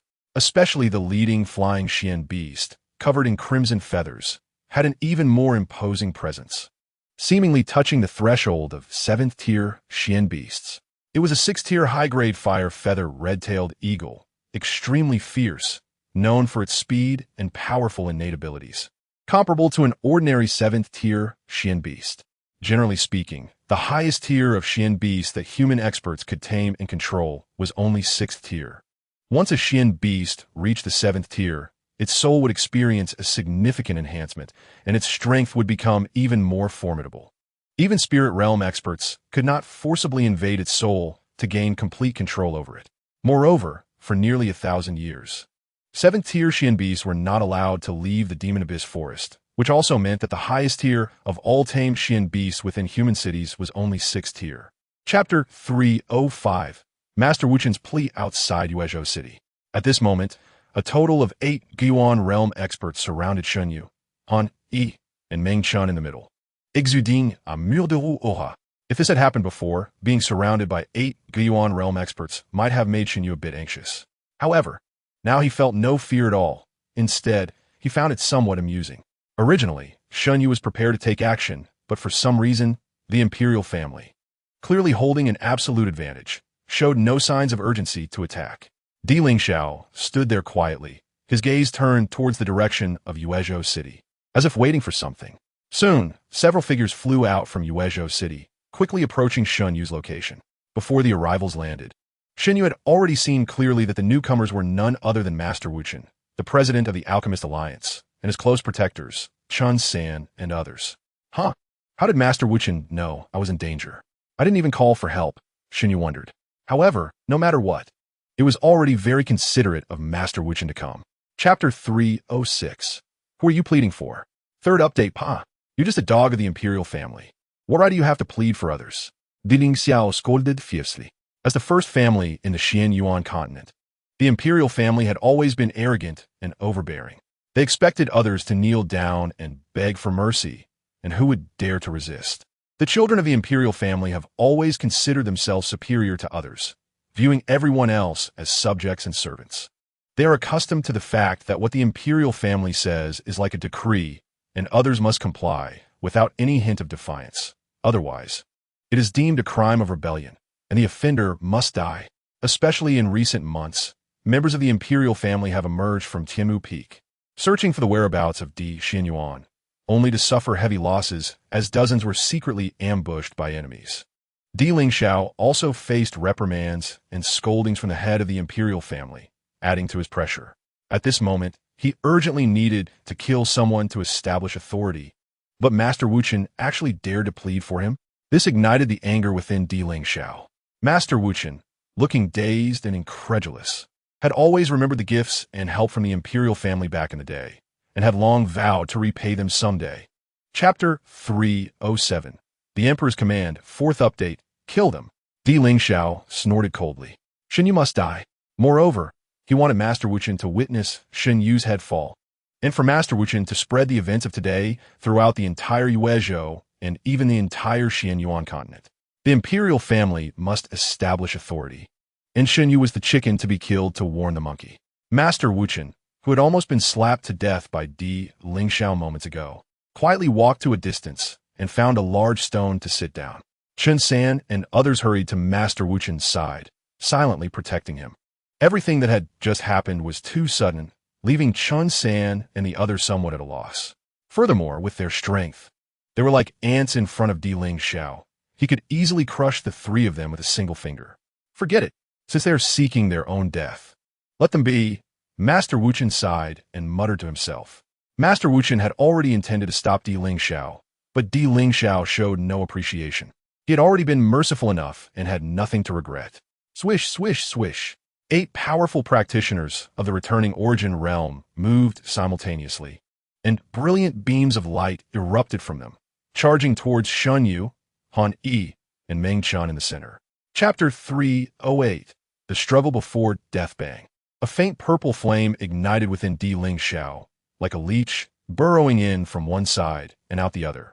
Di Lingxiao stood obediently in place, not daring to move. He was fully aware of the fearsome reputation of the blood-bone underworld fire, at this moment, with just a snap of Shen Yue's fingers. He feared he would be reduced to ashes and his soul scattered. Di Lingxiao swallowed hard, his face stiffening. He wanted to plead for mercy, but couldn't bring himself to do so. A dignified 8th-tier practitioner of the spirit movement realm begging for mercy from a mere lowly Xian realm guy was too humiliating, even if he were truly spared. How could he face the world again? But he really did not want to die. What to do? What to do? Countless thoughts raced through Di Lingxiao's mind. Clearly possessing the strength of the 8th-tier spirit movement realm, he felt utterly helpless and desperate. In the end, he could only turn his pleading gaze towards Master Wuchen in the distance. Di Lingxiao never expected that the person he had once looked down upon would ultimately become his lifeline. Master Wuchen sat on a stone chair in the distance, frowning and keeping his head down, silent. Chapter 309. The Heavenly Axe Boom. With the awakening of the Emperor's bloodline, a faint golden phantom, 5 meters tall, appeared behind Di Lingxiao, wielding a gleaming golden giant axe and carrying a large bow on its back. It was none other than the Tianyuan Emperor, recognized as the strongest in the Tianyuan continent, with the phantom of the Tianyuan Emperor empowering him. Di Lingxiao was barely touching the threshold of the god transformation realm. At this moment, he was akin to the snow shadow remnant leopard, which had barely reached a 9th-tier Xian beast after consuming the snow leopard king's core just over 10 days ago. However, Di Lingxiao was in a more precarious state. He could only maintain this condition for 15 breaths. The Snow Shadow Remnant Leopard, after consuming the Snow Leopard King's core, could have truly advanced to a 9th-tier Xian beast if not for later misfortunes. Even so, the Snow Shadow Remnant Leopard ultimately perished at Shen Yue's hands. So how could Shen Yue fear Di Lingxiao, who was even weaker? Boom! The faint golden phantom swung the giant axe fiercely down at Shen Yue. Shen Yue hurriedly used Shadow Escape, fleeing in panic. What a joke! Although Shen Yue was not afraid of Di Lingxiao, who had awakened the Emperor's bloodline, that did not mean he was foolish enough to think he could withstand Di Lingxiao's violent strike. Chapter 310, The Time-Space Blade, Part 1 Buzz. A radiant light flashed and descended directly towards Shen Yue's head. The heavenly axe came crashing down.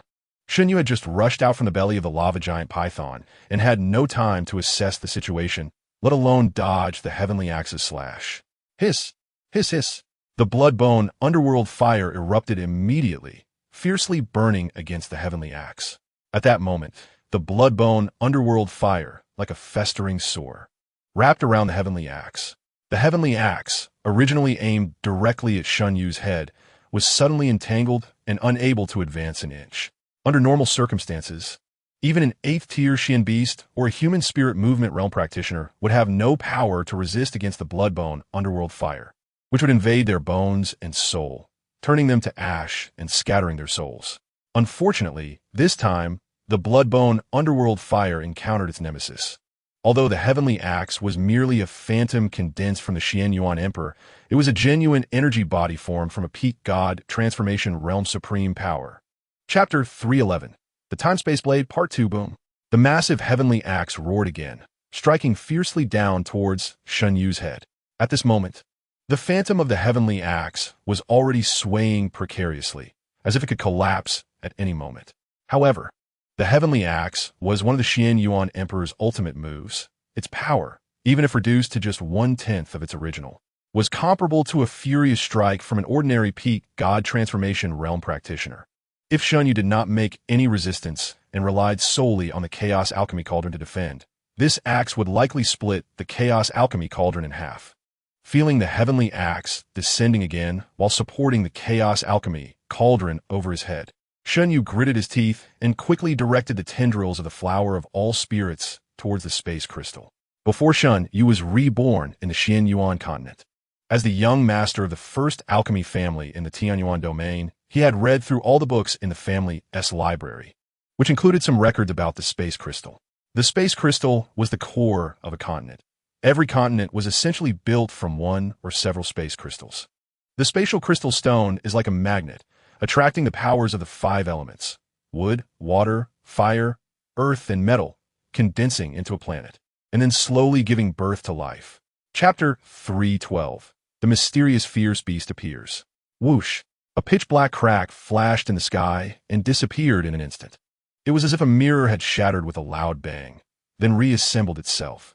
The people present watched in disbelief as Di Lingxiao and the faint golden shadow over 5 meters tall behind him were instantly pulled into the crack and vanished. At that moment, time seemed to stand still. A gentle breeze blew by, and the white clouds in the sky continued to move slowly, rolling and stretching without any difference.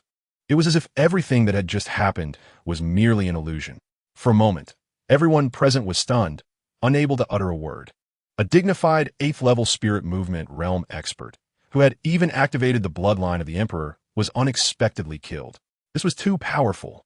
Did this mean that Shen Yue had strength comparable to that of the God Transformation realm? Thud! Shen Yue sat down on the ground, gasping for air, a trickle of blood flowing from the corner of his mouth.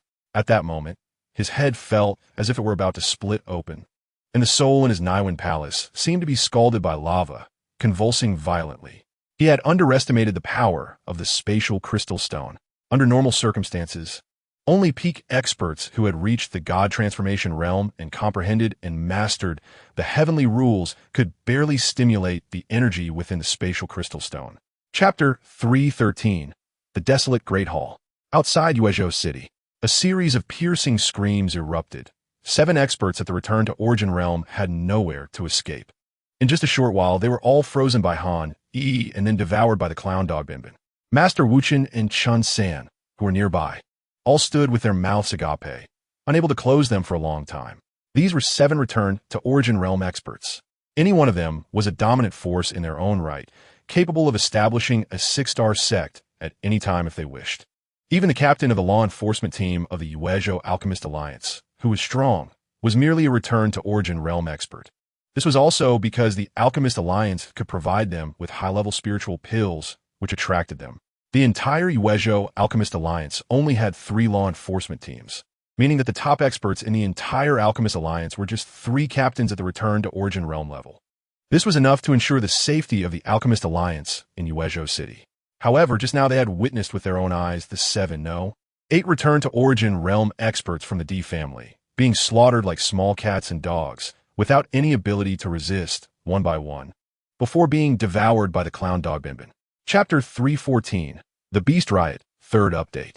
Uezhou City, Alchemist Alliance. 5 days had passed since the pursuit of Di Lingxiao. The station for flying mystical beasts outside the city had returned to normal. The lapis lazuli square that had been destroyed by Di Lingxiao had also been mostly repaired. The earth-shattering massacre was known to very few. First, the duration of the massacre was very short. Ordinary people had not even had time to rush over to watch before it was completely over. Second, Master Wuchen specifically instructed the law enforcement team of the Alchemist Alliance to handle the follow-up matters and strictly prohibited anyone from passing on news. Although martial artists above the Broken Realm sensed the fluctuations from the earth-shattering massacre, no one dared to observe for the sake of their lives. Only a few spirit movement realm experts had sensed it from a distance with their souls, but when they learned that Shen Yue was present, they were so frightened that they turned and fled. After previously slaughtering 4 8th-level mystical beasts, and now easily killing the 8th-level spirit movement realm expert from the D family, Shen Yue had already become a complete scourge in the hearts of many. Meanwhile, this great scourge was leisurely lying on a lounge chair in the courtyard, basking in the sun, eating pastries made by Lin Qingwan. Chapter 315, The City Falls, 4th Update. The sound of urgent and chaotic bells rang out in the city of Qishan County. This was the second only to the soul settling bell, the mountain settling bell, being struck. The sound of the mountain settling bell, while not as far-reaching as the soul settling bell, was also a spiritual treasure carefully crafted by a master craftsman, audible to all martial artists within hundreds of miles. Like the soul settling bell, the mountain settling bell was not allowed to be struck casually.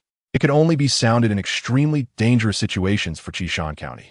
Once the mountain settling bell was struck, it meant that Qishan County was in imminent danger of being destroyed, and all martial artists who heard the bell must drop everything and rush to Qishan County for rescue.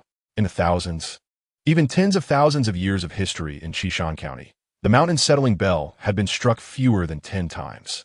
In nearly 1,000 years, it had not been struck even once. After all, as a county with a population of over 10 million, surrounded by 5-star and even 6-star sects, coupled with the county's defensive formations, it could withstand the attacks of Return to Origin Realm experts for half an hour, making it a veritable fortress. After all, the human race had signed a peace agreement with the mystical beast race, prohibiting 7th-level mystical beasts from leaving the Demon Abyss Forest. Chapter 316, Despair. Crack. The defensive formation of Qishan County could no longer bear the burden and exploded into fragments, disappearing without a trace. Whoosh! A series of golden lights shot towards Qishan County. Boom! The thick city walls, built of lapis lazuli comparable to mysterious iron, which were hundreds of meters tall, instantly shattered under the impact of the golden light. In just a few breaths, the city walls were torn open with 7 gaping holes dozens of meters wide. 3rd and 4th level mystical beasts surged in like a tide, rushing towards those gaps among the 1st and 2nd level mystical beasts. From the moment the beast tide was discovered to the moment the defenses of Qishan County were breached, it had not even taken the time for a single incense stick to burn. The strength of the mystical beasts in the beast tide was too strong, and the city fell too quickly. After all, the human race had enjoyed nearly 1,000 years of peace, and it had been a long time since a beast tide of this scale had occurred. It's over. The martial artists on the city walls felt a chill in their hearts, relying on the tall and thick city walls. The human martial artists might have been able to withstand the beast tide for a while, waiting for the rescue from martial artists from other counties. However, now that the city walls had so many gaping holes, and the beast tide had rushed into the county city, how could they defend? Chapter 317. The Magic Ceiling, Part 1. Ding. The golden light shot directly towards Yi Liuxuang, who hurriedly waved her divine weapon to block it. However, that golden light clung to her like a parasite. No matter how she resisted, she could not completely shake it off. However, Yi Liuxuang took the opportunity to see the true nature of that golden light. It turned out to be its own. Yi Liuxuang was somewhat dumbfounded. That golden light, capable of slaying experts in the Broken Realm, was actually its own. It seems to be a thorn from a powerful, mysterious beast, which has been turned into a weapon for attack, capable of killing a broken, mysterious realm expert in one strike. It's unclear whether it is a 7th or 8th rank mysterious beast. Yi Liuxuang watched as the broken, mysterious realm warriors beside her were killed one by one. Feeling anxious and angry, yet powerless, even she was struggling to protect herself. Swish, swish, swish. Yi Liuxuang hurriedly unleashed one of the ultimate skills of the Qiyun sect, the Fire Dance Flame Wave Technique. Waves of flames erupted from her purple flame sword, forming a massive vortex. At the same time, waves of fire surged toward the golden light. The thorns wrapped in that golden light slowed down under the fiery waves, becoming slower and slower. Chapter 318. The Seal of Magic Restriction, Part 2. In Xishan County City, beneath the city walls, the human warriors looked at each other, standing still, each with a ghostly expression on their faces. The mysterious beasts that had originally rushed and swerved and began to attack each other for some unknown reason. These mysterious beasts seemed only interested in the blood of their companions. Some human warriors who accidentally fell into the encirclement of the mysterious beasts were not attacked at all, watching helplessly as the beasts charged past them. It was as if they were blind, completely ignoring the human warriors. What on earth was happening? This question arose in the minds of all the human warriors, and the instigator, Yi Liuxuang, was also bewildered, although this outcome was clearly advantageous to the humans. She had no idea how it all came about. In the courtyard of the Alchemist Alliance in Yuzhou City, Shen Yue, who had been meditating with his eyes closed, suddenly opened them, a flash of crimson appearing on his face and then disappearing. Just a moment ago, his soul had suddenly felt a sharp pain, as if someone had stabbed him with a knife. However, Shen Yue could clearly sense that there were no strong beings around him, nor had anyone attacked his soul. Chapter 319. Brutal, 4th update. Swish, swish, swish. Figures descended from the sky, rushing toward the mysterious beasts outside the city. At this moment, the human warriors who could arrive were almost all above the broken mysterious realm, with a few being in the returning origin realm. Upon arrival, they charged directly toward the dozen or so 6th rank mysterious beasts without a second thought. The 6th rank mysterious beasts were only equivalent to broken mysterious realm experts among humans, and under the assaults of the returning origin realm experts, several of the 6th rank beasts were quickly slain. The remaining 6th rank beasts, seeing the situation turning against them, turned and fled into the darkness. How could the returning origin realm experts let these 6th rank beasts escape? They flew up and chased after the 6th rank beasts. The human warriors guarding Xishan County City finally breathed a sigh of relief, with returning origin realm experts coming to the rescue, and the recent magic restriction causing over 10,000 mysterious beasts to be infected and kill each other. Hope finally appeared in Xishan County City. At this moment, Yi Liuxuang also had the opportunity to return to the place where the jade pendant shattered, wanting to collect the fragments and see if she could melt them with gold and silver and embed them together. Chapter 320. Flame shining 9 heavens outside Xishan County City. Tens of thousands of ordinary blood exchange realm warriors, including many sect disciples, knowing they were bound to die, charged toward the 6th rank mysterious beasts without hesitation. If these last 20 or so 6th rank beasts could not be stopped, then Xishan County City would be reduced to ruins, and the millions of people inside would face only death. They were not afraid of death. They knew they had no way to retreat. Now, nearly all the returning origin realm experts in Xishan County City had fallen, and the broken mysterious realm experts were also heavily injured or dead, leaving very few behind. The only way to stop these 6th rank mysterious beasts was to sacrifice the lives of blood, exchange realm, and condensation realm warriors. Even if 1,000 or 10,000 blood exchange realm warriors died, as long as they could kill one 6th rank mysterious beast, it would be worth it. Master, we're going. Master, take care. One by one, the disciples of Qian sect saluted Yi Liuxuang. then, without looking back, leaped off the city wall and joined the crowd battling the 6th-rank mysterious beasts. Yilushuang, Gritit, Hertit, holding Bhaktivs. Many of these Chiyun sect disciples were originally her inner sect brothers and sisters, and the strongest among them was only at the condensation realm. Many were merely at the blood exchange realm. Chapter 321. Chinko and Fire Ring Swish. The old woman suddenly flickered and vanished. Dozens of miles away, a flash of fire appeared, and she reappeared. Opposite her was a powerful 8th-rank mysterious beast, a gold-spiked thunderhorn bull, towering over 10 meters tall, covered with countless sharp spikes, and sporting a half-meter long light blue horn, frantically fleeing into the distance. This was an 8th-rank gold-spiked thunderhorn bull. It was said to have a trace of dragon blood and was a descendant of the cattle of the dragon's 9 offspring. Even among all 8th-rank mysterious beasts, the gold-spiked thunderhorn bull was considered one of the top tier.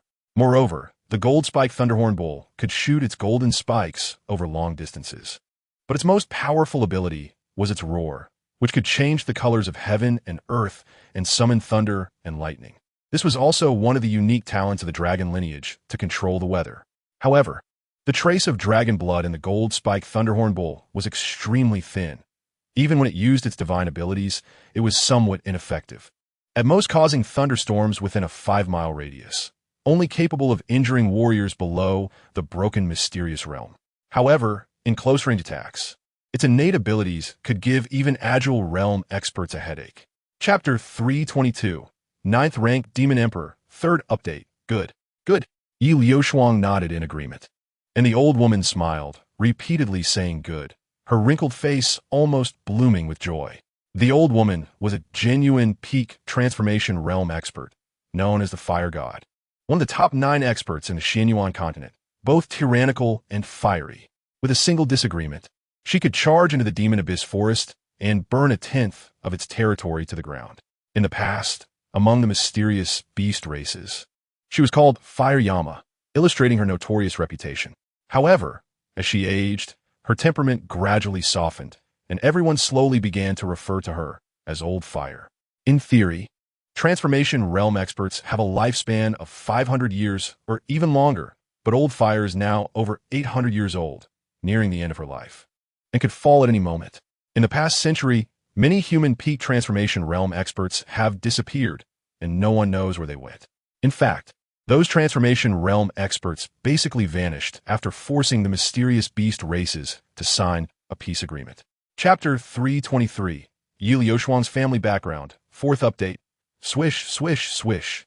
In midair, a 5th-rank flying mysterious beast was desperately flapping its wings, trying to fly far away. The flying mystical beast had not rested for 2 days and nights, yet it still appeared energetic and full of strength. This was because it had consumed at least 5 9-star pills during this time. It should be noted that a single 9-star pill is worth 2 pieces of mysterious crystals, so 5 of them could buy a brand new living flying mystical beast. However, the person sitting on the flying mystical beast seemed completely unconcerned, urging it to fly faster and reach the destination sooner. Soon, a massive city appeared in the distance. They were approaching Qishan County City. The ones on the flying mystical beast were Shen Yue, Han Yi, and Meng Chun. They had traveled from Yuezhou City, spending a full 2 days and nights in continuous journey without rest. It seemed that there were no traces of mystical beasts within Qishan County City. Was my earlier guess wrong? Shen Yu's spiritual power scanned the area instantly, pondering to himself. 2 days ago, while Shen Yue was sleeping, he suddenly felt a pain in his soul, and he realized that the protective jade pendant he had given to Yi Liushuang had shattered. Chapter 324. Descendant of the Flame Emperor. Upon hearing Granny Fire's words, Shen Yue was immediately stunned, and even Yi Liushuang's expression changed as she lowered her head in sorrow. She had been sent to the Chiyun sect in Yuezhou at the age of 5 or 6, and now over a decade had passed. She was almost forgetting her origins. The Yi family, a small and obscure family in the Tianyuan continent, could not even rank in the top 10 in their small county city in central China. Truly a low-profile family.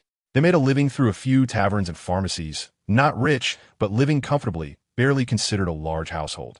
The elder of the Yi family appeared to be a kind-looking old man in his 70s or 80s, with white hair and a gentle face. He would sunbathe in the courtyard every day and occasionally stroll down the street. When encountering his children, They often received some candies or small pastries. In Tianyuan County City, the Yi family elder was known as a kind-hearted old man. Unfortunately, all of this was just a facade. The true Yi family actually held a very noble identity, because they had an incredibly impressive ancestor, the Flame Emperor Su Qingtian. Chapter 325. The 9 Provinces Map, the Human Race Treasure Vault. Upon hearing Granny Fire's words, both Shen Yue and Yi Liuoshuang were taken aback. This was the first time they had heard the name Human Race Treasure Vault. However, they quickly calmed down. After all, the human race had existed on the Tianyuan continent for tens of thousands of years, with countless strong individuals emerging, especially with dozens of peak experts in the transformation god realm who had slain many 9th-tier mystical beasts, undoubtedly acquiring numerous treasures. The Human Race Treasure Vault was merely a colloquial term. Its true name was the 9 Provinces Map. Granny Fire was in a good mood and was happy to chat more with the 2 children. In her view, Shen Yue and Yi Liuoshuang were quite a match, especially since she had previously sensed traces of a forbidden magic sealing formation outside Qishan County City, combined with some clues she found on Yi Liuoshuang. She could almost be certain that it was Shen Yue's doing. A 16-year-old alchemist could actually refine a nearly lost ancient poison and formation like the forbidden magic sealing, which was enough to astonish and impress Granny Fire. However, the fact that Yi Liuoshuang had awakened the bloodline of the Scarlet Flame Phoenix was too significant. It was not just her own matter, but concerned the future fate of the human race, so Granny Fire had to reluctantly break them apart. Chapter 326. Both Sides Suffer. Third update. Roar. A fire dragon, several dozen meters long and as thick as a water tank, charged directly at Inrin. This fire dragon was different from the ordinary fire dragons conjured by martial artists. It was formed by Granny Fire's soul merging with an extremely precious 8th-ranked Yue, the Emperor Fire Essence Flame. The Emperor Fire Essence Flame was a fire formed by the deepest underground rules, coalescing only once every 10,000 years. When Granny Fire was just an ordinary spirit realm expert, she accidentally stumbled underground while chasing an 8th-tier Earth Dragon drilling beast and encountered the newly formed Emperor Fire Essence Flame.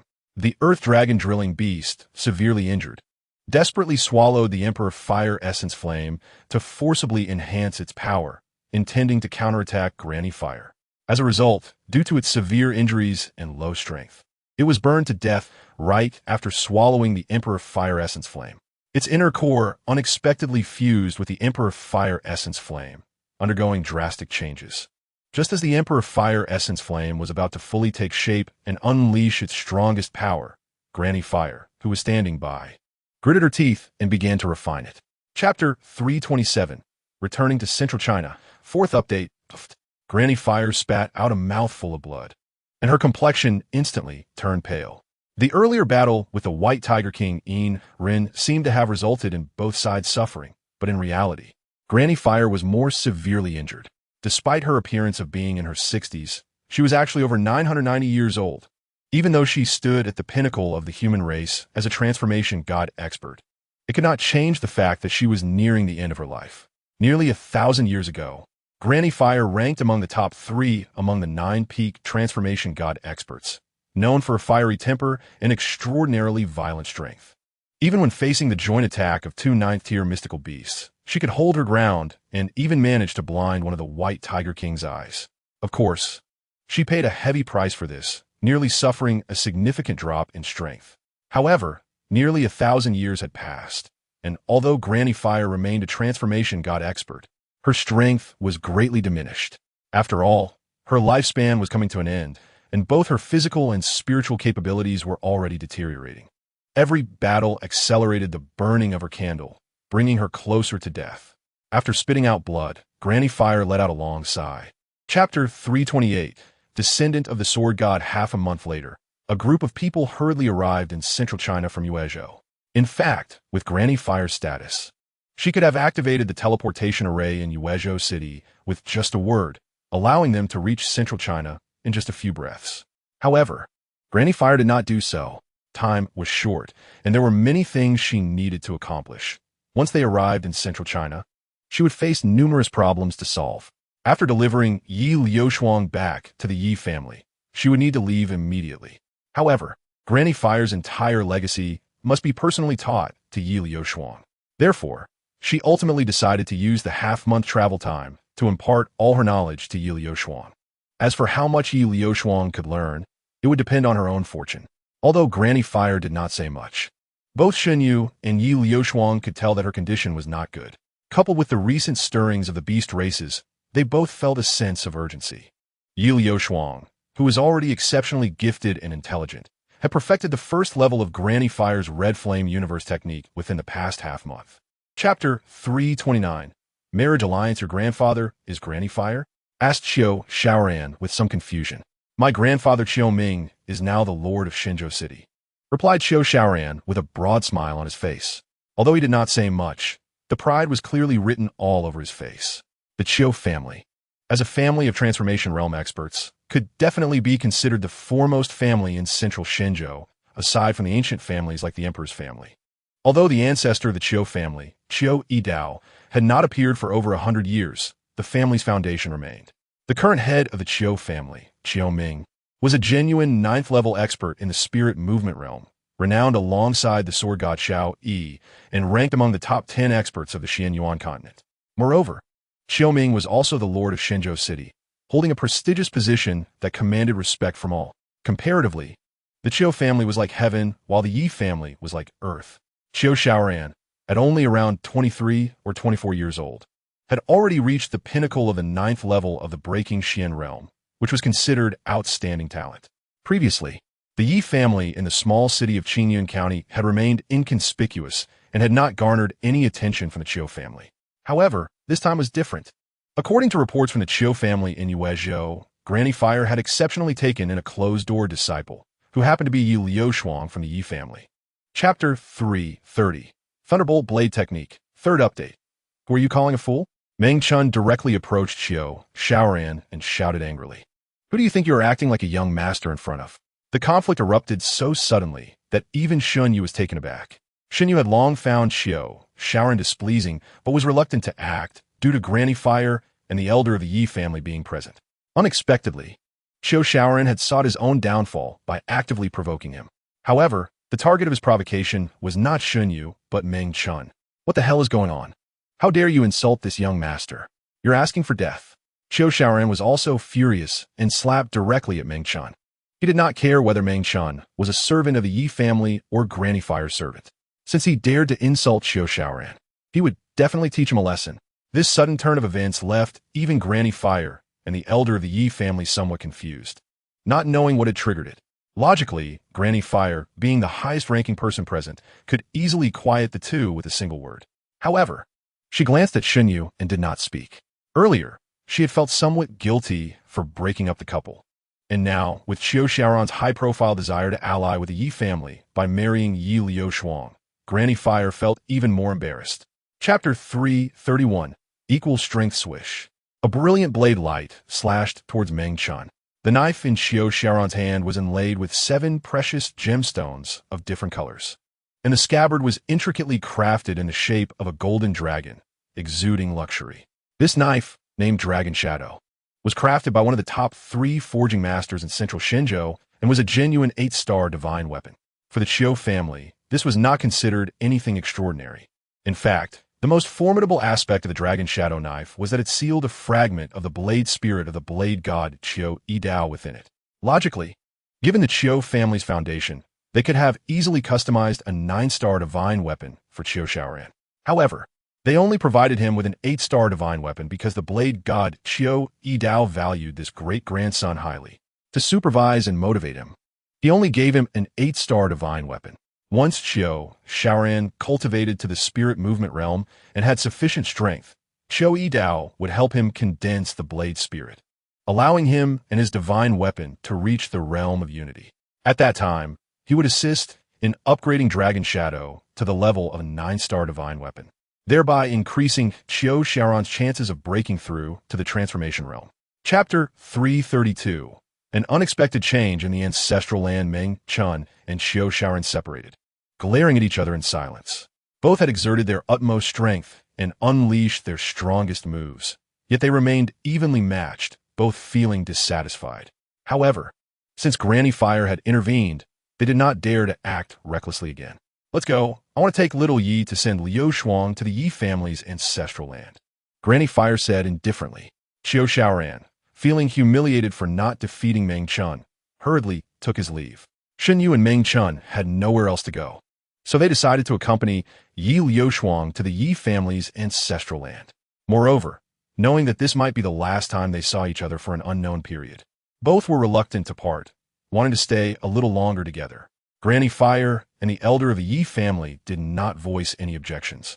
As the Yi family's ancestral land did not hold any particularly secretive matters, and it was fine for the two outsiders to go. With the elder of the Yi family leading the way, the group flew towards the forest outside Qingyuan County. One reason the Yi family chose to remain incognito in this inconspicuous small county was, of course, to avoid assassination by the beast races. Chapter 333, Mysterious Space Boom. A massive mushroom cloud erupted into the sky. The once torrential flames in the red flame pool were extinguished, leaving only a deep pit that was 100 meters deep. It's over. The elder of the Yi family felt a chill in his heart, his face filled with despair. His despair stemmed not only from the potential danger to Yi Liushuang's life, but also from the complete destruction of the red flame pool. From now on, even if the descendants of the Yi family awakened the red flame phoenix bloodline, they would no longer be able to undergo the baptism of the red flame pool. The absence of the baptism would undoubtedly affect the growth rate and success rate of breakthroughs for the Yi family's descendants. Big brother, Meng Chun was stunned for a moment, then hurriedly ran to the side of the red flame pool, anxiously peering into the pit below. Swish! Granny Fire's figure flickered, and she rushed into the pit. After a brief moment, she flew out from the pit, her expression grave as she shook her head. Inside the pit, she had not found Shen Yue or Yi Liushuang, nor any clues. They had simply vanished into thin air. Granny Fire then searched the surrounding area for hundreds of miles, but still could not detect any trace of them. Chapter 334, Void Hunter, Third Update, Swish. A pitch-black tentacle covered in sharp spikes suddenly burst out from the ground, wrapping around Shen Yue's ankle. At the same time, spatial cracks appeared around Shen Yue, as if countless hands were binding him completely, making him dare not even struggle. Afraid that one careless move would cause the spatial rift to tear his body into pieces. But if he didn't move, wouldn't that mean he was just waiting to die? Waiting to be ensnared by those dark, spiky tentacles and then swallowed? Could the dark tentacles and the spatial rift be the legendary space hunters? Suddenly, a flash of inspiration struck Shen Yue in his mind, recalling a strange book he had seen in the Medicine Clan's library. It was a somewhat absurd book, not only because the various stories it recorded were hard to believe, but also because the material of the book itself was not ordinary leather scroll or paper, but made from some unknown creature's skin. The Medicine Clan, as the #1 alchemy family in the Tianyuan domain, controlled over 90 of the high-level pills in the entire Tianyuan domain, consuming medicinal materials by the millions or even tens of millions of pounds each year, with the inner cores of mysterious beasts counted in the tens of thousands. Chapter 335, Collapse of Space, Fourth Update. Shen Yue opened his mouth wide, his face full of shock and disbelief. That void hunter had clearly been thoroughly roasted by the bloodbone nether fire, dead beyond death. How could there still be a dark shadow emerging? Moreover, that dark shadow directly drilled into Shen Yue's mouth, and, before he could react, it swiftly entered his mind palace. The speed was too fast. It was only because Shen Yue's soul perception was extremely strong that he could see clearly that the dark shadow was actually a void hunter reduced in size by hundreds of times, resembling a newborn baby octopus. At this moment, this seemingly cute little octopus, with hundreds of soft pink tentacles, spread out and firmly rooted itself in Shen Yue's mind palace. Those tentacles nearly filled Shen Yue's entire mind palace. The small octopus's head was covered with densely packed, light blue eyes, twinkling like the stars in the sky. If it weren't for the fact that this life-threatening creature was currently rooting itself in Shen Yue's head, he couldn't help but want to praise how cute and beautiful it was. Chapter 336, Disappearance of Soul Aura Suddenly.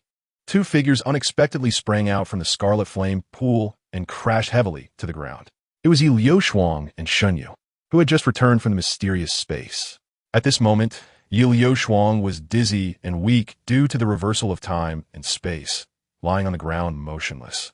Shen Yue, on the other hand, was in a state of unconsciousness, his mind palace completely filled by the void hunter. They were back. Granny Hua and the old master of the Yi family shouted and rushed to Yi Liuxuang's side. Granny Hua quickly picked up Yi Liuxuang, pouring her true essence into Yi Liuxuang's body as if it were free, while also anxiously checking her injuries. However, the true essence she tried to infuse encountered a powerful energy resistance, making it impossible to enter Yi Liuxuang's body. At the same time, a scorching energy instantly enveloped Yi Liuxuang, and a fire phoenix shadow burning with crimson flames emerged from within her. Granny Hua hurriedly placed Yi Liuxuang on the ground and quickly retreated, fearing that she might provoke the violent energy within Yi Liuxuang, causing it to treat her as an enemy and attack. Chapter 337. Opening of the Soul Realm in a dark chaos, devoid of light.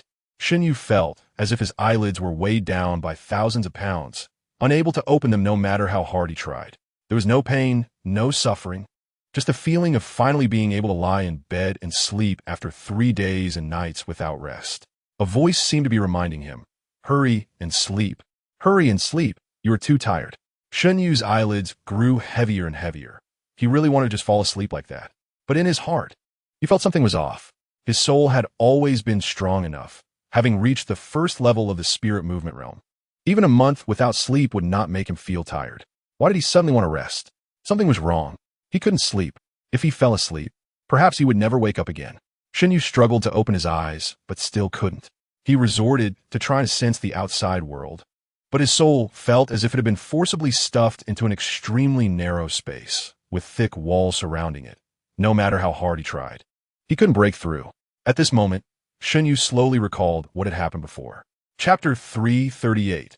Self-creation of the Soul Realm. The Soul Realm opens. Waves of fierce wind mixed with thunder rage through Shen Yue's mind palace. At this life-and-death moment, Shen Yue couldn't care much anymore. Even if it would harm his mind palace or damage his soul, he accepted it, as it was at least better than having his soul scattered. The fierce winds blew sharply, causing Shen Yue's mind palace to plunge into extreme cold. Shen Yue felt as if his soul was about to freeze. The remaining bit of true spirit light from the explosion was close to extinguishing completely.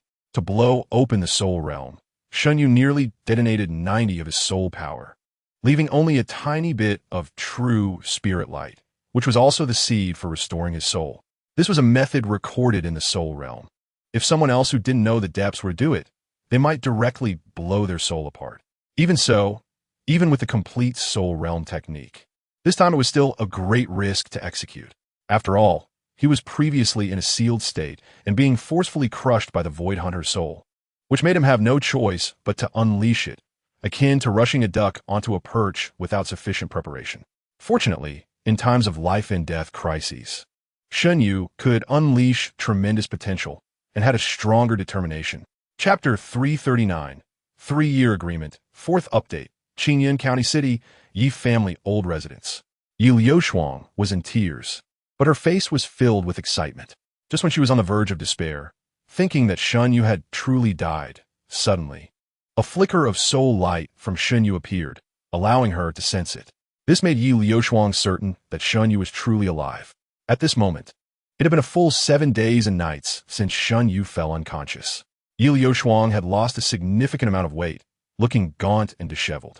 What happened? Is my big brother awake? At this moment, Meng Chun, who had been pacing in the courtyard, heard the commotion inside and hurriedly shouted. Yi Liuxuang was able to keenly detect that flicker of soul light from Shen Yue because she had been continuously pouring energy into Shen Yue. Meng Chun was too far away and couldn't constantly check the situation in the room, so he hadn't sensed it. Just then, 2 figures suddenly appeared in the courtyard. It was Granny Hua and the old master of the Yi family. This kid really has a strong fate. He's still alive. Granny Hua couldn't help but exclaim. Just now, her soul perception had sensed that flicker of soul light from Shen Yue, proving that he was indeed still alive. But it seemed that his soul had suffered severe injuries, which was why he remained in a state of unconsciousness. Chapter 340. Desert Night Terrors. Swish, swish, swish. A 6-tier flying, mysterious beast flew in from a distance. On the beast, there were 3 figures, looking worn and weary, as if they had traveled a long way. In front of them lay an endless desert, stretching as far as the eye could see, with yellow sand sweeping across the land in the raging wind, making it impossible to see clearly even within a dozen meters. Meng Chun blinked, feeling a strange familiarity in this place. It somewhat resembled the Wansha Sea, where the Yunnan Ming clan had inhabited for thousands of years. Granny Fire smiled. She had long discerned Meng Chun's identity from the battle between him and Xiao Shaoran. And she also knew he was from the Wansha Sea. This place was called the Endless Desert, 100 times more desolate than the Wansha Sea. There was no sign of human life within a range of thousands of miles, no water, and no oases. Even martial artists with broken mysterious realms would find it impossible to cross, Granny Fire explained with a smile. Endless Desert, Meng Chun stammered, suddenly thinking of something. The Wansha Sea and the Endless Desert were separated by hundreds of thousands of miles, yet the environments were strikingly similar. Was this merely a coincidence? Or was it a deliberate arrangement by the heavens? According to Granny Fire, the 9 provinces map was hidden deep within the Endless Desert. So, could there also be some human treasure hidden deep within the Wansha Sea? Chapter 341.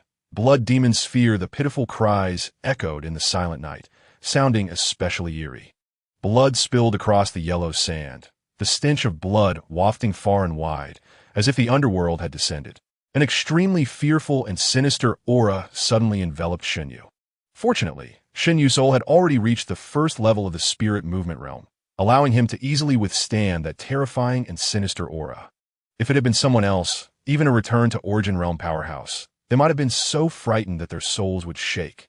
In such a state of soul shaking, one could easily make many reckless decisions or choices against their will. For example, if it had been Meng Chun, under such soul shaking, he might have lost his rationality and regarded everyone as enemies, attacking Shen Yue and Granny Fire.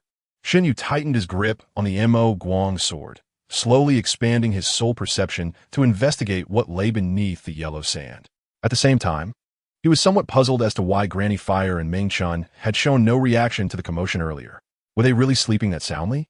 However, he had no time to think too much. He needed to focus on dealing with the monster before him. Chapter 342. Bloodline Awakening. Third update. Swish, swish, swish. Within Shen Yue's body, countless blood cells surged wildly in the veins, searching for an exit. For some unknown reason, the blood had become extremely hot, causing Shen Yue's body to emit wisps of steam. From a distance, he looked like a large bun being steamed in a steamer. Although the sudden boiling of blood caught Shen Yue off guard, he did not panic. Instead, he focused on stabilizing his mind, mobilizing all his true essence to begin encircling and blocking the blood within his body. If he allowed all that blood to spew out, even if Shen Yue could refine a 9-star spirit pill or even a 7-sun holy pill, it might not save him. Therefore, Shen Yue could only retract his soul power and work with all his might to encircle and block the blood within him. However, for some reason, the blood within him was boiling uncontrollably, and even forcibly blocking it with true essence showed little effect. Puffed. A mouthful of blood sprayed from Shen Yue's mouth. He could not block this stream of blood. What worried him even more was that the remaining blood showed no sign of being blocked and rushed out towards his 7 orifices. Chapter 343. Underground Passage. Fourth update. Looking at the excited expression on Granny Fire's face, Shen Yue felt no waves in his heart. Azure Dragon Bloodline? Is it for real? Back when he was the young master of the first alchemy family in the Tianyuan domain, he had tested his bloodline when he was 8 years old. The results showed that he had a pure wood element bloodline, the Qingmu bloodline, which was not suitable for cultivation but was best suited for alchemy. At that time, Shen Yue did not feel it was a bad thing. After all, as the young master of the alchemy family, alchemy was the most important. As for cultivation, as long as he could refine the 7-sun holy pill, even transformation realm powerhouses would rush to protect him. However, ever since the alchemy family suffered a near extermination disaster, Shen Yue's mindset changed drastically. What use was it to be a high-ranking alchemist if he could not ensure the safety of himself and his family? Then all his alchemy skills would end up making him a slave to others. Therefore, after being reborn in the Tianyuan continent, Shen Yue focused solely on becoming stronger quickly. As for alchemy, with his memories from his past life, he could easily break through to the level of an alchemy master. Whether he could reach the level of an alchemy grandmaster was not that important to him. Chapter 344. Enemies Meet Swish. Led by Granny Fire, Shen Yue and Meng Chun flew toward the dark cave entrance. There lay one of the many entrances to the 9 provinces map. The 9 provinces map was an extremely complex spatial treasure resembling a painting, where the space changed almost every moment. There were 9 entrances to the 9 provinces map, but only one was the true entrance. The other 8 were dead ends. Anyone who recklessly entered a dead end would face various traps and threats of death. Even transformation realm powerhouses could fall. To open the 9 provinces map, at least 3 top transformation realm powerhouses needed to work together. This time, Granny Fire brought Shen Yue and Meng Chun to the 9 provinces map, and on the way, she had already contacted 2 other top transformation realm powerhouses to meet at the 9 provinces map. Calculating the time, they should be arriving soon. Swish! In front of the dark cave entrance, Granny Fire signaled the 6th-tier flying mysterious beast to stop, and Shen Yue and Meng Chun dismounted. The 3 stood quietly at the cave entrance, waiting silently, without entering. Only after all 3 top transformation realm powerhouses arrived could they work together to open the 9 provinces map and determine which entrance was the true one. Chapter 345, Mysterious Woman Old Blade. It's been so many years, and you're still so conceited. The Lion King, Su, said coldly from the side. Old Lion, it's been so many years, and you're still so insecure. The Blade God, Joey Dao, scoffed. As the only woman among the 9 top transformation realm powerhouses, Granny Fire was quite popular in her youth. Among the other 8 top transformation realm powerhouses, had pursued her. Among them, Blade God Joey Dao was the most handsome and charming and had the best relationship with Granny Fire. After all, even Joey Dao's name was changed by Granny Fire. The Lion King, Su, had always been the most insecure one due to his somewhat unattractive appearance. He couldn't stand Joey Dao, and every time they met, he had to argue a few words to feel better. Granny was already used to their bickering and was too lazy to scold them. After all, they were both nearly 1,000 years old, yet they still acted like children, quarreling and making a fuss every day. Didn't they feel embarrassed? Sister Hua, we only brought 8 people in total. Are there others coming? Joey Dao turned and asked with a smile, completely changing his demeanor. Although Granny Hua was almost 1,000 years old and had the appearance of an old woman in the hearts of Joey Dao and the others, she was still the most beautiful presence. Chapter 346. The opening of the JoJo map next. Granny Hua reiterated the rules within the JoJo map. Human martial artists are not allowed to kill each other for any reason, must not ignore others in danger, and must not fight over treasures and inheritances, among other regulations. The young martial artists present all nodded in agreement, not daring to refute. The JoJo map is a treasure of the human race, and it takes at least 10 years to reopen after each activation. Therefore, every opening of the JoJo map is taken very seriously, and the selection of participants is done with great caution.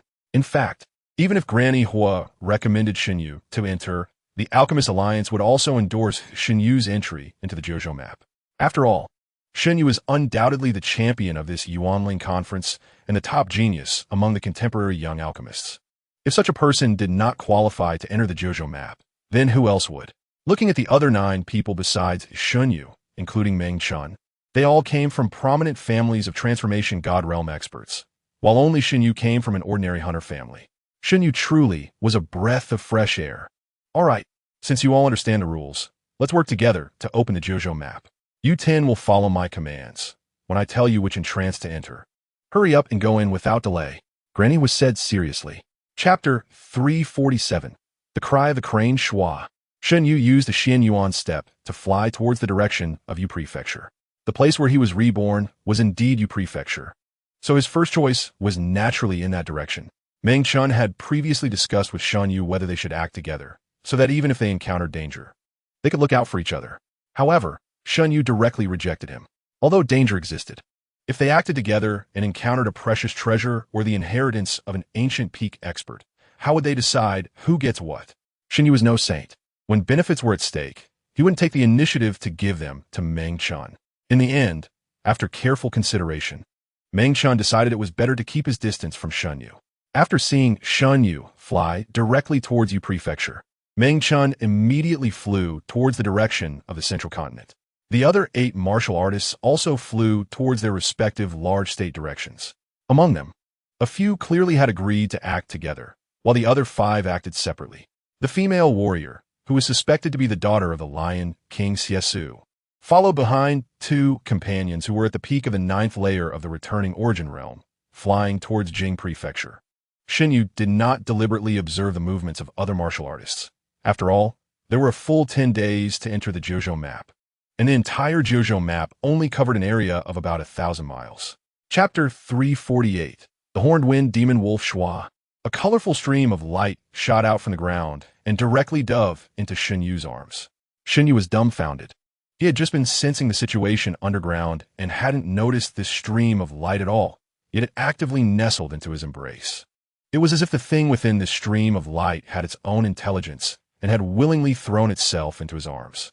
Shen Yue took a careful look at what he was holding, somewhat puzzled. It was a gem the size of a fist, covered with numerous small pits.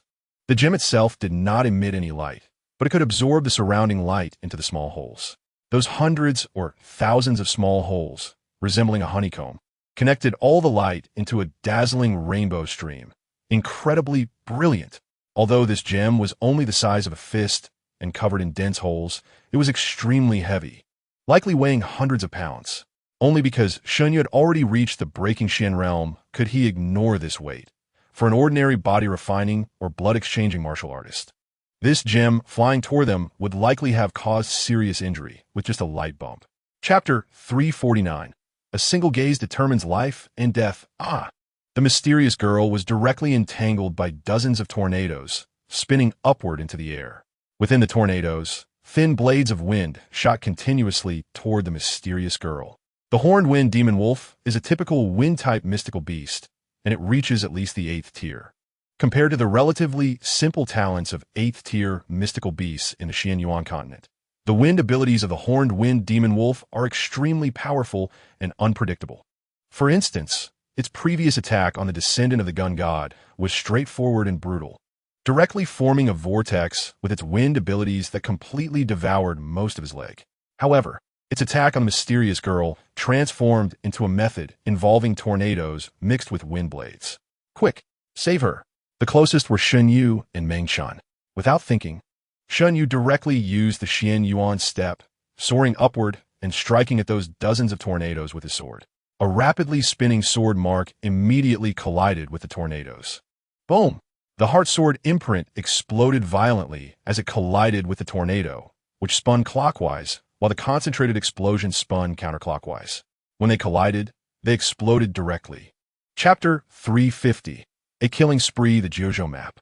Shen Yue and Meng Chun looked at each other, speechless. Even the descendant of the gun god wore a shocked and incredulous expression, clearly realizing that this was the first time he had witnessed the mysterious girl's abilities. Before entering the Jiuzhou map, the gun god Gung Rue had told him that he must spare no effort to protect the mysterious girl's safety, even at the cost of his own life.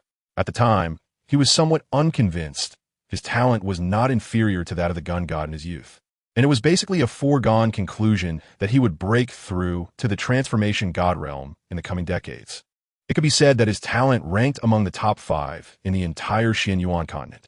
So why should he risk his life to protect the life of a girl of unknown origin? However, the gun god Gung Rue was always domineering, and as the descendant of the gun god, he did not dare to refute even a little, only hiding his dissatisfaction deep in his heart. But through the battle just now, he completely understood why the gun god Gung Rue made that decision. A single gaze determines life and death. This is one of the top 3 supreme abilities in the history of the Tianyuan continent. In the tens of thousands of years of human history in the Tianyuan continent, only once has a genius with the ability to determine life and death with a single gaze appeared. Chapter 351. Heart of the Earth Spirit Puff. A giant python, dozens of meters long, with flesh wings on its back and claws on its chest, spewed forth countless boiling blood. Steam was rising from it, mixed with a faint meaty aroma, obviously indicating it had been cooked. However, it was not Shen Yue's blood and bone hellfire that had cooked it, but Xiaolinger S1I determines all lives. Through a whole day of experimentation, Xiaolinger discovered that the more she used One-Eye determines all lives, the more proficient her divine ability became, and its power increased. With the supplementation and nurturing of the top-grade elixirs refined by Shen Yue, she no longer felt dizzy or fatigued after using One-Eye determines all lives. Thus, everyone was quite relaxed. Whenever they encountered a mysterious beast, they would let Xiaolinger take action to allow her to practice more. In just one day, Xiaolinger had killed more than 10 various mysterious beasts, And each time she used one eye determines all lives. The method of killing the beast was different. Of course, everyone preferred the current method. It not only easily killed the mysterious beast, but also provided hot beast meat, a win-win situation. Shen Yue stepped forward without hesitation, first taking out the inner core of the giant python that was almost turning into a dragon and pocketing it. Chapter 352, Little Sister. Brother will trade you elixirs in the Jojo map. Fire blazed high into the sky, shaking the earth and mountains. The earth flame purple crystal beast crawled out from the volcano, roaring at the sky and pouncing directly toward Shen Yue. The colorful gem that had previously been hidden in Shen Yue's arms now suddenly floated in mid-air, blocking the path between Xiao Linger and the earth flame purple crystal beast. With a crack, the colorful gem shattered, revealing an unremarkable yellowish fragment hidden within. The heart of the earth spirit. The stability and prosperity of a continent depend on the completeness and stability of the heart of the earth spirit. The heart of the earth spirit is also a supreme treasure of the earth element, hidden deep underground. Only a complete heart of the earth spirit can ensure the stability of the entire continent. However, in the Jojo map, this space was originally forged by human powerhouses, and the continent here did not have a true heart of the earth spirit. This fragment of the heart of the earth spirit must have been born from the Jojo map over tens of thousands of years. Previously, Shen Yue had inadvertently obtained the gem containing the heart of the earth spirit and did not take it seriously. But the earth flame purple crystal beast must have sensed the fragment of the heart of the earth spirit, which is why it charged out, trying to snatch it from Shen Yue. Chapter 353. Disappearance on the morning of the third day, the huge luminous sphere hanging high in the sky lit up again, making the entire Jojo map as bright as day. On the first day, Shen Yue had been idle and wanted to see what that huge luminous sphere was, why it could emit such dazzling light, and whether it was some kind of treasure. So, under the cover of night, he flew up, wanting to pluck the giant luminous sphere down. However, he flew at least several hundred miles high into the sky, and not only did he fail to touch that massive luminous sphere, but he couldn't even shorten the distance between them. This made Shen Yue suspect that the giant luminous sphere was likely not within the Jojo map, but in another space. With his current strength, it was impossible to break through spatial barriers, so he could not obtain that massive luminous sphere. In the end, Shen Yue had to give up this crazy idea. If this thought were to be known by Fire Granny and others, they would probably be furious and give Shen Yue a good lesson. As dawn broke, Shen Yue and the others also woke up, preparing to start a new day's treasure hunting mission. Boss, why are your eyes so dark? They're so red. What happened? Meng Chun asked with concern as he approached Shen Yue. Chapter 354. World Evolution Outside the Jojo Map. Fire Granny and the others casually built a grand hall with yellow sand, sitting on the ground. The bonfire in the middle was roasting fresh, mysterious beast meat, and each person had a jar of open fine wine in front of them. This was already the third day, with 7 days remaining. For the 4 peak transformation realm powerhouses, 10 days was just a blink of an eye. After all, they were all nearly 1,000-year-old old fellows. Especially in the recent century, they had either fallen into slumber or secluded themselves, so it had been a long time since they had seen each other. Finally gathered together, they naturally had to enjoy a good drink. Although there were dangers in the Jojo map, with their strength being at least above the breaking mysterious realm. Even if they were outmatched, they had enough time to crush the Jade Pendant. Therefore, Fire Granny and the others were not too worried. Come on, old gun, drink up. Don't act like a woman. Lion King Xie Su shouted in dissatisfaction. Shut up, old lion. Who is a woman? Your whole family are women. Gun God Gung Rue coldly snorted, grabbing the wine jar and gulping down 3 big mouthfuls. In less than the time it takes for an incense stick to burn. They had already drunk no less than 30 jars of fine wine. Chapter 355. The Collapse of All Lives, 4th Update, Buzz. The vortex continued to spin rapidly, constantly absorbing the surrounding meteorite fragments and other various sized debris. Eventually, after an unknown amount of time, a massive landmass slowly took shape. Wind, rain, thunder, yin and yang. The 5 elements. Earth produces gold, gold produces water, water produces wood, wood produces fire. The cycle of the 5 elements is endless. Rivers and seas appeared, along with trees and flowers. Ultimately, the earliest forms of life emerged on this continent. Then, as time passed, various forms of life were born and rapidly proliferated. Some life forms emerged from the sea, began to learn to use fire, started building houses, and began to cultivate, ultimately dominating the entire continent. As the population grew, spiritual energy became increasingly scarce, and eventually, the entire continent fell into silence. Life slowly perished, rivers dried up, forests withered, and the seas rapidly submerged the land. Light purple lightning descended from the sky again, shattering the entire continent into countless fragments, scattering everywhere. In less than an hour, Shen Yue witnessed the entire process of a world being born and ultimately collapsing. Buzz! A flash of light passed, and Shen Yue's surroundings returned to pitch darkness. Chapter 356. The Nine Tripod stabilizes the world. Fire Granny and Gun God exhaled deeply, their previously solemn expressions slowly easing. 5 long hours of torment had deepened the wrinkles on their foreheads. Shen Yue and Xie Linger's sudden disappearance had indeed startled Fire Granny and Gun God. However, after 5 hours of waiting, when Shen Yue and Xie Linger's auras reappeared in the Jojo map, it completely dispelled Gun God's wild plan to forcibly break through the Jojo map to rescue Xie Linger. At this moment, it had only been 3 days since Shen Yue and the others entered the Jojo map. Such a blunder occurring in just 3 days made Fire Granny, Gun God, and the others have to be more alert, no longer daring to drink, but rather focusing intently on sensing the situation within the Jojo map. Shen Yue looked at Xie Linger with a face full of resentment, her huge eyes occasionally appearing in front of him, making him feel apprehensive.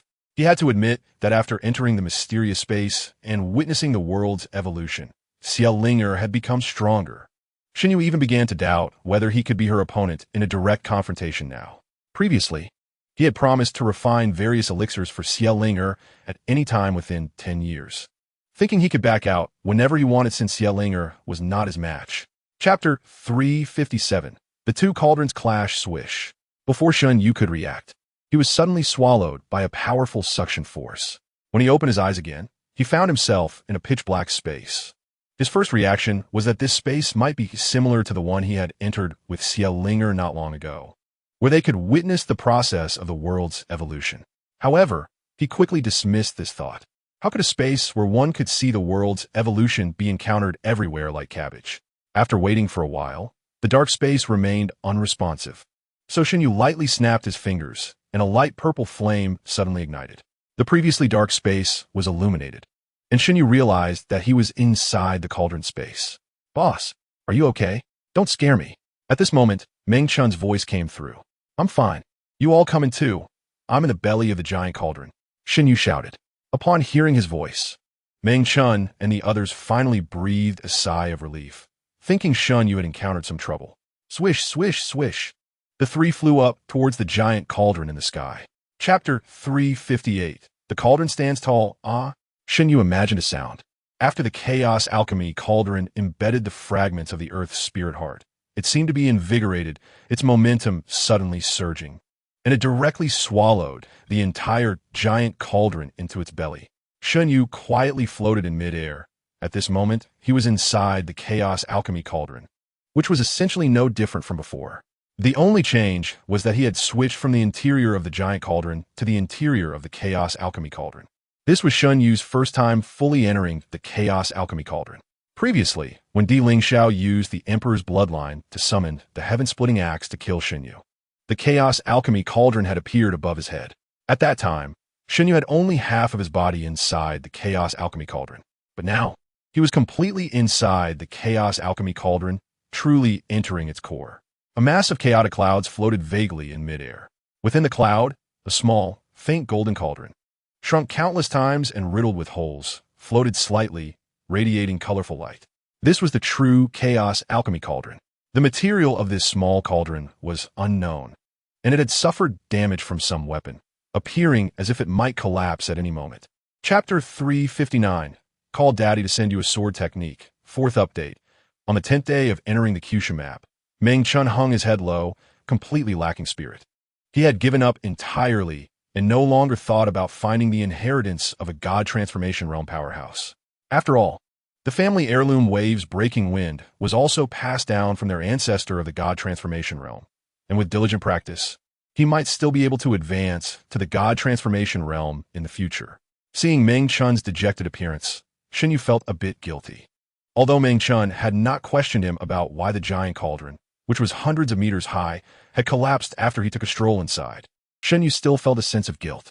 Of course, if he could turn back time and do it all over again, he would still let the chaos alchemy cauldron swallow the giant cauldron. It's the last day. Should we go out and try our luck again? Shen Yue walked up to Meng Chun and patted his shoulder.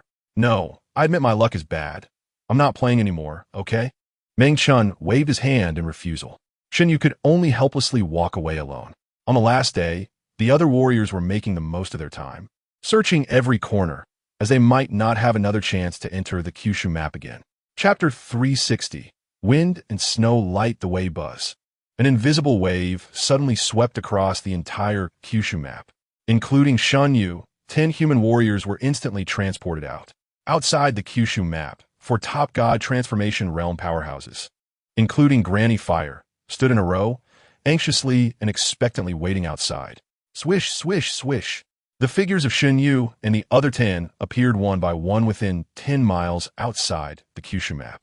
Then, the 10 quickly moved towards Granny Fire and the others. Shen Yue and Meng Chun directly stood behind Granny Fire, then nodded slightly to Gung Feng, who was behind the gun god Gung Rue and Xie Ling. After coming out of the Kyushu map, everyone was about to go their separate ways, and it was uncertain when they would meet again. Hey, wait, at least Xie Linger, the creditor, definitely won't let Shen Yue off, after all. He still owes her 10 years' worth of elixirs. In just 10 days of interaction, the 10 warriors had developed some mutual respect. Even Meng Chun and Xiao Shaoran were only holding back their frustrations, wanting to determine who was stronger, without any real enmity. The human race and the mystical beast races were the true foes, the real enemies. Fire Sister, see you next time. I'll be leaving first. The gun god Gung Rue waved his hand impatiently and left with Gung Feng and Xie Linger. Chapter 361. Soul-fixing pill. The journey ahead was always long, but the return journey was beautiful and brief. A few days later, Granny Fire took Shen Yue and Meng Chun out of the endless desert and sent them back to Shenzhou City before leaving herself. Shen Yue thought that since he had come to Shenzhou, he couldn't leave without doing anything, so he went to the Alchemist Grand Alliance. The president of the Alchemist Grand Alliance, Song Wuming, treated Shen Yue very well. When Shen Yue was being pressured by the D family, he had disregarded the pressure and wanted to take Shen Yue as his disciple. Shen Yue had always remembered this favor, so since he was in Shenzhou this time, it was only right to pay a visit. Moreover, the most important thing was that Shen Yue had obtained a lot of good things from the Kyushu map and urgently needed to find a safe and concealed place for the Chaos Alchemy Cauldron to digest completely. The Alchemist Grand Alliance was undoubtedly the best choice. Thus, Shen Yue swaggered into the Alchemist Grand Alliance. Since Shen Yue was the champion of the Spirit Origin Conference, many people in the Alchemist Grand Alliance recognized him and hurriedly welcomed him enthusiastically, not daring to neglect him. Shen Yue was also unceremonious, enjoying the tea and snacks that were served to him. Chapter 362. Snow Shadow Guard. After a full incense sticks time, Song Wuming slowly opened his eyes. His eyes still wore an extremely relaxed expression, as if he was unwilling to wake up. That feeling just now was so wonderful. It's not the kind of feeling where one falls into a delusional frenzy after taking certain medicine, but rather a refreshing sensation like the soul being bathed in a gentle spring breeze. Although Song Wuming is a distinguished master alchemist of the 9 stars and currently the best alchemist in the Tianyuan continent, his cultivation level is merely at the peak of the 9th layer of the returning origin realm. He has tried countless methods and has even refined many pills to enhance soul power. Yet he has been stuck at the peak of the 9th layer of the returning origin realm for a full 100 years without any progress. Originally, Song Wuming thought that he would never have the chance to break into the spirit movement realm before he died. Unexpectedly, the soul-stabilizing pill refined by Shen Yue gave him a feeling that he could break through at any moment. If he takes a few more soul-stabilizing pills, wouldn't he have a great chance to break into the spirit movement realm? Seeing the excitement on Song Wuming's face, Shen Yue smiled as well. In the Tianyuan Domain's medicine clan, the formula for the soul-stabilizing pill is classified as a top secret and absolutely cannot be leaked. Only the direct lineage of the medicine clan is allowed to refine it. Chapter 363. Snowblade Formation Swish. A pitch-black blade light instantly slashed toward Shen Yue. At this moment, Shen Yue was closing his eyes and snoring. Just as the blade light was about to slice him in half, suddenly, a dazzling blade light lit up, directly meeting the pitch-black blade light head-on. The one who made the move was Meng Chun. In fact, from a moment the fifth-tier flying mystical beast took off from outside Shenzhou City, Shen Yue had sensed something unusual. The person controlling the fifth-tier flying mystical beast was not problematic, and the fifth-tier flying mystical beast itself showed no abnormalities. What truly felt off to Shen Yue was that this person came swaggering into Shenzhou City, yet the people from the D family had not shown up. Many people witnessed Di Lingxiao being slain by Shen Yue in Yuezhou City, which would be said to have completely torn apart the relationship between Shen Yue and the D family, reaching a point of no return. If before, the D family hadn't sent someone to seek revenge on Shen Yue just because he was in Yuezhou, which was a bit far, it would still make sense. However, Shen Yue had appeared in central land Shenzhou, not far from Tianmu Peak, so why hadn't the D family sent someone to take revenge on him? Chapter 364. Snow Demon Monster Crack, Crack, Crack. The enormous grinding wheel swallowed the 3 snow shadow guards in one bite, and then began to crush them frantically. This was the Sangxing Po that Shen Yue unleashed.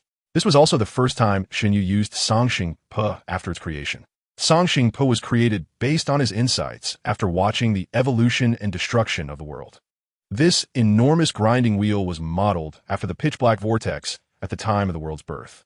The 3 snow shadow guards cried out in pain as their physical bodies were quickly ground to pieces, leaving only 3 souls struggling to fly out of the grinding wheel. Roar! At that moment, an angry roar erupted from the grinding wheel. The souls of the 3 snow shadow guards coalesced into a monster over 10 meters tall, covered in pure white fur. Around the monster, fierce winds swirled with blizzards, rapidly rotating and constantly grinding against the enormous wheel. The grinding wheel produced a grinding sound that made one's teeth ache before it suddenly exploded. Is this the snow demon? Shen Yue squinted his eyes, his expression slightly grave. Chapter 365, Half-Step Transformation of the Divine Boom, Boom Boom. The blood-soaked Meng Chun, looking almost mad, wielded the Gale Blade and continuously slashed at the Snow Shadow Guard. Although blood was constantly oozing from his body, his swordsmanship remained steady, and the pain only made him more focused. The Blood Sea Mad Blade technique emphasizes understanding the blade soul. One must have the courage to charge forward even while trapped in a sea of blood. Every strike was made with all his strength, with only offense and no defense. Because offense is the best defense. Opposite him, the Snow Shadow Guard wielded a pitch-black long knife that constantly released snowflakes surrounding a 10-meter radius. When Meng Chun entered his 10-meter range, he would lose his direction and be injured by the occasional blade light. Meng Chun still didn't know that the Snow Shadow Guard was actually the Snow Demon after consuming the transformation pill, and that the pitch-black long knife was actually made from the Snow Demon's claws. It was precisely because of this pitch-black long knife that the Snow Shadow Guard could unleash the Snow Demon's supernatural powers. At this moment, the Snow Shadow Guard felt extremely aggrieved. Clearly, his strength was much higher than Meng Chun's, and he should have been able to kill Meng Chun with a single blow. However, Meng Chun fought recklessly, exchanging injuries for injuries, and even risked his life a few times, forcing the Snow Shadow Guard to withdraw and defend, losing the chance to completely slay Meng Chun. Chapter 366. The True Mad Blade Swish. A cold light slashed towards the unconscious Meng Chun. The half-step transformation of the divine expert from the D family had one hand gripping Shen Yue's neck, casually preparing to eliminate Meng Chun before returning to Tianmu Peak. After all, his task this time was only to bring Shen Yue back. Meng Chun's life or death was not important. With his neck being squeezed, Shen Yue's soul was also firmly gripped, leaving him with no ability to resist, only able to watch helplessly as the cold light slashed towards Meng Chun. It's over. This time I've really messed up, Shen Yue thought silently.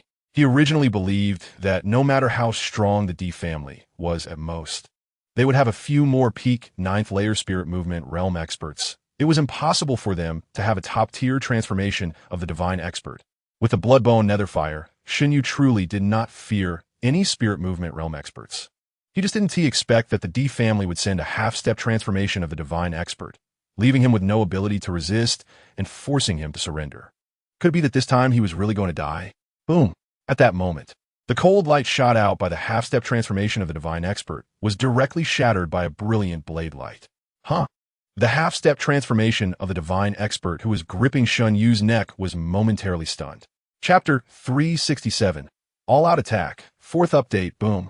The gale stirred up huge waves, and beneath the waves was a blade light brilliant to the extreme. Gale, break the waves, slash. What seemed to be a simple strike concealed certain rules, triggering a violent disturbance of spiritual energy in the heavens and earth, allowing such a powerful strike to be unleashed. As the strike came out, the gale blade in Meng Chun's hand trembled slightly, sensing that blade soul.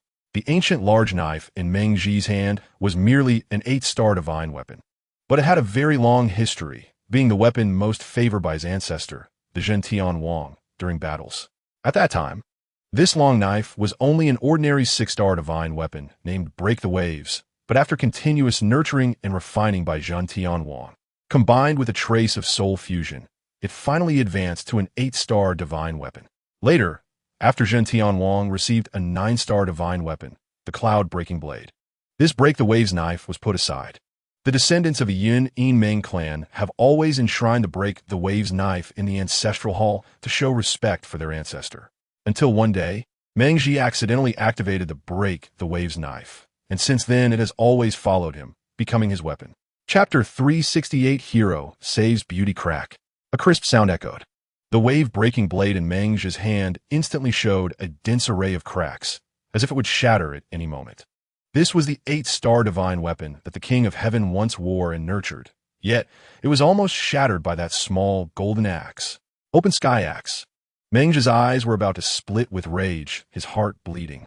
He could naturally recognize that the golden axe thrown by Shui Laosan was none other than one of Emperor Shen Yuan's most powerful killing moves, the open sky axe. However, that small golden axe was not the real open sky axe, but merely an energy form of the open sky axe personally condensed by Emperor Shen Yuan back in the day. Even so, given Emperor Shen Yuan's strength, the energy form of the open sky axe left behind should not be too large. After all, each open sky axe energy form required tremendous effort and soul power to successfully condense. Moreover, the existence of the open sky axe energy form was also time-limited. At most it could last for a few thousand years. As time passed, the energy within the open sky axe energy form would gradually dissipate, ultimately collapsing entirely. Now, thousands of years had passed since Emperor Shen Yuan's disappearance and the collapse of the Shen Yuan Empire, so logically speaking, even if the royal family of Tianmu Peak still possessed the open sky axe energy form left by Emperor Shen Yuan, it should have already collapsed. Chapter 369. Sissy, or Tomboy Stop. Meng Chun shouted loudly as he leaped down from the 6th-tier flying mystical beast. He had sensed earlier that the strongest among those black-clad individuals was only at the peak of the 9th layer of the Breaking Void Realm, while the others were merely at the 1st or 2nd layer of the Breaking Void Realm. Meng Chun alone was enough to handle them, which is why he descended from the sky, ready to heroically save the beauty. Most importantly, he felt that the sissy did not deserve the beautiful scholar, and he opposed the marriage. Therefore, Meng Chun planned to demonstrate his strength and noble qualities of heroically saving the beauty in front of the beautiful scholar. If the beautiful scholar could fall in love with him, that would be even more perfect. After all, in the worst-case scenario, he couldn't let that sissy succeed. Who are you? Mind your own business and get lost. Those black-clad individuals were momentarily stunned to see someone descending from the sky. But upon seeing that Meng Chun was only at the 2nd layer of the Breaking Void Realm, they immediately cursed angrily. If Meng Chun were a powerful Return-to-Origin Realm expert, they would be somewhat wary, but daring to meddle in their affairs at the 2nd layer of the Breaking Void Realm was purely seeking death. Oh, Little Master is indeed going to meddle today. You all get lost immediately, and I might spare your lives. Otherwise, don't blame me for being merciless. Meng Chun was furious.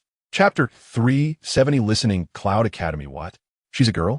Meng Chun was somewhat dumbfounded, staring blankly at the scholar named Shen Yue. He had previously felt that Shen Yue had somewhat feminine features, with delicate skin resembling that of a girl, which was why he had called him a sissy. However, he did not expect that Shen Yue was actually a girl, just dressed in men's clothing, cross-dressing. This was awkward.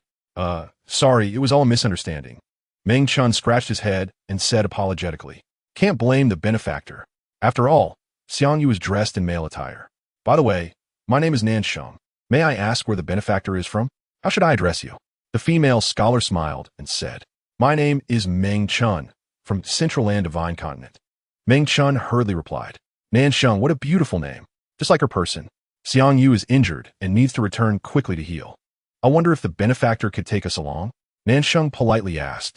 At this point, both Nansheng and Shen Yue noticed the sixth-tier mystical beast circling in the air, guessing it should be with Meng Chun. No problem.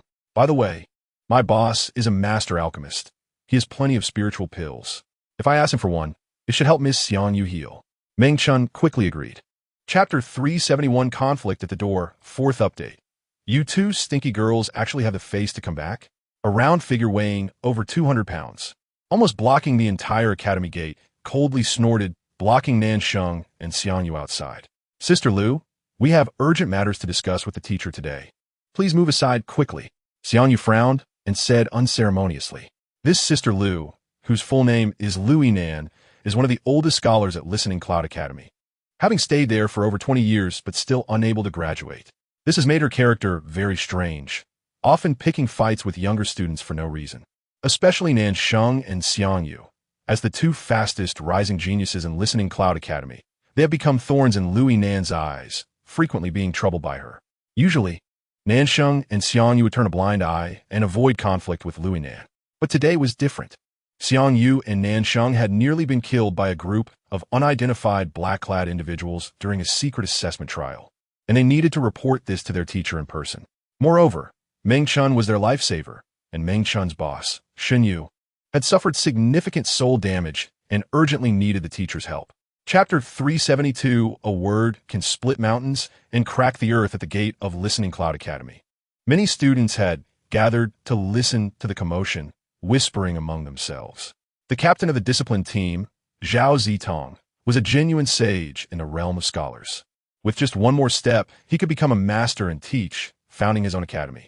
In Listening Cloud Academy, Zhao Zitong was second only to the dean and the masters. Moreover, the most important thing was that the vice president of Listening Cloud Academy was Zhao Zitong's uncle, so no one dared to provoke him. Zhao Zitong usually appeared to be dignified and profound, like a sage from the books, but in reality, he often engaged in sordid deeds behind the scenes. In Listening Cloud Academy, very few female students chosen by him could escape his grasp. Furthermore, some naturally flirtatious female students would actively throw themselves at Zhao Zitong, making Listening Cloud Academy a den of vice. The academy's head, Shen Mo, was said to be over 180 years old and was one of the last 3 gentlemen in the entire Langyi County. He immersed himself in the sea of books every day, hoping to ascend to the realm of the sage of books within his lifetime, and hardly managed academy affairs. Chapter 373, Yin Yang Millstone Boom. The intense explosion sounded as if an earthquake had occurred, shaking the area surrounding Listening Cloud Academy for dozens of miles. However, those around the academy had grown accustomed to it, as the masters of the academy often attempted to clash with words, leading to such tremors happening often. So powerful, the students watching turned pale, with a few timid newcomers even frightened enough to sit down on the ground. What terrifying destructive power can a single word possess to split mountains and crack the earth? Not far away, Nansheng and Shen Yue were also taken aback, their eyelids twitching violently. It was the first time they had seen Zhao Zitong's strength with their own eyes. Zhao Zitong was merely a wise man from books, just one realm higher than the two of them, but his lethality was more than 100 times greater. Watching the thick smoke rising nearby, mixed with the fiery light refracted from the magma on the ground, the two felt a bit worried. Although Meng Chun was also very powerful and could easily slay a peak 9th-level warrior in the broken mysterious realm alone, they were unsure if he could withstand this earth-shattering move. Just then, a figure slowly walked out from the dust and smoke. Chapter 374, The Might of the Old Master Crack. The blade light instantly split the yin-yang fish in half. Boom! The yin-yang fish paused for a moment, then exploded into 2 massive fireballs, flames shooting into the sky. Swish! The remaining blade light surged forward, directly cleaving towards Zhao Zitong's head. Although the blade light had already been significantly weakened by the earlier explosion of the yin-yang fish, the remaining power was still enough to easily obliterate unarmed Zhao Zitong. At that moment, Zhao Zitong's face was filled with disbelief, and he suddenly clutched his head, rolling on the ground in agony. Blood gushed from his mouth, nose, eyes, and ears, making him look exceptionally hideous. The yin-yang fish was not only a manifestation of Zhao Zitong's righteous aura, but also integrated a significant part of his soul. Now that the yin-yang fish had been shattered, Zhao Zitong's soul was also suffering a backlash. Zhao Zitong cried out in pain, completely unable to pay attention to the rapidly approaching blade light. The onlooking students all covered their eyes, unable to bear to watch the bloody scene of Zhao Zitong being slain by a single strike. Nansheng and Xiang Yu hurriedly opened their mouths, wanting to plead with Meng Chun to spare Zhao Zitong's life. After all, no matter how deserving of death he was still the captain of the discipline team at the Listening Cloud Academy. Chapter 375. You shut up. Fourth update. Swish, swish, swish. Blades and swords struck down towards Meng Chun's head. Meng Chun gritted his teeth, trying to dodge the strikes. But his body felt as though it was nailed to the ground, unable to move at all. A forbidden word rendered him unable to speak, his limbs immobile. And even his soul felt heavy, unable to think. He could only watch helplessly as the blades descended, waiting for death. The might of the old master was terrifying. Clang, clang, clang. Just when those long swords and blades were less than a meter away from Meng Chun, suddenly, a sword light appeared out of nowhere, instantly slicing the long swords and blades into pieces, vanishing without a trace. Who is it? Chen Yue furrowed his brow, instantly furious. The anger of the master. Who would dare to block it? However, he was puzzled that the sword light had appeared so suddenly, leaving no trace, making it impossible to determine who its owner was. Cough, cough. While Chen Yue was still searching for the owner of that sword light, suddenly, a cough came from Nansheng's arms. The pale-faced person, looking weak and as if he could die at any moment, slowly opened his eyes and crawled up from Nansheng's embrace. Chapter 376. You go back listening Cloud Academy. Can any of you help me guide the way? I wish to meet your academy's head. Shen Yue politely turned to Nansheng and Xiang Yu. Nansheng and Xiang Yu looked at him in shock and disbelief, nodding mechanically.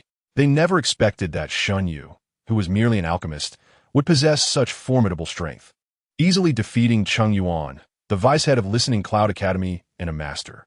No wonder Meng Chun was so willing to call Shen Yue his boss. Boss, how come you woke up?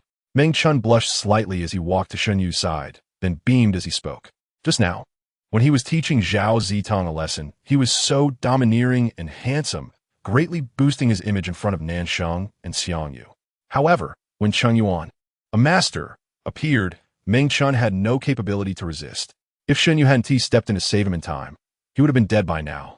This made him lose all the face he had just gained in front of Nansheng and Xiang Yu, leaving him feeling quite embarrassed.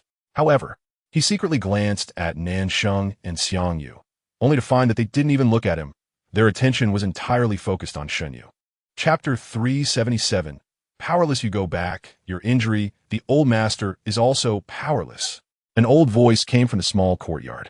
This was the small courtyard of Shen Mo, the head of Listening Cloud Academy, and that old voice undoubtedly belonged to him. Head uncle, please, you must take a good look at him. Nansheng shouted anxiously from side. No matter what, Shen Yue and Meng Chun were both her saviors, and she didn't want to leave empty-handed. Shen Yue frowned, remaining silent. Nansheng, do you think I am refusing to help this young friend heal his wounds out of anger for Chen Yue and Zhao Zitong? Shen Mo's voice sounded again. Nansheng did not speak, but her expression already conveyed everything. That was exactly how she felt. If I really wanted to take revenge, do you think this young friend could even reach the entrance of my small courtyard? Shen Mo chuckled. In reality, Nansheng did not grow up in Langyi County City. She had moved there from Chizhou City a few years ago and then entered Listening Cloud Academy to study. However, she was extremely talented, and in just less than 2 years, she had risen from an ordinary student to a scholar.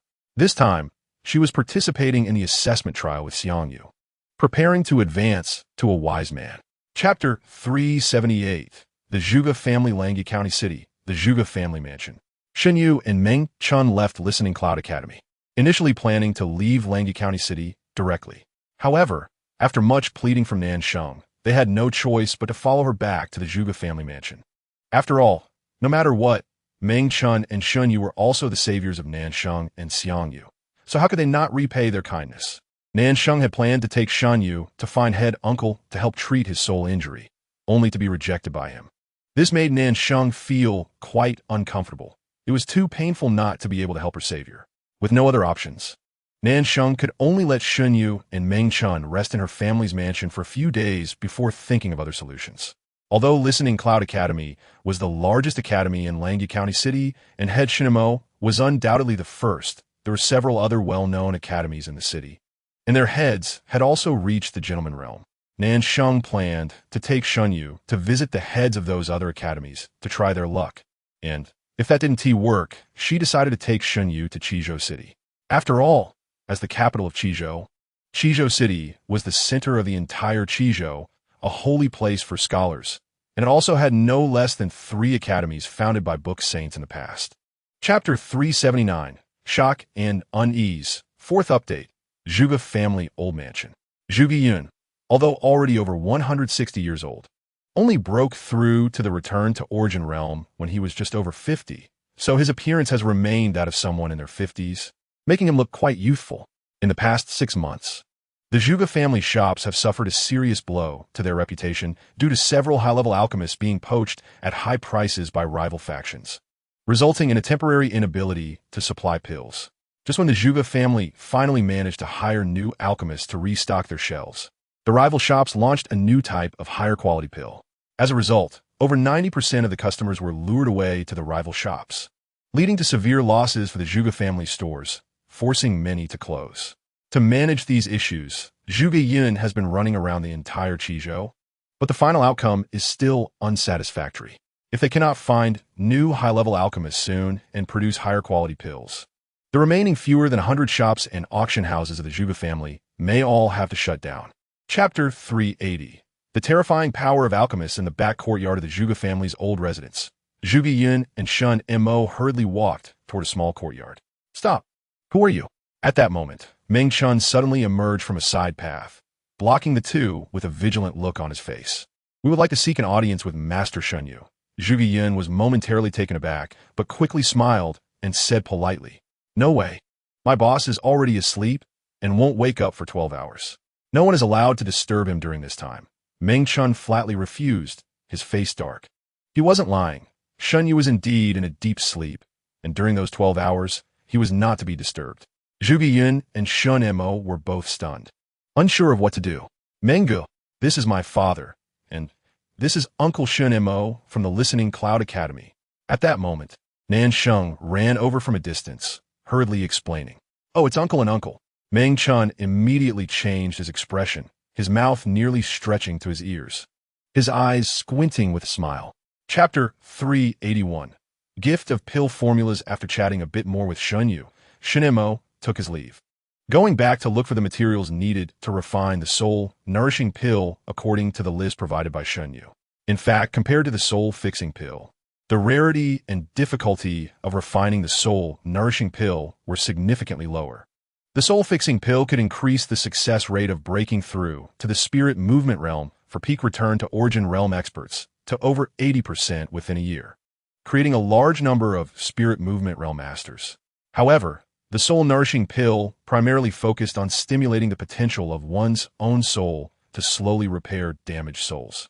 Nonetheless, the formula for the soul-nourishing pill was extremely precious, having long been lost in the Tianyuan continent, and even master alchemists might not be able to refine it.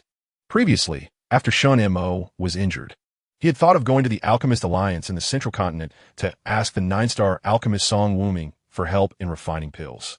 However, given his injuries, he could not endure the long journey, and he feared that he would collapse before even reaching the Central Continent. Thus, Shen Mo had given up and prepared himself for death. Unexpectedly, Shen Yue's sudden arrival gave him hope to live again and even fully recover. Chapter 382, The Poor Scholar Condensing Yuan Pill. This was a type of ordinary 1-star spiritual pill that Shen Yue had refined in his previous life, and any master alchemist could easily refine it without much difficulty. The hardest part was actually the combination of the ingredients and the control of the heat, which made the formula seem so precious. The condensing yuan pill was invaluable in the Tianyuan continent because countless broken Tianyuan Realm warriors spent their entire lives stuck at that stage, unable to progress. The condensing yuan pill was also recognized as an 8-star spiritual pill, far more precious than those in the Tianyuan domain.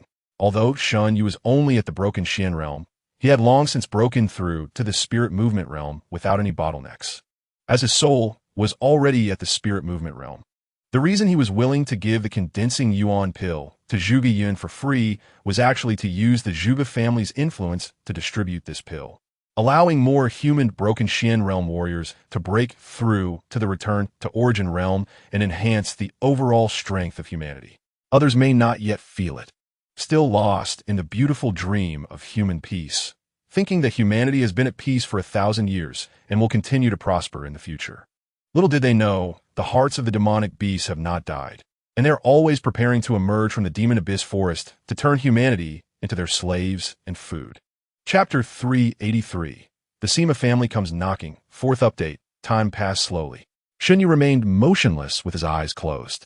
If it weren't for his steady breathing and the lack of significant changes in his soul, Meng Chun would have thought something serious had happened to him.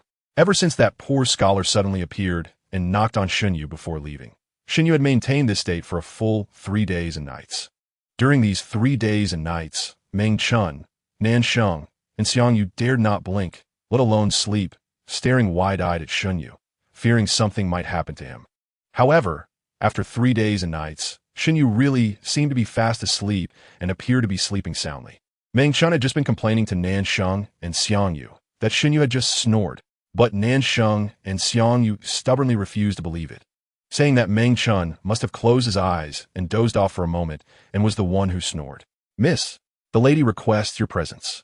At that moment, a girl dressed as a maid hurried over, anxiously speaking to Nan Sheng. "Huh, my mother is looking for me? What is it?" Nan Sheng was somewhat puzzled. She didn't want to leave Shen Yu's side at this time. She was hoping to be the first person he saw when he opened his eyes. Chapter 384. Forcing the issue for Hai Kuo Jiangchang's additional update 1. In the Zhuge family's old residence, Lu Wanner glared at Sima Chengfeng, wishing she could slap him.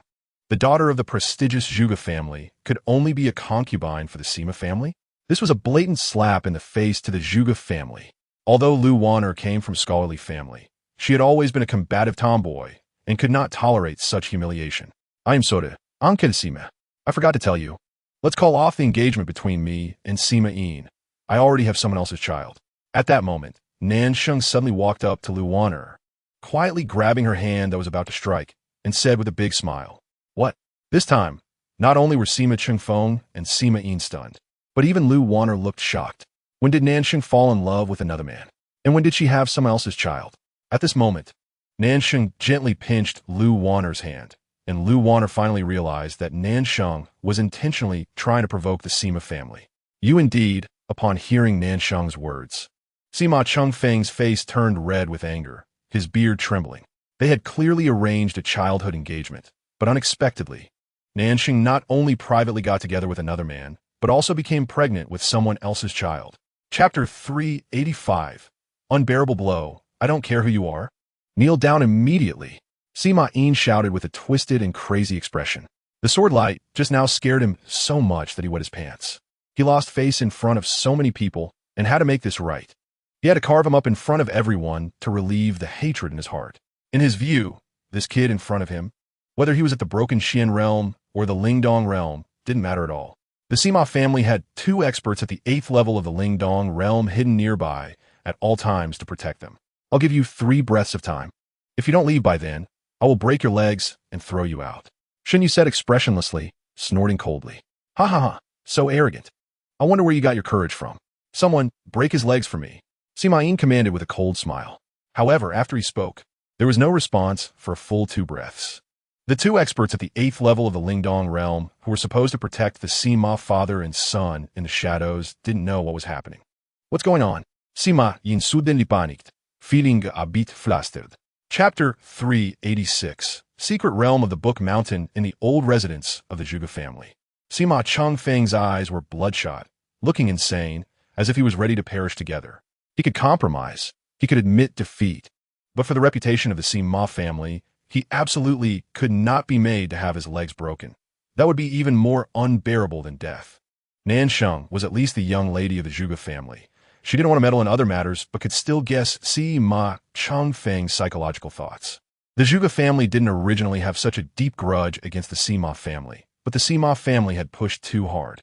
If it came to a situation of mutual destruction, the Zhuge family wouldn't be so easy to bully.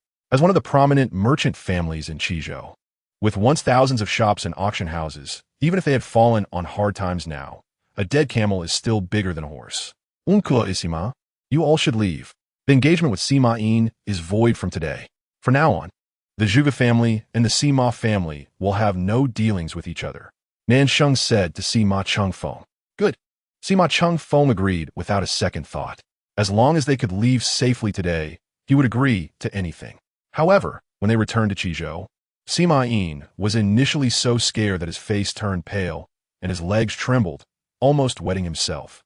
Chapter 387. Dreams in the Book Mountain? Secret Realm of the Book Mountain? Shen Yue narrowed his eyes slightly, muttering to himself. Yes, Master Shen must have seen the couplet at the entrance of my small courtyard. There is a path in the Book Mountain. Diligence is the way. The sea of learning is boundless. Hard work is the boat. This couplet was written by the Sage of Books. And the secret realm of the Book Mountain is where he first wrote this couplet. The name of the Book Mountain comes from this. Shen Mo explained. Regarding Shen Yue's soul injury, Shen Mo had previously understood that if he were at his peak state, he might be able to help a bit. But to help Shen Yue fully recover from his soul injury, with his strength, it was impossible to do so. Furthermore, just a while ago, Shen Mo quietly checked Shen Yue's soul injury, which was much more serious than 3 days ago. Even other gentlemen from books would not be able to help Shen Yue. At this moment, Shen Mo suddenly remembered that the secret realm of the Book Mountain might help Shen Yue's soul recovery. Thank you for the information. I will set off tomorrow to take a look. Shen Yue said with a bow. Master Shen is too polite.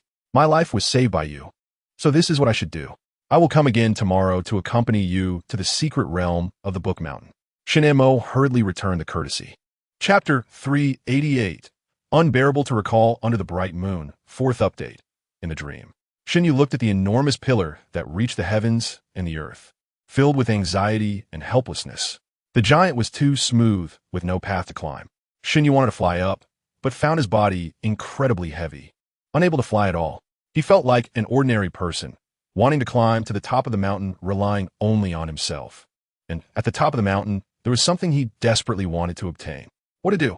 Shen Yue was as anxious as an ant on a hot pan, pacing back and forth, searching for various methods, but still found no way. At this moment, the sky slowly brightened, and Shen Yue suddenly woke up. This dream felt so real that Shen Yue began to doubt whether he had truly experienced it. Big brother, wake up! At this moment, Meng Chun shouted from outside the room, bringing Shen Yue back to his senses. Soon, a group of people hurriedly had a bit of breakfast provided by the Book Mountain Pavilion and then headed to the nearby Yinsha Terrace. Besides Shen Yue and the group, there were also 2 other groups of people on the Yinsha Terrace. One group consisted of 3 people, 2 men and 1 woman. The woman was very young, about the same age as Nansheng and Xianyu. Chapter 389. Silence for Hai Kuo Jiangchong. Extra 2, 1 by 1. Scrolls of paintings and poetry fell like rain, landing on Shen Yue. Beside him, those who entered the secret realm of the Book Mountain had already lost their glow. They had also gone through the same process as Shen Yue, and the enormous Xian paper in front of them only had the character spring written on it. Many people chose to write various poems about spring, just like Shen Yue. Nanxing chose to paint a scroll depicting the arrival of spring. Although her brushwork was immature, it conveyed a sense of vibrant spring. Including Shen Mo, the vast majority of people did not receive any artifacts left by the Sage of Books. Only Nansheng received a small painting and calligraphy piece, also depicting a scene full of spring, very similar to what she had painted. At this moment, everyone's gaze was fixed on Shen Yue, their eyes wide with shock, disbelief, and deep envy and jealousy. How could this situation occur? How much recognition from the Sage of Books must a person have to be granted so many artifacts? Looking at Shen Yue, he appeared sickly, and more importantly, he had no trace of righteousness about him, indicating that he was not a scholar at all. Chapter 390.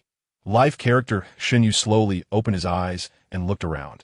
At this moment, the entire secret realm of the Book Mountain was already empty. It had been over 3 hours since everyone entered the secret realm, and all the others had been forcibly removed from the realm, leaving Shen Yue alone. Shen Yue was a bit puzzled as to why he hadn't been removed from the secret realm and how he was supposed to leave. Surely, he wouldn't be trapped here for a lifetime, right? It's good that it's still early, and Shen Yue is not in a hurry, feeling relaxed enough to wander around. The Book Mountain's secret realm opens almost every day, and the opening time lasts for 1 hour. However, no one knows what the Book Mountain's secret realm is like during the remaining 11 hours.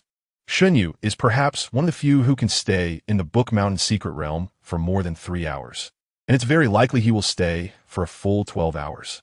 When Shen Yue first entered the Book Mountain's secret realm, he roughly estimated that the area is only a few hundred miles in circumference, about 1/10 the size of the 9 provinces map.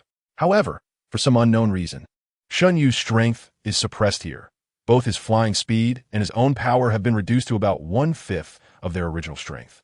Chapter 391. The collapse of the secret realm. The name Jing seems quite nice.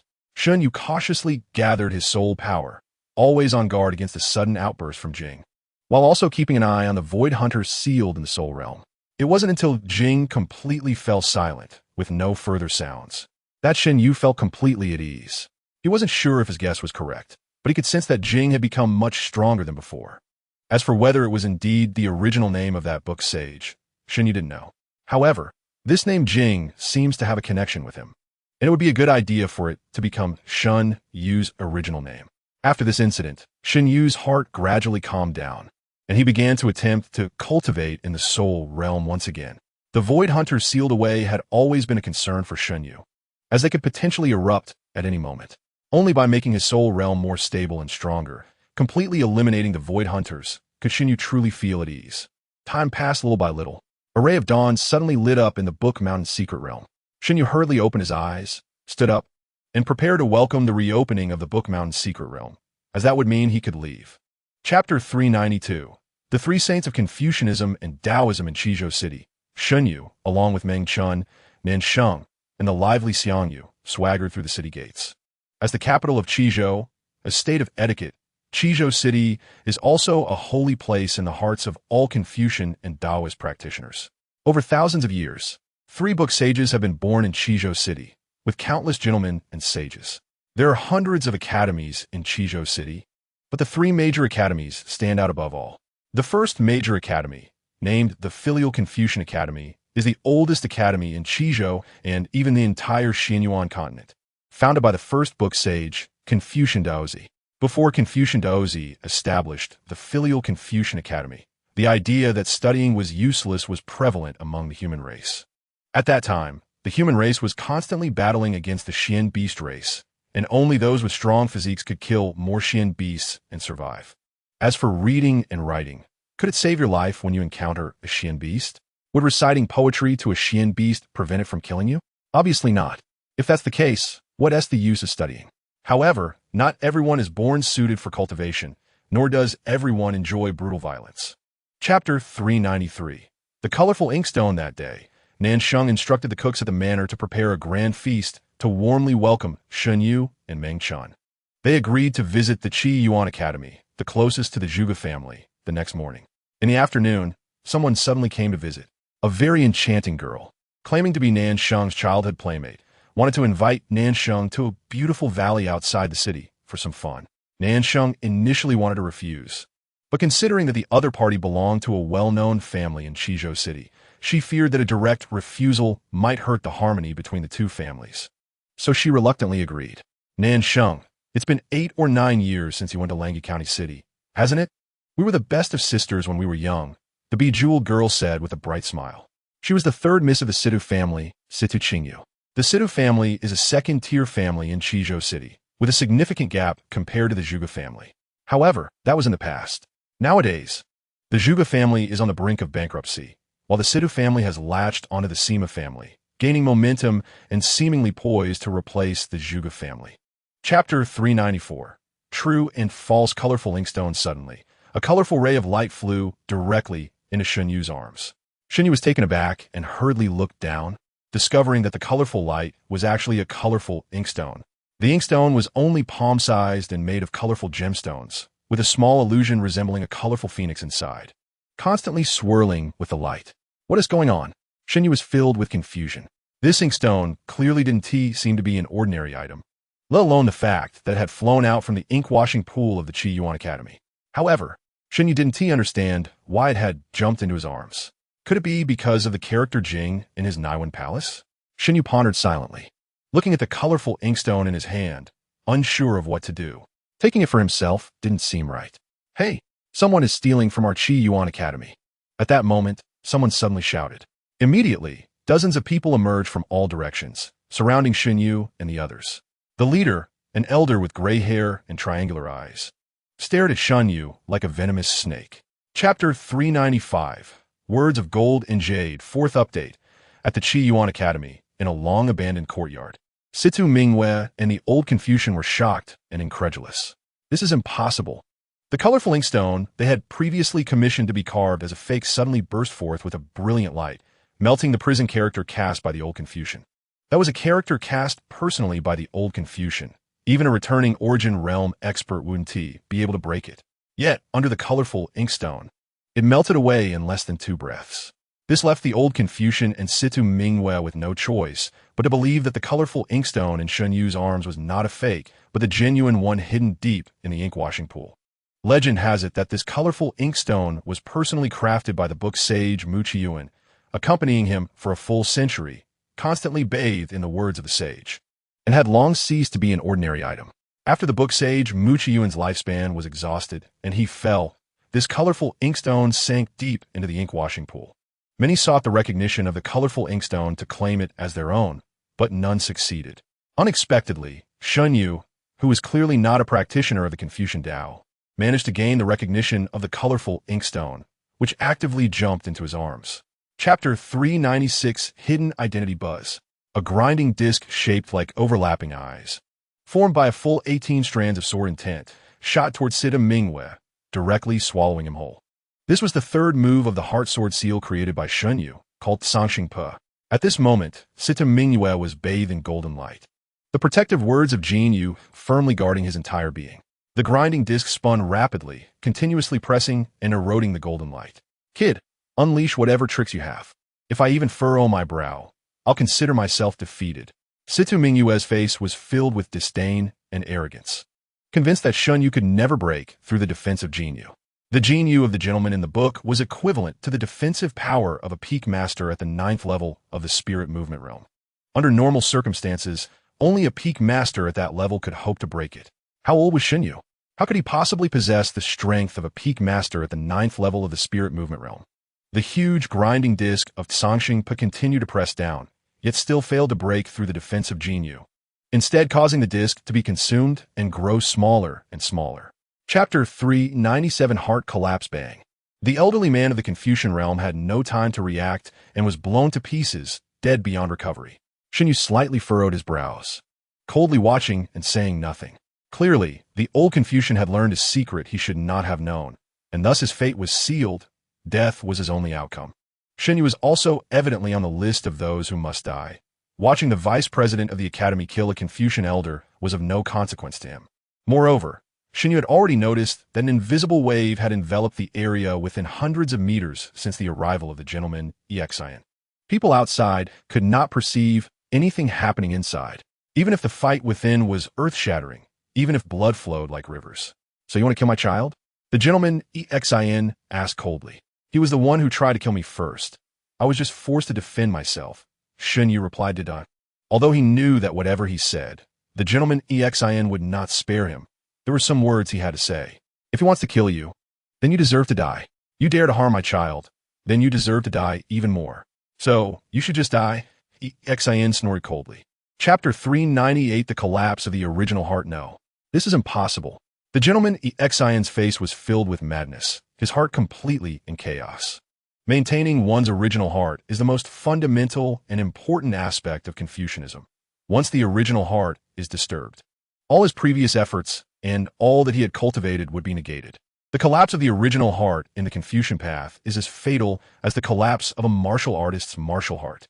Clearly, he had painstakingly cultivated for 200 years to ascend to the rank of a book sage, even refraining from acknowledging his own son, enduring hardships and difficulties to reach the half-step book sage realm. Yet this single word quiet had brought him despair and disappointment. Why could a brutish martial artist gain the recognition of the book sage's true name, quiet, while his 200 years of cultivation in the word settle had no power of resistance before quiet? He was unwilling to accept it. The gentleman exin howled to the sky, his originally tied-up hair suddenly soaring upwards, his eyes turning blood-red, resembling madness. The collapse of the original heart had indeed driven exin completely mad, entering the path of demonic madness. In his view, with all his efforts, the title of Book Sage should rightfully belong to him. How could anyone be stronger than him? Chapter 399, Expelled from the Academy. Fourth update. What? The guardian of the Academy, the gentleman exin, was shocked, then fell into despair. The three great sacred academies of Confucianism, with a legacy spanning tens of thousands of years, have been able to endure and thrive until today, not only because of their rituals, poetry, and books, but also due to the existence of guardians. Guardians do not necessarily have to be the strongest in Confucianism. On the contrary, some guardians are not even scholars who cultivate Confucianism. Guardians carry the complete legacy of the Academy, hiding in the safest places. When the Academy faces an apocalyptic crisis, the Guardians will take away the seeds they have carefully selected. These seeds may seem like ordinary students, but in reality, they have undergone multiple tests and assessments to be chosen as seeds for the Academy. They may not be the most dazzling geniuses in the Academy, and it is uncertain whether they will reach the level of a gentleman in the future. However, they're the most loyal and suitable individuals for imparting knowledge. And in the future, they will all become Confucians, promoting the Academy's ideals and continuing its legacy. Guardians are responsible for selecting seeds and ensuring their safety. Chapter 400, Clear Heart and Pure Soul. Chapter Tianyuan Academy. Mu Qingla stared blankly at the small jade bottle in his hand, feeling a bit confused. He could tell that Shen Yue's expression was serious, and he had no intention of canceling. Otherwise, he would have slapped Shen Yue away long ago. However, he was well aware of the severity of his own soul's injuries. Even the president of the Alchemist Alliance, the 9-star alchemist Song Wuming, might not have a solution. This kid looked only about 16 or 17. Could he really be better than Song Wuming? It was clearly impossible. Old Academy Master, you may not know my name. I am Shen Yue. Shen Yue said Dandan, noticing the confusion and disbelief in Mu Qingla's eyes. Shen Yue? Are you famous? Mu Qingla asked, puzzled after thinking for a moment. Then shifted his gaze to Elder Qiu. Elder Qiu also looked bewildered, completely unaware of what Shen Yue was talking about. Shen Yue felt like he was about to spit blood. The newly crowned champion of the Alchemist Alliance's Dawei was so unknown. Did the people of Qizhou not pay attention to the Alchemist Alliance? How embarrassing. Clearly, he wanted to show off, but the person opposite him didn't understand at all. What was the point of showing off? Chapter 401, Seeking the Leisure Academy. Buzzing. Large, faint, golden characters flew up from the scroll like butterflies, directly drilling into Shen Yue's Niwen Palace, disappearing without a trace. Clear Heart and Pure Soul. Chapter. This was an article written by the founding ancestor of Tianyuan Academy, the book sage Mu Qiyuan. At that time, Mu Qiyuan was unable to break through to the book sage realm for a long time, feeling frustrated and melancholic, almost harming his own soul. In order to calm himself down, he wrote this article on clearing the heart and purifying the soul, allowing himself to quickly regain peace and his soul to gradually return to normal. This Clear Heart and Pure Soul chapter is a secret of Tianyuan Academy, only to be cultivated and mastered by each Academy master, and no one else is allowed to practice it. Especially members of the other two great academies are not even allowed to look at it.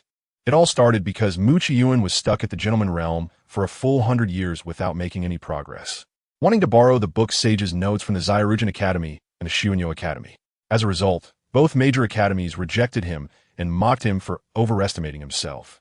This thoroughly angered Mu Qiyuan, further solidifying his resolve to embark on his own path to sanctity. After he attained sanctity, he left a decree that the Pure Heart and Clean Soul chapter of Tianyuan Academy was absolutely forbidden for the students of Xiaoru Academy and Xuanyo Academy to view. Chapter 402. Just one step away from paper inside Xuanyo Academy, Shen Yue and others looked up at the enormous brush, which was about 10 meters tall, filled with emotion. What kind of characters could be written with this brush? How large of a rice paper would be needed to accommodate the characters written by this giant brush? It was truly a waste. However, they only dared to think this in their hearts.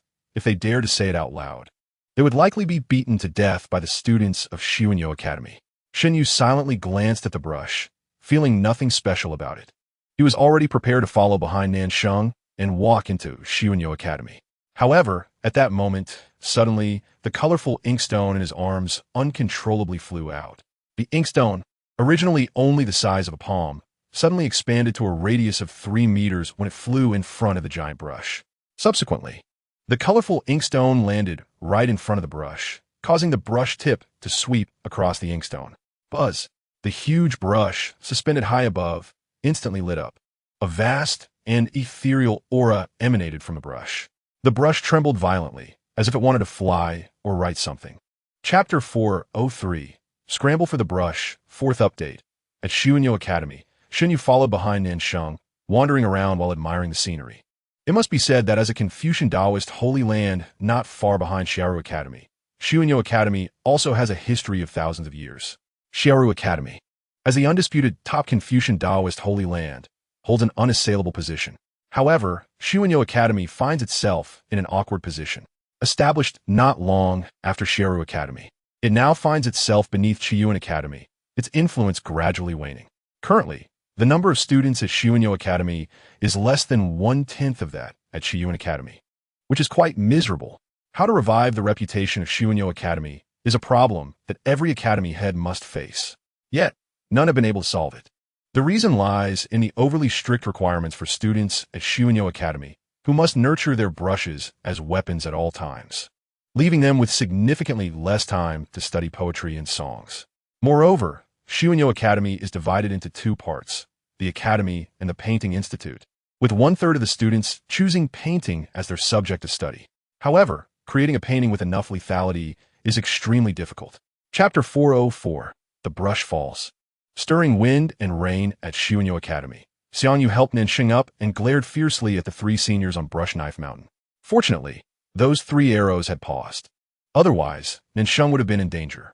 Xiang Yu and Nansheng believed that the 3 students from Shen Yue Academy had managed to control the arrows at a critical moment, so aside from anger, they were not particularly surprised. The 3 students from Shen Yue Academy thought that their brush strokes had exhausted their righteous energy, leading to their halt and subsequent disappearance. They did not realize that a bloodbath had almost occurred just moments ago. Meanwhile, Shen Yue, who had cast the character Jing, was also in a daze. He had previously thought that this character in his mind was useless, but now he realized he had underestimated its power. However, Shen Yue was still not accustomed to resolving battles with words. He felt that it was not as satisfying as fighting with fists or swords. Moreover, since he had not cultivated this character himself, but merely picked it up, he felt a bit uneasy about it. It was fine as long as nothing happened. Shen Yue thought to himself, harboring no intention of claiming credit. Chapter 405. Receiving the Brush Swish. Ranjing's figure flickered and disappeared. Shen Yue and the others were momentarily stunned, then burst into laughter. This old man was too amusing. He dared to boast about anything. The enormous brush at the entrance was the treasure used by Shen Yue Academy's founder, Shen Yue, and even the previous heads of the academy did not dare to claim it for themselves. This old man actually had the audacity to say he would give it to Shen Yue? Wasn't that just bragging?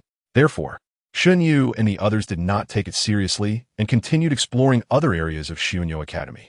After about the time it takes to burn a stick of incense. Suddenly, they heard a loud bang from outside Shen Yue Academy. A huge cloud of dust rose into the sky, followed by the sound of buildings collapsing. Shen Yu's heart tightened. Could it be that the old man really intended to bring him that 10-meter-long giant brush? Swish! At that moment, a figure suddenly reappeared in front of Shen Yue. It was the bald Ranjing.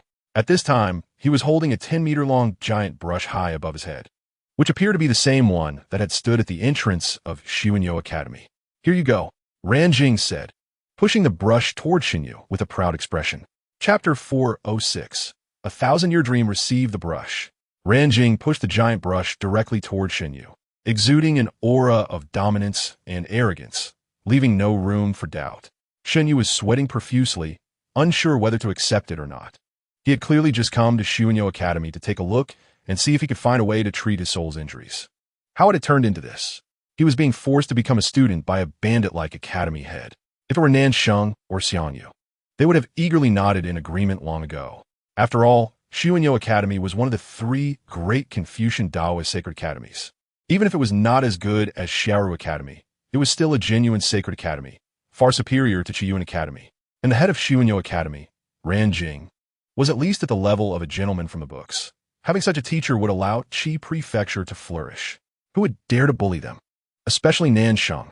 Currently, the Zhuge family was facing the most severe crisis in history, just a hair's breadth away from bankruptcy. If Nansheng could become a student of the head of Shen Yue Academy, her status would instantly rise, and the entire Zhuge family would become the most sought-after family in Qi Prefecture. The crisis of bankruptcy would be non-existent. Chapter 407, The Unfinished Character's Fourth Update. Now you should believe that he has long been my designated student, the shabby old scholar said Dindonda. Although Ranjing was displeased, he had to admit it. After all, he had personally experienced the 1,000-year dream, so there was no mistake about it, even if you had made prior arrangements. Now, both of us need to accept him as our student, and it really depends on his own opinion, right? Ranjing gritted his teeth and said. He understood that he was indeed one step behind, but it was impossible to let him just give up on Shen Yue. He had to fight for it. Fine, then I'll make you completely give up. The poor old scholar said Didan. Then, both of them focused their attention on Shen Yue. At this moment, Shen Yue felt as if two mountains were pressing down on him, making it hard for him to breathe. The two in front of him were both figures of the scholarly gentleman realm, beings he couldn't provoke. And at this time, both were eagerly looking at Shen Yue, wanting to take him as a student. This left Shen Yue somewhat bewildered. When did he become this popular? Two great scholarly gentlemen were seeking to take him as their disciple. What was the reason behind this? It should be noted that when the poor old scholar first met Shen Yue had not yet been to the Book Mountain's secret realm and had not obtained the Jing character. Chapter 408, Filial Confucian Academy, Shen Yue Academy. The poor old scholar, Ranjing, and the three vice presidents of Shen Yue Academy all wore expressions of frustration. They had failed to see what the giant brush wielded by the saint of Shen Yue had written just now. They had finally gathered the three great treasures of Confucianism and Taoism, but before the writing was finished, the paper shattered. The poor old scholar felt a bit embarrassed. That paper was made by him and should have been able to withstand the pen strokes of a scholarly gentleman. Unexpectedly, it still shattered. The three great treasures of Confucianism and Taoism, no, for great treasures, had not been gathered together for thousands of years, especially in the past 1,000 years. Confucianism and Taoism had not seen the birth of a saint, and the three great holy academies of Confucianism and Taoism were mutually hostile, making it even less likely that the four great treasures could be gathered together. Shen Yue being able to gather the three great treasures of Confucianism and Taoism by himself was already quite remarkable, making him the first in 1,000 years. Unfortunately, such an opportunity was wasted just like that. Only Shen Yue lowered his head silently, concealing the shock in his heart. Because the ink flowed down from the Jing character, Shen Yue's soul perception was sharper, allowing him to discern what that giant brush had written just now. Chapter 409, Blank Paper, Filial Confucian Academy.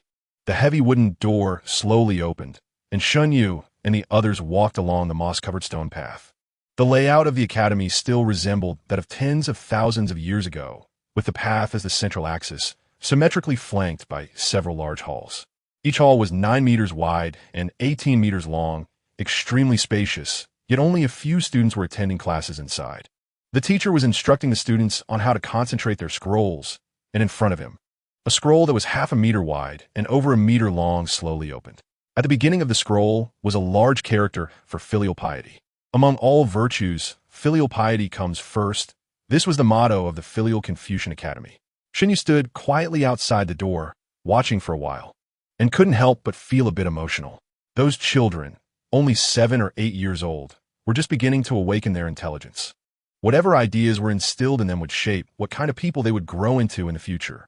It was like the debate of whether human nature is inherently good or evil. Different people have different understandings. However, a newly born child has their thoughts instilled by adults, essentially like a blank piece of paper. Whether it is good or evil depends on what color the first stroke on that blank paper is. Chapter 410, Good and Evil in a Thought, Filial Confucian Academy. The poor old scholar stood in front of an ancient and weathered hall, his gaze deep and expression serious. Suddenly, an invisible wave rippled from the room behind him.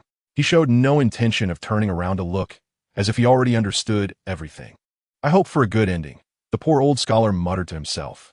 Meanwhile, in his residence beside the hall, Meng Chun, Nansheng, and Xiang Yu were laughing and competing to drink tea from the Wangshu tree. What they did not know was that at this moment, Shen Yue was facing a life-and-death crisis. Buzz! A dazzling light enveloped Shen Yue, and his figure suddenly vanished. Shen Yue felt as if he had just had a very long dream, and then he slowly opened his eyes. Looking around, everything was a blank white. Where's this? How did I end up here?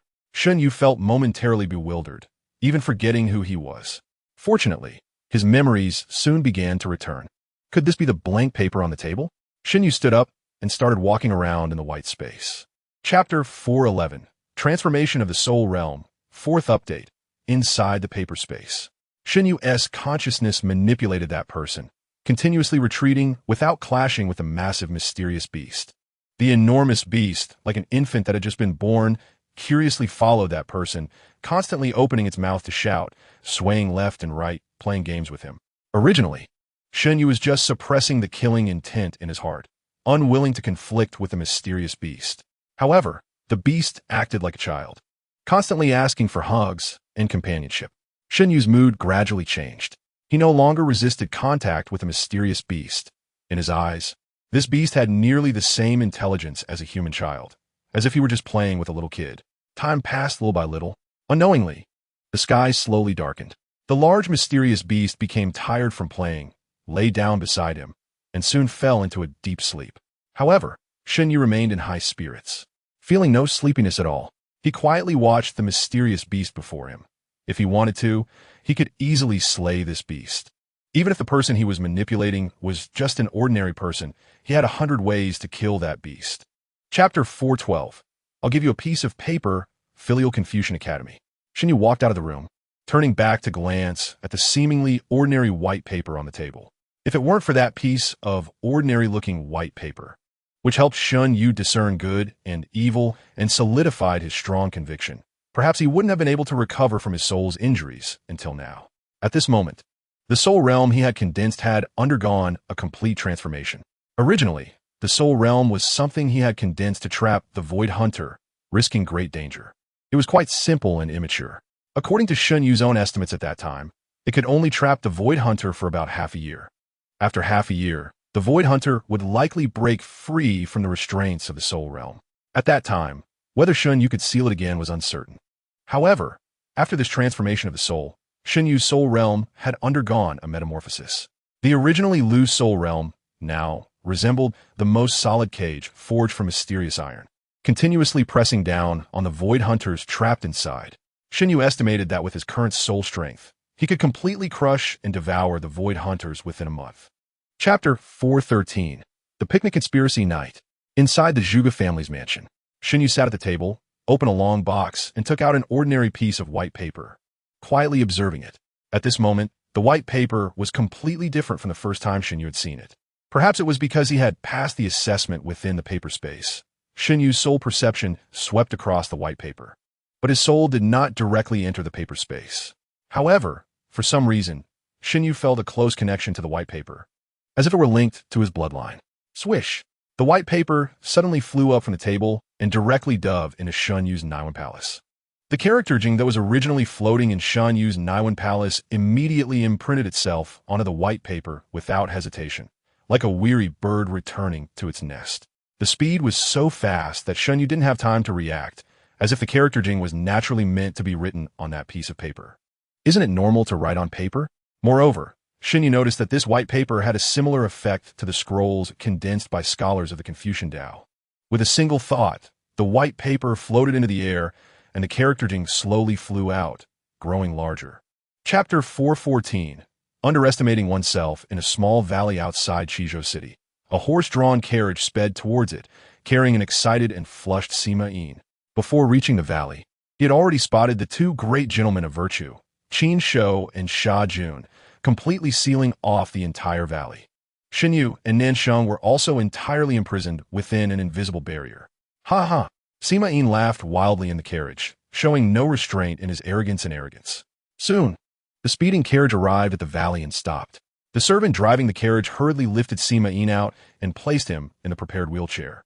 Then, the servant pushed the wheelchair, quickly bringing Sima Yin to the side of Qin Shou. At this moment, Sidu Qingyu was being embraced by Qin Shou, her face flushed with humiliation, yet she dared not speak up. After all, Qin Shou was a gentleman of virtue, one of the renowned experts in all of Qizhou. Even though the Sidu family was a top-tier second-rate family in Qizhou, soon to be upgraded to a first-rate family, it was still not enough in Qin Shou's eyes. If he spoke, the Sidu family would undoubtedly hurry to clean up Sidu Qingyu and send her to Qin Shou's bed. Chapter 4:15. Kneel down and beg me. Fourth update, bang. Meng Chun was crushed to the ground like a rice dumpling, pressed down by a violent force to a depth of 4 or 5 meters. He was like an ant overestimating itself, provoking an elephant, only to be gently stomped into the ground by the elephant. So tragic. Nansheng's face turned pale upon seeing Meng Chun's fate. During the month since arriving in Qizhou, Shen Yue had hardly displayed his full strength. Even when he was at the Zhuge family, he had only swiftly dealt with a few returning Yuan realm experts without any resistance. The two powerful 8th-tier Spirit Pulse realm warriors burning with blood-bone netherfire were unrecognizable to Nansheng, who had no idea they were forced by Shen Yue. Thus, in Nansheng's view, Shen Yue's strength should not be much stronger than Meng Chun's. Even if he was stronger, it was only by a little. Now, seeing Meng Chun unable to resist against Qin Shou, despair filled her heart. She was convinced that Shen Yue would definitely not be a match for Qin Shou. What to do? Should she just watch Meng Chun and Shen Yue get killed by Qin Shou and Sha Jun? Chapter 4:16. Can you still be arrogant with your head cut off? I will give you a chance to kneel before Nansheng and commit suicide to atone for your sins, Shen Yue said in Donda. His voice was not loud, but it struck Sima Yin like thunder, making him involuntarily recall the pain and despair of having his legs crushed to dust. Why you're dying and still acting mysterious? Qin Shou, Sha Jun, quickly break his hands and feet and pull out his tongue. Sima Yin shouted, seemingly mad. He would not allow Shen Yue to be so arrogant even now. As you wish, Qin Shou sneered, waving his hand again. The various blades and spears derived from the character Sa immediately accelerated towards Shen Yue's limbs. No, don't, Nansheng hurriedly shouted, willing to exchange her own purity for Shen Yue's life. If not possible, at least let Shen Yue die quickly. She gritted her teeth, preparing to kneel down, and even thought about taking off her clothes if necessary. Silly girl, Shen Yue sighed. Swish.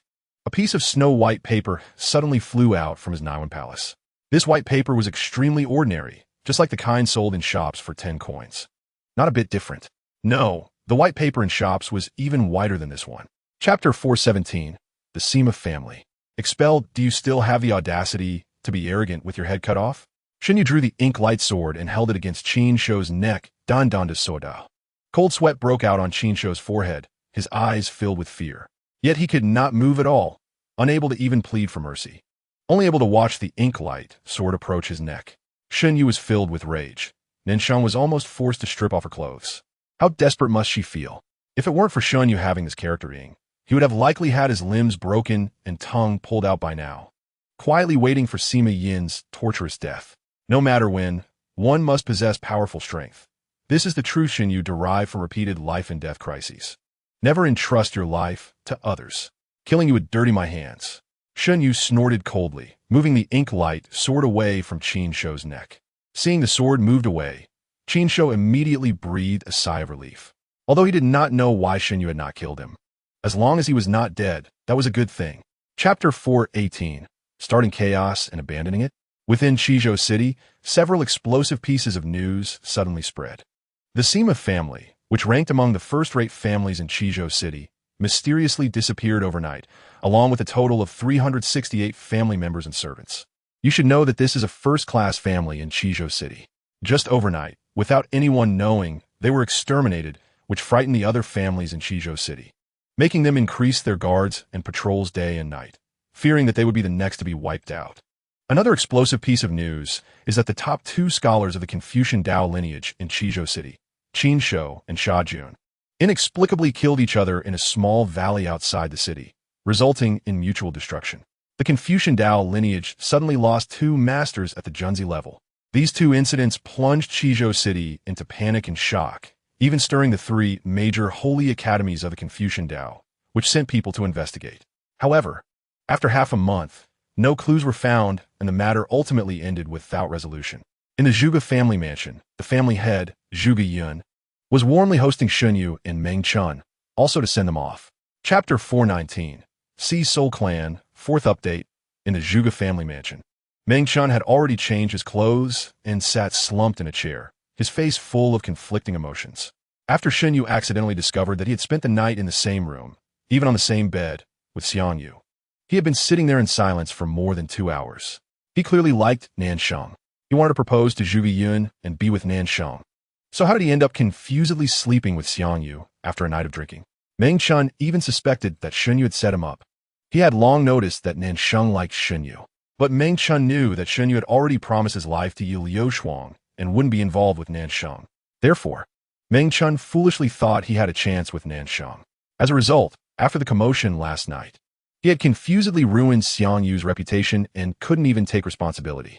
At that moment, Shen Yue was crying in Nan Sheng's room. Shen Yue had just given him an ultimatum.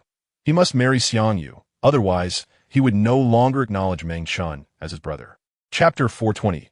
I want this mermaid, seeking guaranteed flowers, on Tianbao Street. In front of the stall auctioning sea tribes, many prominent families had already sent representatives, crowding the area. Sea tribe slaves were the best collectibles that every prominent family coveted. Each family took pride in raising sea tribes in their homes. If a first-class family didn't have 10 or 8 sea tribes or sea beasts in their mansion, they wouldn't even dare to claim they were a first-class family. Moreover, according to the earliest families that raised sea tribes and sea beasts, the spiritual energy of water in their mansions was more than double that of the outside. Consequently, those who practiced water-based cultivation methods in the family saw their training speed increase several times after raising sea tribes and sea beasts. Additionally, the rich water spiritual energy made the skin of the girls even whiter and more delicate, delaying aging. Furthermore, families generally planted rare herbs or treasures. And with the presence of sea tribes or sea beasts, those herbs grew faster and contained more energy. In short, there were many benefits to raising sea tribes or sea beasts, which is why the prominent families in Qizhou City were so enthusiastic about it. Chapter 421. Get lost, I want this mermaid. Shen Yue was too lazy to pay attention to the steward of the Qin residence and asserted again. Suddenly, the surrounding area erupted into even more intense discussions. The steward of the Qin residence had already given Shen Yue a very tactful warning. As long as Shen Yue retreated, he could let bygones be bygones. After all, someone so young who could easily take out 150 pieces of xianjing was certainly not from an ordinary family. The steward of the Qin residence was also a clever person and preferred not to offend others if possible. Although he looked glorious now, that was because he was backed by the first-class family of the Qin family. Without the protection of the Qin family, a mere first-level Lingdong realm martial artist had no right to be so arrogant in Qizhou City. However, he had clearly given Shen Yue face. Yet Shen Yue still decisively trampled it underfoot, which the steward of the Qin residence could not let go. After all, he was still the steward of the Qin residence, representing its face. Kid, I don't care who you are, since the Qin residence has already decided to take this mermaid, you should obediently roll back. Otherwise, don't blame me for being rude. The steward of the Qin residence snorted coldly, emphasizing the name of the Qin residence, while at the same time, a pressure from the first level of the Lingdong realm immediately pressed down toward Shen Yue. Chapter 422. Lie down for me in the Zhuge family mansion. With a loud crash, Meng Chun directly threw the iron cage made of Xian iron into the center of the yard. Although he was a breaking Xian realm martial artist, carrying the over 10,000 gene iron cage back from Tianbao Street to the Zhuge family mansion was exhausting enough, leaving him no time to consider any delicate feelings. The mermaid in the cage was immediately jolted against the iron bars, suffering another heavy impact and spitting out a mouthful of blue blood. However, there was not a trace of anger in her eyes, only despair. She knew that if no one treated her, she would likely die within half a day. Just now, Meng Chun had only thrown the iron cage, and this experience was nothing compared to when she was captured before. Brother Shun, let us save this mermaid. Otherwise, she will die. Nan Sheng squatted down, looking at the mermaid with her sparkling big eyes. Shen Yue pondered for a moment and quietly asked for the little dragon girl's opinion. The little dragon girl hurriedly begged him to save the mermaid quickly. After receiving the little dragon girl's affirmative answer, Shen Yue took out a 9-star spirit pill, the Qing Yuan Dan, from his pocket and tossed it to the mermaid. Chapter 423. Changes in the Sea Tribe. Fourth update. At the entrance of the Zhuge family, the second young master of the Qin family, Qin Rue, lay on the ground, unable to move for a whole incense stick of time, with no one daring to step forward to help him. The steward of the Qin residence was trembling in fear, kneeling beside Qin Rue, lowering his head and saying nothing. He had originally intended to bring the second young master Qin Rue to seek revenge on Shen Yue, but unexpectedly, not only did they fail to get revenge, but they also ended up losing the second young master. This time, The second young master Shen Yue lay outside the Zhuge family's door in front of so many people, which was quite an embarrassment. Once they returned to the Qin residence, the steward, who was the instigator, would surely face severe punishment from the second young master. Time passed little by little, and when the incense stick of time was over, Shen Yue finally got up from the ground, cupped his hands in salute to the shabby old scholar, and silently turned to leave. He was unwilling to stay at the Zhuge family's door for even a moment longer. It was too embarrassing, and he would rather die than come back to the Zhuge family again. Shen Yue was filled with anger, yet felt helpless. Although he did not know Shen Yue's specific identity, even the impoverished old scholar, the vice president of the Shaoru Academy, could do nothing against him. What qualifications did Shen Yue have to seek revenge? Chapter 424. Preparations before the journey to the East Sea. I want to return to the Sea Clan. I want to go back to save my father. The little dragon girl's eyes were filled with blood-colored tears.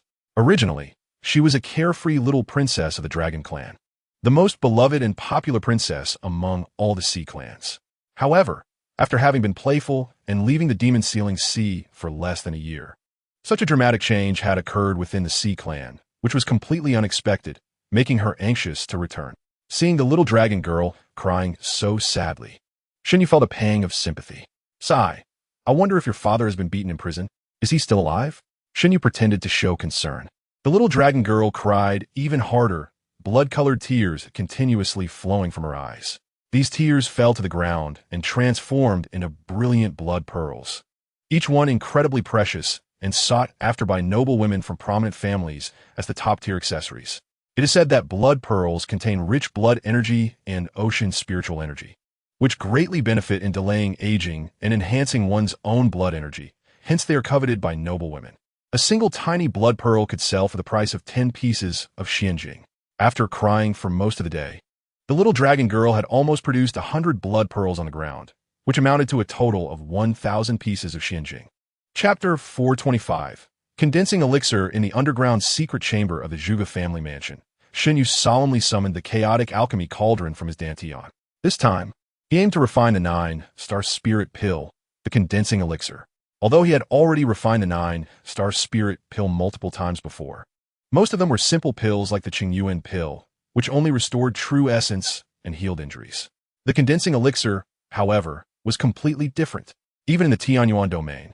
The condensing elixir ranked among the top 5 in terms of difficulty and value in refining 9-star spirit pills. The condensing elixir allows martial artists to quickly condense their physical body and true essence within a short period. Typically, it can help a first-level martial artist in the Breaking Xian realm to rapidly rise to the peak of the 9th level within a month. It could even allow them to smoothly break through to the returning Yuan realm.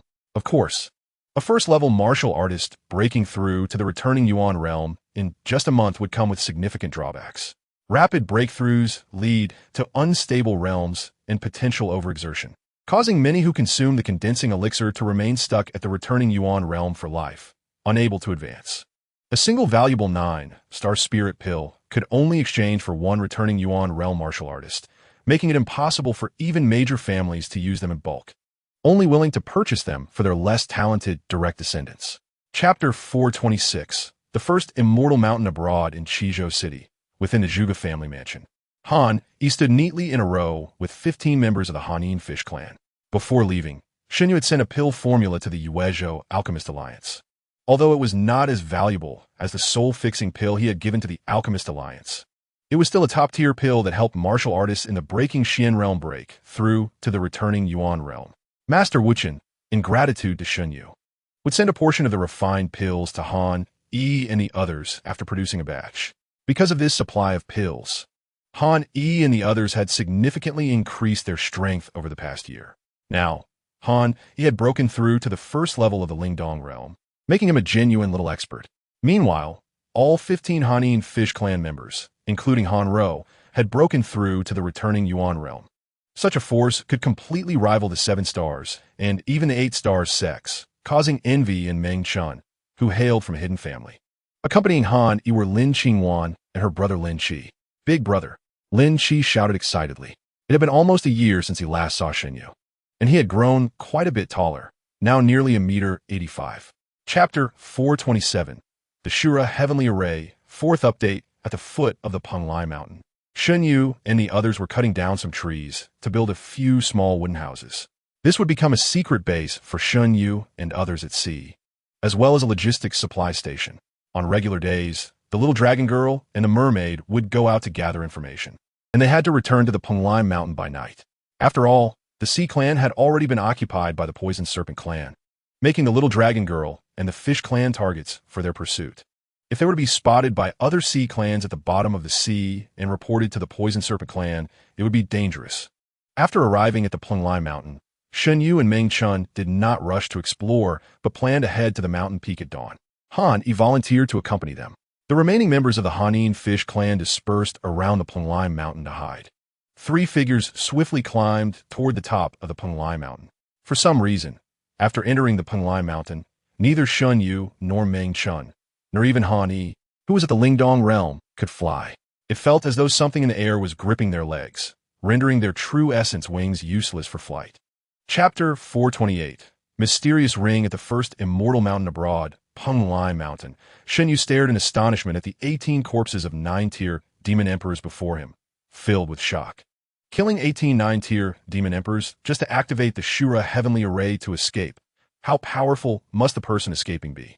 And the one pursuing this person must be even stronger. Isn't the Tianyuan continent a low-level plane? How could such a powerful existence exist? Suddenly, Shen Yue thought of a possibility. Previously, Granny Fire had mentioned that the Tianyuan continent was a place for high-level criminals to be exiled, meaning it was essentially a prison. So, what if someone in this prison wanted to escape? Breaking through the void and ascending to the divine realm would certainly be one of the most effective and direct methods. However, in the thousands of years of history on the Tianyuan continent, only the alchemist Yao Chenzi, who refined the flying immortal pill, had successfully broken through the void to ascend to the divine realm. No one else, even peak experts in the transformation realm, could achieve it. So, apart from breaking through the void and ascending to the immortal realm, was there no other way to escape this prison? Of course there was. The Shura Heavenly Array was one such method. Chapter 429. Taming the Obedient Rabbit Buzz. A massive ring with a diameter of 10 meters quietly hovered in the air. Shen Yue felt as if his head had suddenly grown larger, unsure whether to laugh or cry. This was simply too magical, even in the Tianyuan domain. Shen Yue had never seen such an extraordinary thing. To know, when ordinary martial artists use divine weapons to launch attacks, they usually infuse their true essence into them. When those divine weapons unleash sword lights or blade lights several meters long, it is not the weapons themselves that have lengthened, but rather the true essence extending out. However, this ring does not require any infusion of true essence. As long as Shen Yue's mind moves, it can directly swell by hundreds of times. Moreover, Shen Yue can make it as large as he wants, although he has not yet discovered any other functions of this ring. Just the ability to grow and shrink is already considered a divine artifact. In the future, when Shen Yue encounters an opponent, he will not need to take action himself. With just a thought, this ring can fly out and firmly bind the opponent. Even with Shen Yue's strength, he cannot damage this ring in the slightest. And perhaps even the peak experts of the transformation realm would not be able to harm it. Chapter 430. Secret Departure at Sea at the Foot of Mount Penglai. Meng Chun and Han Yi both wore serious and anxious expressions, as Shen Yue had been missing for 3 days and nights. 3 days ago, the 3 of them planned to go to the top of the mountain to see if there were any peculiar places, but then a thick fog rolled in, and Shen Yue disappeared. Initially, they thought Shen Yue had simply gotten lost, but as days passed without his appearance, they realized it was likely more than that. He had probably entered some mysterious space and might be in danger. However, they searched the entire summit of Mount Penglai, but found no clues, ultimately returning to the foot of the mountain to wait. During this time, the little dragon girl also accompanied Meng Chun and Han Yi to the top of Mount Penglai several times in search of clues, but to no avail. The day after Shen Yue's disappearance, the mermaid Kai Yun came to see the little dragon girl with a tall and robust male merman. This muscular male merman was a commander from the top military corps of the Merman clan, known as the Jinhai Army, named Jilang. Currently, the entire Sea Clan was under the control of the Poison Flood Dragon lineage, and the patriarch of the Poison Flood Dragon clan had become the new Sea King. Chapter 431. Desperate Struggle, 4th Update. What? The little dragon girl went to the Merman clan by herself? Upon returning to the foot of the mountain, Shen Yue learned of the little dragon girl's departure immediately. He never expected that he had actually been in the mysterious space at the top of Mount Punlai for a full 3 days and nights. Shen Yue felt that he had only been in the mysterious space for a few hours. Thus, he was not too anxious. Instead, he let the obedient rabbit lead the way, bouncing happily down from the summit. You mean, Kaiyun only brought a commander named Ji Lang, and then the little dragon girl left with the two of them? Shen Yue furrowed his brows and asked. Han Yi and the others nodded and recounted everything that had happened before to Shen Yue. After hearing this, Shen Yue's frown deepened. For some reason, he had an ominous premonition. It was not that he was worried about the little dragon girl's strength, but he felt that she had jumped into a trap. Because Kaiyun and Ji Lang were too eager, they left just one day after the little dragon girl appeared. After all, the Dragon King had been poisoned and imprisoned months ago. During these months, the Merman clan had shown no urgency. So why were they so anxious as soon as the little dragon girl appeared? Chapter 432. Falling into adversity in the Moonlight Sea, the little dragon girl, transformed into a small green dragon, let out a mournful and desperate roar. Although she was of the Dragon Clan, her bloodline was more noble than that of the Poison Flood Dragon Clan, and her talents were stronger, unfortunately. The little dragon girl was still too young and lacked combat experience. She was no match for the two Poison Flood Dragons. After fighting for an entire day and night, the little dragon girl had exhausted almost all the protective treasures left to her by her father. Yet she still could not defeat the two Poison Flood Dragons and was beaten to the point of injury all over, almost being cleaved into pieces. In this despair, she contemplated self-destructing to take the two Poison Flood Dragons down with her. Just then, suddenly, sword lights descended from the sky, striking at the two Poison Flood Dragons. Clang! Clang! Clang! Sparks flew, and the sword energy soared. Unfortunately, while these sword lights looked impressive, when they struck the two Poison Flood Dragons, they left no scratches at all, merely tickling them. Roar! Even so, being struck by the sword lights made the two Poison Flood Dragons very displeased, and they roared angrily. Looking towards the direction from which the sword lights came, there stood a young man in white, hovering in the air, with his hands behind his back. Long hair dancing wildly in the wind, exuding an extreme elegance. Chapter 433. Release the dog, release the rabbit roar. Roar! The two Poison Flood Dragons continuously circled and flew in midair, roaring.